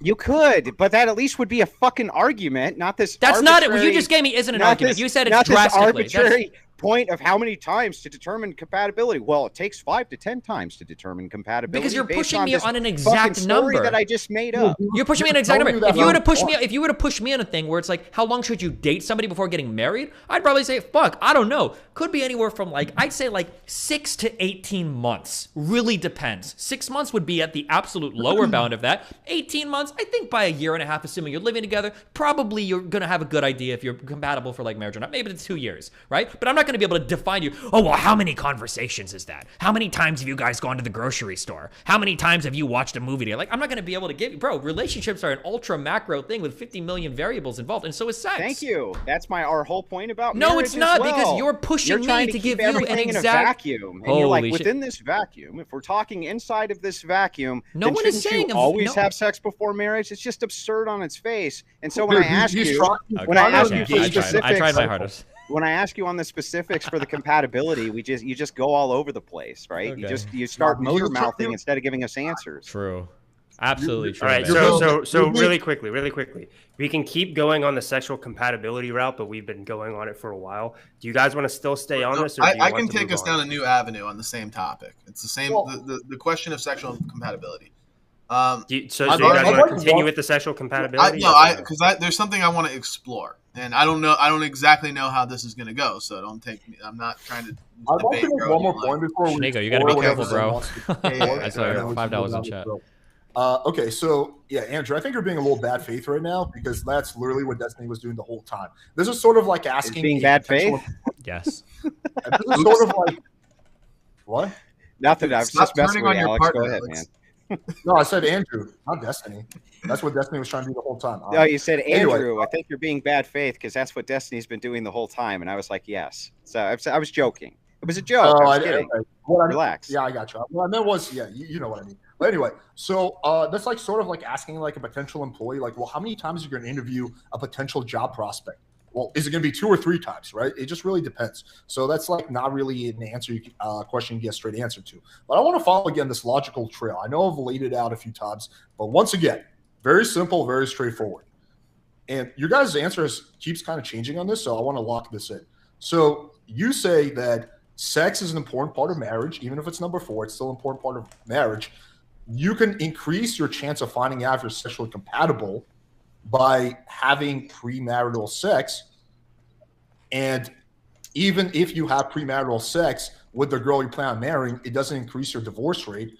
So what is the drawback of having premarital sex? If you plan on marrying, it does increase the divorce rate. That's what Zen told you. With empirical evidence, we can determine that if you've had sex before you get married, your chances of divorce, even with the same person, can you shoot a link to that? Zen in chat. Just curious. I just want to say that real quick. So you think that just fucking the girl before marriage that increases the likelihood of her divorcing you? Yeah, that's what they're saying. I think it's likely. Yeah. Well, not likely. Why that was what your study said. Well, why do you think that is? What do you think? You're changing her brain chemistry by fucking her before marriage?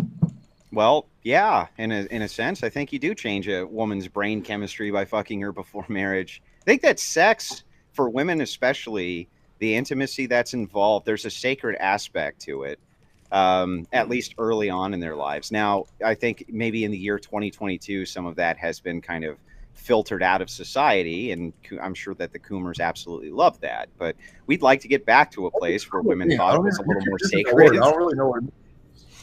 Well, what I was gonna say is regarding the sexual compatibility thing and intimacy being a reason for marriage or relationships failing, whatever. Wouldn't you guys agree that people not being satisfied with their sex life is because they are looking outward and seeing other people presenting their sex lives, whether it be through porn or just through mainstream, whatever, Alex's YouTube channel, the red pill pickup artist manosphere type shit, which is just pressing casual sex and promiscuity on the whole population. When people look outward and see all this sex occurring around them and they feel almost constrained in their marriage, and maybe that's why they might feel like their sex life is not satisfactory. But if we had a society where sex wasn't so it wasn't such a prominent, hobby for society to partake in, people wouldn't feel like their sex life is lacking because they wouldn't be.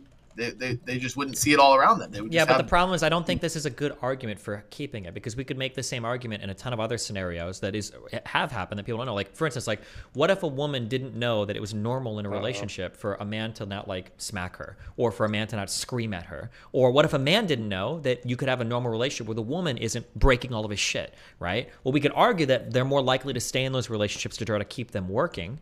But, like, is that a good argument for them staying in those relationships? Do we really need to hide information from people so that they feel better in their relationships? Isn't that an argument that we're hiding information that they should have available? But you're not hiding information.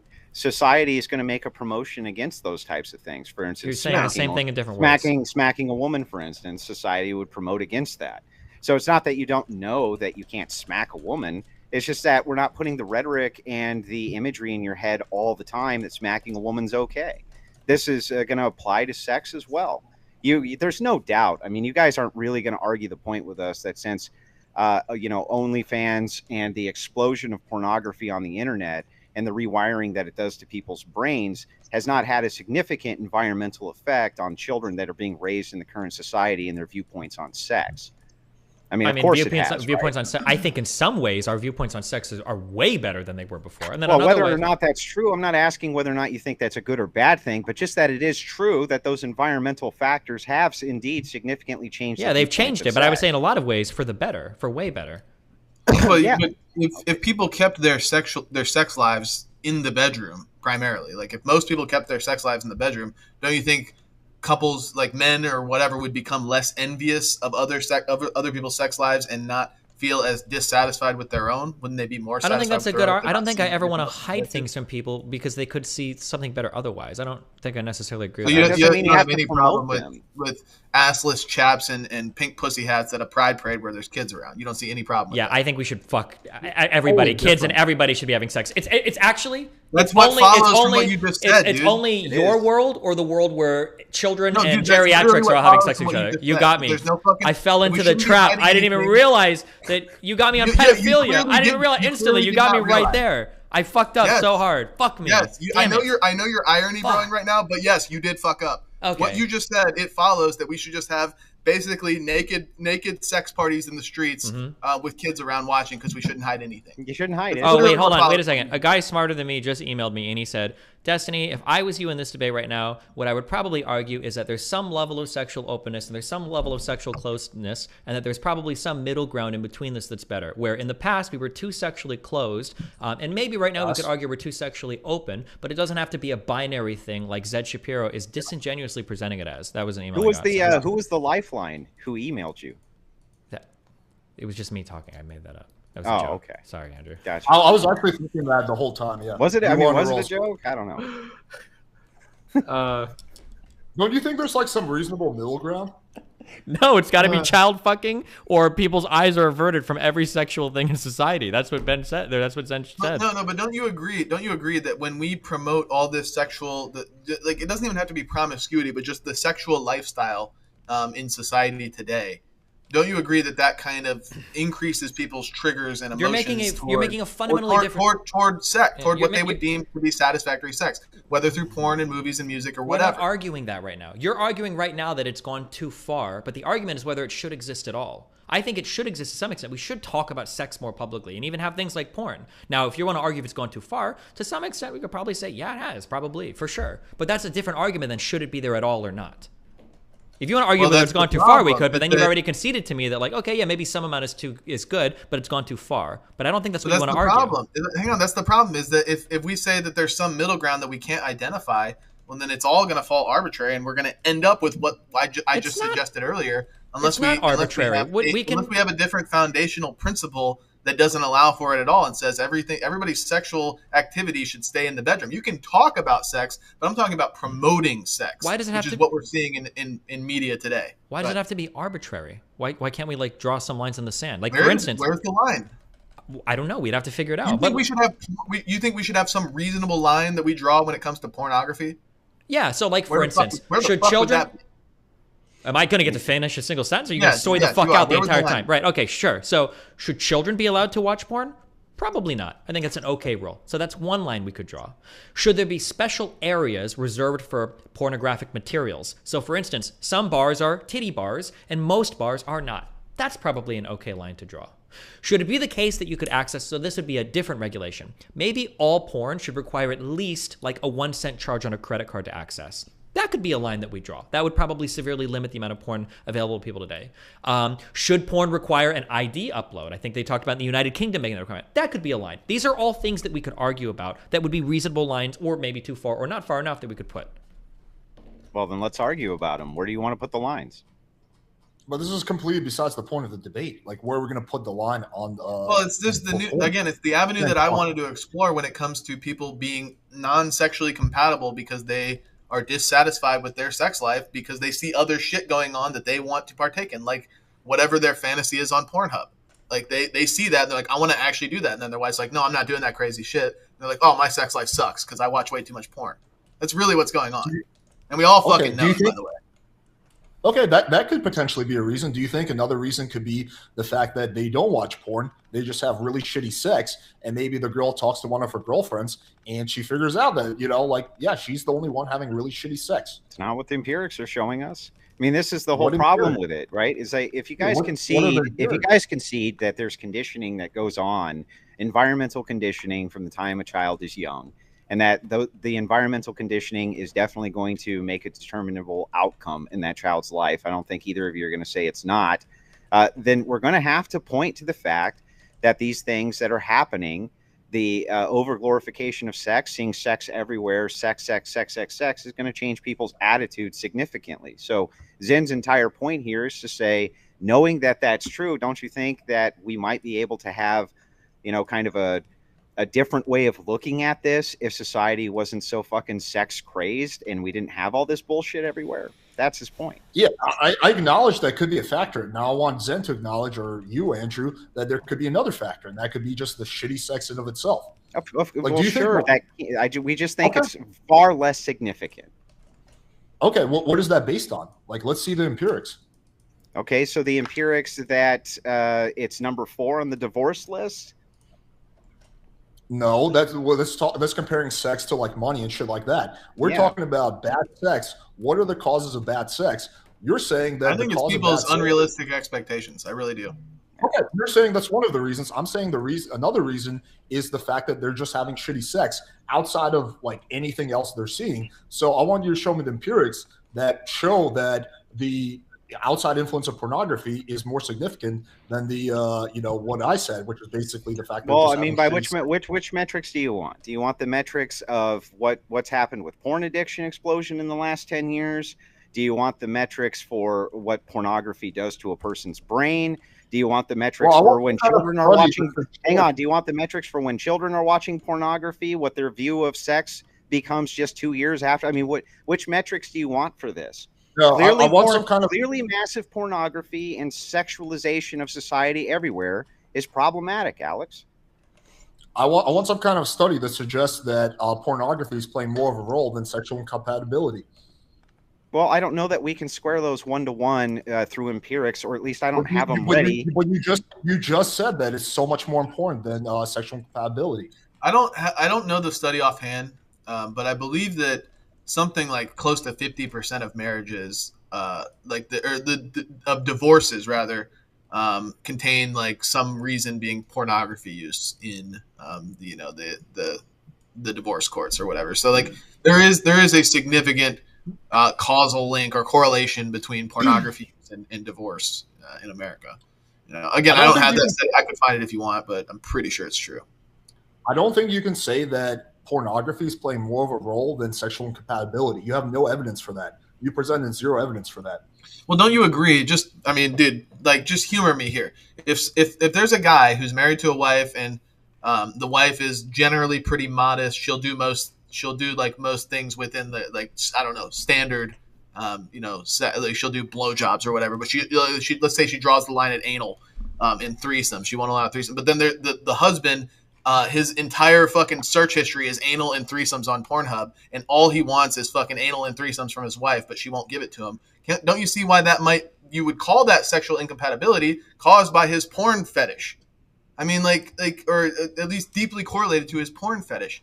I mean, this is just an example of how that could occur. And because so many men watch porn, and because porn is so absurdly unrealistic and causes all these unrealistic expectations on men, that it could result in a lot of sexual incompatibility. Like, it's actually, I mean, you could just reason it logically, but go ahead. Well, sure, porn could play a role. Also, just the simple act of they're not sexually compatible could also play a role outside of any porn. Maybe neither one of them is watching porn. Could you foresee a situation where two people get married without having sex, neither one of them watches porn, and they just have totally different sex drives, they have totally different sexual interests? Like, that could also happen. Could happen. Yeah, I'm sure it could happen. But I just think it's a lot easier to make it work when you're not being influenced by all these external absurd factors like porn. Yeah, probably too much porn use is bad. Sure, I don't think anyone's arguing against that. I think any porn use at all is bad. But yeah, no. Okay. I don't see how that ties into the argument at all. I mean, it kind of ties in the sense of like porn and all the sexual promiscuity that's promoted in the media and in just everything mainstream today by normies is essentially due to the fact that premarital sex is considered normal. People that are, I think abstinence is like sub 10% of the population at this point. In 2022, like less than 10% of people remain abstinent until marriage.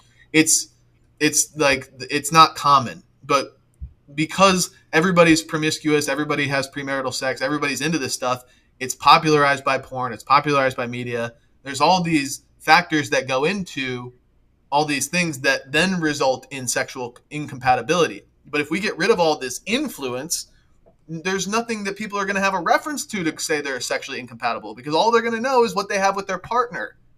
And if it's done the way that BPF and I prescribe, it's not just about how good the sex is. There's so much more to a marriage and to a relationship than just how good it feels when you stick your dick in her hole. Like, that's ridiculous, dude. And we know that these.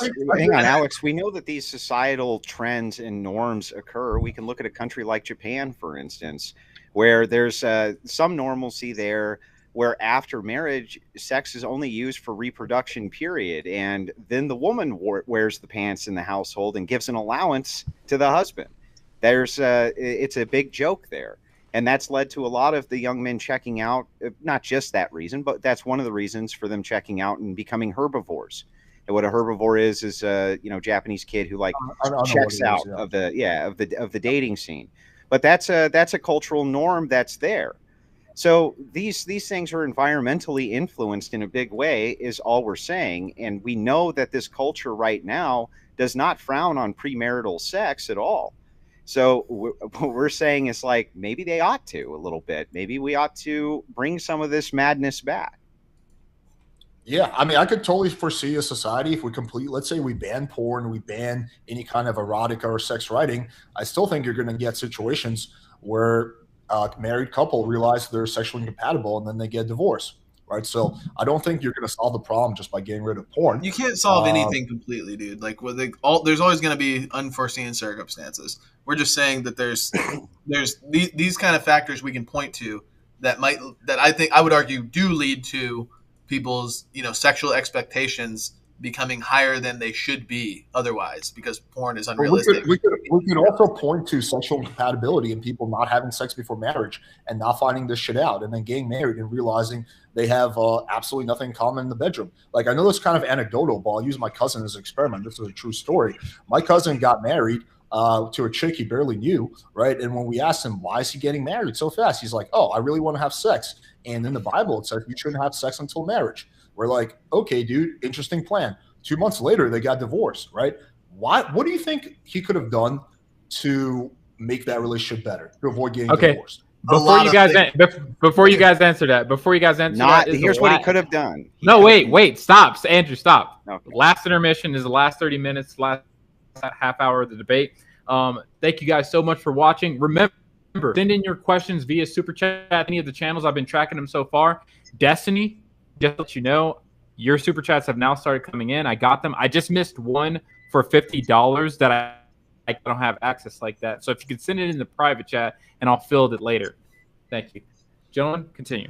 Okay, what do you think? I just want to say real quick, Kevin, will you shut the hell up, dude? will you shut your fucking mouth? Can we get a mute on this Kevin Ray Wilder guy? He's been talking way too much, hogging the fucking mic. Shut this guy up. All right, sorry, continue. I will say, Kevin, you did a very good job modding this.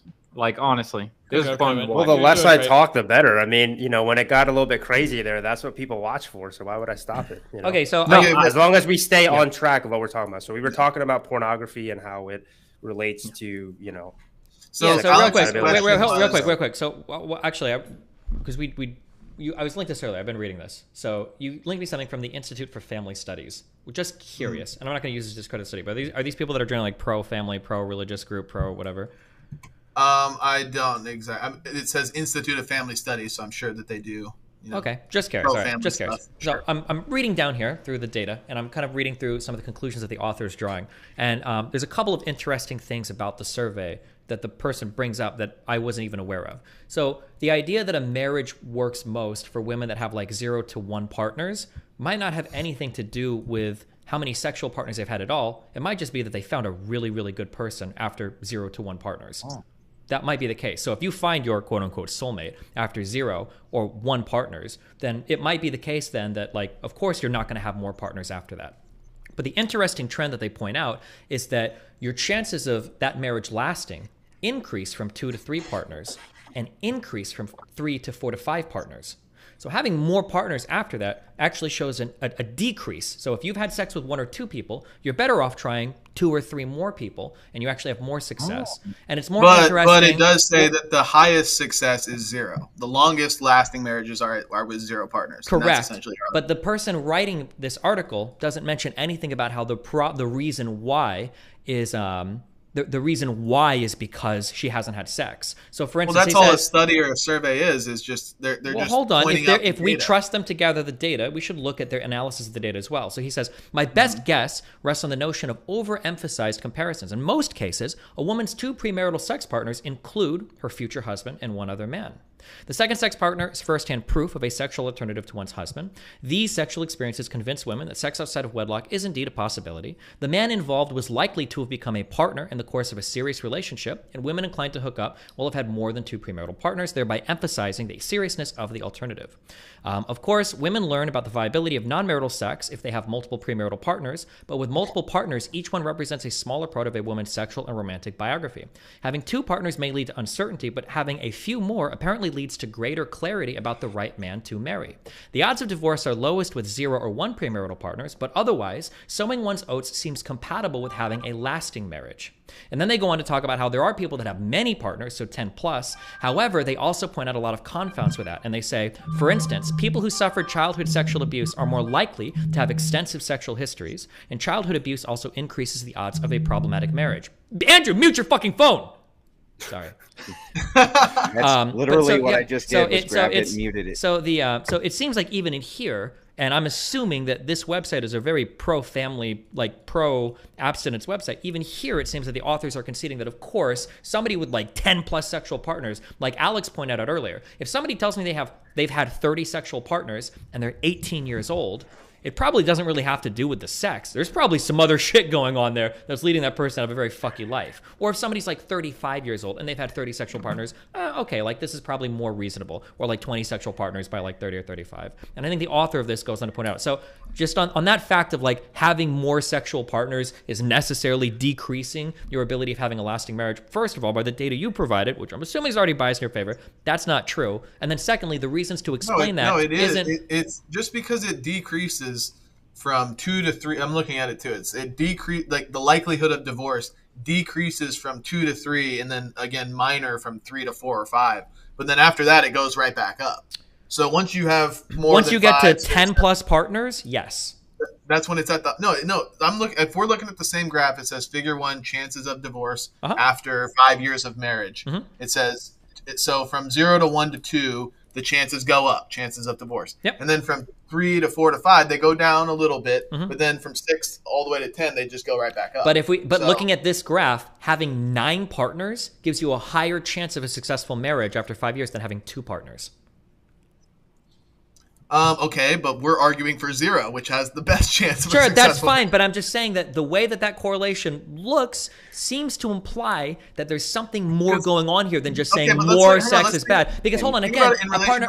No, wait. I'm thinking about it. No, let me just finish. Hold on, Zen. Let Destiny go. Go ahead. Let him go. You're just what you're doing is you're just looking at the graph and you're not reading what the author has said about the graph, what they've typed about it, and then 2, you're not engaging with why the numbers might look the way they do. So, for instance, if I look at somebody with 0 or 1 partner, right? Maybe it's the case that when you were 18 or 19, you fucking found your fucking soulmate. This is like, holy shit, this is my greatest partner ever. That's amazing. And then you get together with that partner, and then your marriage sticks forever. But if that's the case, then of course you're going to have a successful marriage with only 0 or 1 partner. That you found like the person right off the bat. But just because you could have dated around before finding that person doesn't necessarily mean that you would have damaged your chance with that person. You're just by virtue of the data, it's probably going to be that somebody with 0 or 1 partner has a higher chance of maintaining a longer marriage because they probably ran into their. That's not just from the data. That was from your own internal reasoning right at the beginning of this debate. And I give you the timestamp if you want, where you claim that you think that women are going to have the most successful chance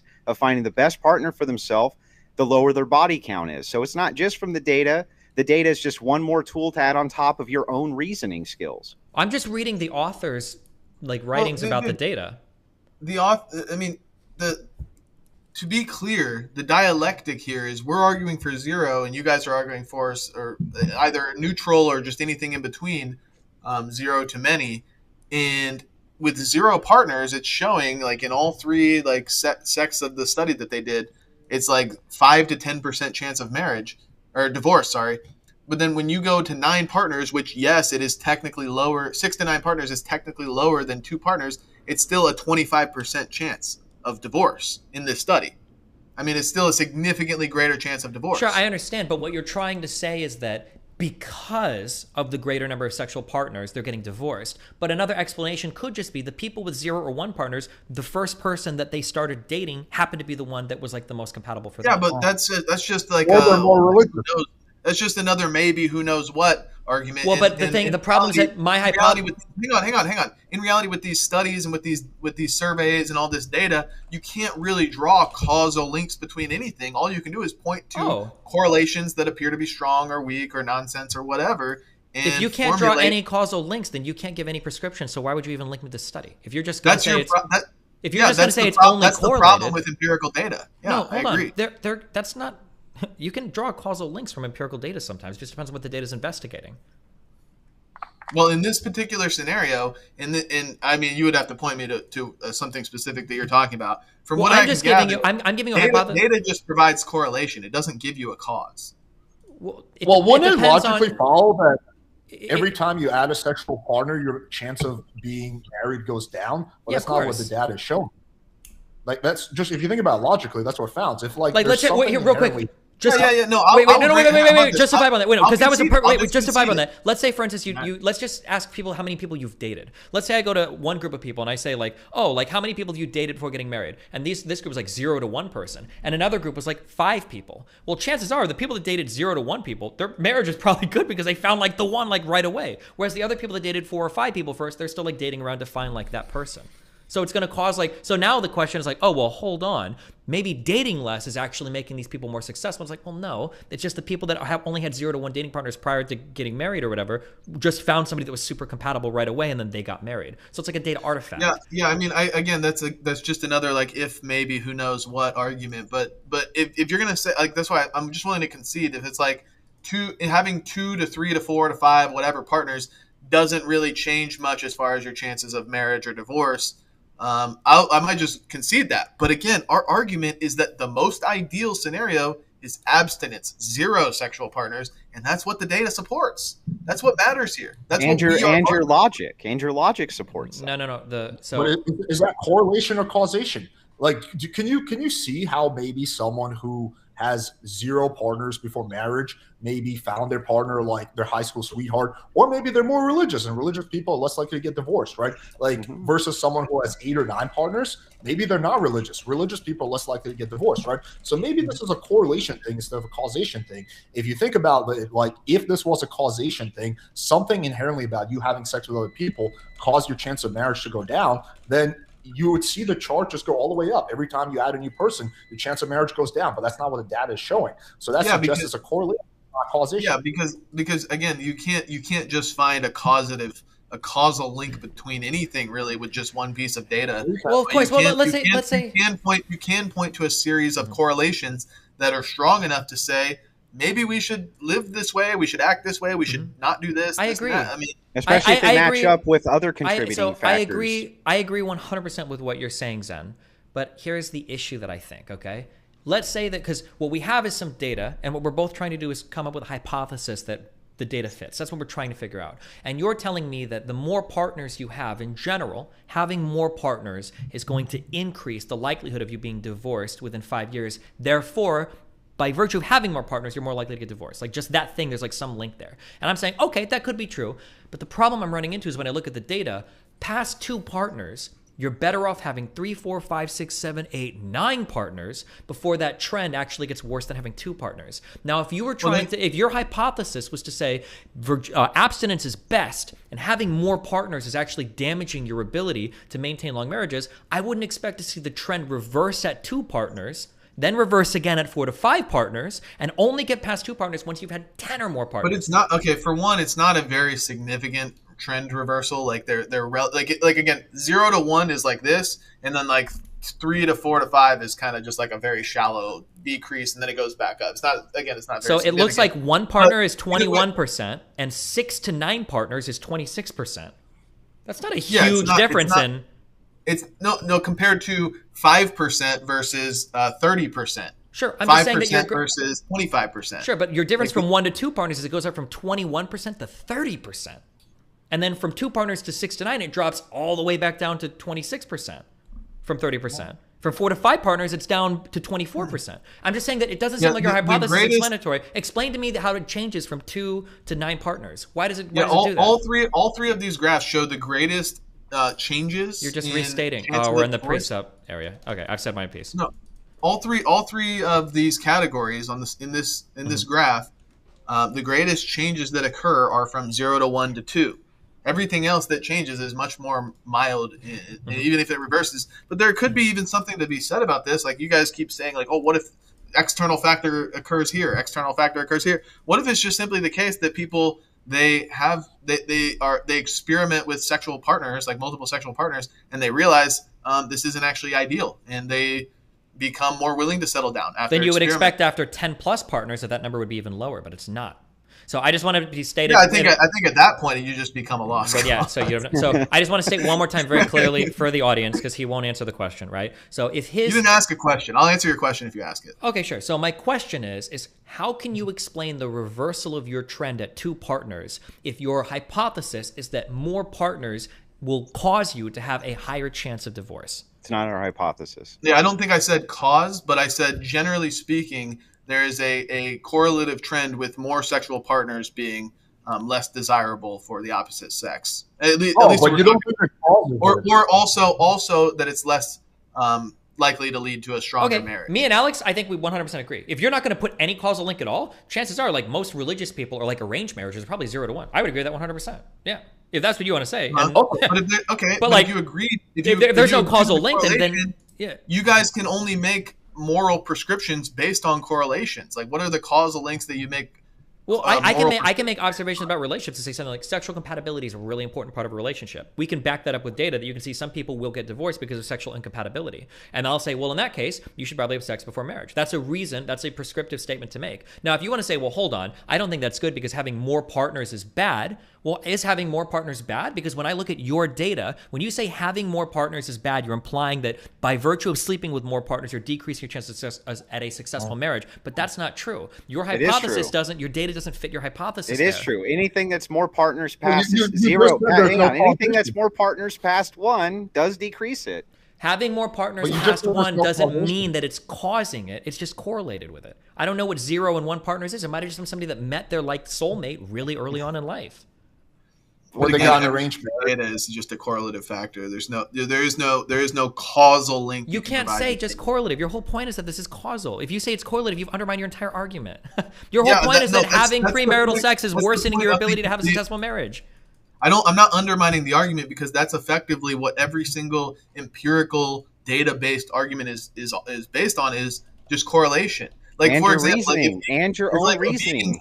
If a vegan says like all-cause mortality is lower in people that eat plant-based diets versus not, like, that's just a correlation. It doesn't necessarily follow that veganism causes lower mortality. It will if but you it's control. correlated, and that's what their argument would be based on. I'm not saying I agree, by the way. It will if you can like control for enough variables. That's the whole point. If it was the case theoretically that I could control for every single variable in a person's lifestyle and diet, and the only thing that I'm altering is like the amount of meat that I'm having the person eat, then I could go on to make a statement that like there's a good chance that there's a causal link here between the consumption of meat and all-cause mortality. But that's assuming that I'm controlling for enough other variables, which this study goes on to admit that it doesn't do. It doesn't control, for instance, for adverse childhood. What study can control for enough variables, though? There's always that. More Well, that's and more always variables. the difficulty of doing psych research, of course. But like, I mean, you do this. Obviously, these agree. are all retrospectives. But I mean, the strength of a survey could show that. So if they would have asked questions about like childhood sexual abuse, that's one thing we could have ruled out. If they would have asked questions about arranged marriages, that's one thing we could rule out. Once you rule out enough alternative hypotheses, then we can fall back on one. Your hypothesis is that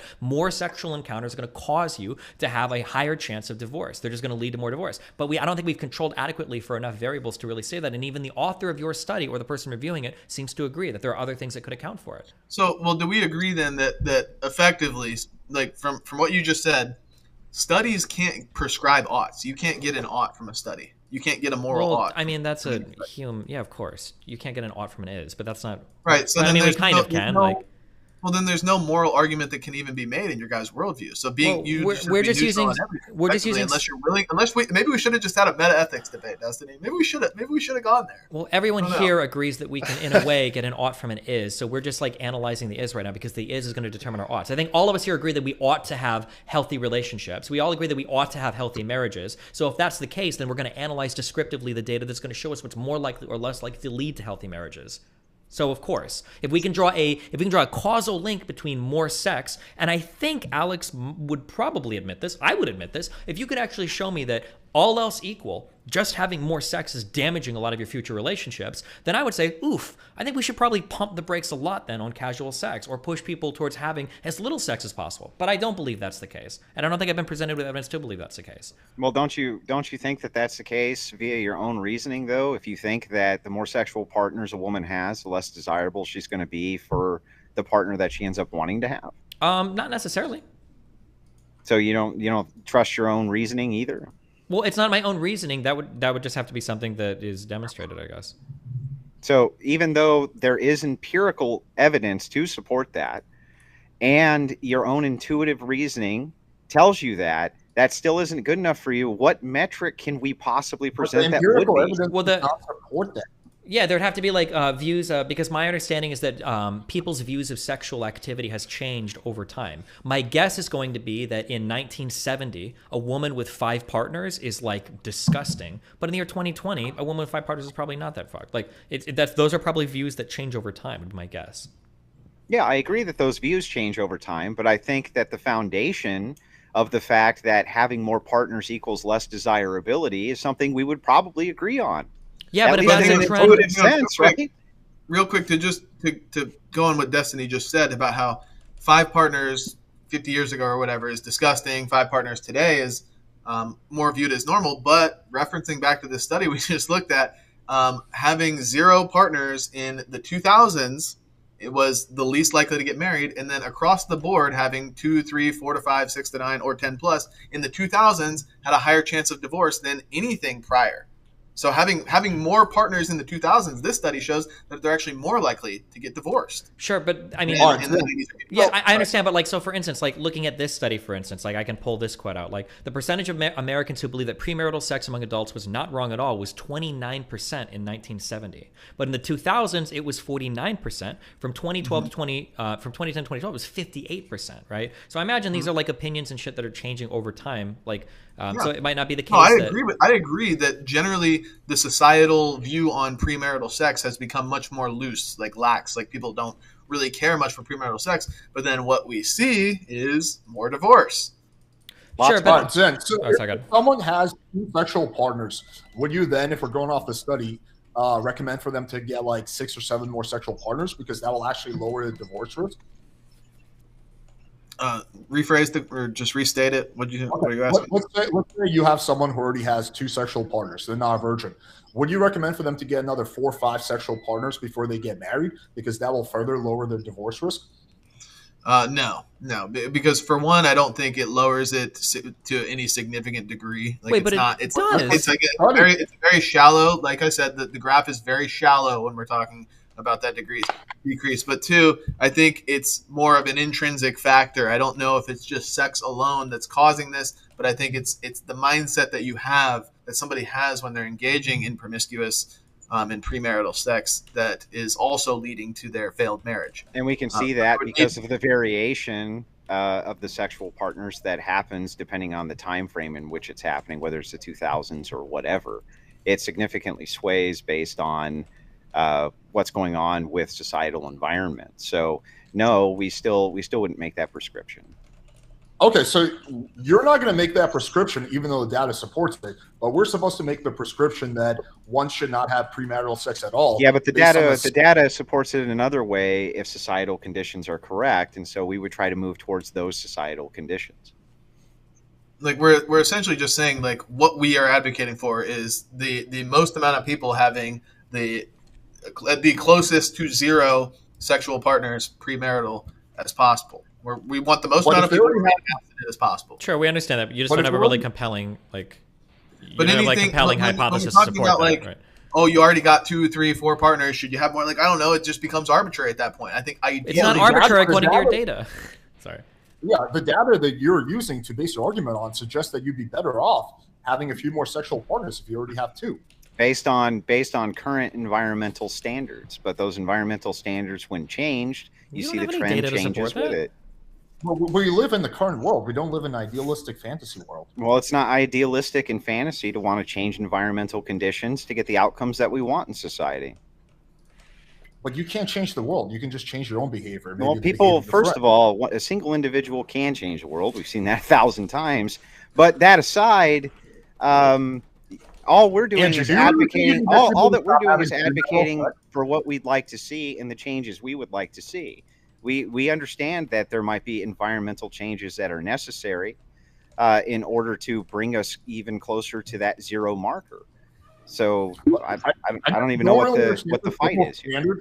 Why we're supposed to use this study to change our position that people shouldn't have any premarital sex when you're not willing to use that same exact study to change your position when the data supports that you go from 2 to 6 partners. But it doesn't. That doesn't change our actual argument. Like, let's just say I concede. Yeah, sure. Have 2 more partners after you had 4. Okay? But my overarching argument is 0 is best. That's the argument we're making, is that 0 is best. Obviously, you can't undo if you've already had 2. That's great. And we're saying, let's say we agree with that, and you said 0 is best. But if somebody's had 2, they might as well have 7 more. Okay, well, even if true, it would still be optimal to have 0, so we never get past that to have the 7 more. So it's still not contending with the argument. Yeah, like, even if we concede all of it, yeah, have 7 more, but 0 is still best. The argument is that 0 is best, and all the data shows it. All the data shows it, and our logic shows it. Okay, I mean, yeah, like your argument changes multiple times, but okay. No, it's remained the same the whole time, and we've restated it multiple times. Okay, going back to my cousin's example. So, what do you think my cousin could have done to have a less likely chance of his relationship ending in failure, or less likely of him getting a divorce? I'll phrase it like that. There was a lot of things your cousin should have been changing. That's why I said that there's a mindset that goes along with it, but I think that's a totally different subject. If you're going into a marriage, if you're going into a marriage or a relationship at all, just like with the intention of like, I want to have good sex, and that's like all he cares about. What's your certainty that if your cousin had sex with her beforehand, he would still be married? He probably would not get married, and that would be for the better. Okay, so what is your level of certainty that he would not have gotten married? Pretty high. Why? Because clearly the sex was not that good. Okay, so what you're saying is that your intuitive reasoning is telling you that the same intuitive reasoning that tells you that the more times a woman has sex, the less desirable she is to the opposite sex, right? Just generally. I said to some guys, that will play a role. It also depends on what the number is. I don't really think there's a difference between like a girl having 1 sexual partner and 5 sexual partners. But if we're talking about between like 100 sexual partners, yeah, that can be a red flag for a good amount of guys. But not 50? I don't know. I mean, that's a little bit less than 100, a little bit more than 5. Yeah, I mean, like there's levels to it. Okay, so then your logic tells you that basically every single time a woman has a new sexual partner, her chances do decrease for her being able to net the person that she wants, right? No, I think it's like a threshold thing. It's like you can drink and drive until a certain point, and then you've reached that threshold, and you can't drink and drive. Well, what's the threshold then? Well, it depends on the guy. Well, I mean, so what do you think generally it is? Like 6, 7? I really don't know. I can only speak for you don't. Okay, you don't know, but what you do know is that you do think that it's less desirable the more sexual partners a woman has for most men. Probably there is some type of threshold there, at least for most men. Even if it's 10,000, there is some threshold somewhere, right? And you can't get to that threshold if you're not having sex with multiple men, right? Therefore, every single time you have sex with a new woman has sex with a new man, this is going to lead her one step closer to that threshold, and that would be bad, Alex. Not if she doesn't reach that threshold. And also, even if she doesn't reach that threshold, there's still going to be plenty of guys who are down to marry her. So I don't think she's going to be hurting at all. You can have a chick with 500 bodies, and there's still going to be guys lining out of the door to marry her. So yeah, I don't really think that's going to impact her chances in a drastic way. Why do you think that there's going to be guys lining out the door to marry like an ugly chick who's had lots of sex with lots of guys? Like the chick that you just take home, the chick that you take home from the bar at the end of the day because nobody else wants her or whatever, Alex. Well, I never said she was ugly. You just added that condition in there. Yeah, well, that's why I'm asking you. What if she's ugly? Do you think that then it drastically decreases her chances the more body count she has? I think her being ugly is going to play more of a role in her body count. Really? Yeah, I do. So you don't think that like an ugly woman offering up virginity, for instance, would be far more valuable than an ugly woman who also is like, very promiscuous? No. Than a pretty woman that's promiscuous, right? Yeah. I think a pretty woman that's promiscuous will do a lot better in the dating marketplace than an ugly woman who's a virgin. So, again, though, if an ugly woman has just 10 sexual partners, don't you think that still would be less desirable for a man than an ugly woman who's had 0?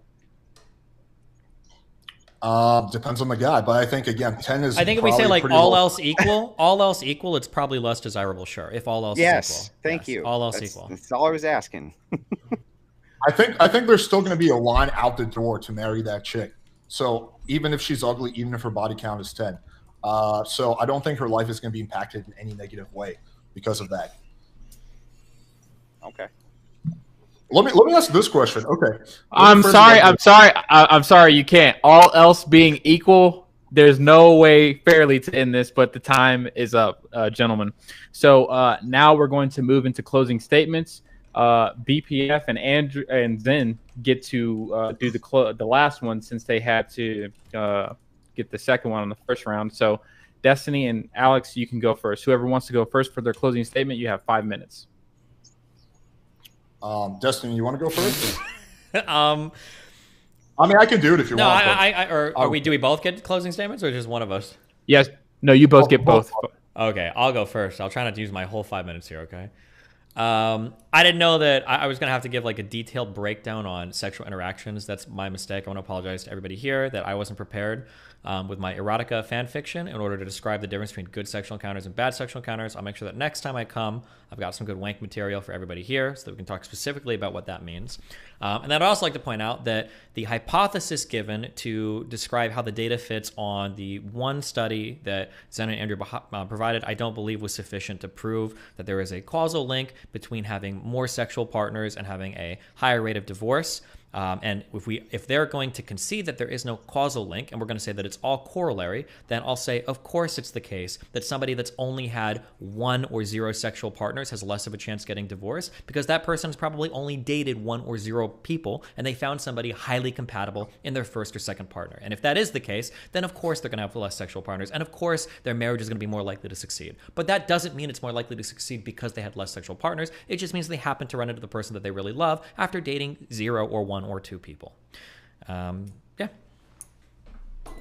Thank you, sir, for being very concise. I will hand it now over to Alex. Go for it, sir.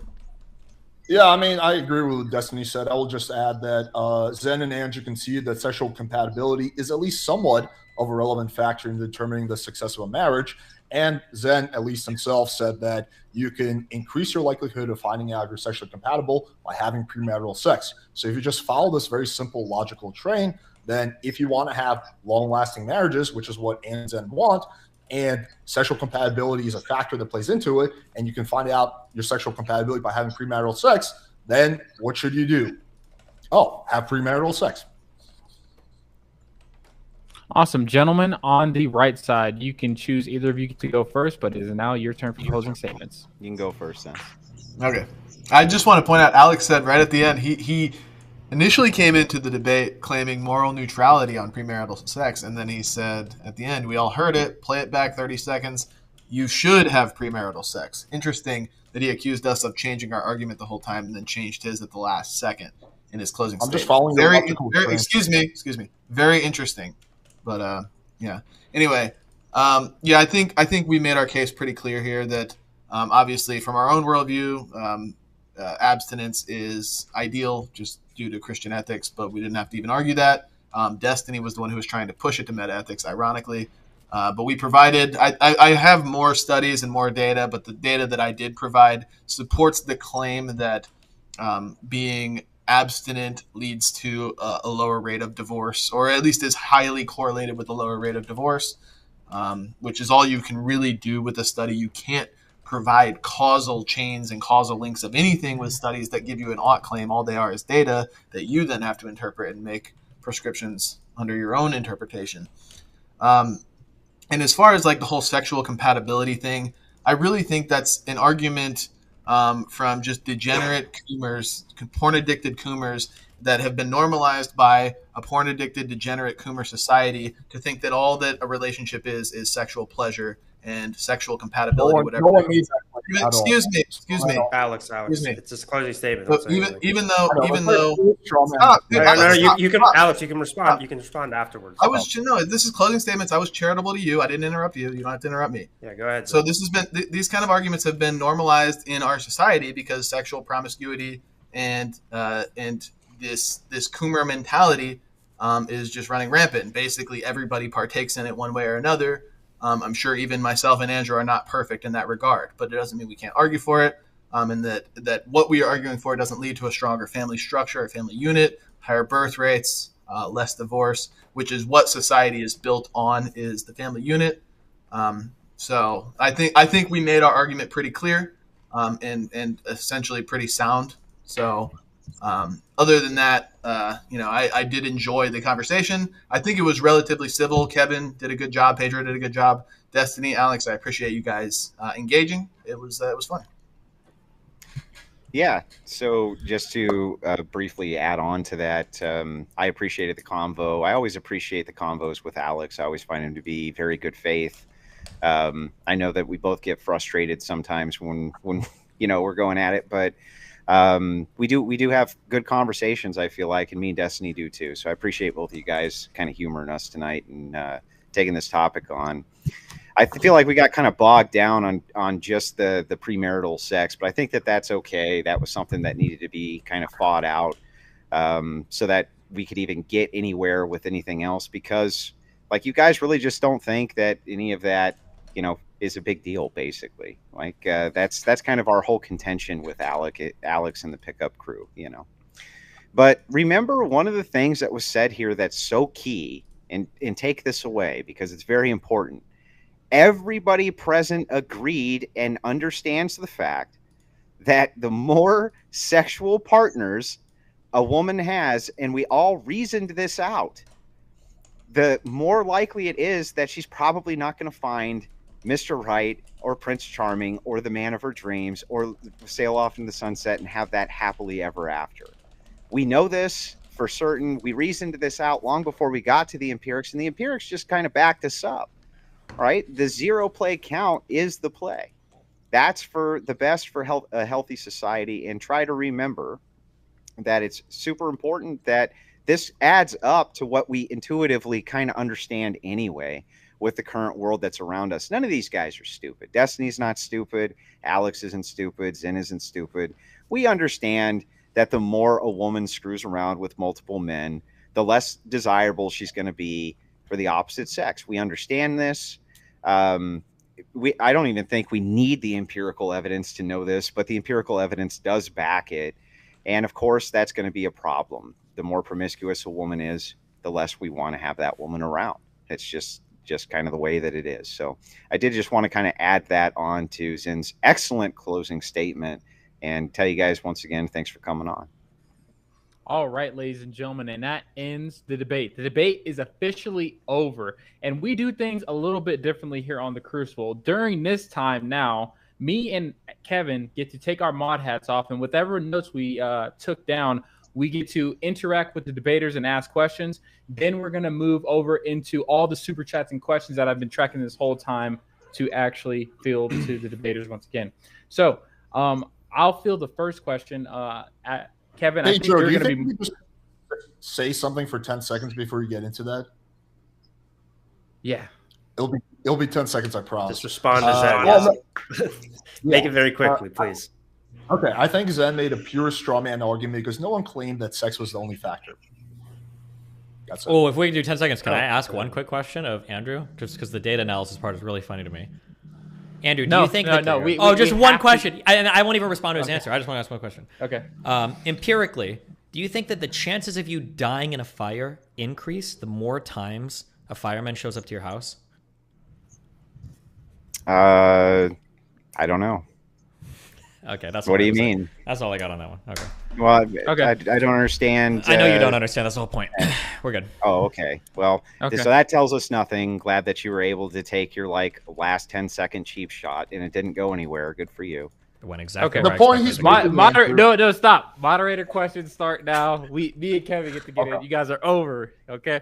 We get the floor. Can I just take a piss real quick? Yes, Alex. Okay. So to Destiny. What up? This was my first question to you. Do you think theological compatibility, meaning religious beliefs, are outweighed by sexual compatibility for Christians in marriage? It could be, but the thing is that like when I think of compatibility, I think there's like multiple factors to consider, and I really think people need to understand the concept of like a deal breaker. Like for when it comes to cars, I like the color blue. A car being blue would be like a pro for me, but if it's not blue, that'd be a deal breaker. A car being, maybe I hate the color pink, right? A car being blue might be pro for me, and pink might be bad for me, but it's not a deal breaker, okay? But a car having 3 or 2 wheels would be a deal breaker. I can't drive, it doesn't work, right? So I think it's important to understand when we talk about things like sex might be, having good sex might help the relationship, but it might be a deal breaker if you don't have it. But just because you do have it isn't enough. And then same thing with like the Christianity or like the religious thing. Having compatible religious beliefs, it might be really good, or it might be a deal breaker, or it might not, but it depends on the person. Yeah. Yeah. Well, that was my deal breaker. I looked at Leslie and said, "Are you a Calvinist?" And she said yes. And I was like, "Check, please." And then next question, Destiny. During premarital counseling, do you think sex is ever discussed in depth, or do you think it's just topical? Premarital counseling? Yes. I don't think talking about sex can tell you much about sex. You have to have it to know what the other person is like. Okay. That's a fair answer. Alex, all else being equal, does porn improve or hinder an individual's sex life?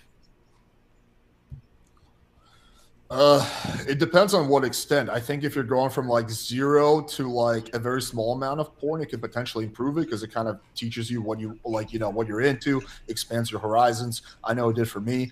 But going from like, I don't know, mild to moderate amount of porn to a lot of porn, then I think it would probably decrease your sex life. So I just think it depends like what point we're going to. From 0 to like 10%, yeah, I would say it probably increases. From like 40% to like 100%, no, it probably decreases.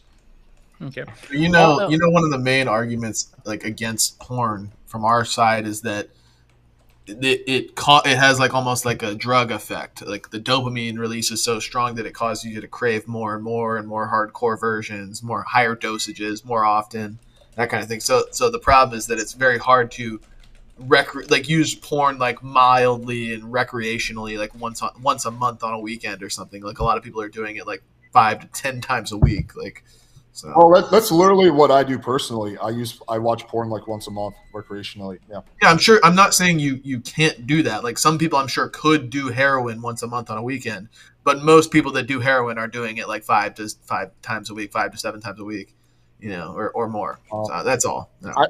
I don't think porn is nearly as addictive as like heroin. I think it's closer to like, I don't know, recreational marijuana or something. I think it's more addictive actually, but yeah, go ahead. Gotcha. Last question, and then I'll hand it over to Kevin for his round of questions. All else being equal, Alex, does a higher body count improve or hinder your pair bonding capabilities? All else being equal, again, I think it depends what the reference point is. If we're going from like 2 bodies to 7 bodies, according to the study that the Crucible uses, it actually apparently seems to increase your pair bonding. But if we're going from 7, if we're taking the data at face value, if we're going from 7 to like 20, then it seems to decrease. So I really just think it depends on your starting point. I'd be really interested. Kevin. Like when we say pair bonding, what the fuck are we talking about? Like I don't know what that means either. Well, it's a very common thing because people talk about like oxytocin and like the chemicals, the love pair bonding and blah blah blah. But it's like, what does that actually feel like? What does it mean to feel pair bonded? Well, it's like pure the reason all you do is like think about the person.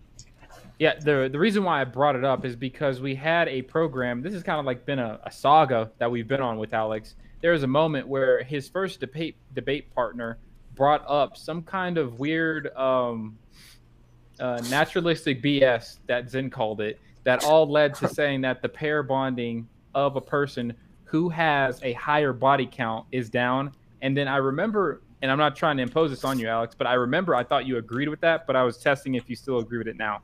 You can definitely change your opinion. That's perfectly fair. I was just seeing where that was. Yeah, Kevin, questions over to you. I wouldn't say I'm like changing my opinion. I think that's basically been I think it just depends on your reference point and starting point. That's like saying like, is alcohol destructive? Well, yeah, if you are drinking a lot, I think it is very destructive. But if you're drinking very socially, maybe it's actually good for you because you're interacting with people. It acts as a social lubricant. So I don't know. I just think it depends on your reference point, your starting point. So just my quick 10 seconds. Destiny, do you really not know what pair bonding is? You don't think you do?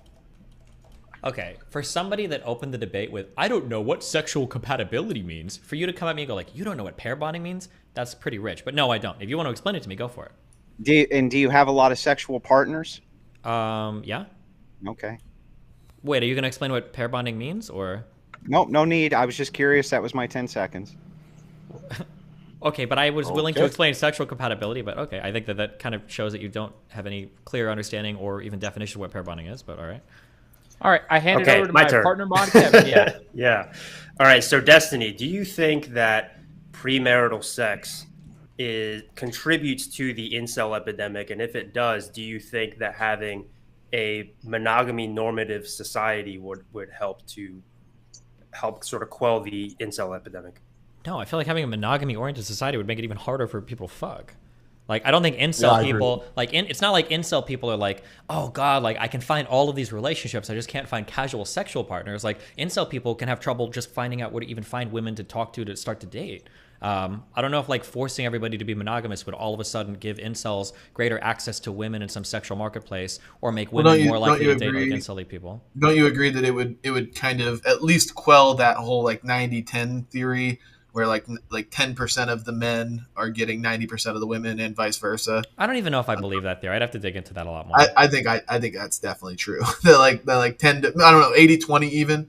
But like if you're a top, here's why I don't. If in terms of the total amount of sex happening, possibly. But if you're a top 10% of guys, you're not fucking 90% of women. You're fucking the top 10% of women, right? Like you might fuck a lot more women. So like each one of those guys in that top 10% is fucking a lot of the women.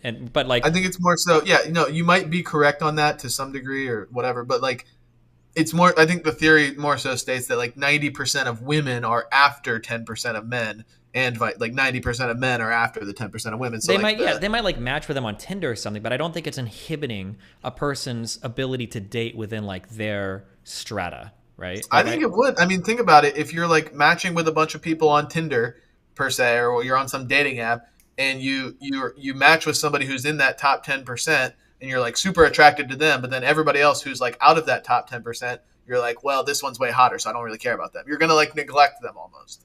I guess it's possible, but I mean, if you're a woman and you settle for just being fuck zoned by a guy who's just like banging you and like once a month, and that's all you see him, and that inhibits you from dating. I mean, like, I think there's an interesting broader conversation to have about how women's like expectations might be a little bit skewed in like the hyper feminist society where, like you saw, this is what Kevin Samuels fought against his whole career is a woman will call in saying like, I'm 36, I've got 2 kids, I want a 6-figure man who's like in his late 20s or some shit. It's like, bro, what the fuck are you talking about? Like that probably exists to some extent, but I don't think enforcing monogamy is going to change any of that. I don't think so. Not to mention the fact that you could never enforce monogamy. But like, even if you could, I don't know if it would necessarily change that or not. You might just have more women that are single and are fine being single. Kevin, can I ask you a question, actually? Sure. Yeah, that's weird. But okay. Yeah, I know it's weird. It's kind of. Do you think it's a good thing to have a person who's saying, I want a guy who's in his late 20s and is a 6-figure man as some of their criteria for a partner in life? Do you think that's good?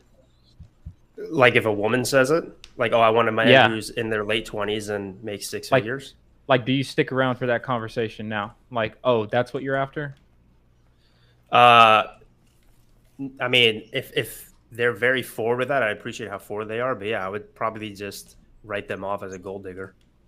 Gotcha. Yeah.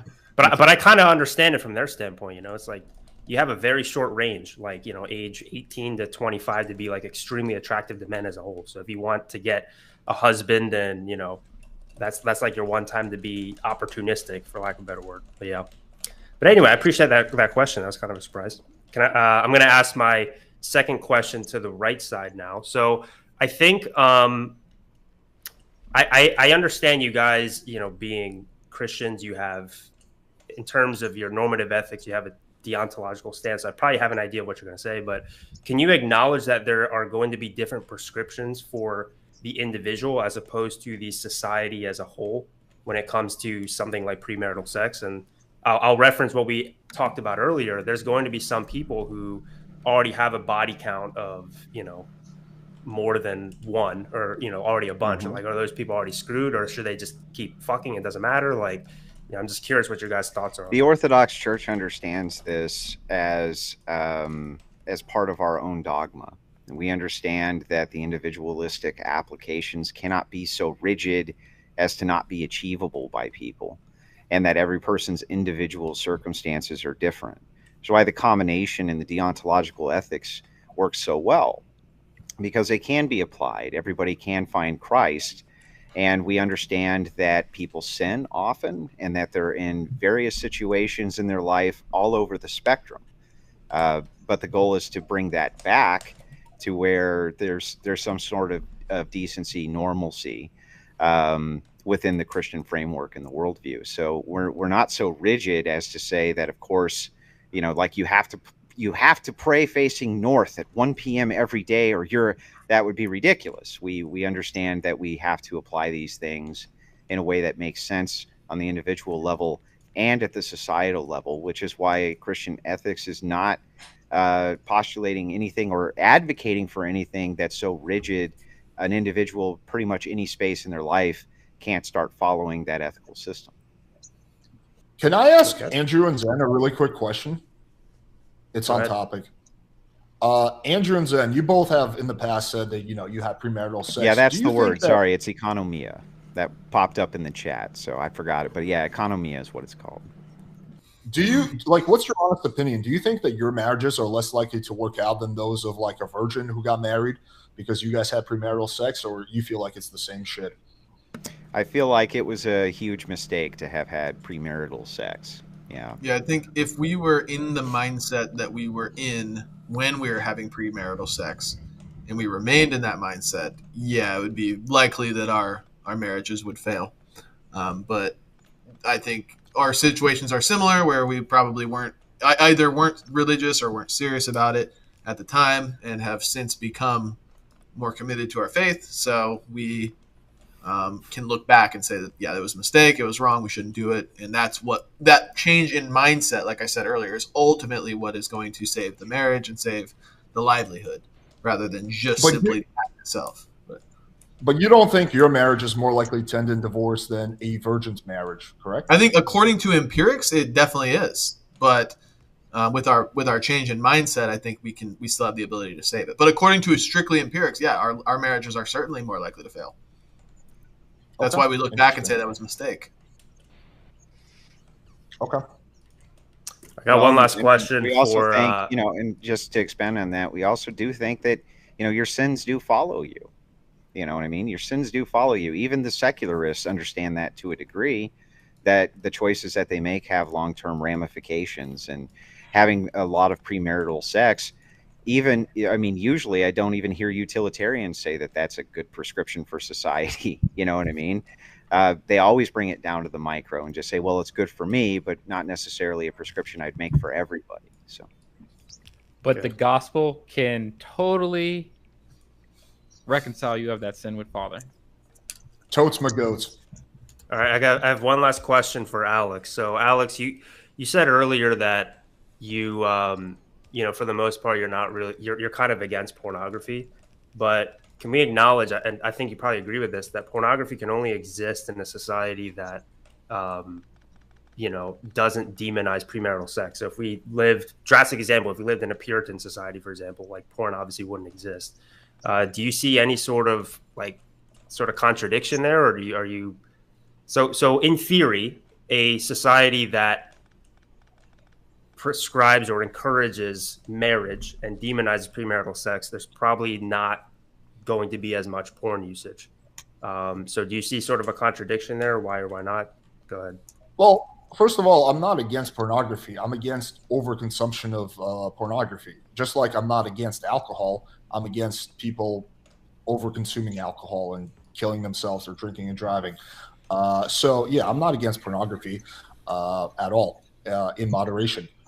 In terms of, do I think there's no, I don't know, because if people are in unhappy sexless marriages, then maybe they're going to be watching more pornography, and then maybe, the demand for pornography increases. Typically what I've seen, and this is kind of anecdotal, but this has just been my observation, the more repressed a culture is sexually, the weirder shit they get into. That's why in Afghanistan, they're super sexually repressed, right? You can't have sex before marriage, all these weird rules, but they're into fucking bachi-bazi, which is like having sex with little boys, right? So typically when you really, really repress sexuality, you get really, really weird outcomes. So I'm not for repressing sexuality. I think that leads to disastrous. Not sure that that's from a repression in sexuality, Alex, or if that's from the fact that there's a bunch of cultural fucking craziness going on within the particular way that they view their religion, just so you know. Not sure that it's due to sexual repression of people who can have 4 wives, right? Not sure that that's what's causing that. If I had to, but Alex, you have to understand this culture, honestly, if we were to be running this broadcast here and we all lived in the Middle East, in the morning we would be hanging from a crane and they would be parading our bodies around the streets. So I think they're all over the place culturally. I think also just vibing on the back of what Alex said here, because I was looking at this earlier when I was trying to look for data. A closer analysis of this data shows that participants who self-reported that they were addicted to pornography tend to view a lot of porn and also are highly religious. So, I mean, it seems like this was trying to say that at least religious people reported having greater porn addiction rates. And then I can't find this, but wasn't it the case that most people identify as being religious in this nation, almost all. Well, this is compared to non-religious people, obviously. Yeah, but that's most people. But there's a whole shitload of people who are not religious. Andrew, you're being obtuse right now. Also, wait, hold on. Also, wait, isn't it the case that I thought that Mormon porn searches were especially weird? Am I making that up? I thought that was a thing that dude, porn runs rampant. Yeah, because they do soaking everywhere. And shit like that. Yeah. No. Yeah. Their actual porn search histories were very extreme compared to people that might be more sexually liberated. Look. The point is that if you got a problem with over usage of porn or whatever, Alex, the thing is that you can only sell a product that people are willing to buy. And motherfucker, there's a lot of buyers in the porn industry, and it doesn't necessarily have to be with your wallet. It's with your viewership, with your mind, with your attention on the porn. That's what you are paying with. Your soul, as we would argue. But it runs rampant in society, so you should oppose it in its current state if you oppose rampant porn usage. Well, no, I mean, I think it's up to each person to display impulse control and be responsible. I think also, like, technology without moderation, like people being on TikTok for like 10 hours is bad. I don't think we should ban TikTok, right? I just think it's up to each person to use whatever vice they have in moderation. Same thing about alcohol. I think that, you know, some people overdrink, but the solution isn't to ban alcohol. It's for those people to be more responsible. Yeah, and we're not surprised. I didn't catch the last part where you said as compared to non-religious people, but we're not surprised that you would be tempted, Destiny, by if you're a religious Christian, that you would be tempted by sin. That's kind of the point of the religion, is that we have an innate understanding that that's true. Right, but why are religious people We're watching tempted more porn than non-religious people. often? No, well, I non-religious mean, yeah. Why would that not be logical within our worldview? Why would God tempt the religious man why would more the than... devil? Why would the devil be interested in you? You're already a coomer. That's... What does the coomer mean? You've been using that word. Well, a I'm lot. just I don't asking. really Like, mean logic, porn why would the addict. devil It be means porn interested in addict, Alex. somebody who already? You know what I mean? I don't understand why that's not a logical. But I'm not a. I can't speak for Destiny, but I'm not a porn addict, so I don't know where you're. It says every porn addict ever. No, I'm just kidding. I'm kidding. It's a joke. Also, hold on. Does it ever religiously stated in any of the Gospels or anywhere in the Bible that like more holy people are more tempted by the devil? Yeah. So this is actually stated by Jesus himself, I believe. I think I can pull it up for you, but yeah, if you're somebody who has salvation and is saved, you're definitely going to be under attack. Yeah. Well, but like more so than a... I got my Bible right here, guys. We could just do this now. Yeah. Which book are we starting? I actually don't really believe Take that. us there. Yeah, I'm just curious if you're more holy, like are you going to be more tempted by sin? That just seems strange. Pedro. Why does that seem strange? Because the idea that like Zed's going to get his Bible too. The idea that you'd be like the idea that you would be like selectively targeted by Satan is weird. I don't know. I've just never viewed sin that Why way. would Satan need to target people who are already in Satan's grasp? I don't understand the logic. Well, if they're already in Satan's grasp, that means they've already been targeted by Satan, arguably. Why does it mean that? Maybe they were never targeted by Satan and just happened to reject everything without any influence from Satan Sure, whatsoever. but if Satan metaphorically is the will. rejection of God, then of course we would say that people that have turned away from God are embracing Satan. When we talk about Satan tempting people, we don't literally mean snakes tempting somebody. We speak of somebody that uses the free will that was granted via Adam and Eve to turn their backs on the teachings of God. Right. So why would that entity specifically go after people who are already in its clutches rather than double its effort to go after people who are not? Do you view... If it's a war for souls, wouldn't you go after the people who already had salvation? The ones you haven't already Sure. captured? When you think of Satan, do you think of like an actual malevolent demon that's targeting people? Yes. Okay. Yep, I would agree.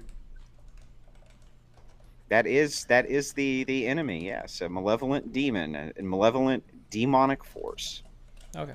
Don't you think it's a little bit more likely that those religious people are just repressing their sexual desires and that manifests in weird ways, rather than like Satan is like systematically targeting them? No. I have to speak now. I'm sorry. That's not it. What's happening there, the reason why they are under demonic attack is because they are people who produce the gospel, which is something that's supposed to reach people like yourself and Destiny who suppress that gospel, which is the very power to change your heart and reconcile you with God and make you, put you in Jesus Christ.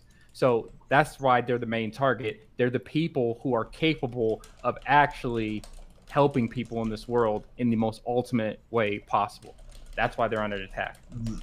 Okay, I mean, yeah, I would like to see that like section in the Bible, but I guess we can move on to the next point. I don't really buy that. Okay, are we moving on? Or are we going to that section in the Bible? I would like to move on. We're It's gonna up be to here all Kevin. night if we keep this up. I don't have any more. I don't have any more questions. So Okay.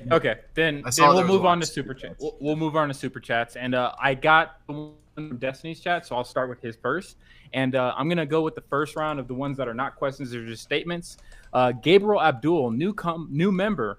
Thank you for your membership, sir, to Destiny's channel for $4. He comments based. Ryan Rockwell, $10. The zero is best argument ignores variables like arranged marriages or hyper-religious types that won't divorce. It doesn't gauge their happiness, just still being married, which means nothing. Do you guys want to respond to that? That seems like a comment towards the right side of the panel. I just think quickly, I think that's the metric that should be used for the argument, because happiness is just a mental state that, like we spent like 30 minutes saying like, oh, they could be lying about it. So we should use something that, you wouldn't be lying about. You can actually observe like whether they're married or not. That would have to be the metric for the argument. But yeah. Gotcha. Dr. Gonzo, new member for the next 2 months for $20 to members channel. Thank you, sir. The Crucible is a hack show. Here's a super chat for you, bro, concerning Destiny. Thank you for that, Dr. Gonzo, and I hope you repent of your sins and turn to Christ before you burn in hell for all eternity. Sneeko for $5 just got a strike on my channel for election misinformation. That's your boy, Destiny. You need to go after this. You need to help him lick his wounds. Does that mean 3? Now, wasn't he on 2 strikes? Destiny, are you insulted? He only donated $5. Is that 3 strikes? Is that 3 strikes and he's out, or was that his second strike? You can get multiple strikes. It depends on you get 90-day periods for them to fall off and shit, I think. So Comfy.stream does not have election misinfo TOS on it in its guidelines, as far as I'm aware.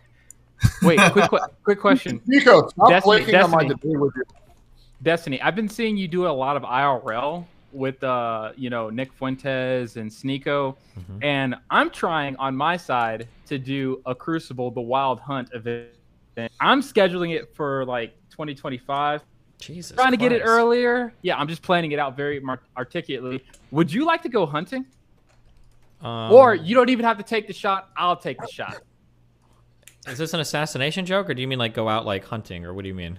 No, real hunting. We're gonna find hunting deer or something. Pedro has never had a bad faith bone in his body. Whatever he's saying to you, he actually means whatever he's saying. So, just saying. Hunting deer. I consider it, but you gotta understand from my perspective, that's hella spooky, right? Yeah, that would be spooky, but I would say in the forest when one of you comes out, Pedro. No, it's gonna actually be a live. Going out to the forest with guns and a black guy, Destiny? Is that your problem? Well, this is the black guy doesn't scare me. It's the conservative part that scares me. There's a lot of black dudes I'd go out into a forest with. There's not a lot of far right conservatives I'd go out to a forest with guns. Okay, bro, I totally get that. There's this crazy guy named Daryl Davis who goes out into the woods with the KKK, and I'm like, no, that's excessive. Yeah. No, I don't recommend that. Daryl is the man, though. I love Daryl. Yeah, I would say it would be an IRL stream, so you would have all the evidence in the world to say if someone tried to attempt to murder you, so you'd be solid. But you can think about that. S3 for $4.99. It seems the red pill is ultimately a self-philosophy where men end up being obsessed with the number of times they have sex or orgasm. That's probably to you, Alex. Do you want to interact with that at all and defend the red pill? Yeah, sure. Well, first of all, I've never identified as red pill. I publicly made fun of the red pill. I've debated people who are red pill. There's some things they say that I agree with, but yeah, I don't think it's a good idea to be obsessed with your lay count. I don't think it should determine your happiness or how you feel about yourself. So I've never really been about that. Cool. All right, and now we're getting into questions that were super chats and specifically. Oh, no worries. So this next one comes from Joe R. and is specifically to Destiny and Alex. Couldn't pornography use in marriage be caused by sexual incompatibility, using porn to escape a partner's displeasure with their sex life? Could be. Yeah, definitely. No one here is going to, or I don't think, neither me nor Alex is going to argue that porn use can't be destructive. There is probably porn use that ends marriages or makes people unhappy or all sorts of stuff like that for sure. Gotcha. All right, and these next are to Andrew and Zen. How do you know how a car drives without driving it? How do you know how a gun fires without firing it? How do you know if you like a game before you play it? How do you know if you like a movie before you watch it? You can learn about it. You can study it. You can talk to other people that know about it or have done it. There's all kinds of ways you could do it. You could learn and know how it works without actually doing it. Okay, you're a philosophy bro. I'm sure you've heard of the Mary's Red Room or whatever, or Mary's Room with the color red. Have you ever heard of this before about external knowledge? Like, how do you know what red is without? Yeah, there's a scientist named Mary. She studies every single thing there is to know about the color red. But she's in an all-white room, and then eventually one day she steps outside and she sees the color red for the first time. Did she gain any new knowledge, or did she already know everything there was to know by studying it? Obviously, there's something to the experience, right? Sure. Yeah. I mean, yeah. Like by actually doing it, you're gonna know. You're gonna have the experience of doing so. But the question was, how could you know what it's like to fire a gun or drive a car? Okay, so I guess you can't know what it's like to do it until you do it, but you can learn all about it prior. Zen, before buying a house, you would probably like tour the house, look at it, right? Sure. Before buying a car, you would probably test drive it? Sure. Okay. Well, I mean, I think the same logic applies to yeah, but cars and houses are objects. No, I don't consider women, relationships, or marriages or sex objects. We're not talking about the object of the woman. We're talking about the experience of sex. If you were like the car dealer, how many times would you let a person test drive the car before it was sold? For cars on the lot, a lot. What do you mean? A lot? Just like as many. I mean, you don't think that that's going to depreciate the value of the car? If you I put understand more the miles argument you're on trying to it? make, but it's just not a good right. Obviously, you're going to let as many test drivers drive the car before you sell a car. Like, I mean, of course you are. Like, sorry, hold on. We got the fucking Mustang up front, but we can't sell it. We've only got 8 test drivers. Like, wait, I'm sorry, but I'm asking you, is it going to depreciate the value of the car to have 0 miles on it versus, let's say, 25,000 miles on it? 25,000 miles. That's a lot of test driving. Yeah, what is that? Hang on. Still, my point still stands. Yeah, if you test drive it 25,000 times, it's probably going to lose some value. You got me there. To even address Alex's like attempt at a gotcha or whatever, like you don't know what it's like to own the home until you actually buy it. And I would consider touring the home dating. You don't actually have to have sex with the girl. You can just date her and learn more about her, which would be the equivalent of touring the home. And then you could make the analogy of like owning the home is actually marrying and having sex with her versus test driving the car versus buying the car. Like these are different things. Well, personally, I like to. Car, you're not going to max it out and go 120 in your test drive. You're just going to see if it works and how it feels. And then you're going to test. And then you can max it out if it's whatever. Go ahead. Personally, I like to fuck the home before I buy, but to each their own. Yeah. Based. And fuck the car too. That's what the exhaust is for. Based. Yeah. Next one from Jack Daxter for $10, and this is the final super chat from Destiny's channel. Is sex before marriage morally bad? Why or why not? To Andrew and Zen. I think we've been arguing that this whole time. That was the whole point of the debate. I don't know. Just rewind the debate. Actually, technically, no. You guys haven't answered that. Is it because especially you, Zen, you try to stay away from like it's morally bad. Yeah. Because you're trying to stay away from like the moral arguments for the. Yeah. Like ultimately, our argument, like I said in the beginning, is like due to our Christian ethics, but we've been arguing from a the utilitarian consequentialist type empirical worldview as to so if you wanted the answer, just I guess rewind the debate or go read the Church Fathers or something. I don't know. All right, we're going to Playing with Fire's super chats. First one comes from Kendra Middleton Williams for $10. Thank you for your donation, Kendra. Kendra is annoyed she wasn't invited to this debate. I hold the position of CON on the subject of premarital sex. Alex, can you tell us what CON? I don't know what CON means though. Like con? Maybe like conservative? Ha! There we go. Now you guys know how I feel about green card marriage. Welcome. All right. Kendra Middleton Williams for $10. Once again, thank you for your donation. Your sexual compatibility argument to support premarital sex being a good thing is dishonest because it presupposes that you're having sex, premarital sex, to find a spouse. No, you're not. You're having sex because you just want to have sex. I mean, they kind of go wrong one and the same. I mean, like, technically you can date for different reasons, but I mean, like, are you dating to marry or are you dating just to have fun? You could do that with dating or you could do that with sex. Like, if you want to get married to somebody, you could have sex with them eventually because that's an important part of, like, your eventual marital relationship. Or you could just have sex because it's fun. But same thing with dating, too. You could date somebody because it's fun to go out and, like, hang out with somebody. Or you could date somebody because you're looking for a partner. It just depends what your goal is with the relationship. Yeah, it really Okay. depends on the person. I wasn't arguing on my behalf. I was arguing in general for a guy who wants to get married.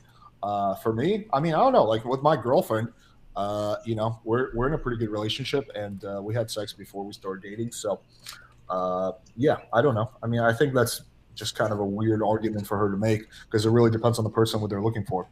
Are you planning on marrying her? Damn. I don't. Got to the big question. I don't. She's listening I don't see right how now. how it fits the argument, but to answer your question, Don't I answer don't that, know. Alex. It's a Natty, trap call. Natty, if you're listening, earmuffs. Don't listen to this part. No, I don't know, man. I don't know what I'm gonna do 5-10 years from now. 5 or 10 years. Oof, that's a 10 spooky answer. years, Careful. There was a point in Good my answer, life where I Alex. didn't want to get married, so I understand it. But I think you're older than me, so I don't know. I hope it turns around soon for you. That's all I can say. Turns around what? I'm doing really good in life, man. Okay. Well, I hope this know what you particular can- aspect turns around. You know how you could do better, Alex? Get married. No. Yes. Yes. Yes. Yes, Pedro. Yes. No. There's another thing he can do to make it even better. What's that? Subscribe to the Crucible? No. Go to the woods with you guys. No. You could come. Have you been hunting before, actually? Oh my God! Spit it out, Pedro. I want to go to bed, dude. It's been Okay, Dude, my bad. Pedro, where's my Well, invite, bro? he- I actually do hunt, and I'm like, You do? Oh, so Kevin's Yeah. totally going. Heck Something yeah. besides You're in. two-legged deer? it's about to be dove hunting season in Texas. Let's so, yeah. go. Let's go. Okay, but you could accept Jesus Christ as your Lord and Savior. That's the real thing. That's the real, the God pill. Okay, so last question from Playing with Fires chat, and this goes to the right side of the panel, the Crucible. Why are you pushing marriage so hard for men when the average marriage only lasts 8 years, and the woman who benefits is the one who files for divorce 80% of the time? Yeah, we're trying to change the culture. Like, we want more people to get married, but we also want to strengthen marriages in the process. And it's a both and thing. We still think that the outcomes are better even now for men who are married and women who are married and in successful long-term marriages.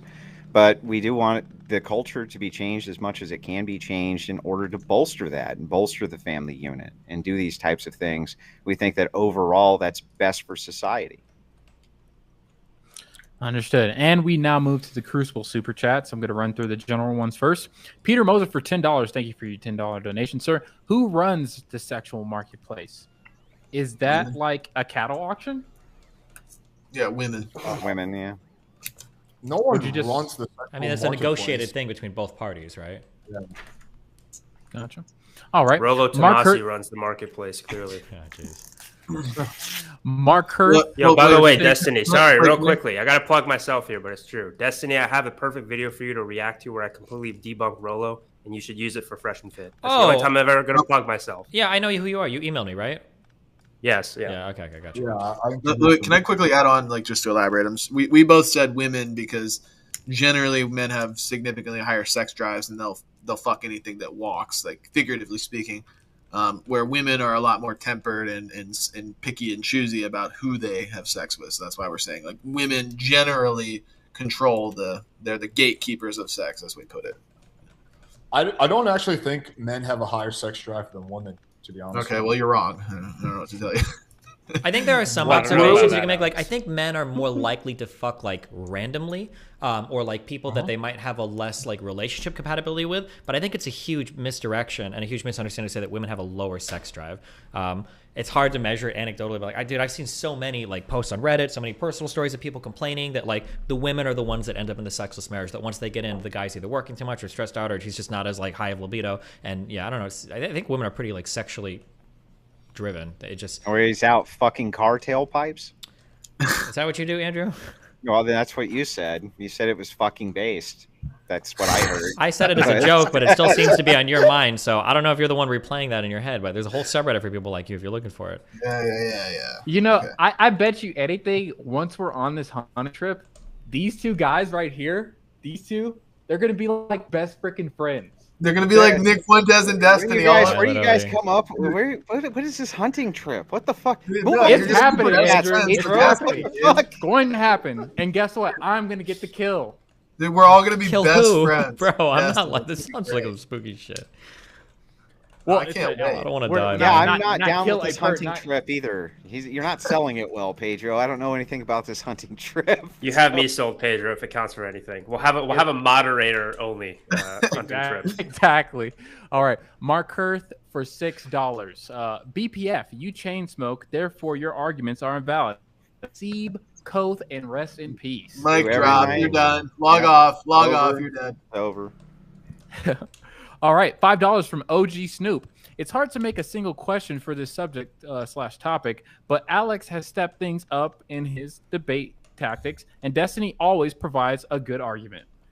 Got a fan there. There you go. Wow. Good job, Destiny. All right. Tim Zimlich for $5. All debaters should be required to show their search history right now.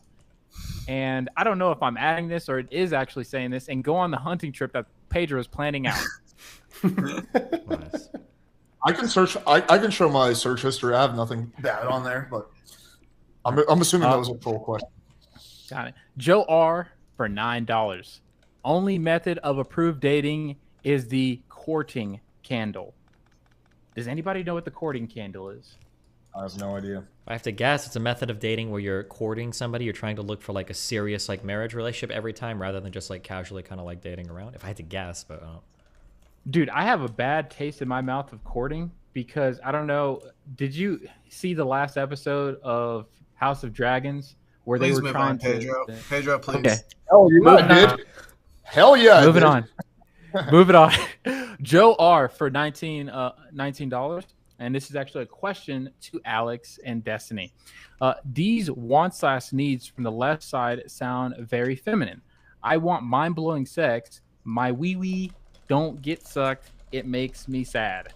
Side note, took forever to pass on the word on YouTube. If you think that having sex is feminine, then I don't know what to even say to you. I don't think there's anything feminine about having sex. it's actually pretty gay if you really think about it.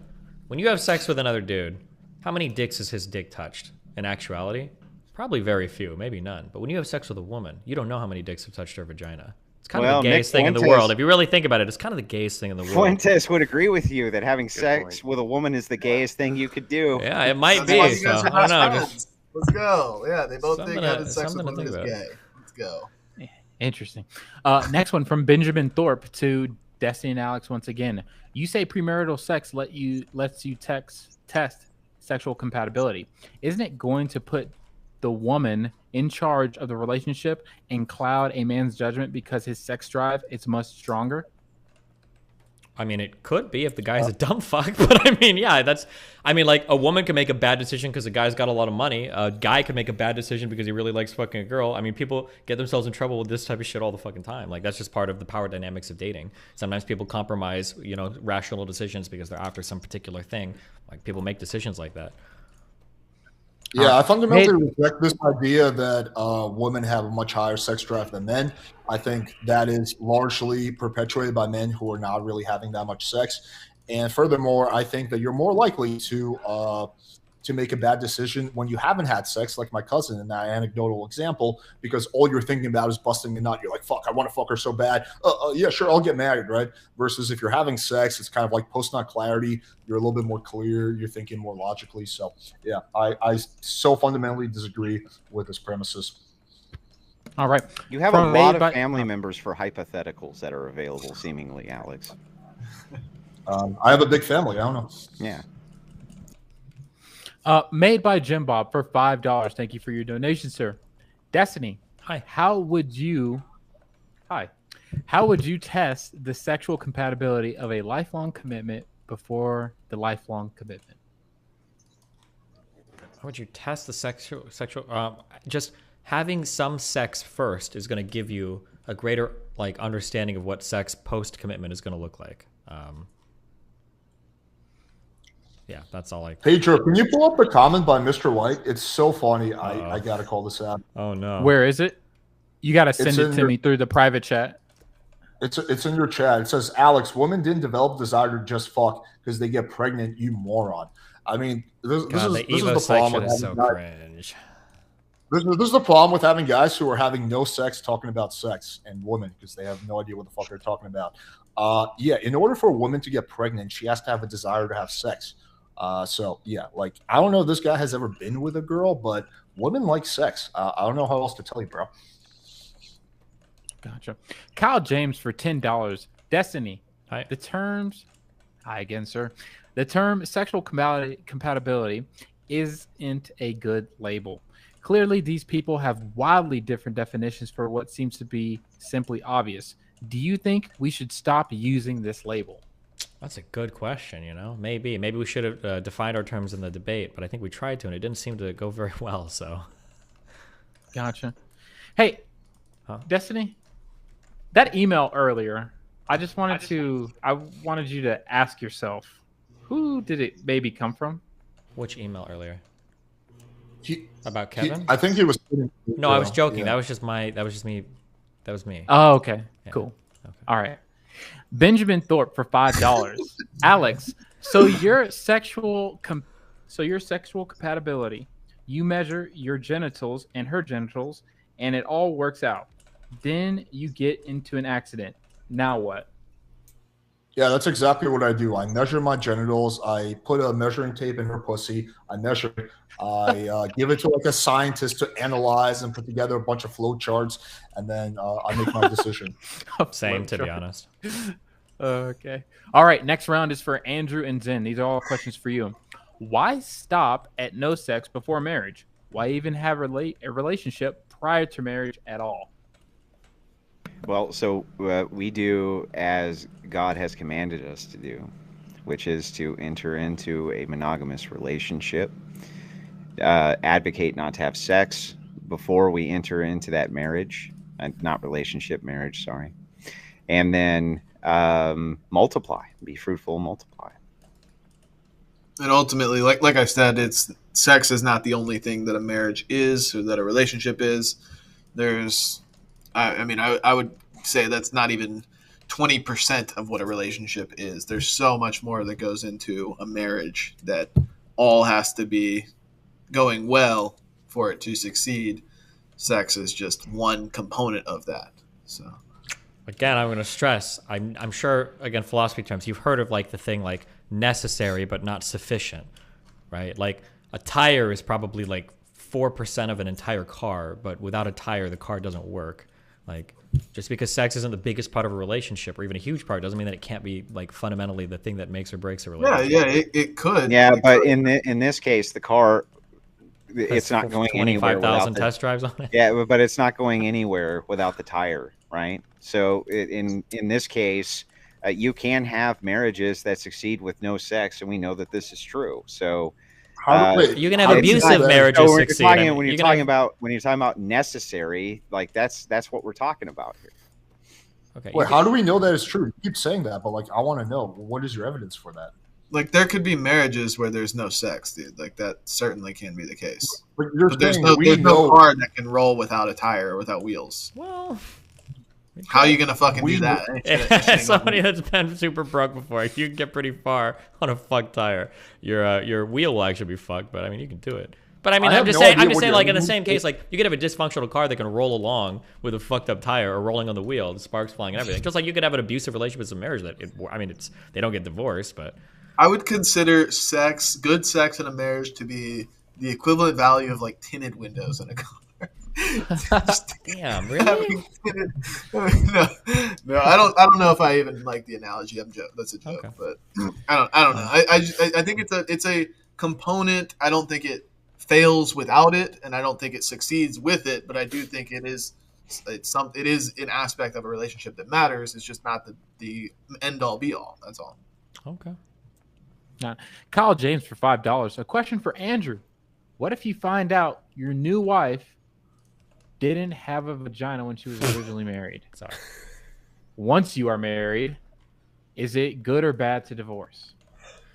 You mean if you got married under the pretenses that you were marrying a female and then found out that they weren't a female, should you get divorced? I would say that the answer would be yes, yeah. Not a female, but like let's say she just has some kind of birth condition where like, I don't know, her vagina is like really tiny, or she has 2 vaginas, like a really weird birth defect. What if she has like vaginismus? I Super think common. that's still following under the precondition of you had likely expectations going into the marriage that wasn't the case and that was concealed from you. Well, but if she doesn't have sex or masturbate, well, wait, hang on. I think it's perfectly reasonable to say that most people discuss things like this long before they get married. if she doesn't have sex or masturbate before marriage, she's not going to know if her vagina is like unreasonably tight. Like, she's not going to know that. So do I think that you should get divorced if your vagina is unreasonably tight? Are there surgeries that can take care of that problem? Well, I don't know. I guess the person wouldn't know that.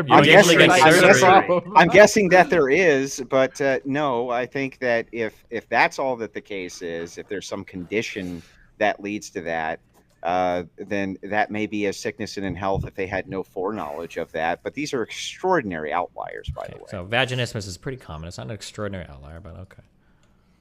Got it. Benjamin Thorpe for $5. By the same logic, shouldn't you have a couple of kids first and then give them up for adoption if they're not compatible with your parenting? I think accidentally I put that under Alex and Andrew and Zen. I think that's actually a question for Destiny and Alex. So I'll say it one more time. No, obviously there's a bigger commitment to having a child because then the child exists forever, whereas you can just have sex and stop having sex. It's a different thing. All right. And then we had a couple more coming in, but I think I'm going to cut it right here because we're at 3 hours now. And Zen's bedtime. He needs to get a glass of milk and go to bed. Just read them. Just don't drag it out. That's all. You can read them. Read them. Okay. Just don't drag them all out with your hunting stories. You're going to laugh about that now, but then read the fucking super chat. Like, this is the best Pedro. thing ever. All right. Here we go. How does BPF reconcile his Christian faith with being a hopeless nicotine addict? What does that have to do with my Christian faith? Literally, the saints of my church have spoken on this. They don't consider it any different, smoking any different than walking through the pews with the device that they use that has incense smoke coming off of it. They see no distinction between the two. Wait, hold on. Smoking is absolutely a vice. Okay. You think smoking doesn't apply to, like, if we talk about like being gluttonous, you don't think that smoking applies to that more than just inhaling incense? Well, you can have any behavior that, if done in an overage, is problematic, and I don't recommend that anybody become addicted to nicotine like I am. Well, the addiction to nicotine in and of itself, and being a slave to nicotine is sinful behavior, but just smoking is not problematic. That is absolutely true, but you are addicted. You are engaging in sinful behavior when you smoke. I just said that I'm an addict. I understand that I'm an addict. I understand that portion's problematic, and all I can do is try my best to rectify that problem. Yeah, of course, but earlier you made an excuse, and you tried to say that it was like inhaling incense walking through pews. No, I said that's what smoking is. There's a big difference between smoking and nicotine addiction, Destiny. Okay. Whenever equivocation, no, not ha. Okay. Is there a big difference between smoking and nicotine addiction, Destiny? There is, but nobody was talking about just smoking Destiny, one time. They were talking about you engaging in a sinful vice on stream constantly and consistently, and then trying to say, well, it's kind of like inhaling incense. Obviously, they're talking about your addiction to smoking. It's not obvious what they're talking about. It's quite obvious. Hold on. Anybody in here think they were talking about just the act of picking up a cigarette and inhaling it a couple times? They could have been. Well, it seems like no one in here thought that was the case. And then I brought in nicotine. I just don't care. I hear this. Can you reread? Wait, can you reread the donation? Wait. Can you reread the donation? I want to hear it. In the donation, did they mention addiction or did they say just smoking once? What did they say in that donation again, Pedro? Let me see. Let me rewind it back.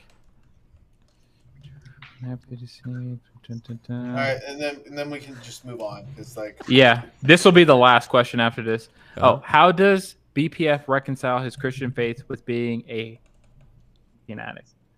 That's how it was worded. So it was a nicotine addict. So why'd you even bring up smoking? I think when I brought up smoking, it was in relationship to what our church says about smoking, but we went off on a side tangent and argument. Staring down at your crotch and laughing is not doing you any favors. Well, I would reject the term of hopeless I don't think anybody is hopelessly addicted to anything. Of course There's not. always a way out. So yeah, there's always a way out. Just reject that. So. Well, let me just add one point. Like, Uh-oh. Andrew, you've criticized me a lot for being a bad influence, saying that, oh, your pickup channel is putting men in the wrong direction. Don't you think that you're encouraging men to smoke? Like, don't you think there's some people who are watching your channel who look up to you who might start smoking because they see you doing it? No. I've never been. Alex, you just got destroyed. I've never seen somebody get shut down so hard by a killer argument before in my entire life. All right. I think we'll end it there, ladies and gentlemen. It was a question. I answered it. What was there supposed to be a counter argument to No, it? you crushed him. I'm embarrassed at how just with alacrity you dispatched him. That was impressive. All right, guys, that's all the time we got. Thank you, everyone, for tuning into this broadcast. Thank you so much for our debaters. Why don't you shout yourself out one last time before you head out? Sin, you can go first because obviously you look angry. No, I'm good. Yeah, I'm Zen Shapiro. I'm the in-house right-wing debater on the Crucible. You can find me on Twitter and YouTube. Just search up Zen Shapiro. That's where you'll find me. Also, again, have to re-shout out comfy.stream, which will be launching soon. I will likely be present on there often. And yeah, like, again, it's like whatever. This stuff gets heated and fiery and like we throw these digs at each other, but I do enjoy the debate, and I want to thank Alex and Destiny again for coming on and engaging in it. It was fun. Gotcha. Kevin, even though you're on, shout yourself out. Yeah, Kevin Ray Wilder. My channel covers philosophy, fitness, and self-development. And whether I like it or not, I'm part of the manosphere, even though I'm mostly critiquing the manosphere. But yeah, go check me out. Cool. Thank you for that, sir. It would be awesome actually to see you and Destiny talk. I think it would be a very interesting conversation. Alex, I agree. Alex, why don't you shout yourself out? Yeah, sure. I mean, it got heated at times. It was a fun debate. Nothing but respect. But yeah, thanks for having me on. My channel is Playing with Fire, where you can find really good degenerate advice on how you can be a total fuckboy, a croomer, or whatever it is. So if that's what you're into, check out my channel. Gotcha. Dude, honestly, I have to say, as watching through this saga of debating you, your debate skills have gone up for sure. So, I agree with that too. I do agree with that. I also agree. Guys, by the way, Alex, I can't believe you didn't plug this. You have to plug the Mr. Slave debate that you and I had like a day or two ago. At least watch I didn't want to do YouTube it on their like 60 channel. seconds. I didn't want to do it on their channel out of respect for them, but if you guys are cool with it, I can do it. Yeah, go for it. Of course. Go ahead. Okay. No, I want to see their reaction. Yeah, I kind of know what the reaction is going to be. But yeah, me and Kevin, Kevin debated this guy who's like a fucking sex slave to this dominatrix, and she had him. He was telling us how alpha he is, and then she had him like barking like a dog and feeding him dog treats. It was definitely a very interesting quote unquote debate. I'd say it was more of like an entertainment show. So yeah, you can find that on my channel. It's probably going to be the most disturbing yet hilarious thing you'll watch in 2022. Did you say he was barking? Yeah, we made him bark. I was like, dominatrix, can you tell Mr. Slave to bark? And she was like, yeah. Interesting. He's like, yeah, Alex has like a YouTube short on it. You don't have to watch the whole stream. It's like 60 seconds. Yeah. It's hilarious. The short is actually like going viral right now because people can't believe it. Yeah. Gotcha. And the man who pretty much helped start blood sports, the internet, Destiny. Hi. Yeah, it's been fun. BPF and Zen. It's always fun screaming at you guys. I enjoyed it. And yeah, have a good one, duders. Thanks for having me. YouTube.com/Destiny if you're looking for my stuff. Gotcha. Obviously, Andrew, you live here, but words of wisdom. Come to Comfy Stream. It's going to be a hell of an opening day. Appreciate everybody's time tonight. Always enjoy engaging with the other side. Always have, and I probably always will. So appreciate you guys showing up. Are you guys like, just curious, because this is the first I've heard of this. Are you guys like, are you at war with Cozy, or how's the relationship there? No, just because Comfy Stream looks exactly like Cozy TV and operates almost identically does not mean we're in any way, shape, or form at war with Cozy TV. That would be ridiculous. Okay, gotcha. Destiny, you should plug your debate with Fresh and Fit on Friday. I should do what with him? You should plug your debate on Friday with Fresh debating and Fit. Fresh and Fit on Friday. I'm bringing I'm bringing a friend and my wife, and that'll be an interesting show. Oh boy. I'm looking forward to that one. Oh, I'll be honest. I think you'll just slaughter them live. So good luck to that, sir. I hope you take their head off. Thank you, everyone, for coming to this stream. This is the Crucible, Playing with Fire, Destiny's channel. We are so thankful for your viewership. Please remember to like, share, and subscribe to this. Man, it's getting late. I'm getting off now. I need to go to sleep. Just like, share, and subscribe. Hit the fucking end button, Pedro. Holy shit.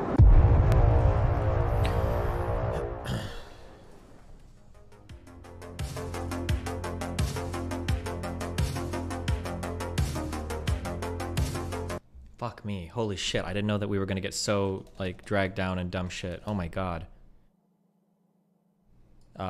Jesus Christ.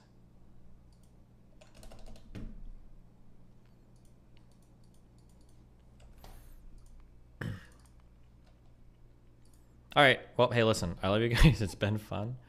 I'll be back tomorrow. Oh god, is today the last day before I travel? I'll be gone for like 1.5 days though, so it's not too bad.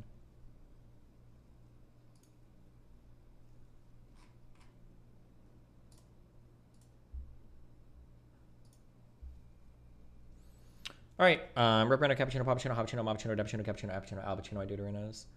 Why push marriage at all if Paul clearly says it's better for men to stay single and not get married in 1 Corinthians 7:7-8. Go look that up if you guys want. The 0 is best argument ignores variables like arranged marriages. Oh, they already read that one. Okay, cool. All right, I'll see you guys tomorrow. Peace out. Good luck. Oh,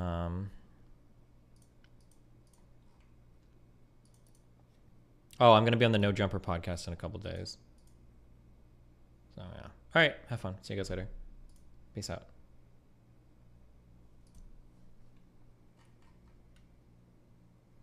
Throw out a quick... Oh, wait, hold on. Yeah, I can throw out a quick 900 real quick. Hold on.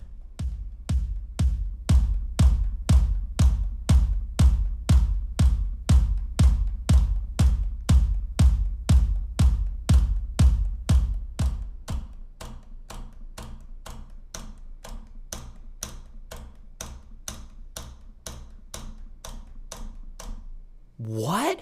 This is my best ever. This site is fucking me. It's fucking me. Show your hands in the air. It's fucking me.